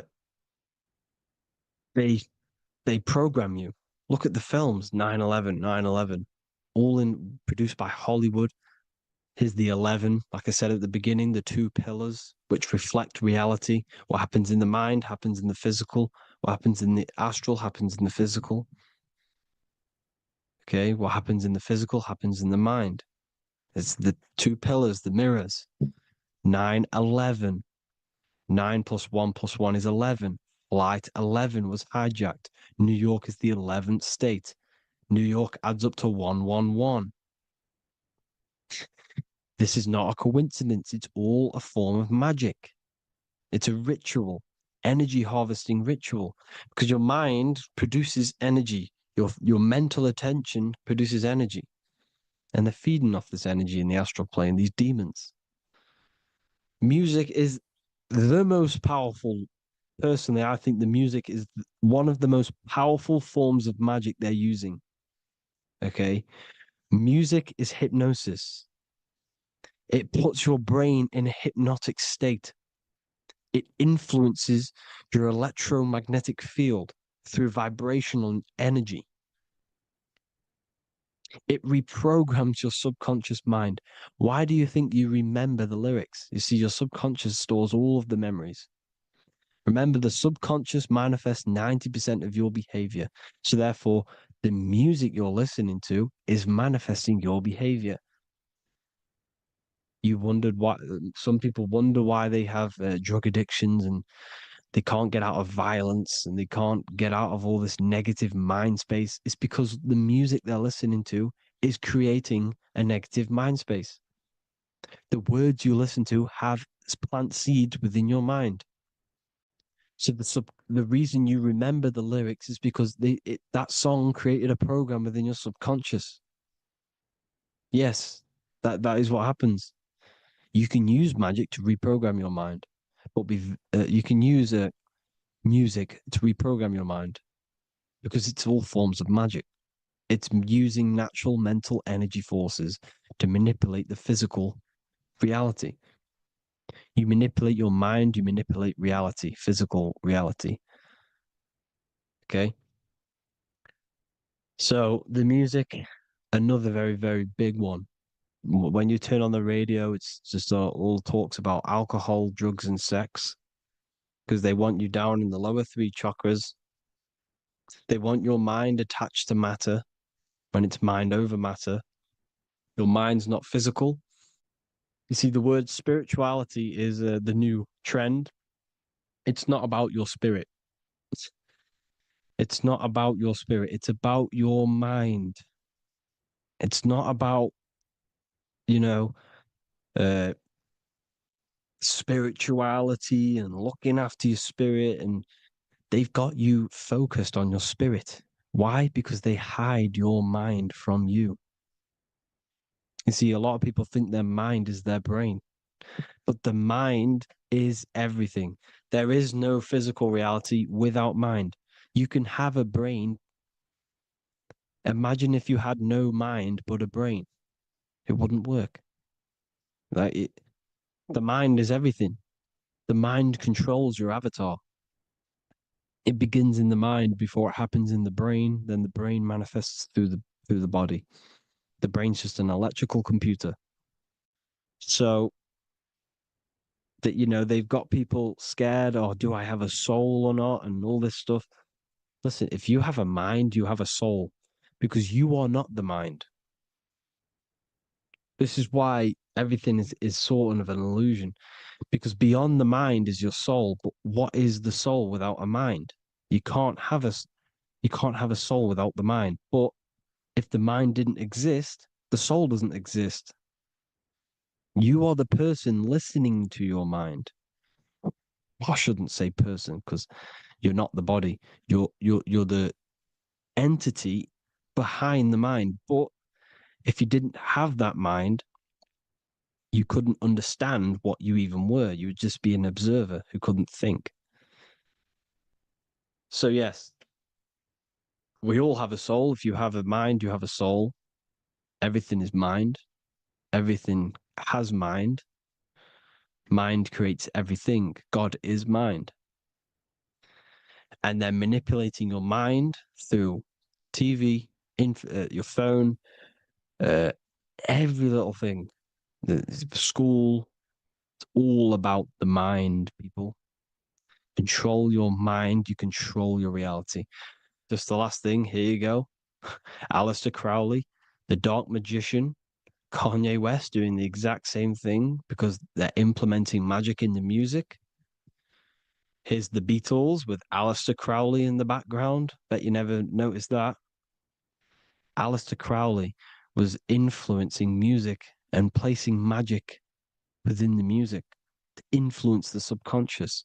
This is what Baal worship was. This is why they kill children. They sacrifice these children. Why? Well, because in order to ascend, in order to raise your consciousness internally, godly, by being good, God, or being in order to be good and raise your consciousness and to get something in the physical world, you have to sacrifice yourself. And what do I mean by that? In order to raise your consciousness and ascend, you have to sacrifice the lower nature of yourself. You know, you got to abstain from having sex to retain your sexual energy, to transmute it, or staying away from negative, some poisonous foods like meat. So, staying away from blood. We shouldn't be consuming other animals' blood. We should be keeping our blood pure. We are humans. We shouldn't consume chicken blood, chicken germs. We are the most divine creatures on this creation. We are the most intellectual creatures in this creation. Therefore, we should keep our temples pure. We are not animals. If you want to associate yourself with an animal, go out in the wild, go and find a wild boar and go and try rip its guts out with your bare teeth, because you can't do it. You're not a cat. You're not a carnivore. Okay? So in order to ascend, you have to kill and sacrifice your lower part of yourself to ascend up to your spirit self, your mind self, the highest version.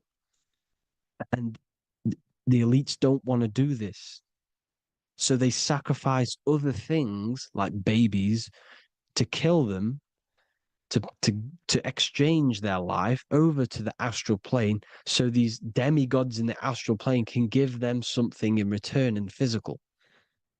They don't want to sacrifice their lower self, so they sacrifice other things for exchange, for physical pleasure. But the godly person sacrifices their lower self for their higher self to do good and ascend. So this is what all the Baal worship is, people, and this is why they're doing it. Hope you all had an amazing lecture. If you haven't already, go and get the Book of Wisdom for more information. You know, I don't go into dark stuff in this book, because all I do is enlighten people in this book. You can get it in Spanish, English, German, Italian, and French. Worldwide shipping, you can get the PDF or paperback. there is also a new one called the Human Health Guide 2.0. It gives you a list of all the foods, grains, oils, nuts, everything that's alkaline and positive for the body and not man-made and hybrid. It tells you all the products to stay away from, how to fast, how to improve vision, how to improve everything, literally. So the Human Health Guide has been released. If you want that, I'll pull all the links in the bottom of the description. Hope you all enjoyed the lecture, people. God bless you all.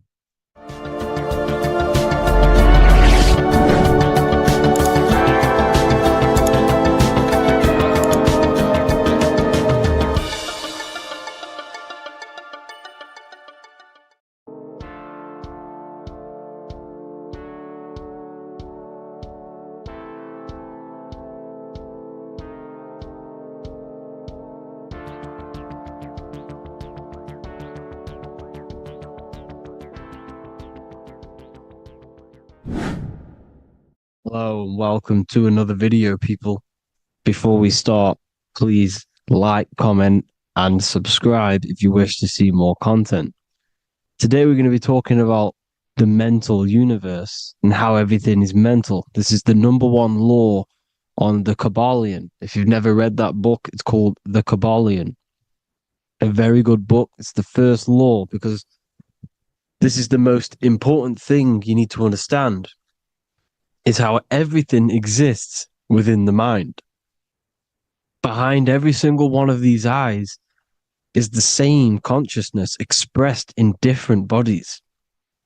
The mind is what gives perception to what you're experiencing.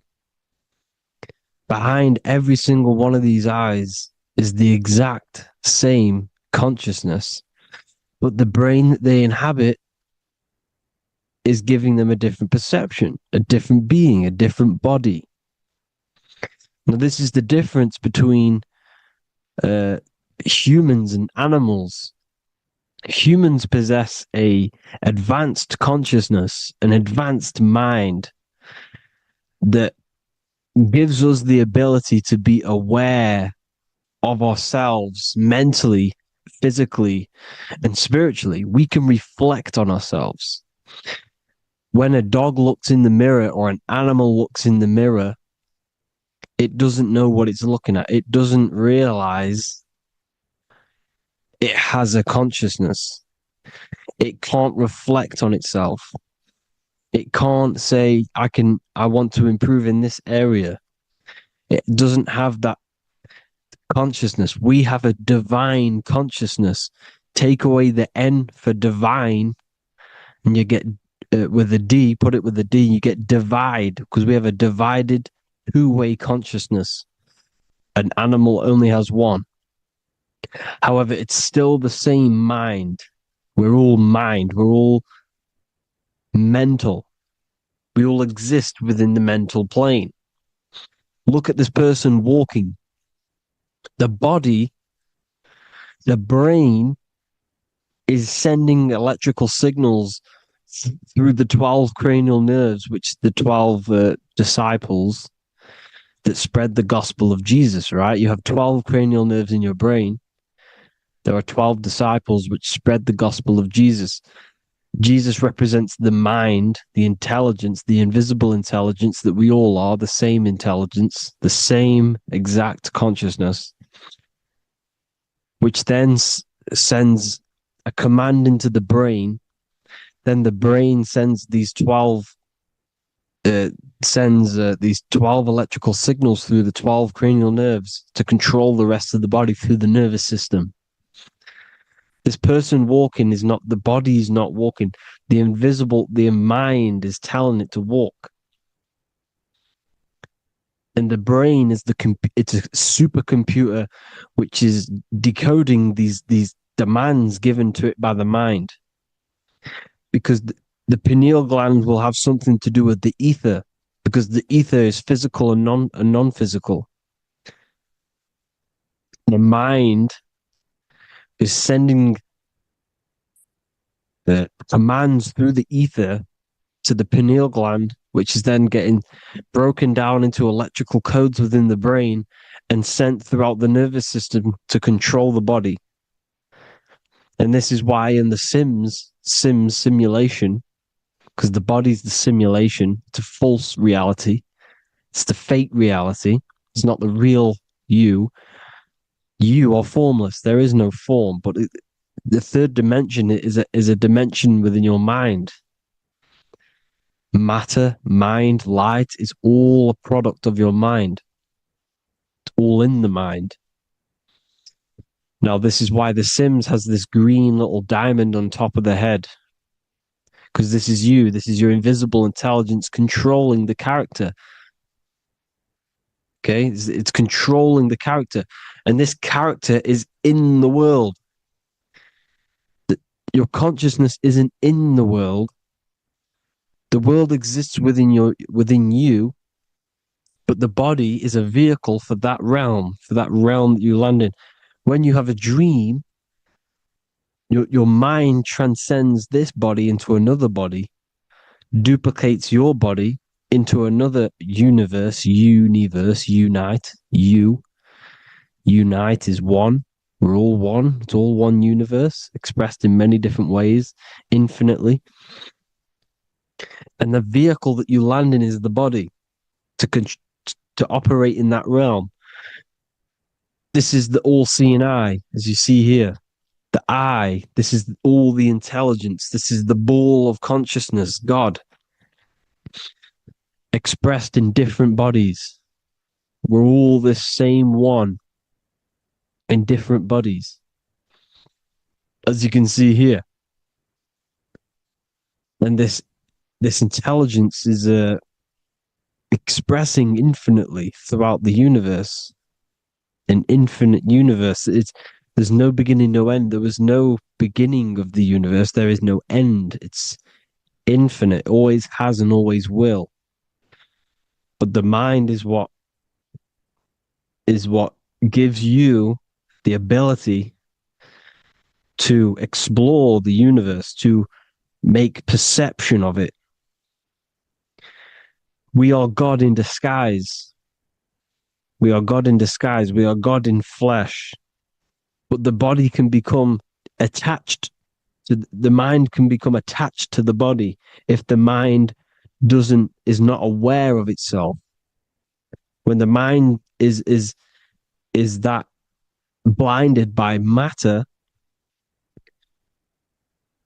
and we lack knowledge and understanding of what we truly are, a formless, infinite being, a traveler. This is why Freemasons are called Freemasons. Mason means traveler. Free. You're a free traveler because your consciousness is a traveler of the universe. When we lack understanding, our mind bounds to the body because we don't separate the body with our different layers of consciousness. When we separate them and identify that we are mind, body, emotion, you then can apply this knowledge to when you want to astral travel and explore the different realms of your mind, because the mind is the universe. People, this is what we need to understand. The mind is the universe. I am you and you are me. This is the Egyptians showing you this. The Ankh is the symbol of life. This is the one ball of consciousness, mind, giving it the Ankh life to all the different life forms. The cows, the birds, the snakes, and the big Ankh given to the humans, because the humans are the most intelligent. We have the most advanced consciousness. We have the most advanced consciousness. This is why the one is giving a big Ankh to the humans here. Here you see again, this is not the sun. This is also showing Ankh giving out its life to all things infinitely. And this is the Most High. We are the Most High in disguise. When we strip off the body, we strip off the desires for the physical world, We strip off all of these fake identities that the mind gets attached to. That is God. The universe. You are the universe experiencing itself. I and I.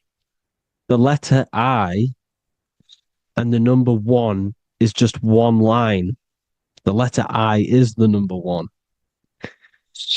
Because your I am, when you refer to yourself as I, every single one of you who's watching this video refers to yourself as I, which is the one. We are all the one. We are all intelligence. We are all invisible. We are all the one. 1 is the only number. 1, 2, 3. Everything goes up in ones because there is only one. Doesn't matter how far you go down the line with numbers, all of their numbers are created by 1 because there is only one. It's me and you are the exact same consciousness expressed in different bodies. Mind. Cause. There is only one cause. There is only one mind. There is only one being. But because we lack understanding of this, we think we are the bodies. And this causes division because the physical world is the most illusionary world. It's an illusion. It's all an illusion. Now you see with the two, you look with the two eyes, but you see with the inner eye, the mind. Okay, the mind is the mental plane is a shared plane, and it gives perception to what you're looking at. The mind. I'm affecting you when I speak because the mental plane is shared. We all share mind. We all express mind. When I'm speaking to you, I'm affecting you because we are mind. So the words that I'm saying, which are being manifested from my mind, are being manifested through my body into vibration, is affecting you. I'm affecting you with what I'm saying. And these words are having an effect on your mind because we're all mind. This is why you need to be careful what you're listening to, music and all sorts. Because music can also create thought loops within your mind. Because the chorus, we shouldn't be listening to choruses. Choruses are loops. And what they're saying in the chorus is being looped. And this can create thought loops within your mind. Go and listen to an old song that you used to listen to about 5 years ago, 10 years ago, 20 years ago. Go and listen to an old song and you guess what? You will get nostalgia. Why will you get nostalgia? Because that song will trigger the thoughts that you were thinking in that time of listening to that song. So songs with choruses create thought loops and they reprogram your subconscious mind. It's important why music is very powerful. Mine and mind, same word. See, language is the truth, people. This is why I use language in all of my presentations, especially the English language. It's riddled with occult truth. I is my me, I, you and me, or I, one. We are not the name, we are I. Every single one of you is I because we are all the one, all mind. Now, the only thing that is truly mine is my mind. When you say something is mine, it's an illusion. It's not yours. The only thing that is mine is mind, my mind. Okay? It's my mind. It's the only thing. It's the same word, mind and mind. Like I said before, everything's one. Hot and cold. is different degrees of the same thing, of the one substance, of degrees. The 7 colors are different frequencies of the one white light. Everything is one. There is only one. We are all one. Everything is one. Hot, cold, day, night. It's the same degree of one, which is mind. The mind's perception is what's giving it, labeling it hot or cold. The mind's perception of colors is what is giving it red or purple, hot or cold. There is only mind. The mind gives things perception. There is only one, that is mind. The conscious and the subconscious mind. The male and the female, these are married. The subconscious mind is your hidden part of the mind. Okay, it's hidden. You can access it through different meditations and Reiki teachings, and dreams or manifestations of your subconscious. This is how you know mind and matter are one, because your mind creates matter in dreams. Your subconscious manifests everything in a dream, in the astral realms. The conscious is what you're conscious of, what you're consciously thinking of. So me, I am conscious that I am speaking into this mic and creating this video. My subconscious mind is the hidden part of the mind, which is speaking to my heart, telling it to beat. It's telling my food to digest. It's regulating all my blood. It's doing everything in my body without me being conscious of it. Without me being conscious. The subconscious is the feminine. The conscious is the male. The Bible, of course. Proverbs 12:4. Helpful, not helpful, an excellent wife is the crown of her husband, but she who brings shame is like rottenness in his bones. In the same way, husbands should love their wives as their own bodies. He who loves his wife loves himself. You can take that physically, you can take that literally, or you can take it metaphysically. See, the Bible's written in such a way where you can take it as your level of realization. He who loves his wife loves himself. If you love your subconscious, if you love yourself, you speak good about yourself, because your subconscious takes everything literally. If you say, I hate you to someone, your subconscious does not know the difference between me and someone else. It only thinks me, me, me. Why? Because mind is the only thing that exists. You are mind, I am mind. If I say, I hate you, you're saying that to yourself. Your subconscious picks that up and says, I hate myself. And that's telling your subconscious that's what you want. Because your subconscious manifests 90% of your behavior. The programs within your subconscious. Tying your shoelace is a program. You don't need to be conscious of it. You can just do it because it's a program. It's deeply interwoven in the subconscious. Driving your car, texting on your phone. You don't have to think about what letter. You just do it because you know where the letters are. It's a program. Therefore, if you look after your subconscious, they are a married couple. It's your wife. Your subconscious is your wife. And it manifests 90% of your daily basis thought patterns, actions, behaviors, emotions, all the things that you all the trauma that you've experienced is stored within your subconscious, which is affecting you.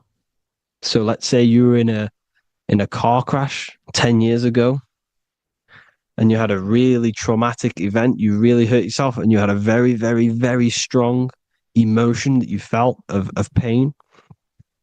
That will still affect you today. And why? Because it will manifest into your behavior. How? Well, You'll be cautious of what cars to go in and who. You'll be cautious because of that event that stood within your subconscious, because of that feeling you felt was so painful and so strong. It's still manifesting into your behavior today. For example, you won't go in certain cars, you won't go with certain drivers. The subconscious stores everything, all your memories, the programs, and everything. So if you trick your subconscious, that's how you manifest your life. If you trick the subconscious, you already have something. And therefore it will manifest into your life, into your behavior, thoughts, and actions. This is why the golden rule is to treat others like you want to be treated. Because I am you and you are me. We are all subconscious. We all have subconscious. Whatever I do to you, I do to me. Because my subconscious picks that up and thinks I'm speaking to me. Mind is very powerful. Whatever I do to you, I do to me. Treat others like you want to be treated. The golden rule. That is the only rule we need in this realm, in the universe. If everyone understood this rule and how the subconscious works and how karma works, we'd live in heaven on earth, the Garden of Eden, the golden age. As a man thinketh in his heart, so is he. Proverbs 23:7. Where your heart is, there will be your treasure. Your heart's the emotions. This is the storehouse of emotions. It is where you feel emotions. You have to let your emotions move through you, not become you. You can't let your emotions become you. But except be like the sky and let them pass through you. Be like the clouds and the stars passing over. Let them pass through you. Do not let them become you. And this is how emotions can take over your mind. We are driven by, when a man is driven by emotions, he has no self to control. You must control the mind, because the mind can be corrupted. Because your thoughts are electrical in the brain.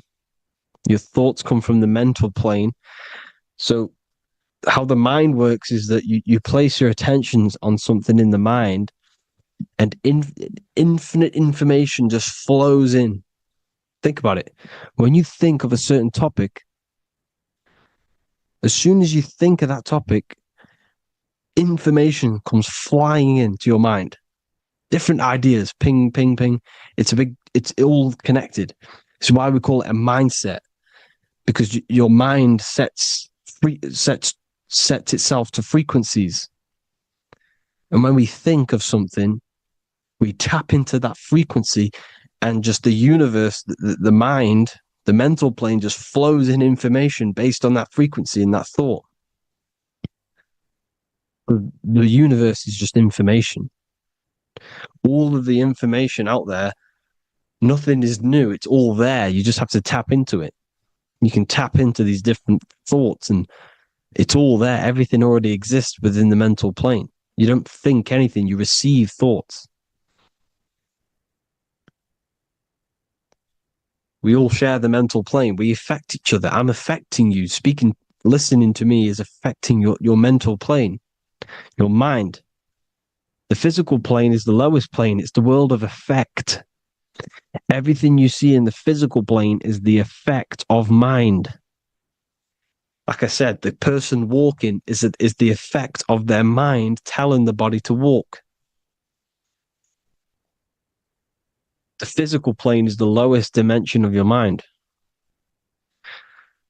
Mother Earth, we are in a mother. We're in the womb still. The earth is feminine. It looks after you. It provides you with food for free. It grows on trees, with water. It's Mother Earth. It's the womb. The dome above your head is your mother's belly. Okay? Is your mother's belly. You're in the womb still. You're forever in the womb because your mind's constantly expanding. Because when the baby's mind figures out that there is a reality outside of its mother, starts to hear the people on outside of its mother, what does it do? It figures a way out of the mother, and it becomes born again in the water, in a hospital, into the other world. It's the same with our minds. When our minds figure out there is other worlds beyond this physical, we explore them. The astral plane, for example. You figure a way out of the body. Because when you're the firmament, look at the word firmament, meant at the end. Firm is firm, something strong, something like a rock is firm. If your mind is firm like a rock, you will be stuck under the firmament. So, for example, people who are very programmed and can't think outside the box, they have a firm mind and they'll be stuck under the firmament because your mind is the only thing that's keeping you under the firmament. It's the only thing. When you're doomed, doom is dome. This is the dome, which is your head. Your head is the dome. Above your head, above the earth is the dome, the ethereal barrier. But that's just an external manifestation of your head. You don't leave the earth, you leave your body to leave the earth, because your body is the earth. It's a dimension within your mind. So when you're doomed, you're domed. Your reality is your level of realization. You realize something, or when you have an idea, the mind, and the EYE or I, same thing, mind, it's all mind. Reality is your level of realization. You realize there's other worlds, that's your reality. Your perception's your reality. Mind in Latin is mens. Jesus was known as the fisher of men, which is the fisher of minds. He was fishing minds worthy of knowing the higher truth, the deeper occult knowledge. Jesus figured out that we are all God. And he got killed for it because in that age they were trying to suppress this information. Jesus figured out he was God because we are all God, every single one of you, and they killed him because we're all mind. We are not the body. We're the invisible intelligence, which is God. But you are not God if your mind is attached to this physical world, to the worldly pleasures. If you master your mind and travel the depths of your mind, that is God. Mental and men. Look at the word mental. It has men in it. Men in the Bible means mind. Here you see Masonic. The Masonic symbol with the eye, the mind. Looking over everything is the one. Everything comes from the one. All the lines coming off it. Giving its life to all of the life forms. Down here on the bottom, you have duality, black and white. Up here, you have singularity. One and the two. Unification and division. The lower self is divided into the left and the right. So the Bible even says, I forgot what verse it is, but it says, it's better to go through life with one eye than to have two and be cast into the fiery abyss of hell. I'm not sure what verse it is, but you can research it yourself. It's better to go through life with one eye, to be unified. Unified consciousness. Dimension. No-brainer. No-brainer. The language tells you the truth, people. Dimension. The dimensions are in your men. your mind. Entertainment, entertain the mind.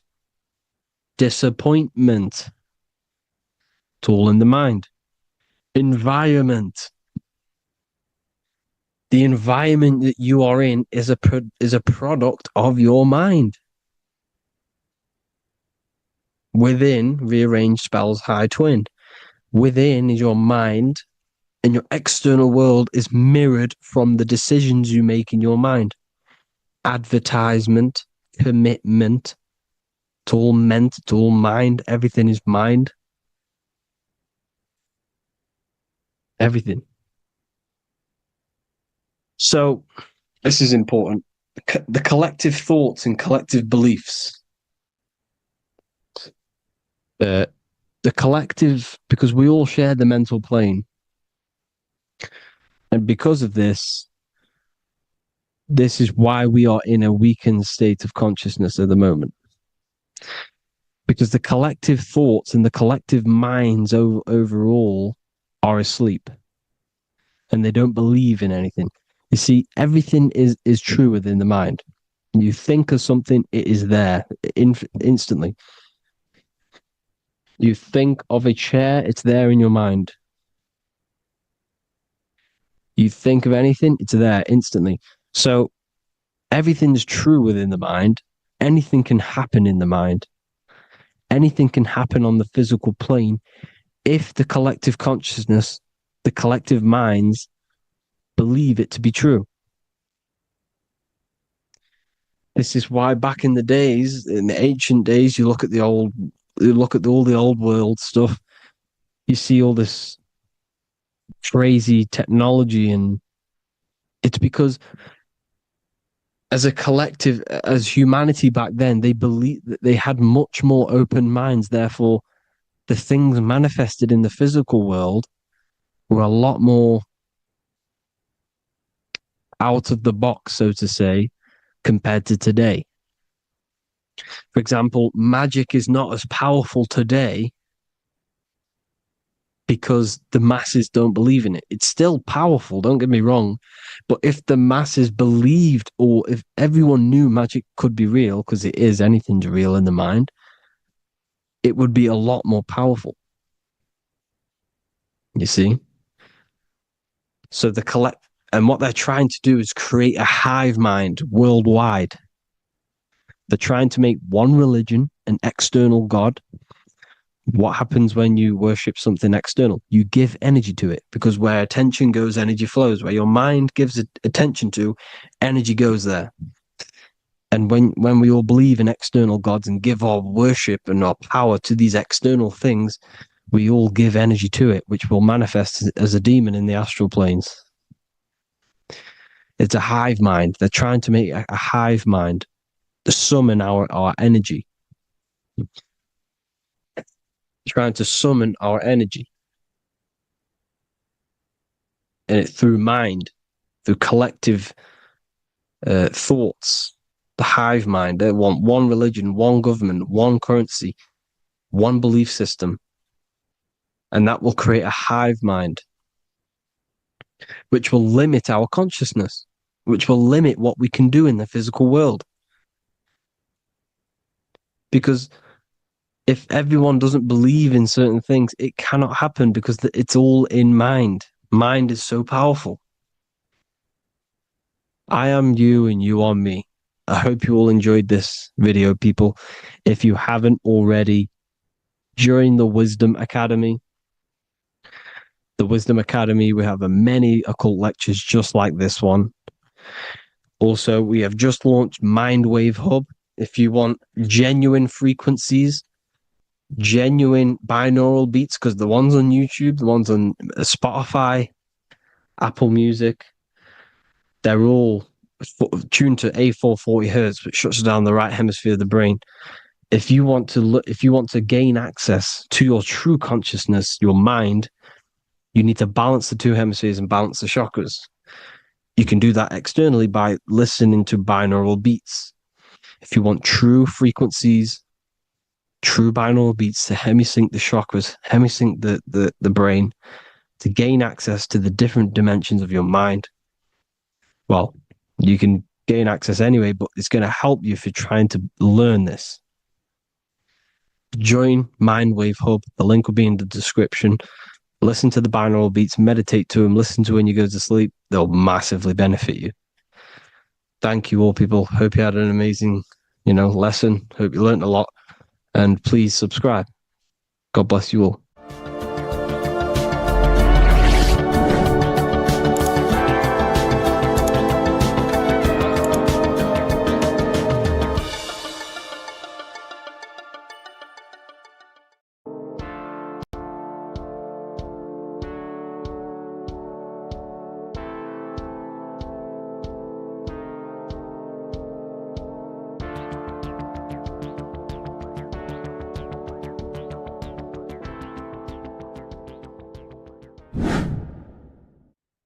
How are we all doing, people? It's Revival of Wisdom from the Wisdom Academy.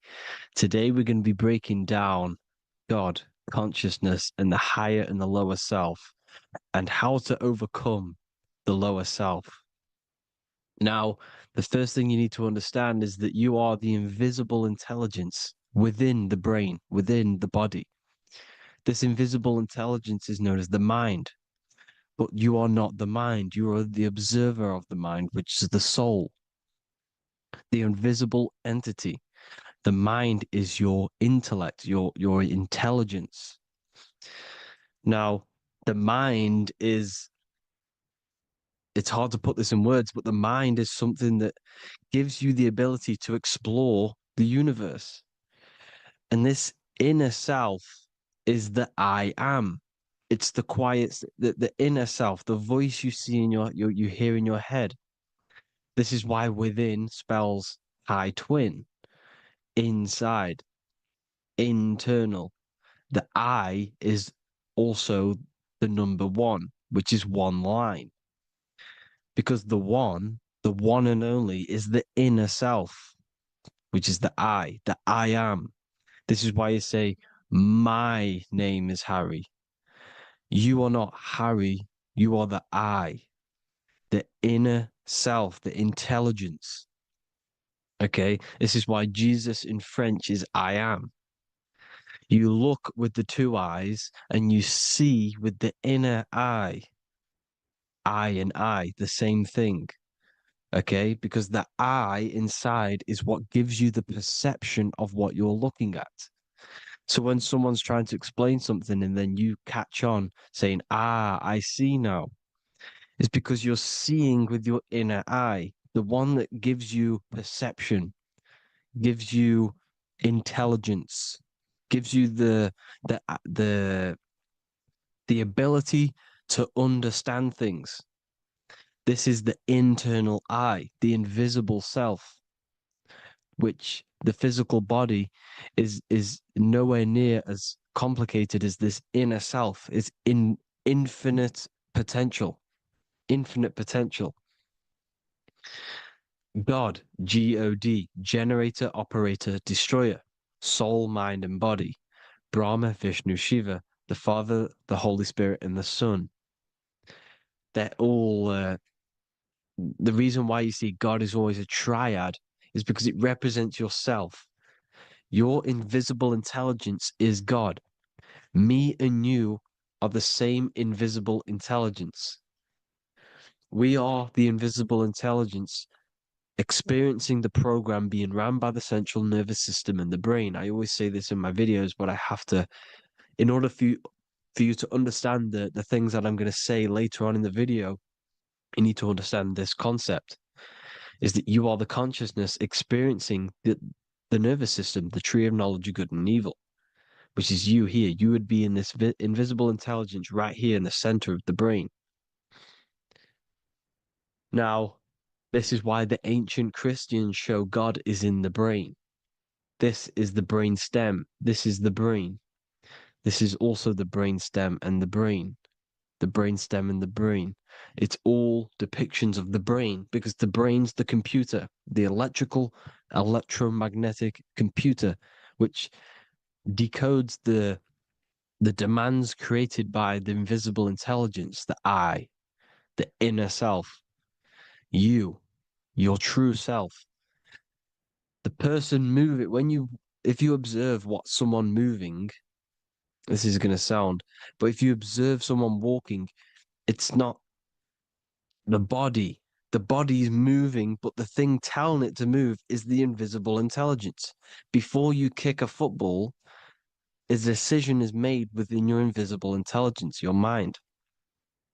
And this consciousness, this invisible intelligence, is either stuck between the lower self and the higher self.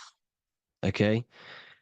When the invisible intelligence, meaning the true self, identifies itself with the physical body, it will trap its mind within physicality. This consciousness that we have is either operating in the lower self or the higher self. It's either feeding the material body or it's feeding the spirit. Okay? But because we are physical and spiritual, we need to be even. We don't want to be meditating all day long because we do have a physical body as well whilst we are here. We are playing a game in physical matter. Okay? Now, the reason that you incarnated here is to learn a lesson because the mind can manifest anything it wants within the astral planes, within the world of imagination. It can manifest anything it likes, but it incarnates into matter, into this game, so we can understand labor, because anything in matter, you have to labor to manifest. But in the astral, you can manifest at the click of a finger. You come here to learn the knowledge of good and evil. And your consciousness, I came out a bit off topic there, but your consciousness is experiencing the lower or higher self. The lower self is manifested in the lower parts of the body. Sex, food, and power, the lower three energy centers. These centers are like mini brains. You are literally thinking with these centers. And when your mind is stuck within these lower centers, you'll think, have you ever heard the term of thinking with your penis or thinking with your, you know what, as a man? Even females maybe, but mainly this is a boy saying, you're thinking with your penis. This is a truth. It's truth in plain sight. You think with these energy centers. When you're living off the lower three centers, all you care about is sex, food, and power. Eating, sleeping, and greed. Power's kind of like greed. Now, when we move up to the higher parts of the body, when we live our life within the higher parts of the body, this is considered heaven. Love, expression, intuition, and wisdom. This is what we need to be aiming to do, moving out of the lower half of the body and living our life within the higher self, the higher parts of the body, thinking with the higher energy centers, thinking with love, expression, intuition, and wisdom, spreading love, expression, intuition, and wisdom to others. Heaven is even. This is why Jesus is pointing at the heart chakra, always pointing at the heart. Earth rearranged his heart because in Earth you're manifested as a physical being. You're in the heart, good and bad. You need to be balanced between the good and bad. Because love can be a demon too. That's a whole nother video, but love can be a demon. Now, the seven chakras are known as the seven seals in the Bible. When the Lamb opened the seventh seal, there was silence in the heaven for about half an hour. This is a verse from the Bible. The Lamb is Aries, which is the higher brain, the cerebrum, Ram, Aries. Because when the Ram opens the seven seals, you enter the kingdom of heaven. Because these chakras seal your invisible intelligence. They seal your true self. You are behind these seven seals, your true invisible self, your true consciousness. Because behind these seven seals, you do not think about anything materialistic. Your intelligence is not material. It's not physical. It's not from the physical world. It does not desire the physical world.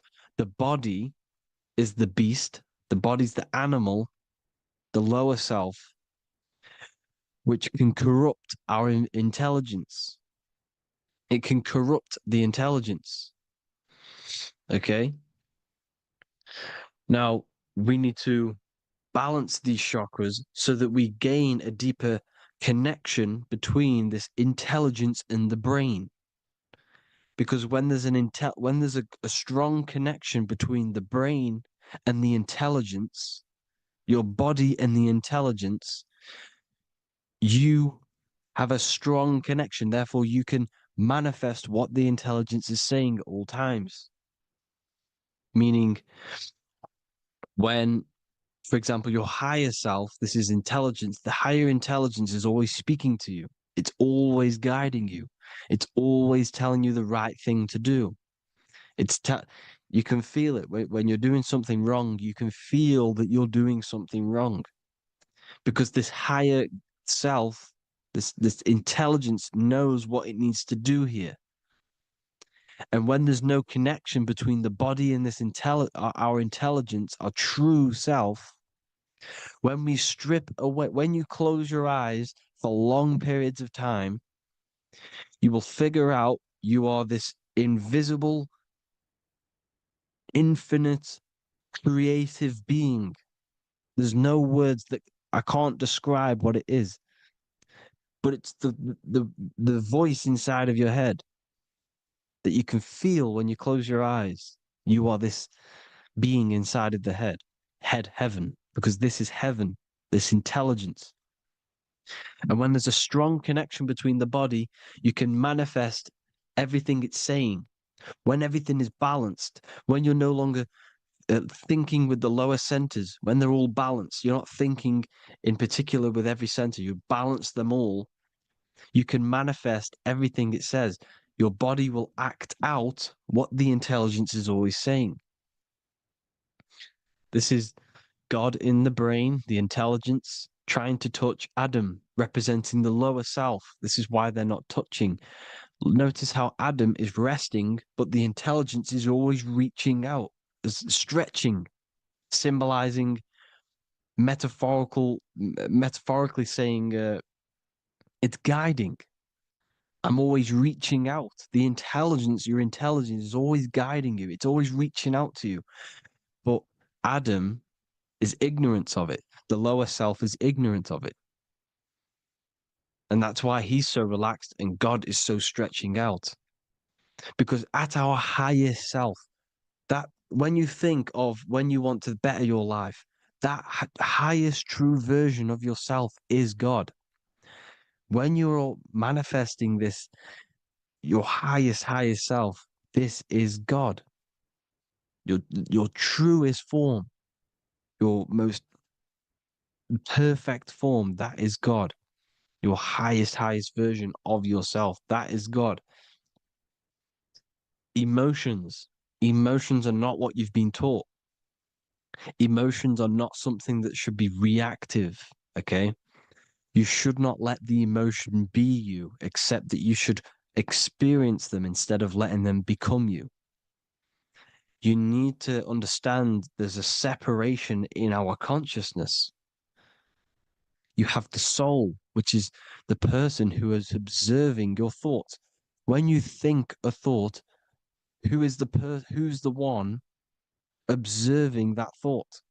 The soul, you, the I am, the I, the inner self, the one and only.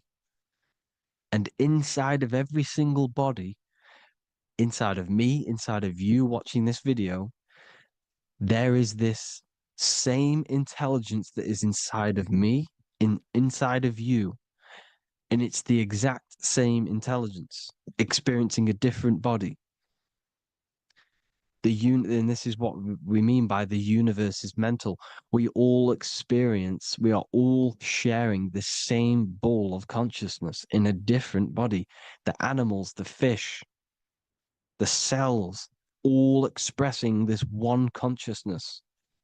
Me and you are the same. This is why the golden rule is treat others like others should be treated, because I am you and you are me in a different body. Now, going back, you need to identify that there's different levels of consciousness: soul, mind, emotion, and body. Okay? Your emotions are on a separate layer than the body, the mind, and the soul. So when you identify there's a difference between all of these, you do not let them become you. You do not let your mind rule you, because your mind can be corrupted. Your soul is the one that is pure good, pure love, but your mind can be corrupted. Okay? Your emotions can be corrupted. The body can be corrupted, but the soul can never be corrupted, only layered on top. You can only throw piles of programs within the subconscious, layering the soul down, but deep, deep down inside of it, every single one of you, there is a loving being. Because love comes from the heart. Love is the universal emotion, expression. Now, your thoughts can become bondage, your emotions can become bondage. Now, what do I mean by bondage? By conquering the lower self, we need to conquer our own mind, because the mind is what's manifesting the lower self. When you're thinking with the lower half of the body, when you're becoming your emotions, you need to experience the emotion, not become the emotion. Do not let the emotion become you. Do not let your thoughts become you, because your thoughts are tools that you can manifest. Your thoughts are the idea. Your emotion is the energy that you can use to manifest that thought. Your emotion is energy in motion, emotion. You use emotion to manifest, to feel as if you already have the thought. Therefore, you become that vibration. Therefore, your emotions are actually a creational force that is given to you to manifest things, because you're a human, a manifester. You're here to manifest things. You're a creator. You are a god. Your inner self, your intelligence, your I am, the one and only inside of you, the inner self, the quiet one, the one that's deep down, the invisible intelligence, is it's creating things all the time. All the time. Speak no evil, see no evil, hear no evil. This is the astronauts, they're Freemasons, but they understand this, because thinking, seeing, and hearing can corrupt your mind. And when you have a corrupted mind, you'll have a corrupted subconscious. The subconscious will manifest into the body, because 90% of your behavior comes from the subconscious mind. So you got to speak, see, and hear no evil. A sin, what is a sin? To overcome our lower self, to overcome our lower self, the 7 deadly sins are not something that goes against an external God.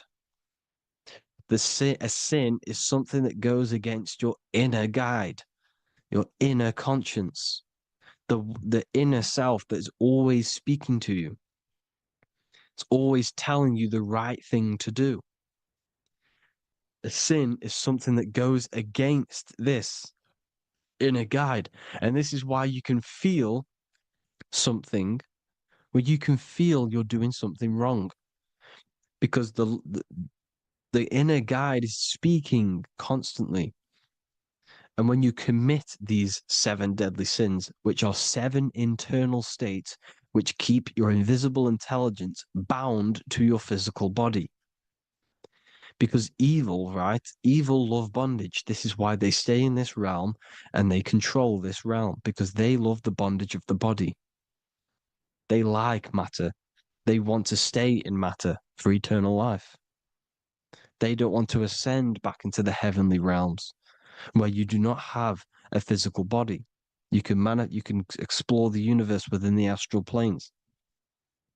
They stay bounded to the body, bounded to the 3D construct of the physical world. They have greed, lust, envy, gluttony, wrath, sloth, pride. They want all of this. And if you want that, that's okay. But deep down, you don't want that, because your soul is always telling you the right thing to do. Your soul knows what to do to get out of here. It needs to detach from the external world, detach from all of these 7 internal states which bound you to your lower self, your lower centers. That's what a sin is. You know, you have a left and right brain. The left brain is always analytic. The right brain is metaphorical. So the right brain is producing a holistic view of reality.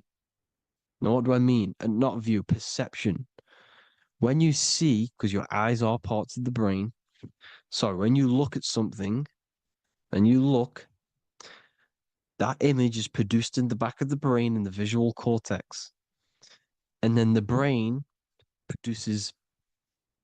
right brain produces a perception, a holistic, it breaks down what you're seeing into a holistic image, a holistic perception. So, for example, if you're in a woods, the right brain sees the whole woods as one big woods.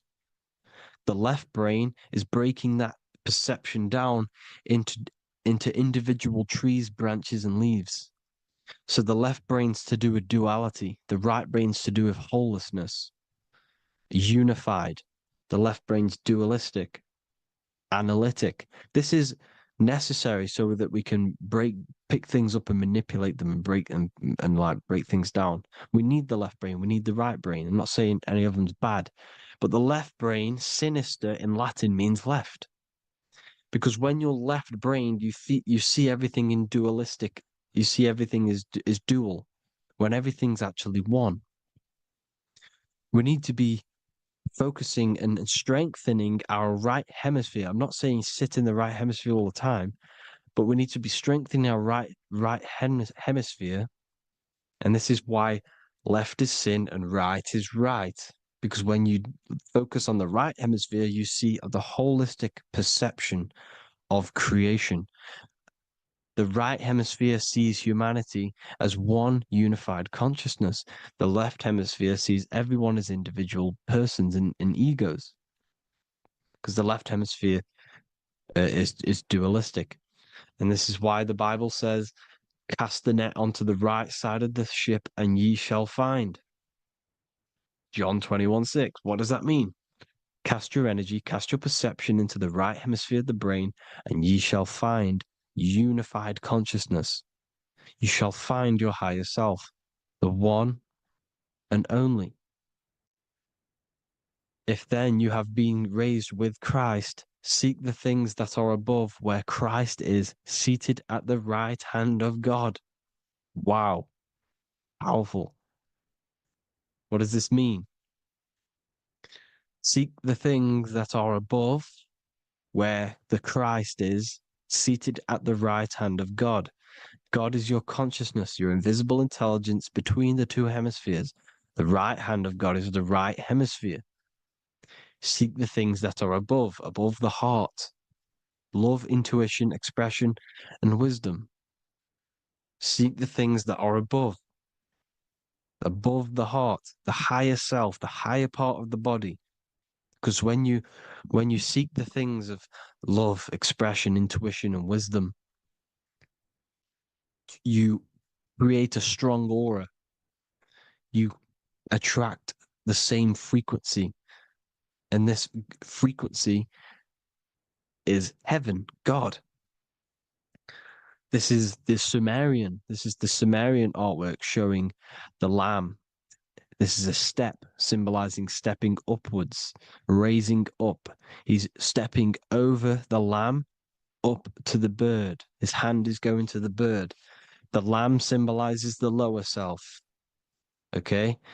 The bird with the wings is in the sky. It represents the higher self. This is why angels always have wings, because it represents the higher self in the sky.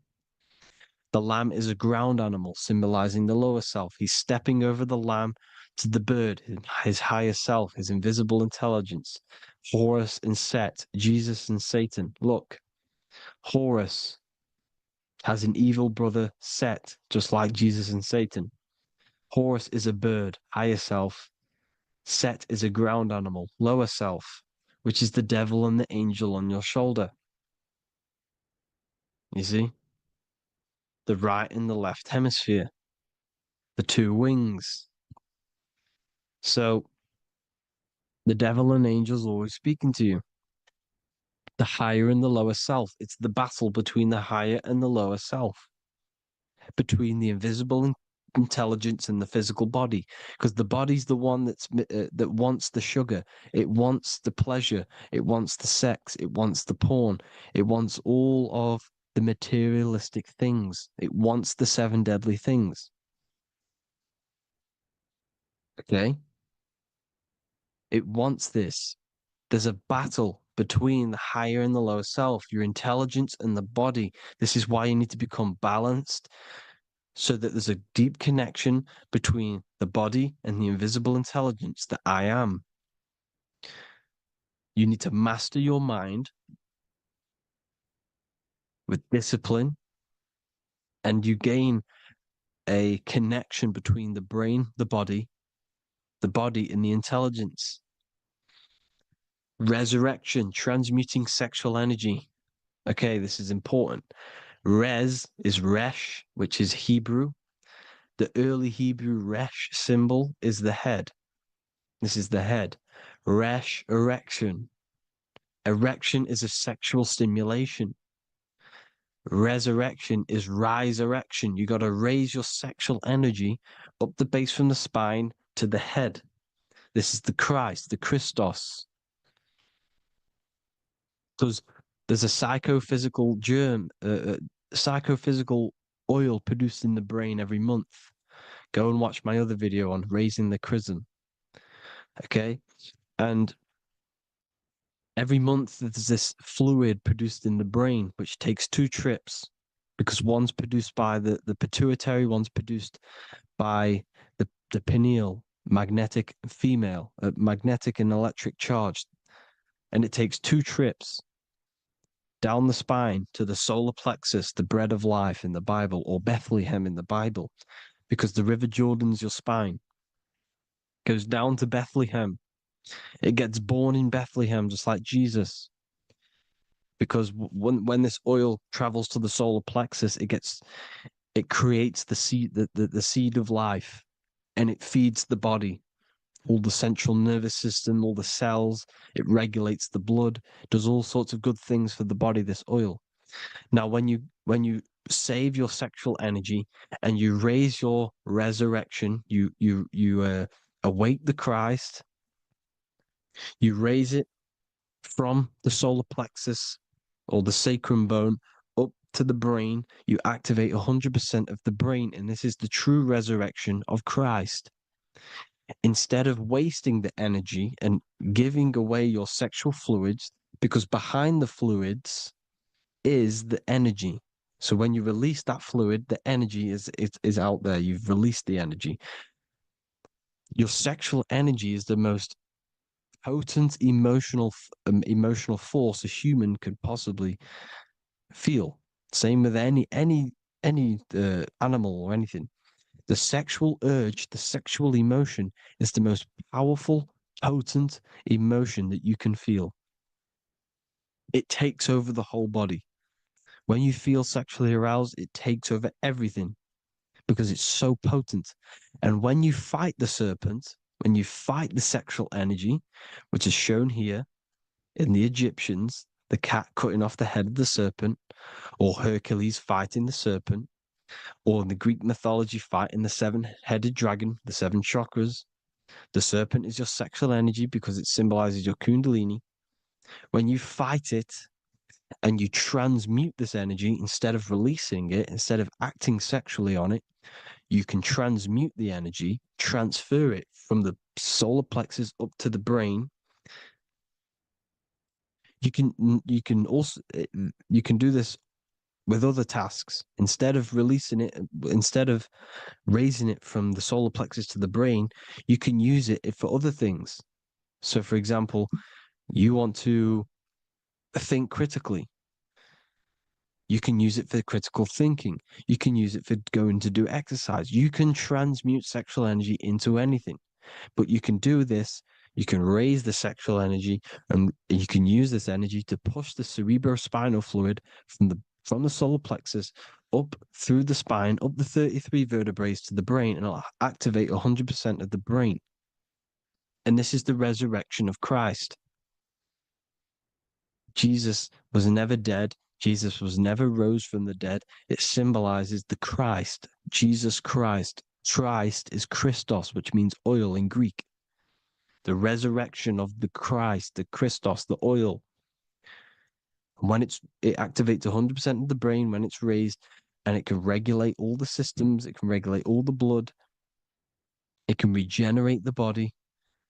And this is the true Antichrist. They don't want us doing this process. The Antichrist is not against Jesus, it's against the fluid in our body that makes us live hundreds and hundreds of years and makes us live as gods. This is the true resurrection. And when you fight the serpent, you fight your sexual urges, your sexual emotion, the most strong emotion that you could ever feel. You can do this process. And this is the true secret of transmuting sexual energy. Because when you transmute the sexual energy, you can become a god. And this is why Hercules is fighting the serpent. Notice how the serpent is low. He's reaching down to it. It represents the lower self. Because the lower self wants the lust. It desires sex. The body desires sex. There's a fight between the higher and the lower self. But when there's balance, there's even. Heaven is even. When there's evenness between these, this is the kingdom of heaven. This is when heaven is on earth. So at our highest levels of ourselves, the highest level of our intelligence, this is God. God is something that we manifest. We need to achieve Christ consciousness by battling the body. There is no battle outside of the physical body. It's an internal battle. Jesus and Satan have been externalized. Nothing exists outside of you, because I explained in the beginning how you are the consciousness experiencing the central nervous system. Therefore, there is nothing outside of you. It's all internal. Jesus and Satan have been externalized. Why? Because it's business. The church is a business. It's all a business. They've created these figures to be historical when they're not historical. The Bible's not historical. It's all externalized. It's called exoteric, when the truth is esoteric, internal teachings. So anyways, people, balance the chakras, balance the two hemispheres of the brain, balance the conscious and the subconscious. Balance is perfect, the yin and yang. You are spiritual and physical. You live in day and night. You need to be balanced. Oneness. Seek oneness. And this is the true kingdom of heaven. And when we all realize that we are all the same intelligence, the same consciousness expressed in different bodies, when we all realize this, we all realize we're all one. Doesn't matter what race you are.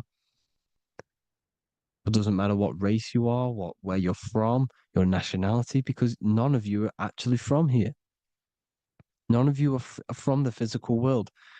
You're manipulating the physical world through the physical body. You are the I am. We all have a soul. Every single one of you has a soul. We all have souls. The reason why they say some people don't have souls is because they're trying to suppress your mind. They don't want you to know that you have a mind. That sounds crazy, I know. But a lot of people haven't realized that they have an infinite intelligence called a mind. And behind that mind, if you can observe your thoughts, the person who is observing the thoughts, you have a soul. Everyone has a soul. Don't listen to all these people saying some people don't have a soul, some people do. We all have a soul. Every single one of us. So anyway, you need to break the lower nature of yourself. At our highest levels, we are gods. Our intelligence, our universal intelligence, the I am, the intelligence that's inside of the brain, is God. Our minds are being corrupted within believing that you are the body, and the result of this is a society like today, because everyone thinks they're the body, and everyone's living in the lower nature of self, where everyone only cares about themselves. But when we realize we're all one big consciousness ball, we're all the same consciousness expressed in different bodies, there will be peace. So thank you all, people. If you do want to learn more, if you do want to read my book, it's called The Book of Wisdom. I'll put it in the description. It's an amazing book, people. It's going to give you the best understanding possible about creation, yourself, and the world. It's amazing. The Bible, everything. I have just launched a new cymatic library. A friend of mine has just added this to the website. He creates beats, and he creates the purest beats. So they are actually the frequency that it tells you. Most of the stuff on YouTube and Spotify and Apple Music it says it's a certain frequency, but we know these major platforms are all playing with the frequencies of the app. So if you want a real binaural beats, solfeggio scale frequencies to meditate on or listen to throughout the day, join the Occult Library. You can get a 2-day free trial. I'll put the link in the description. Thank you all, people. Hope you all enjoyed this video. God bless you all.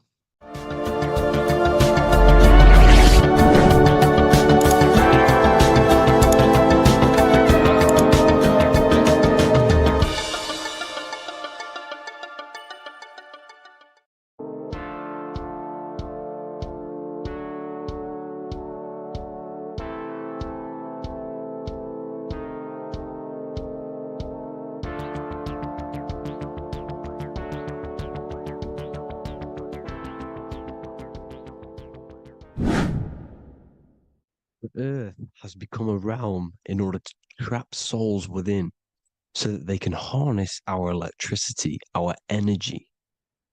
Even the Bible is talking about how this realm is controlled by the wicked one in John 5:19. We know that we are the children of God and that the whole world is under the control of the evil one. Ephesians 6:12.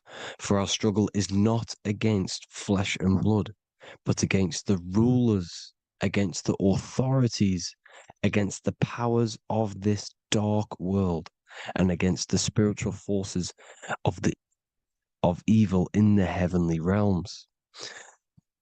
So the Bible is telling us that this is not the only world. There are other worlds, there are other realms that we can go to, considered as heaven. Heaven being a higher realm where there is no evil, no darkness. This is a midpoint realm where there is good and evil.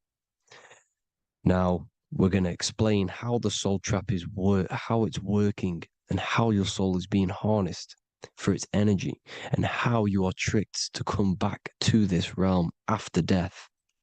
What you need to understand is first is that you are the invisible intelligence behind the physical body. You are the mind and soul. The soul is the true you, the good you. It is pure love, pure bliss, eternal, never dies. The mind can be corrupted, though. The mind is the intelligence of the soul. It is invisible. It has no true form. The intelligence inhabits the brain. The brain is the computer to control the electrical machine called the nervous system, which is choice, program, and action.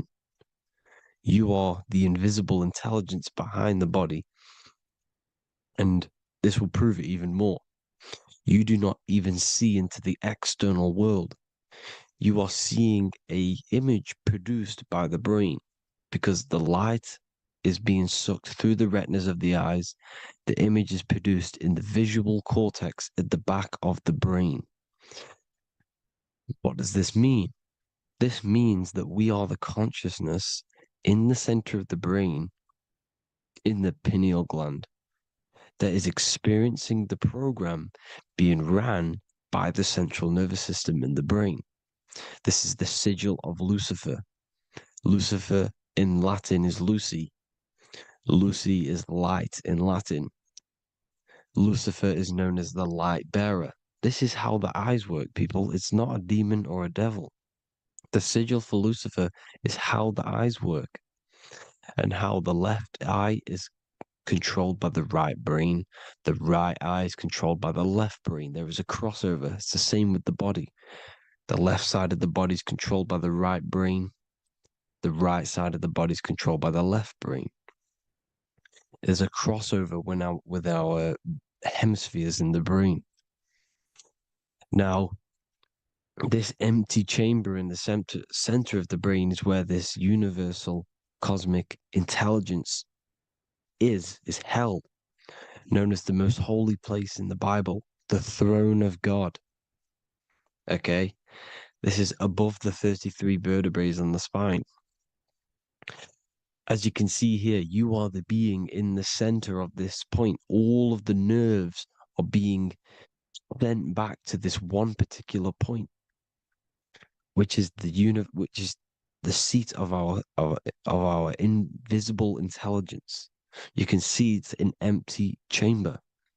Our consciousness, our intelligence is not a physical thing. This intelligence is the true voice inside of your head. This is why your head is heaven, your heart is earth, your heel is hell. Your head is heaven because this is the seat, the throne of God. God is in heaven because the consciousness, this divine intelligence that's controlling the body, is sat in the center of the brain.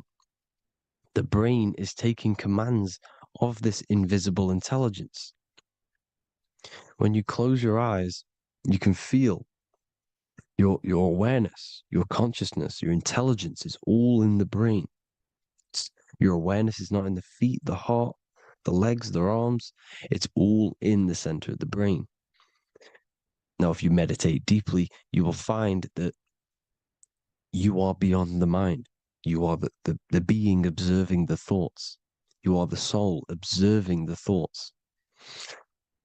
Now, with this being said, you are the consciousness experiencing the program being ran by the central nervous system in the brain, because you're not seeing into the external world. It's an image, it's a simulated image produced by the brain and the central nervous system. You do not experience the external world. You do not feel the external world. You feel electrical impulses on your nervous system. Your nervous system is decoding what you are feeling. So the only thing that you truly feel is the electrical impulses on your nervous system. This is why the nervous system is the tree of knowledge of good and evil, because it gives your invisible intelligence, your mind, the knowledge of good and evil. It can detect good things, it can detect bad things. If it's hot, if it's warm, if I need to go, the nervous system is doing this. It is the tree of knowledge of good and evil. Okay? Now this universal intelligence is symbolized as the single eye. Okay? Matthew 18:9. It is better for you to enter life with one eye than to have two eyes and to be thrown into the fire of hell. What does this mean? It's symbolic, it's metaphorical, people. It is metaphoric. Your universal intelligence is the single eye, the one eye. It's the balance between the two poles, between the left and the right, the good and the evil. It knows the right thing to do all the time. This is our inner guide. The inner self is the inner guide.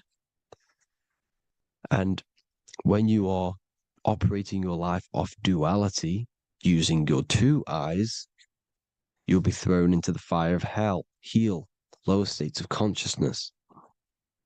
Because you're split. You need to live in oneness, even, balance. Matthew 6:22, the light of the body is the eye.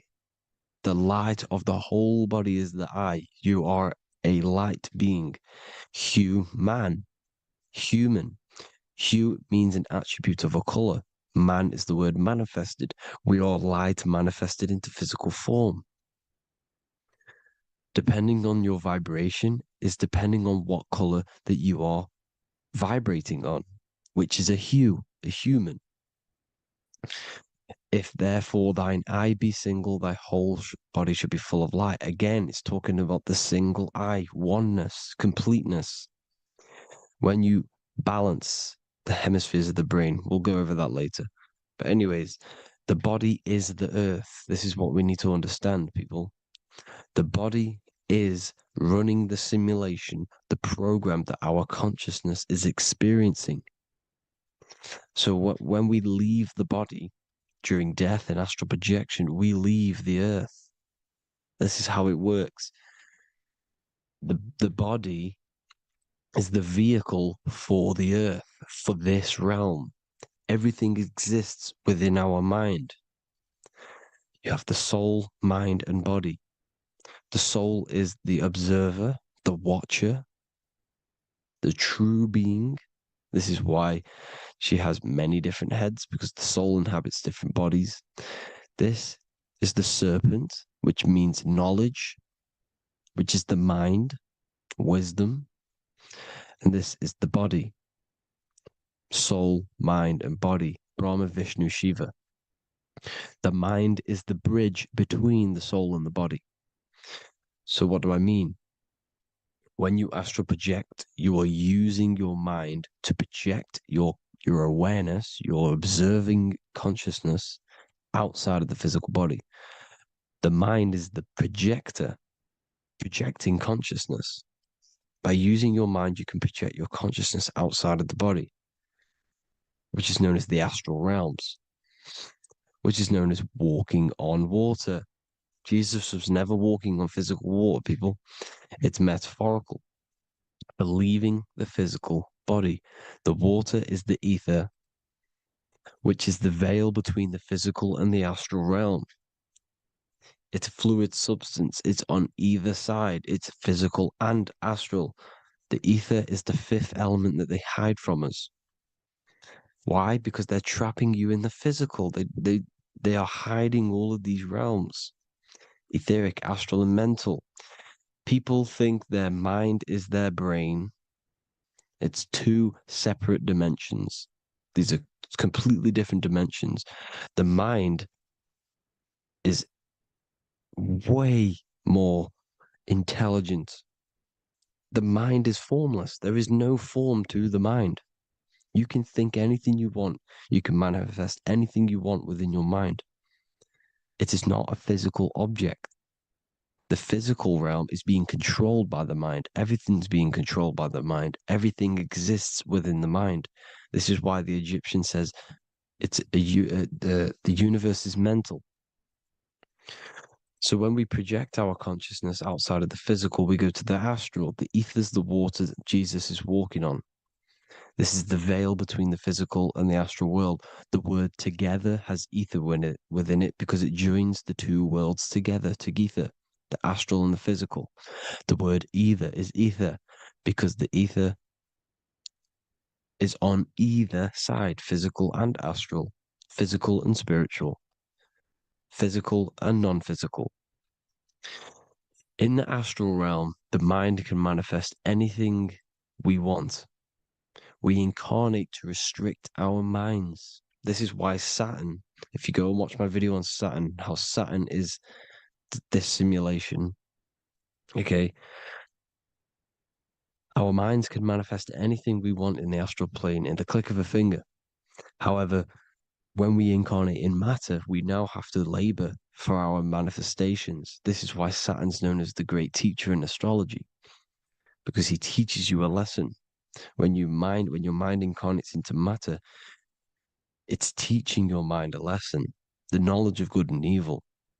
This is why the Bible says you shall be gods and know the knowledge of good and evil. When you incarnate here, you have to know the knowledge, you need to know the knowledge of good and evil to become a god. Okay? Now, the square is the physical plane. The triangle's the ethereal plane. The circle's the eternal plane. The circle has no beginning, no end. It's eternal. The physical plane is the square. It's limited. The square is limited. The The cube is the geometric shape which gives rise to matter. Now, the term think outside the box has truth in plain sight. You have to think outside the box to project your consciousness, use your mind to project your consciousness outside of the box, the physical plane, into the astrals. The astral realm is the realm of the stars. Above us is the stars. Through the stars is the astral plane. This is why astral has the word star within it. The devil is the deveil. When you sell your soul to the devil, quote unquote, it's metaphorical. The devil exists in the physical plane. It's the lowest state of consciousness. The deveil, you deveil yourself into the physical when you are the devil. The deveil. The ethereal plane. Now, we all know what the famous symbol of the all-seeing eye, right? The all-seeing eye with the eye in the triangle. Look at the Masonic artwork showing you the triangle above in the sky. This is symbolizing the ethereal planes. The eye in the triangle symbolizes your invisible intelligence, your mind, which has the ability to see on either side. Because the triangle's the ethereal plane. The eye is your consciousness, your intelligence. And this intelligence has the ability to see in the physical plane and to see in the ethereal planes, in the astral planes. This is why it's above the earth. It's above the ground. Because it can see here, it can see in the heavenly realms. Now, the stars are, well, this is known as heaven, the realms of the astral planes. This is some quotes from the Emerald Tablets of Thoth. Out of the darkness ye must rise upwards, one with the light and one with the stars. Man is in process of changing to forms that are not of this world. Grows he in time to the formless, a plane on the cycle above. So there's other worlds. The Bible's telling you there's other worlds, there's other realms. Know ye must become formless before ye are one with the light, the astral light above, which shining through the stars. Not of the earth are ye, earthy, but a child of the infinite cosmic light. You are the invisible intelligence controlling the physical body. The body's not you. It's the vehicle that your soul lands in when your mind projects your consciousness into that realm. Free from the body, I flashed through the night. Unlocked at last for me was the star space. Wow, that's powerful. The star space, the astral planes. This is what he's talking about. We are all a star. We descended from the astrals, which is the star. We are all a star. Look at the ancient paintings of Jesus' birth. It's the star beaming his consciousness down into the physical plane. Here's another one. Here's some Freemasonic artwork showing you, again, the ether, that invisible intelligence, the eye, manifesting itself inside of here, in the physical realm, where the people are. You see? It's the same here. This is Jesus. Here's the bird symbolizes the Holy Spirit, your invisible intelligence, descending into the waters, the ether, the ethereal, everything. The ether's the base of all physical matter. Here's truth in plain sight. Mr. Bean, the famous TV program in England, in the UK. He begins the program like we all begin the program from falling from the stars. He falls down with a beam of light. And this is truth in plain sight. This is false. The aliens don't exist. They're a lie, alien. But this symbolizes the star beaming our consciousness. And when we die, this star will suck us back up. Just like this UFO is doing. It's truth in plain sight. So, this is some more Freemasonic artwork going from duality to singularity. Sun, moon, masculine, feminine.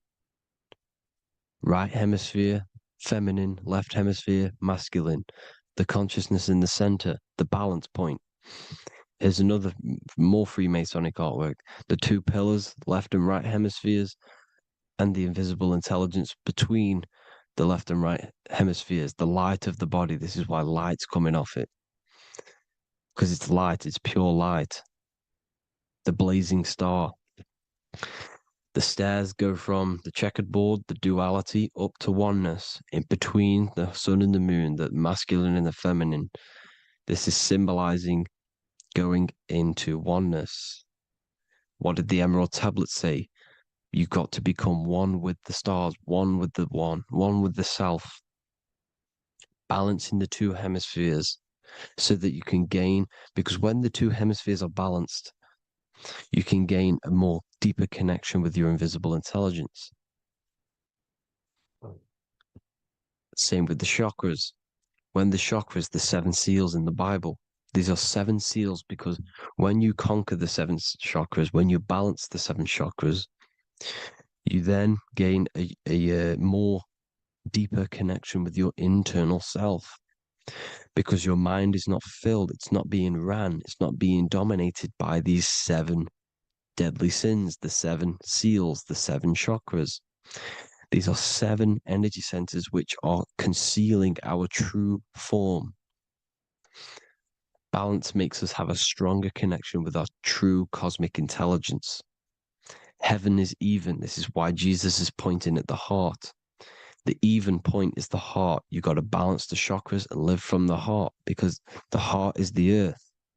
You're in good and evil. The body manifests the lower and the higher self. The higher self is in the higher parts of the body. Wisdom, intuition, expression. The lower self is in the lower parts of the body. Sex, food, and power. This is how they are trapping your soul, people. Like I said, the mind is the bridge between the soul and the body. So by tricking the mind, not giving it the right knowledge, and keeping the mind stuck in the lower 3 centers, thinking about power, food, and sex, this is low vibrating energy. It's going to keep your mind addicted to the physical realms. Okay? This is why you need to go even, balance, heaven. Okay? I will explain the soul trap in a second, how it fully works. But I'm telling you all the science behind it so you can understand. When you are doomed, you are domed. This is the dome, the firmament, the firmament, the mind. Ment is mind, firm is firm. A firmament is doomed under the firmament. You must have a loose mind, an open mind to expand your consciousness beyond the stars, beyond the ethereal barrier. You have to vibrate higher than this world. Your consciousness must be expanded more than the physical plane. You need to learn how to astral project. You need to learn how to leave the body, how to operate outside of the body, so that you, when you do leave the body, you will have recognition. You'll have knowledge. You'll have practice. But this is as above, so below. The woman's belly is the earth. It's as above, so below. It's a microcosm of the macrocosm. We are the children in the womb. We are the people in the earth being ready to be born into the heavenly realms. As above, so below. It's a microcosm, macrocosm. Everything is in everything on a bigger and a smaller and a larger scale. Now, when the baby figures out that there is a world beyond its mother, what happens?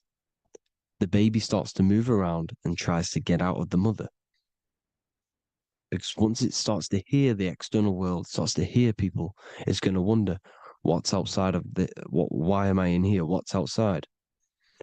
So the baby will force its way out of the mother. It's the same with our minds, as above, so below. When our minds are when our minds figure out that there are other realms beyond this world, we will seek a way out. This is the womb, the Mother Earth, Mother Nature. It's the mother. We're in the womb.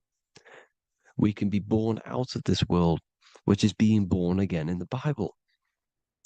When you are doomed, you are domed under the dome, under the firmament, the firm mind. The firm mind will keep you under the firmament. Due to the law of polarity, there has to be other realms. There has to be. Because the law of polarity works in this world, and it will work on every scale possible. It's universal laws. These are universal laws. The law of polarity means that there are other realms polarizing this realm. There is a hell, there is a heaven. There is a midpoint, which is Midgard, which is the one we are in now. Earth, heart. Earth is the heart. Heart is the center, good and bad. The balance between good and bad. Your reality is your level of realization. Your mind realizes other worlds, you will seek a way to them worlds. It's that simple. The soul trap is to keep you stuck in this physical body, which is the earth. This body is the earth. It's running the program, like I said at the beginning. It's running the simulation that your consciousness is experiencing. You are an electromagnetic being, and you're hidden in a cage, your rib cage, and you're stuck in cells, a prison cells. Look, you're in cells. We produce electromagnetic energy. Your soul produces this energy. And by trapping your consciousness inside of this physical realm, they harness this energy within the astral realms. They're using you to manifest demons, because your mind creates demons through emotions and mental thought energy, which is a whole nother video. I can make a video on that. You're manifesting everything for them because they're trying to create a hive mind. This is why they want everyone to believe in one belief system, one government, one belief system, one religion, because they're creating a hive mind. This hive mind will manifest and be summoned within the astral planes, because the mind manifests the astral plane. The astral plane is the realm of imagination. The mental plane is the realm of just thought alone. The etheric plane is the energy. The physical plane is the matter. So all of our minds together are manifesting these demons within these subconscious realms, the astral. Now,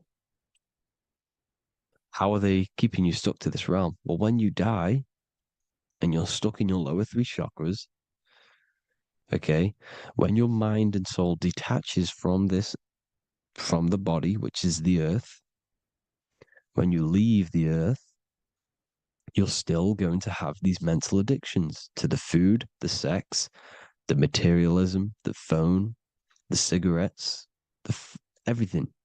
This is why they get you addicted to everything possible. The TikTok, the YouTube, they get you addicted to as many things possible. Because when your mind is addicted to these things, and when this mind leaves the physical body, you're still going to have these addictions. Okay? You're still going to have these thoughts.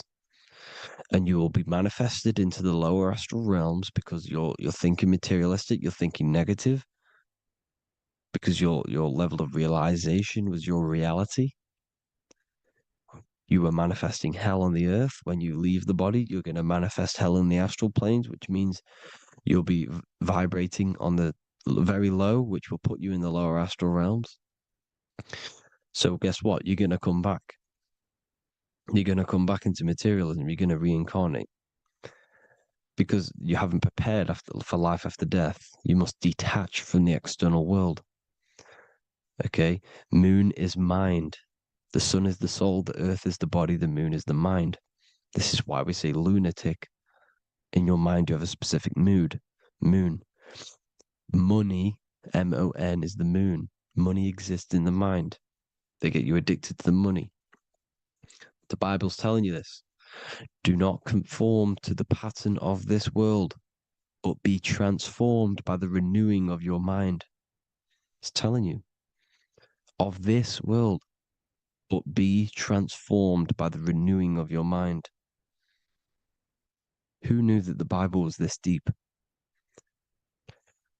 Matthew 16:26, what good will it be for someone to gain the whole world yet forfeit their soul? James 4:4, don't you know that friendship with this world means enmity against God? Therefore, anyone who chooses to be a friend of this world, of the world, becomes an enemy of God. John 4:4, dear children are from God and have overcome them, because the one who is in you is greater than the one who is in the world. It's talking about the invisible intelligence. It's greater than the physical world. John 2:15, do not love this world, nor the things it offers you, because this world will create you to, if your mind has attachments to what this world offers, sex, money, and power, pretty much, you will reincarnate here. You will come back here, because when you leave the body, your mind will still have these addictions. Do not love the world, nor the things it has to offer you. All of this is in my newly published book. The paperback versions are now available. Finally, for all the people who have been waiting, the Book of Wisdom. All of this knowledge is inside of the Book of Wisdom. The paperbacks are available. There's worldwide shipping. You can get it anywhere, pretty much, any country. My new website, it's amazing. There's going to be some amazing products coming on the new website. But I thank you all for the support. Before I leave, I need to explain what is going on with the soul trap. Like I said at the beginning, the mind's the bridge between the soul and the body. The body's the realm. By tricking your mind with false knowledge, they are keeping your soul stuck to this realm. They get you addicted to all the physical things, and that is it. As soon as you're addicted and you die, you're going to come back. So by tricking your mind, which is the bridge between the realms, they keep your mind stuck within this body. They keep you in physicality. They deveil you, the devil, the deveil. Thank you all for the support, people. If you do want to join the Academy, all the links will be posted below this video for the book, The Academy. Thank you all for the support and have an amazing day.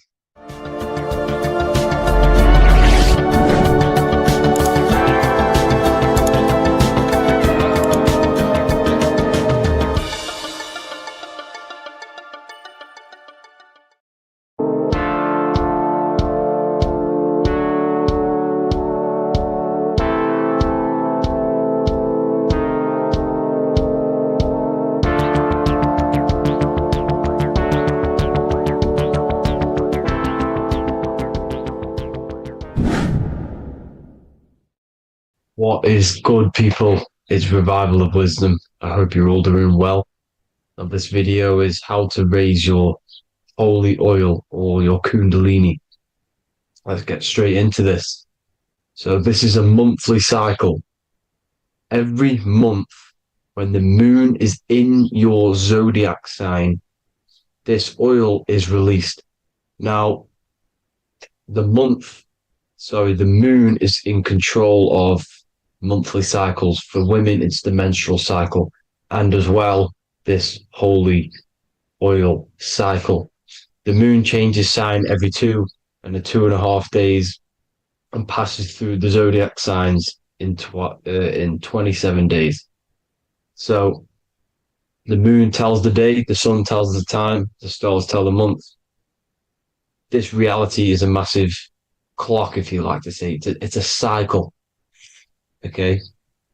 The moon controls the night, emotions, water, fluids, and the mind. Okay. So this oil is produced in the claustrum. It's produced in the claustrum, which is here, right? This is where you get Santa Claus from. Now, the claustrum is at the center of the brain, and it is next to the pineal gland and the pituitary gland. Once it starts in the claustrum, this is the holy present. This is the present that Santa gives to us, Santa Claus. And it goes to the pituitary gland and the pineal gland. And what's connected to the pituitary gland and the pineal gland is the Ida and the Pingala. The Pingala is the pineal gland's nerve, which is the honey, which is the positive charge, electric. And the pituitary is the Ida nerve, which is the magnetic charge. This is the milk, the land flowing with milk and honey. This is the brain, the heaven, okay? And it travels down the spine using these two nerves, these electromagnetic charge. And this is what the ancients symbolized with the two serpents wrapped around the spinal cord, the Ida and the Pingala. And this travels down to the sacrum or the solar plexus. Okay, so once it's here, okay, the spine is an elongation of the brain. So the spine is pretty much the brain. It's an extension of it. And it's kind of a microcosm of how we descended from heaven to physical reality, to physical matter, which is our consciousness has done. Our consciousness has descended from heaven into physical matter. And this is a microcosm of it. Okay. So once we're in the sacrum bone, this holy oil, like I've just explained, this holy oil starts in the Santa claustrum, goes down the chimney to the sacrum. This is the sacrum, the solar plexus, and drops the present off at the sacrum. Now, once we're at the sacrum, we need to raise our vibration to take this oil back up the spine. Okay. And the River Jordan symbolizes this in the Bible. King Herod wants to kill Jesus in Nazareth, which is here, this is the River Jordan, is Nazareth. He goes to be born in Bethlehem and then goes back up to Nazareth to Joseph and Mary. Joseph and Mary, the pineal gland and the pituitary gland. The Bible is huge symbolism. It's all metaphors for this sacred process which goes on inside of your body. You are the Temple of Solomon. You are the Holy Land. The Holy Land is your brain. Once this oil is at the sacrum, you need to raise your vibration in order to take it back up. Once this oil has gone back up to the pineal gland, it activates the crystals which are wrapped around your pineal gland. Your pineal gland is this tiny little beam here. This is the claustrum. This is the pineal gland.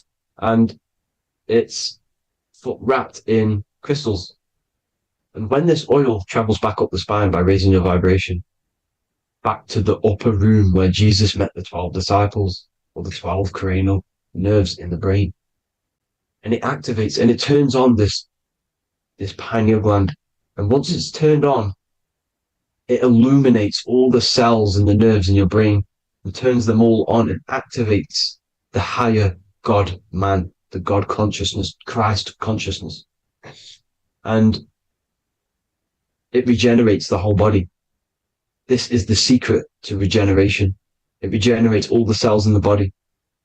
And this is how the ancients lived for thousands and thousands of years, as talked about in ancient texts. They lived for hundreds and thousands of years because they knew this secret.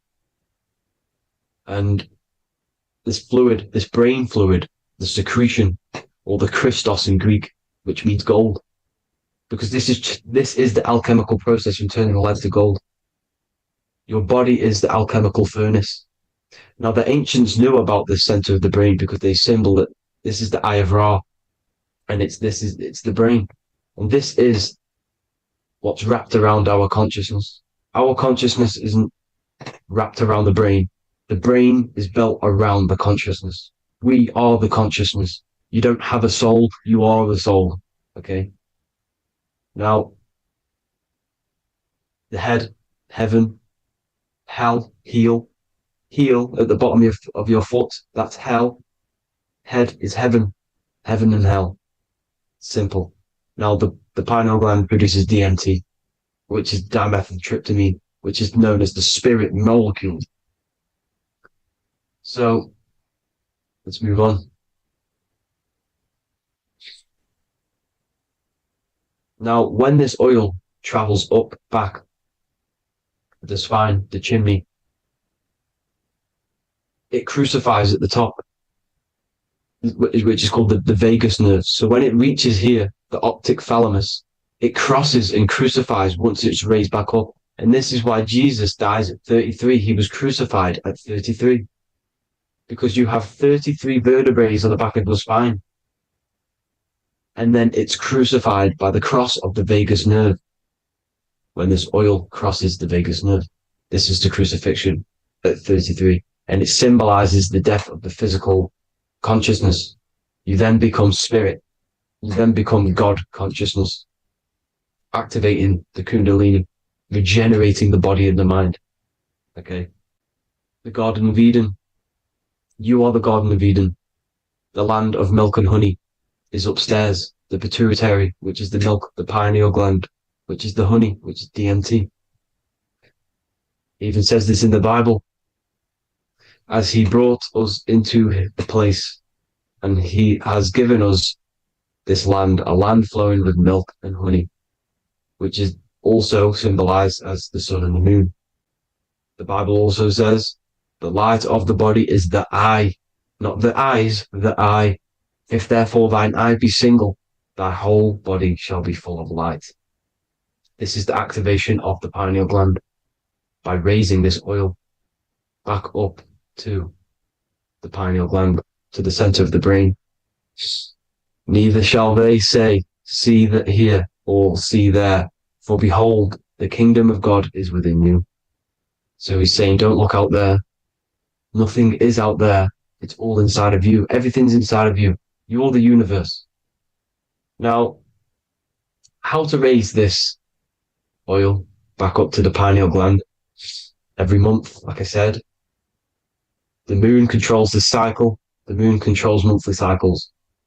When the moon is going into your zodiac sign every month, this oil goes down the spine and you must raise your frequency to get it back up. You must retain your seed. This is the most important. Your fluid, your secret, your holy fluid, your life force. You can't let that go. That life force is the reason you're alive. This holy oil is the reason you're alive, because it feeds all of the systems in your body. It feeds all the systems in your body. You have to retain your seed, alkaline diet, positive thinking and meditation. Okay? When you retain your seed, you will live longer. The moment you release it, you're killing yourself. You're killing a piece of yourself every time you release your seed. Every single time. You're killing a part of yourself. Okay? Now, this could be why this could be the illumination, the single eye on the Illuminati's symbol, the Freemasonic symbol, the illuminated eye, the triangle, which could symbolize the body, mind, and spirit, but the eye illuminated. Now, in the Bible, it talks about the two trees, the tree of knowledge and the tree of life. The tree of knowledge is the tree of good and evil, which is the most important system in your body, which is the nervous system.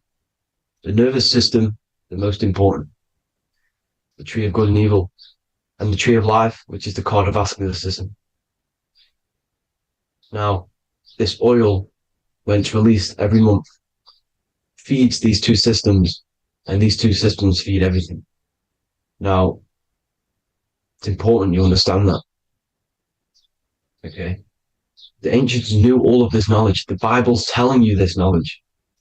But it's in a metaphorical way. You have to understand the context behind it so you can read it properly.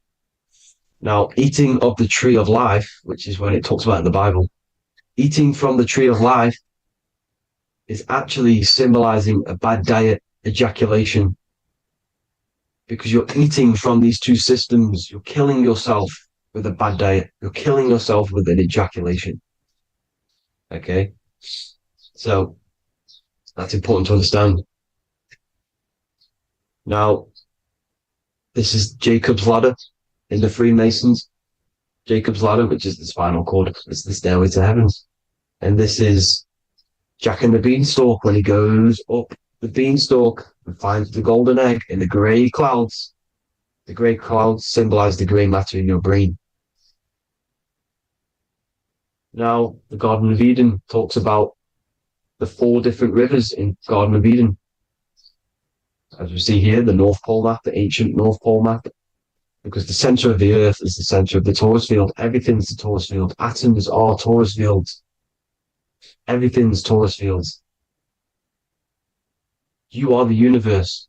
Everything is within you. The North Pole is your spinal cord. This is why they say Santa Claustrum comes from the North Pole. This is the North Pole.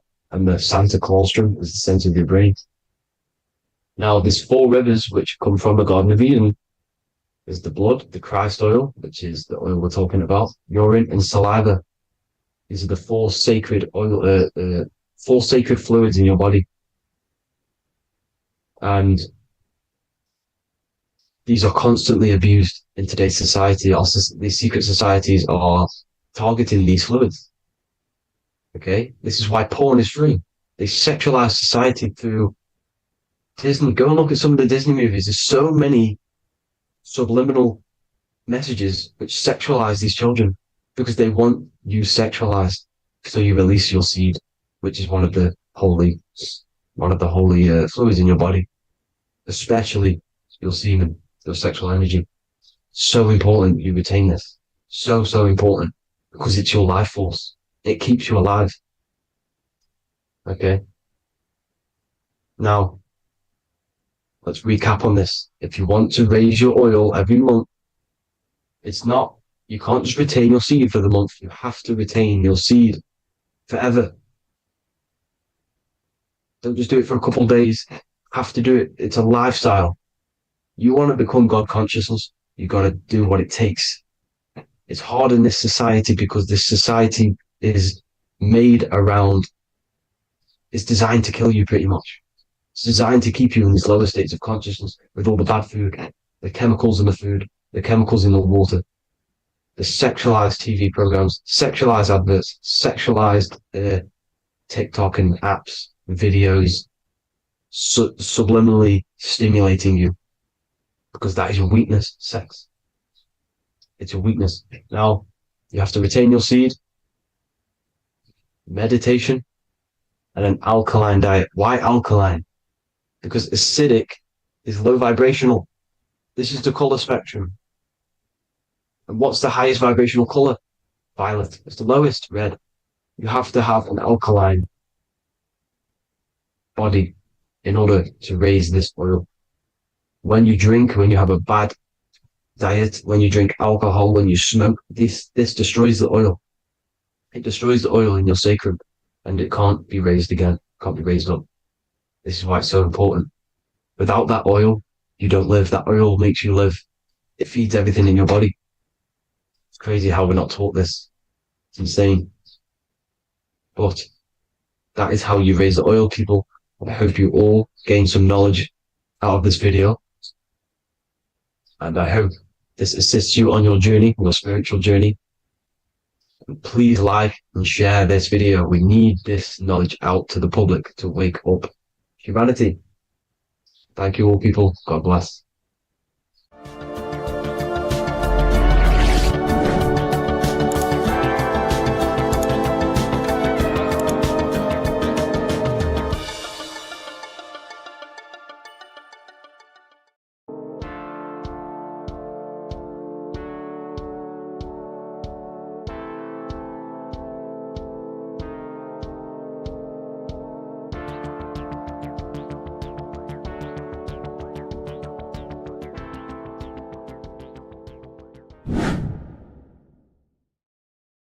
are we all doing, people? Survival wisdom. Today we're going to be breaking down the Bible and its real, true metaphysical meaning. All of these slides within this video is taken from my book, The Book of Wisdom, so you can get all of these slides. So the Temple of Solomon, you are body, mind, and soul, which is the Holy Trinity, the moon, sun, and earth. The sun is your soul because the sun is its infinite source of energy. It is its own source of energy. And that is what your soul is. It's its own source of energy. The moon is mind. This is why you call people a lunatic. You're a lunatic. Luna means the moon. And inside of your mind, you have a specific mood. Mood is moon. And mind in German is Mond. And the word Mon means moon. And earth is your physical body because your body contains of the four elements, the four physical elements. Well, the Temple of Solomon is the temple of the soul and the mon, the soul and the mon, the soul and the mind. And it's the temple of the Holy Spirit in the Bible. Everything leads back to one singular point in the center of the brain. The brain is not the mind. It's mind over matter. Okay? The brain is the physical manifestation of the mind. The brain is the electrical computer which decodes the light waves given to it by the mind. This is why everything in the body leads back to one singular point. And we'll go over this in a minute. But this is controlling the physical body. This is the within. If you rearrange within, it spells high twin because within you is your twin, your true self. And it's just an entity in the center of the mind. And if you shut your eyes, you can feel it. Your awareness is in the center of the brain. So there's just an empty chamber in the center of the two cherubs, the two brains. They are two separate brains. They're two hemispheres. And the empty chamber, when scientists chop it up and see it's just an empty chamber, well, because you can't see in that plane of reality. You cannot see the mind. You cannot see thoughts. It is invisible to the human eyes, to the visible light spectrum, to the two eyes. The reason why we call it the third eye in the center of the brain, it's not the third eye, it's your true self. It's the mind and soul. It's an eye because it does see. It's the all-seeing eye that you always see here. There's some Masonic artwork showing the two pillars, the two cherubs, the two hemispheres of the brain, and the inner eye. This is the eye that sees all things. What do I mean by seeing all things? Not physically. It sees the mind. It's what, because your soul is watching the mind. You can observe the mind. You are not the mind. And if you meditate deeply enough, you can go beyond the mind. It's the all-seeing eye. It sees the mind. It sees what emotions you're feeling. It sees what you're thinking. It sees what you're seeing with the two eyes. It's the all-seeing eye. It sees all things. It's omnipresent. It's everywhere. Because the mind can be anywhere. The mind can switch itself into any place it wants. There is no limitations with the mind. So there is two hemispheres in the brain. And in the Bible, there is a quote saying, the most holy place between the two cherubs. The two cherubs is the two hemispheres of the brain, and the most holy place is between them, which is what the Masonic artwork is showing. This is the all-seeing eye, the soul and the mind in the center of the brain. And you will not see this with the two eyes. So when scientists come to seeing the empty chamber in the center of the brain, they wonder because they do not understand the occult side of the world. They do not understand the layers of reality. How the two eyes, everything physical comes from the unseen. Everything seen comes from the unseen. Now, the two hemispheres of the brain play a major role in our lives. The right hemisphere is the artist. The left hemisphere is the scientist. The right hemisphere controls the left side of the body. The left hemisphere controls the right side, so there's a crossover. Now, the right hemisphere is to do with your feminine energy, creativity, unification, metaphors, visualization, intuition. The left hemisphere is to do with sequencing, facts, materialistic details, language, and logic. So they keep us normally trapped within the male aspect of our mind, which is the left hemisphere. You know, if you listen to Spotify, Apple Music, and radio, they're all tuned to 440 hertz, which shuts down the right side of the brain, makes you left brain dominant. And we learn, well, 90% of people learn to write with their right hand. They're taught to learn with their right hand, which is to do with the left brain. You see, so we are being trapped within this left side of the brain, which is all to do with logic, thinking logical, not creative. You know, very analytic. But the right side of the brain is to do with your creativity. So the right side of the brain is perceiving reality as a holistic perception. Now, what do I mean? If you're riding through a woods, for example, if you're riding through a woods, your right hemisphere is seeing the whole woods as one unified woods.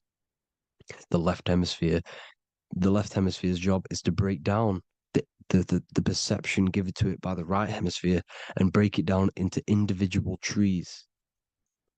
So what am I saying? The right hemisphere is seeing humans and everything in creation as one unified consciousness. The left hemisphere is seeing individual egos. This is why the left hemisphere is the place of the ego, the right hemisphere is to do with the higher self. They're both needed, though. I'm not saying one's better than the other. It's balance. Now, they don't want you to see the unified perception of creation. They want you to think everything is individual, everything doesn't come from the one, because all things come from the one. And we experience the two in this reality, dualism. In order to understand the one, we have to experience the two to advance. So, anyways, let's get away from the two hemispheres. The right hemisphere, like I said, is to do with the higher self. And this is why in John 21:6, it says, cast the net onto the right-hand side of the boat and you will find fish.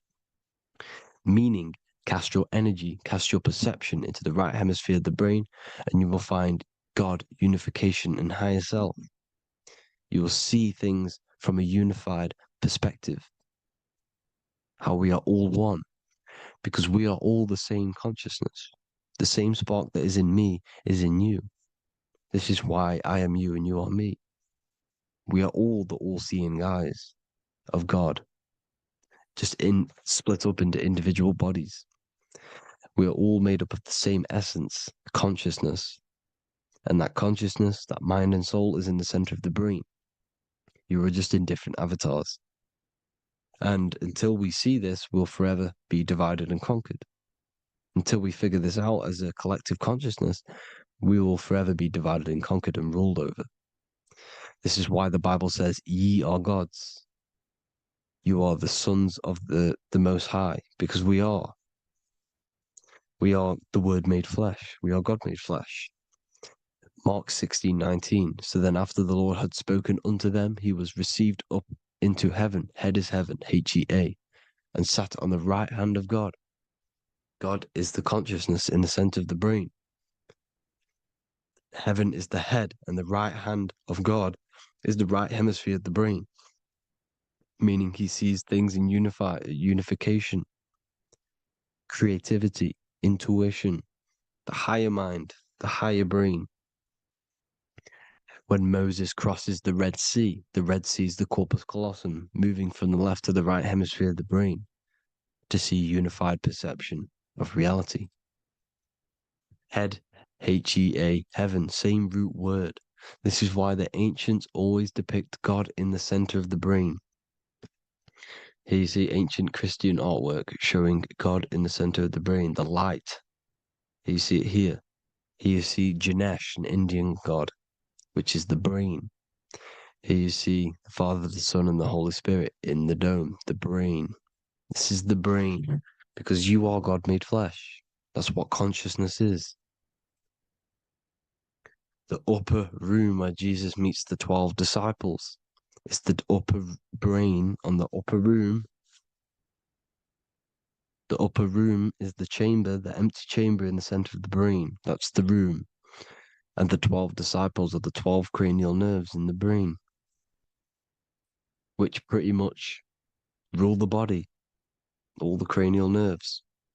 The tree of life, the cardiovascular system. This is why in Genesis it says the tree of life was in the midst of the garden. Midst meaning middle, because the middle of the body is the cardiovascular system, which is controlling all of the systems in the body.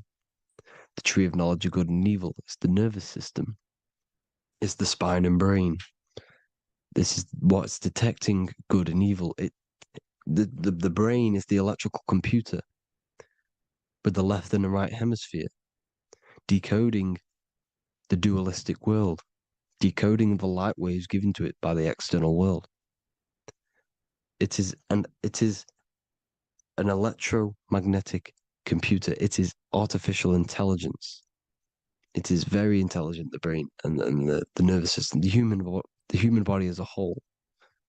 But the tree of knowledge of good and evil is the nervous system, because it is the tree that detects good and evil, makes you learn good and evil in this dualistic reality. Here you see Adam and Eve around the tree of knowledge of good and evil. Adam and Eve, male and female energies, but the serpent in the tree, and the tree of knowledge of good and evil. Well, this is the spine, the brain, and the serpent is the kundalini up the spine. The serpent is the S. That's why S, serpent, the letter S is the serpent. Sex and serpents make an S noise. You know, the Bible cursed the serpent. So we don't figure out the true religion. The true religion is raising the kundalini and becoming God-man and reaching our higher states, our true God self. Because once the kundalini is saved and hits the pineal gland, it activates 100% of the brain, when we're only using around 20 to 10% as of right now without the kundalini awakening. So when you use it, you're activating 100% of the brain. You're activating all the dormant brain cells. You're regenerating the body. And this is the serpent in the tree of knowledge of good and evil. This is the spine, brain. This is Adam, Eve, the male and female energies. The light of the body is the eye. Therefore, if thine eye be single, thy whole body should be full of light. Matthew 6:22. This is the single eye in the center of the brain. It is not the pineal gland. It is what's inside the pineal gland. You have to go beyond the physical world, and there are no words to describe things that are not physical, metaphysics. And the whole body should be full of light. Well, this light is the same pyramid that you see. You are the pyramid with the all-seeing eye on top. This is why the ancients built the pyramids with the stairs in the middle symbolizing the spine, because once you open all the chakras and balance them and raise the kundalini, you activate all of the brain, which gives enlightenment. The word enlight in ment. Ment means mind, light in the mind. Enlighten the mind. And this is enlightenment. We are the temple. And Jacob called the name of the place Peniel, for I have seen God face to face. Within spells high twin. Within you is the God self, which you need to manifest into the external world.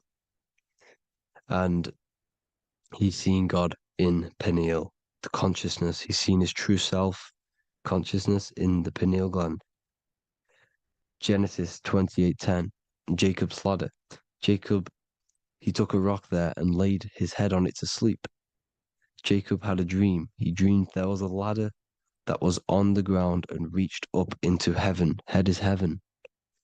The rock he fell asleep on is the sacrum bone, because he's symbolizing the oil that comes down the spine, hits the sacrum bone and rests there, falls asleep, and it looks up and it sees the ladder to heaven. Because when you raise this oil, you become God man. You become God in heaven. You can leave the body at will. Do you not know that your body is the temple, that your body is the temple of the Holy Spirit? Corinthians 16:19-20. Or do you not know that your body is the temple of the Holy Spirit within you? Your body is the temple of the Holy Spirit, the soul and the mind within the center of the brain, the temple of Solomon, temple of the soul and the mind. Romans 8:10. Christ is in you. It's not external. When you give where attention goes, energy flows. When you give your energy to external things, your attention, your worship to external things, you're giving energy, meaning it's draining you, and you're feeding something within the astral plane, a mental thought within the astral plane. So with you realizing that the Christ is in you, that you don't have to worship anything outside of you, this means that you're internalizing your energy. You're not giving your energy, because where attention goes, energy flows, which means you become more present. You become healthier because you're not giving off all of your special electromagnetic energy that's charging you. This is why the religions run by the Vatican is all external. They're exoteric. Exoteric means external teachings.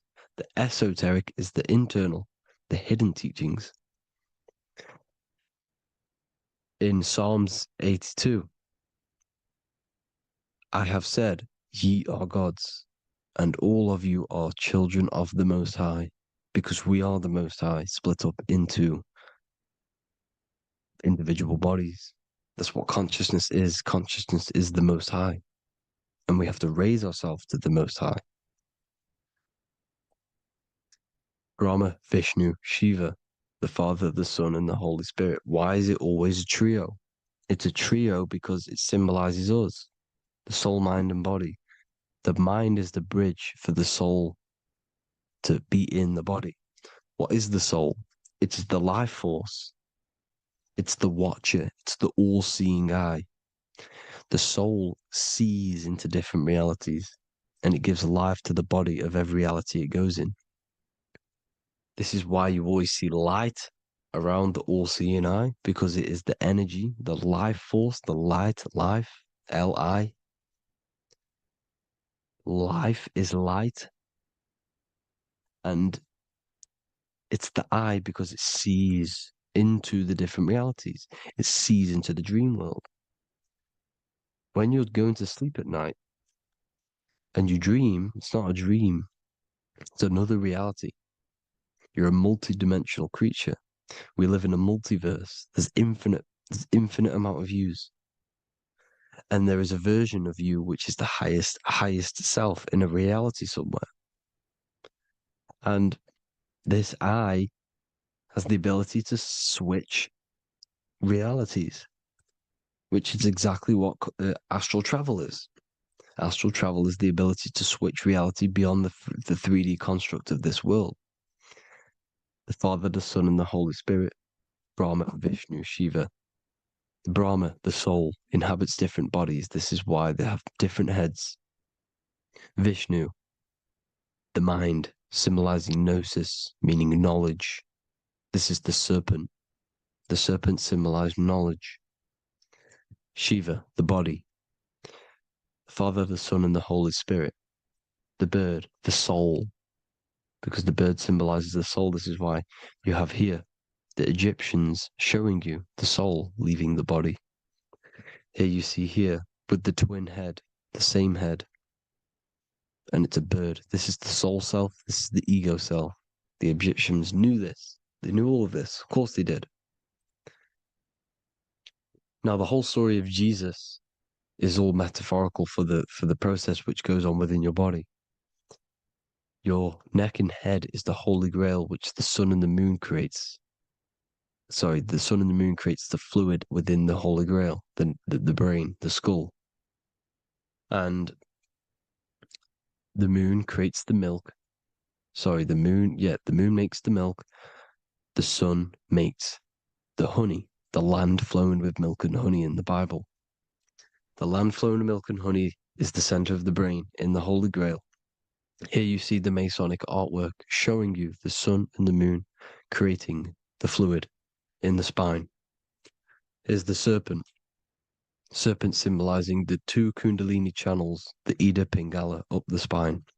Here's the furnace raising the Kundalini, raising the oil, heating it up and rising it to the crown. You see? So here you see more Masonic art, seeing the sun and the moon creating the holy fluid in the brain, in the cup, filling the cup. This is why it's a cup, because it's the Holy Grail. This is the holy oil in the center of the brain that gets released down the spine, which is Jesus coming down from heaven. It comes down the spine, down the River Jordan in the Bible. This is when Jesus goes from Nazareth to Jerusalem. He comes down the River Jordan, and Joseph and Mary are in Nazareth waiting for Jesus' return. Joseph and Mary symbolize the pineal and pituitary gland, which produce the two oils created by the sun and the moon. And he returns. When he returns, he gets crucified at 33, because there's 33 vertebrae at the back of the spine, and it crosses the vagus nerve. The crucifixion of the oil past 33 vertebrae creates God-man, and it creates your higher self, and it activates 100% of the brain. And you turn into spirit, you turn to your spirit self. This is why Jesus dies. He didn't physically die, it metaphorically dies, and becomes his higher self. The ego self is left behind. It's the same with the whole story of Jesus. Jesus comes down from heaven, which is the oil. He dies in a cave for 3 days, which is the oil hitting the cave. Here's the cave, and resurrects after 3 days. If you resurrect the oil, comes up and gets crucified at 33 in Golgotha. Golgotha translates to a place in the skull. The three wise men from the east. Well, if you look at the Masonic artwork, they'll always show you a ladder up to the east. Okay? Here you see north, south, west. This would be east. Here you see east here. East here. The ladder up to the east. The east is the top, up. Three wise men from the east. The thalamus, pituitary, and pineal gland in the center of the brain. The most important glands in the body. Here you see the Egyptians with the spine, the sun, and the two hemispheres of the brain. What did I say at the beginning? The sun is the soul. The sun is its own source of energy. It's the life force, which gives life to anything it inhabits. The soul is the same thing. That's why sun and soul mean the same thing. So, what I'm saying is consciousness is God. And this is why when it refers to as God in the Bible, means your higher self, pretty much. And returning back to this higher self, because God is something that you need to manifest. Consciousness is God, and your body is a reflection of the creation by God. This is why everything in the body corresponds with the stars. The stars rule the body. We are an image of the stars. This body is an image of the whole of creation. Aries rules the head. This is the cerebrum, the ram in the brain. Here's the ram, Aries. And we have something called the cerebrum, Aries, the ram. This is the Lamb of God moving to the higher mind. Taurus, which is the lower brain and neck, the cerebellum, the bull Taurus, the lower mind. And the cerebrum and the cerebellum, the ram and the bull, is what makes you ramble on. Ramble meaning walking. The higher mind and the lower mind working together makes the body ramble. Ramble is what makes you walk along. Thank you to Santos Bonacci. Gemini, the two twins, rules the two arms, the hands, and the lungs. These are the two twins of the body. Sagittarius, the horse, which rules the hips. Hips means hippo. Hippo means horse. Hippopotamus means water horse. Hippo means horse, and this is why we call them hips, because horses have massive hips. Capricorn, the kneecaps. Pisces, the two fish, the 2 feet. Then they make us swim. We are an image of the stars, people. Well, the body is anyway. Consciousness is God, and the body is the image of the whole of creation. It's a reflection of the whole creation, as above, so below. 12 systems in the body, 12 cranial nerves for the 12 constellations, 12 cell salts. The body's made out of 12 cell salts. So, this is where it gets kind of deep. You know, this is where we get deep. And he said Jesus was known as the fisher of man. And fisher of man, meaning man does not mean man as in the male. Man means mind. He's the fisher of minds. So the Bible is not patriarchal. It's not patriarchal. Man just means mind, pretty much. So the fisher of mind, man, because he was fishing minds out of this reality into the higher realities. He was teaching people how to leave the body when he walks on water. Walking on water is the physical, etheric, astral, and mental. These are the different planes of reality. The ether is the either, because the ether is the substance that's on either side, astral and physical. It's the fifth element, is ether. And the fifth element is the water. The same water at the beginning of the Bible when it says, let the firmament divide from the waters above from below. The water symbolizes the ether. It's the base of all physical matter. And the ether symbolized is known as the water. So when you're walking on water, you're walking on the ether, meaning you're leaving the physical body. So when Jesus walks on water and he's teaching Paul to walk on water, Paul becomes scared and falls back into the water. Well, when you astral travel and you become scared when you're projecting, you'll fall back into your body. So he's pretty much saying walking on water is leaving the body, and walking on the ether, because the ether is the veil between the astral, and that's what devil means. Devil has the word veil in it, because the devil is trapping you between one veil, which is this world. They're trapping you in this world, this thin layer of reality. Your dreams are different veils. The ether, the astral, the mental are different veils. Devil is deveil. Deveil. You need to escape being stuck in one reality and live in between realities. And this is when you truly become a multi-dimensional being, because your soul is just the eye. That's what you are. You're just an eye, and you see into different worlds. And it also, when Jesus means the fisher of man, the fisher of minds, he is. I truly believe, because of my research, that there is other worlds. It's not just this one. There's higher worlds. There's an infinite amount of you, and you've been in them dreams you call dreams. Them dreams are other realities that you are in. That's why when you're there, you don't feel like you're in a dream. You feel like it's 100% real, because it is real. So this is why the ancients always depicted the many different heads, because there's many different versions of you.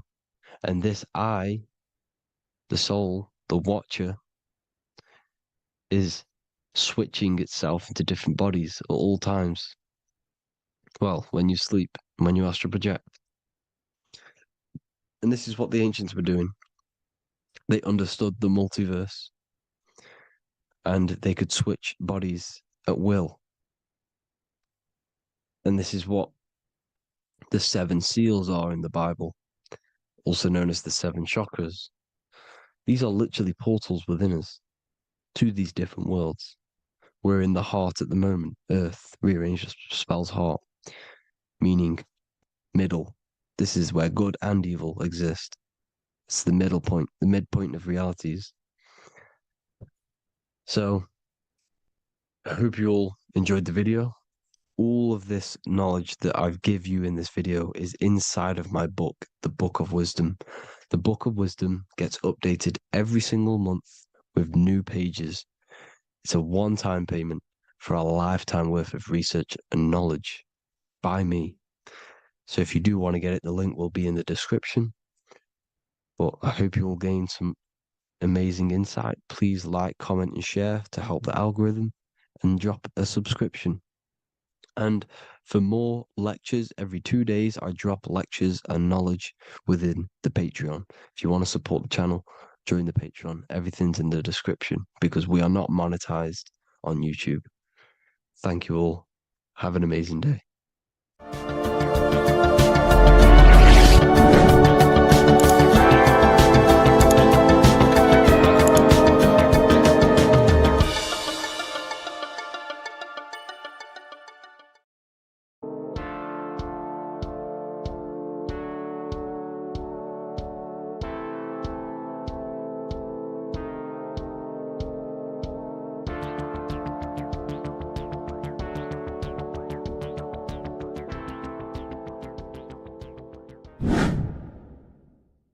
What is good, YouTube? Today we're going to be talking about the astral plane and how the cosmology fits into the astral plane. Okay, so first let's go over the astral plane and go over the different layers of reality so that you can understand reality more.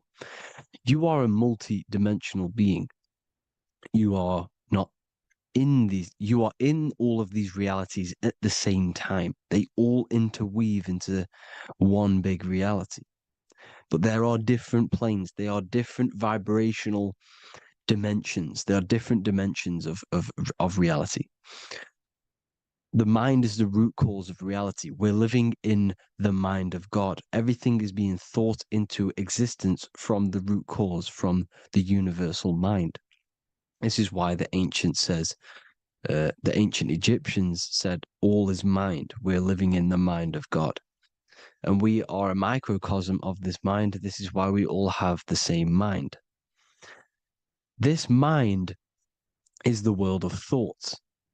Now, this world of thoughts is just the thought alone. For example, it is the thought of a chair. But then when you start to imagine this chair and you start to mentally see the chair, you're now manifesting the thought, the singular thought, into some sort of form. So now you're imagining the chair. You're imagining the form of this chair, which is then manifesting into the astral plane. The astral plane is the world of thought forms manifesting. So when you are imagining something, you are seeing into the astral plane. Okay? Your third eye, it is an eye because it sees the astral plane. It is seeing the other side through imagination, through dreaming. Well, we'll go over dreaming later. So the thought of a chair is a singular thought. The imagination of the chair is the manifestation of the chair. And in the astral plane, it's basically the world of all the chairs that could ever exist. So your thinking of the chair is a singular thought, which is the mental plane. The astral plane is the imagination of that chair, is the thought, the manifestation of it. Depending on the vibrational state of the thought will depend what level of the astral plane it will go to. For example, if you're thinking about a chair to torture someone on it, it's going to go on the lower astral plane. Or if you're thinking and imagining happy things, it's going to go to the higher astral plane. So wherever your mindset is, that we call it a mindset because your mind is setting frequencies to certain things. Thoughts are frequencies. And a mindset is setting your frequency, setting your mind to a certain frequency. So when you set your mind to a certain frequency and you imagine something in that frequency, you're going to match everything in the astral plane that are on that similar frequency, just like you would in the physical world. Because we're all in these worlds right now as we speak, but we can't see them with the two physical eyes. We can feel it though. When you're around someone and you've just met a new person, for example, you can feel their vibration. And if you're not on a similar vibrational match, you will not get along with that person, or you just won't not get along, but you won't connect with that person because you're on two opposing frequencies, not matching. And this is something you can't see, you can only feel because it's the astral plane. It exists within the astral plane. Everything in the astral plane is made out of vibrations. So if you do astral project, and if you already know how to astral project, you will see beings and people and things that are on the same frequency as you. This is why before you astral project, you need to sort your vibration out before you astral project, because you are projecting your consciousness into this. It's the mind. The mind is the bridge. It can move between realities. You are a observer. You are a observing soul which observes different realities. And the mind is the bridge between all of these different realities. The mind can choose. If you want to project into the astral, you set your mind to it, you can. Okay? So let's not get off track. The lower astral plane is where demons are. The higher astral plane is where heavenly beings are. Heaven and hell are kind of a real thing. The etheric plane is a powerful substance, the ether, the fifth element that they don't tell us about. If you type in on Google the 5 elements, they will try to remove it with wood or metal because they don't want you knowing about the ether. Ether is the energy double behind all physical objects. So the ether is very important. It is the 5th element. It is part of the physical world, but it's also part of the astral world. It is on either side. You see how they're showing you the truth in the language? Ether and either are the same word. The ether has 1 foot in the astral and 1 foot in the physical world. It's a substance that connects the physical to the astral world. It is the either. It's on either side of reality. It's on the other side. Other, either, same word. Ether is connecting the physical to the astral plane. It's the world of frequency. Frequencies, EMFs, torus fields are in the etheric plane. It is the energy plane. It's where energy moves through the ether. Okay? So then you have the physical world, the world of effect. Everything you see in the physical world is the effect of the higher planes. Each plane is a product of the plane above. So, and it melts into each plane. The physical plane is the lowest plane, it's the most densest, and the highest is the most fluid. This is the most fluid, this is the most dense. This is where we get the saying, as above, so below from. As above, so below comes from the different planes of reality. And magicians understand this. This is why magicians always say as above, so below. Because they understand if you manipulate the higher planes of reality, you manipulate the lower planes. Because the astral plane is a direct copy of the physical world, but in the astral plane. It is mirrored. The physical world is mirrored in the astral plane. They are both the same world, but there's different vibrational states of the world. Kind of. It's hard to put this in words, people.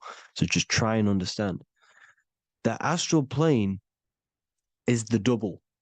It is whatever happens in the astral plane happens in the physical plane. This is why magic works. This is why demons work. This is why spirit communication works. Because if you manipulate the higher planes, you manipulate the lower planes. As above in the astral, so below. Leonardo da Vinci showing you to look up, pointing up. You got to look up. He's telling you to change the mind, you change the physical world. You change your emotions, you're on the astral plane, you change the physical world. You change your reality by changing the higher planes. This is the Masonic 11, the two pillars. This is the 11 also symbolizing the two hemispheres of the brain here. But the 11 symbolizes the two mirrors. 11, 11, 9, 11. 9, 11 adds to 11. 9 plus 1 plus 1 equals 11. The Twin Towers were in 11. Flight 11 was hijacked because it's a mass ritual within the astral plane. Now, we're going to go deep into that later, and I'll show you these rituals they do in order to manipulate the astral plane. So, this is what the 11 is. It's the mirroring of reality. If you contact spirits and conjure spirits, you can either summon or attract demons and spirits. Summoning is creating a spirit. You create demons. Okay? Like I said here, the mind is the root cause of reality. If you think of if you think of a traumatic event that happened in your life over and over and over and over again for years and years and years, where attention goes, energy flows. The mind is the director of energy. If you are directing energy into the specific emotion, the specific thing that is torturing you in your mind, that will manifest as some sort of being in the astral plane, which is called an elemental. And this elemental being that you have created through your thought forms and emotions will latch onto you and feed off this energy. So it's important that you get your mind right, okay? It's important you sort that you file the mind and you discipline the mind.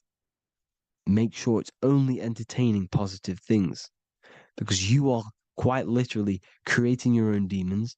The word demon has the word mon in it. And if you've watched my videos to know, mon means moon. The moon is your mind, the sun is your soul, the earth is your physical body. Demon is mon means mind, moon is mind. You create demons with your mind. Summoning. Now, this is where the rituals come in. 9/11 was a ritual because everyone was thinking about this big fearing, the death of 9/11. Everyone was thinking about it. And all of their minds thinking about this horrific thing will manifest and summon a negative energy spirit elemental within the astral plane.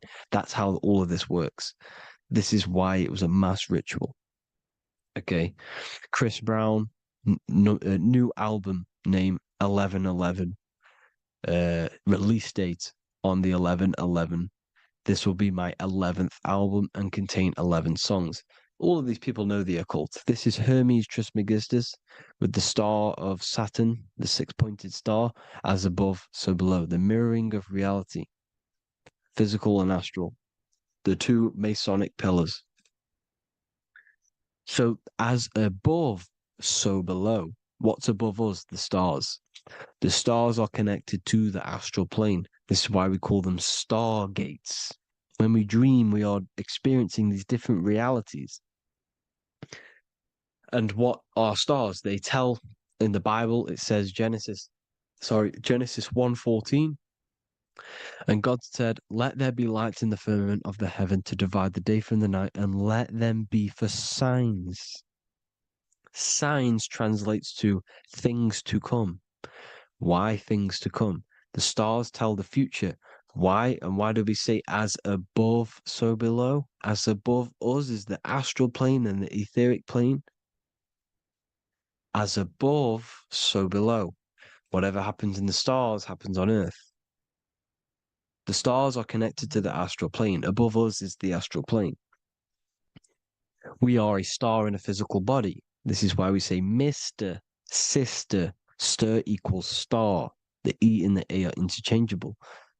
We are stars, and the stars are the start of our incarnation. We start in the stars, same root word, and we descend through the 7 energies, which are our 7 chakras. Then we enter the heart of the soul system. The heart rearranged spells earth. And this is the true cosmology. Here's the Masonic cosmology. This is Masonic now. Here's the firmament. Let there be a firmament in the midst of the waters to divide the waters from above, from the waters that below. Genesis 1:6. The firmament, firmament comes from the word firma, Latin, I'm pretty sure, which means firm. When something is firm, meaning it's stable, it does not move, it is firm. The firmament is firm. So, is the firmament Genesis 1:6. What does he say? Genesis 1:3, sorry. Let there be light. This is before the sun and the moon was created. Let there be light. Before the sun and the moon was created, light was appeared. So what's that tell you? This is a holographic projection from some sort of light being, some sort of projector. And that projector is the all-seeing eye you see in the Masonic cosmology. This is the all-seeing eye projecting the light beams. Let there be light. Everything is made out of light. The universe is created out of light waves. The torus field is one unit of light. The light projecting this reality is Polaris. Okay, the famous all-seeing eye. Now, what else? Then we have after let there be light in Genesis 1:16, and God made the 2 great lights. This is the sun and the moon, electric, magnetic, male and female. Then we have the Masonic checkerboard, the black and white symbolizing dualities within the dualistic reality we're in, spirit and matter, light and matter, rest and motion, positive and negative, good and evil. Everything's dualistic here. Okay? And it's a dance. The universe is a dance between flickering of white and black light, which is the torus field. We're not going to go over that, but this is all connected to the astral plane. This is the true cosmology. The astral plane cannot work on a spinning monkey ball in the middle of space. Does not work. Cannot work. It's impossible. Okay? Impossible. So, even in the Quran, it says, Allah has made the earth for you as a carpet, flat. Quran 15:19. And the earth we have spread out like a carpet, set there on mountains, firm and immovable. It is immovable. In the Quran, it also says 65:12, it is Allah who has created the 7 heavens of the earth. The 7 heavens, meaning the 7 layers of heaven, the 7 planets. And Psalms 104:5, he set the earth on its foundations and it can never be moved. Never. So here you see in Isaiah 40:22, he sits enthroned above the circle of the earth and its people are like grasshoppers. He stretches out the heavens like a canopy and spreads them out like a tent to live in. We live in a tent. This is the tent. The projection of light. Here you see an ancient picture here. Here you see the ethereal barrier, meaning the firmament, the etheric barrier. And here you see his head popping out. Why is his head popping out? Because your head is heaven. Your heel is hell. Your head has access to the astral plane. This is why your head is heaven. The pineal gland, when stimulated, has access to project itself, project consciousness into the astral plane.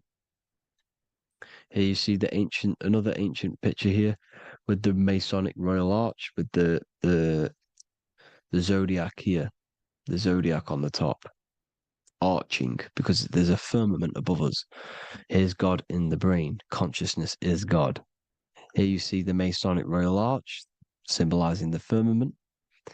George Washington above the Masonic Royal Arch. These are the stars. This is Polaris projecting reality.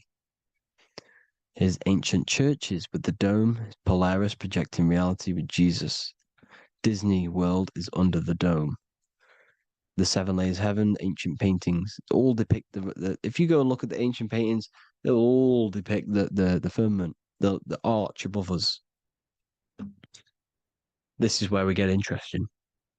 The Masonic Royal Arch has the 6-9, which is Cancer. The constellation Cancer, which is 6-9 is associated with portals, because CERN is the 6-9. Okay, CERN is opening portals. They're trying to create a portal to the other side. Cancer has the word CERN within it, so there is a link between Cancer and the opening, the firmament opening above us to ascension. Here you see the Masonic art with the Royal Arch and the light and the opening. Here you see the light and the opening. This is the opening of the firmament. Here's the Hebrew cosmology with Sheol, the underworld, and the opening. So Cancer is definitely some sort of portal in and out of this reality. I'm just connecting dots here. Now, we're going to go change a bit now. These celebrities that you are seeing they have not sold their soul to Satan, okay? They have not sold their soul to Satan. Satan is a demonic, low vibrational energy that has been summoned over the thousands and thousands and thousands of years of evil occult arts. So since Babylon was summoning this demonic energy, and this demonic energy in the astral plane will grow and grow and grow. It has no form. It has no physical form. Okay? But you can see it in the rappers. If your third eye is open, you can see clearly that these people are demonic. You can sense the energy that they're manifesting. Selling your soul is not what you've been told. It is gaining, because your soul is pure love, okay? Your soul does not want to do anything bad.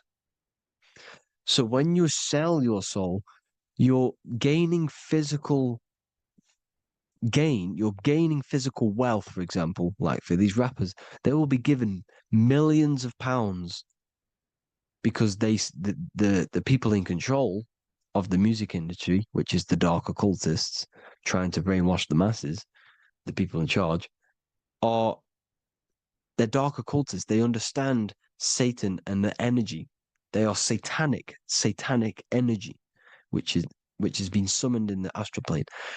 They see that they have influence over the masses, so they will go to them and say, "I will give you this amount of money forever if you manifest this satanic, demonic energy through the music and through social media to blind the masses, to brainwash the masses into this demonic energy." Because when you listen to music is frequency. Whatever you listen to, you become that frequency. So if you're listening to these people, They're throwing energy, this demonic, satanic energy that they sold out to. Sold, soul, same word. When you sold something, you've got your soul involved. They have exchanged money, physical gain, so that they manifest this satanic energy within the astral plane and through the music, through the videos, through social media to keep us in this vibrational frequency, in this low state of consciousness. This is what it actually is. It's not, you're not selling your soul to some sort of devil. This satanic energy has no physical form in the, it is formless in the astral plane. It's a summoned energy. Now, the root chakra is red. This is why the devil is red, because it symbolizes the animal nature of man. When you are operating off your root chakra, you will kill, you will fight, you will do anything to survive, because it's all about survival mode in the root chakra. They want you keeping in that fighting mode, that surviving mode, so that you are manifesting this low vibrational frequency, this satanic energy, this demonic red energy. This is why the devil is red.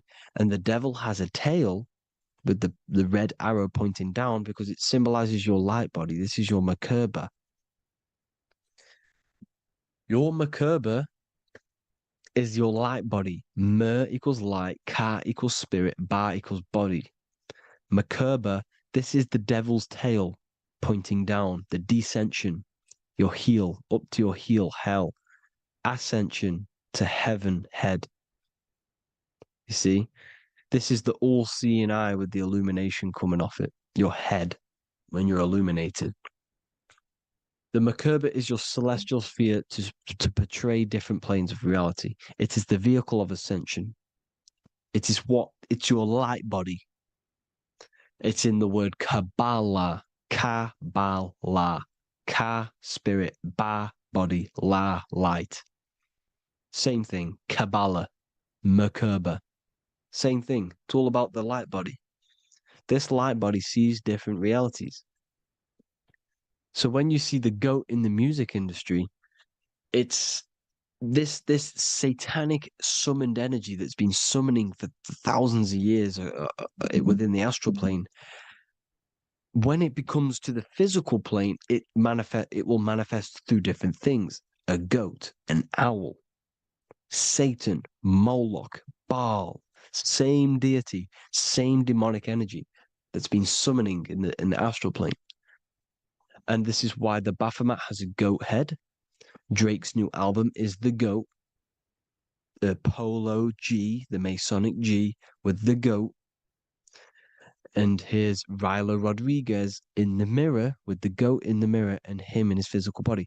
It symbolizes, the mirror symbolizes the astral plane, because he's manifesting the goat, the demonic energy. He's sold out to the demonic energy, and in the physical plane, he's his physical body.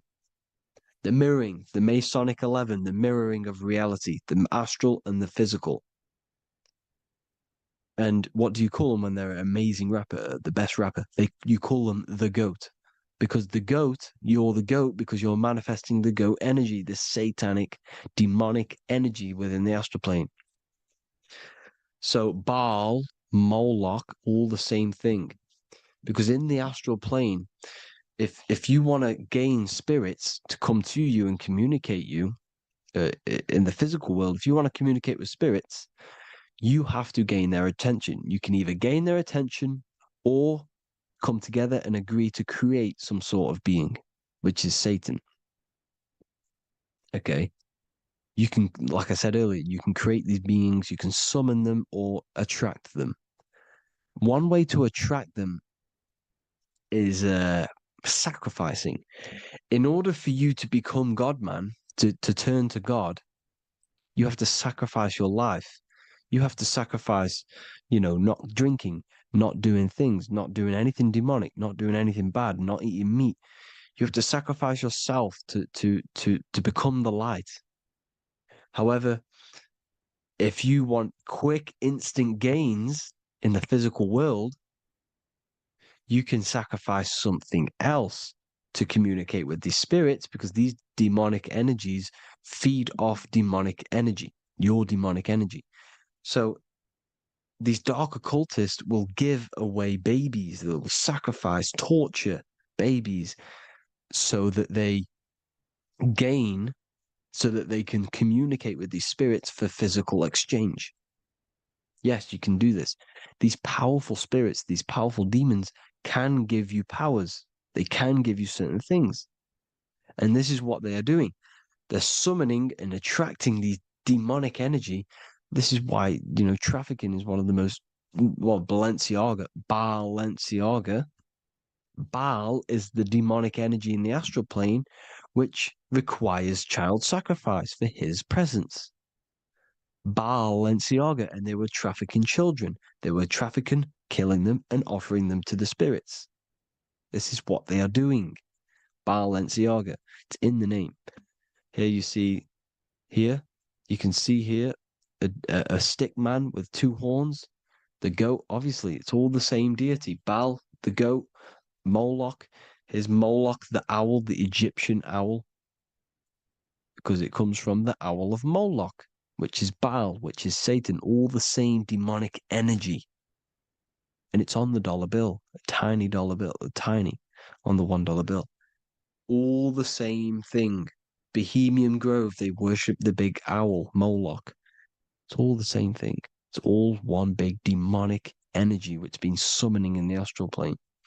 And it's trying to take over Earth, the physical plane. That's what it's doing. So I hope you all gained a deeper understanding of the astral plane and what's actually going on in the world. Please leave a comment if you can to help the algorithm. Drop a like if you like this content. And hope you all learned something today. And God bless you all. Thank you all.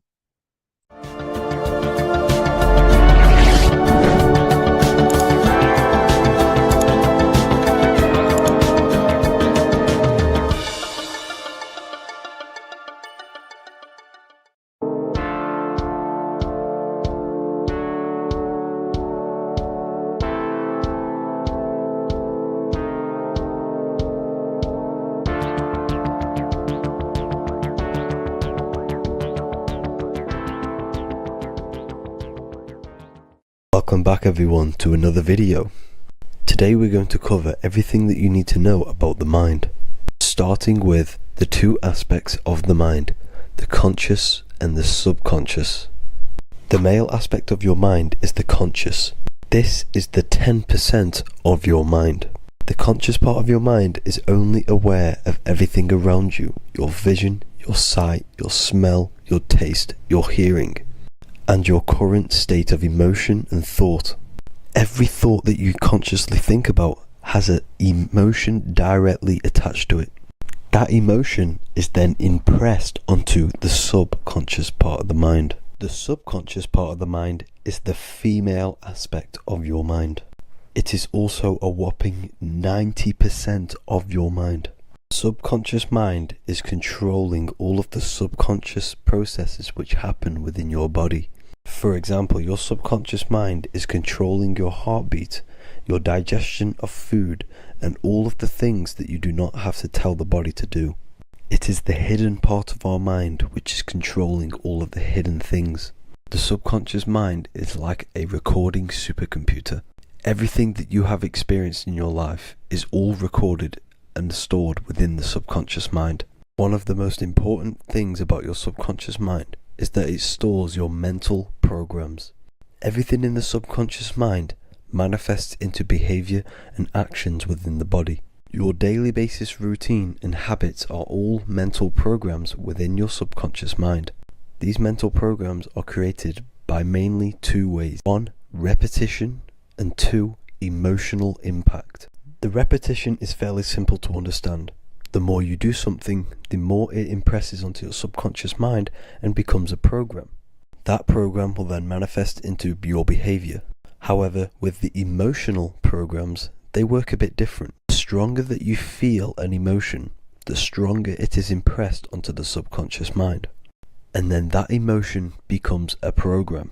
For example, you had a very traumatic moment happen when you were a young child. The emotion that you felt was so strong in that moment that it impressed into your subconscious mind so hard that you can recall that moment like it was yesterday. That traumatic event that happened to you when you were young will still manifest into your daily basis behavior even to this day. However, it manifests subconsciously. For example, if you were in a car crash, you will be wary to enter cars with certain people, all because of that traumatic emotion that you felt and impressed onto your subconscious mind. Another example of the subconscious manifesting into our behavior is posting on Instagram. Most of the time, the reason why you post is because your subconscious mind is seeking gratification. So before you actually do something, question yourself and find out the root cause of why you are doing this. Another thing that you need to understand about the subconscious mind is that it takes everything you say and hear literally. So for example, if you go and say, "You are an idiot" to someone, your subconscious mind will only pick up the word idiot. It only knows yourself. It doesn't know anyone else.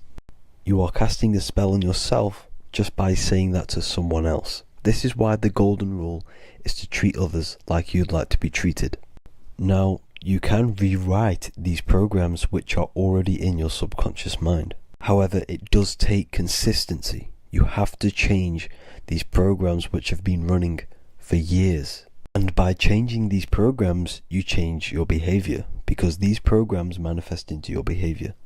The best way to do this, personally, is to listen to affirmations first thing when you wake up in the morning, and do this for 10 minutes every single morning. Then at night time, you want to think and feel that you are becoming the reality that you desire. The more that you feel this reality, the more it will become a program and impress your subconscious mind. For example, you're trying to gain financial freedom. If you trick your subconscious mind into creating a program saying that you are financially free, this will manifest into your behavior. You will start doing more work. You will start looking for ways to make money. Your mind will be set on the frequency of money and financial freedom. Therefore, you will receive thoughts based around this program. If you take enough action, your life will dramatically change because of this program that you created in the mind. This is why we call it a mindset, because your mind is a frequency tuner which sets its frequency onto different thoughts, because thoughts are frequency. If you fill your mind with a specific frequency, you will gain thoughts and ideas based around that frequency. To create a stable mind, you need to master your emotions. You need to change your mindset. Everything that you experience is neutral. Based upon the mindset that you see it, you either give it a positive or negative charge.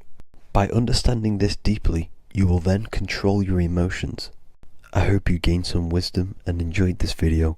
Please, if you can, leave a comment and a like, and subscribe to the channel if you like this content. Love and light to you all.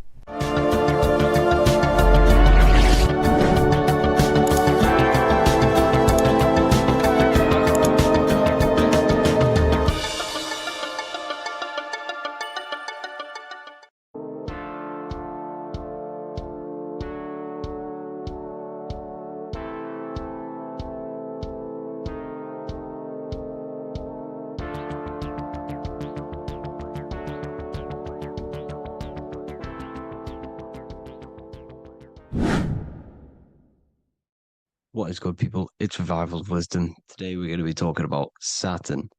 I've done this video in the past. However, this video is going to contain a lot more in-depth explanation of Saturn.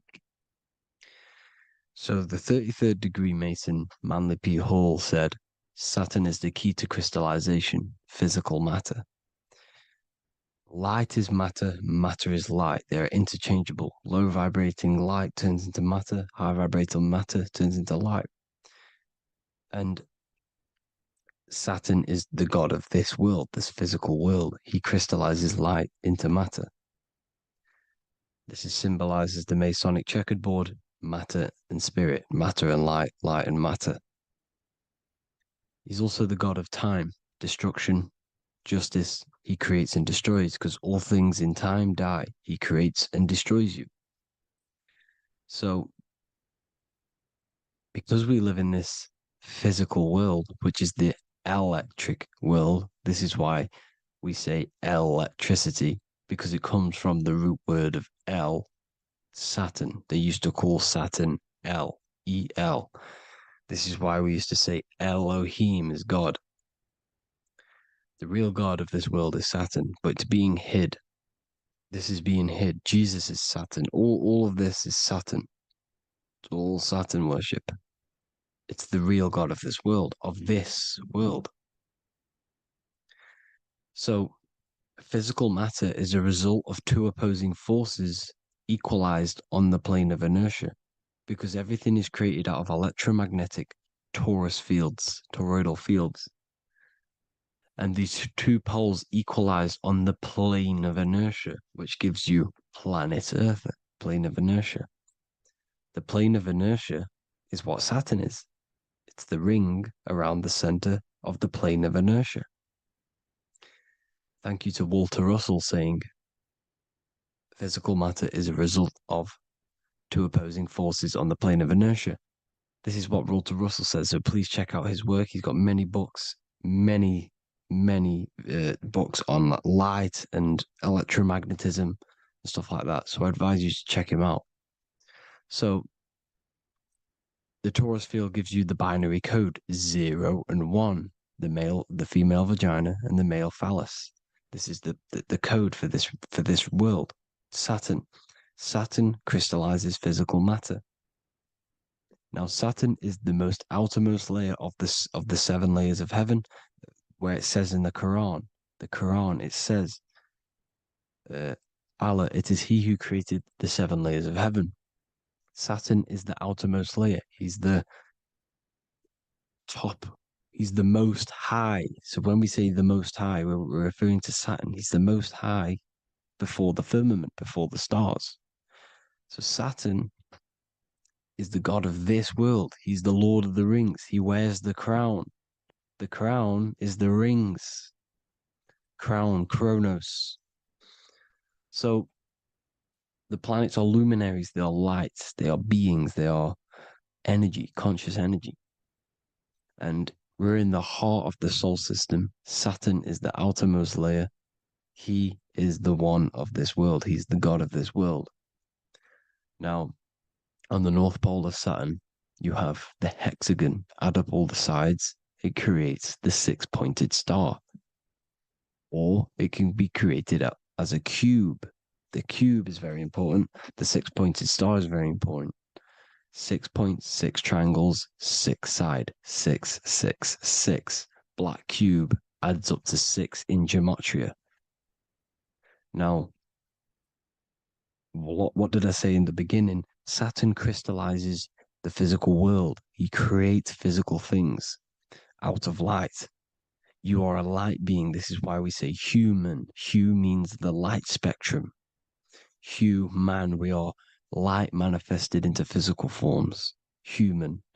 And we are incarnated through Saturn. Satan, same thing.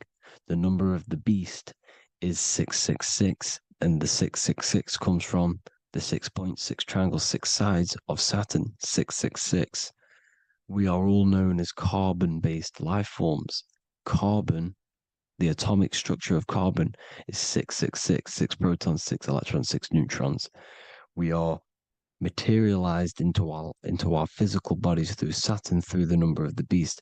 These bodies are the beast, it's the animal. The divine, the Christ, is the consciousness within, because you are a physical, spiritual being combined into one, hexed into one. Hexagram. This is a hexagram. You're hexed into physical matter, spirit and matter, light and dark, combined into one. Now you contain of the mark of the beast, the mark of your body. Your body's the beast. It says in the Bible, Satan, who is the god of this world. this world. There are many different worlds, but this world is run by Saturn, and it says that in the Bible. Saturn is Satan. It's the same thing. And look at the crown of thorns are wrapped around the heart. The soul is in the heart. The mind is in the brain. The soul is wrapped around the rings of Saturn. You're wrapped in physical matter. This is what it's showing you. This is symbolizing the rings of Saturn wrapping you. And the cross on top is the cross of the cube. The cube, the black cube of Saturn, unfolds into a cross. So Satan, who is the god of this world, Corinthians 4:4 in the Bible, Satan, who is the god of this world, has blinded the minds of those who don't believe. Satan blinds your mind because the god of this world materializes you and he blinds your mind when you incarnate into physical matter. When you enter this soul system, not the solar system, you hit Saturn first. He materializes you. And look at the symbol for Saturn. This is the symbol for Saturn. All of the planet symbols are created out of the Holy Trinity.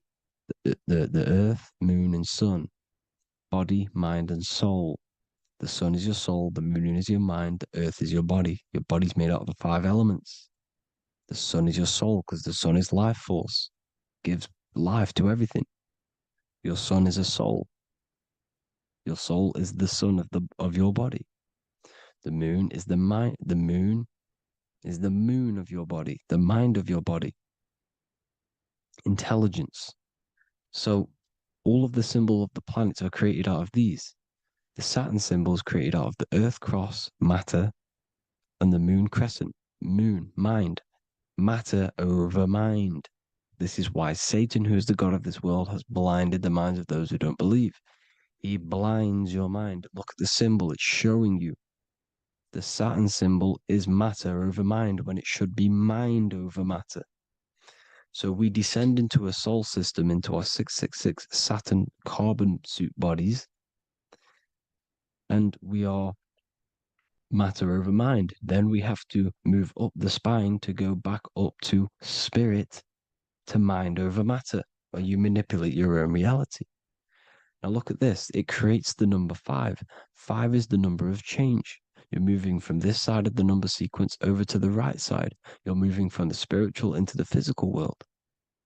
You're incarnating into the 5 elements, the 5 senses. So the cube, the black cube of Saturn, is another major symbol. Very important symbol. Here you see the cube, and the color black is associated with Saturn because Saturn's associated with death. He creates and destroys. Light and dark.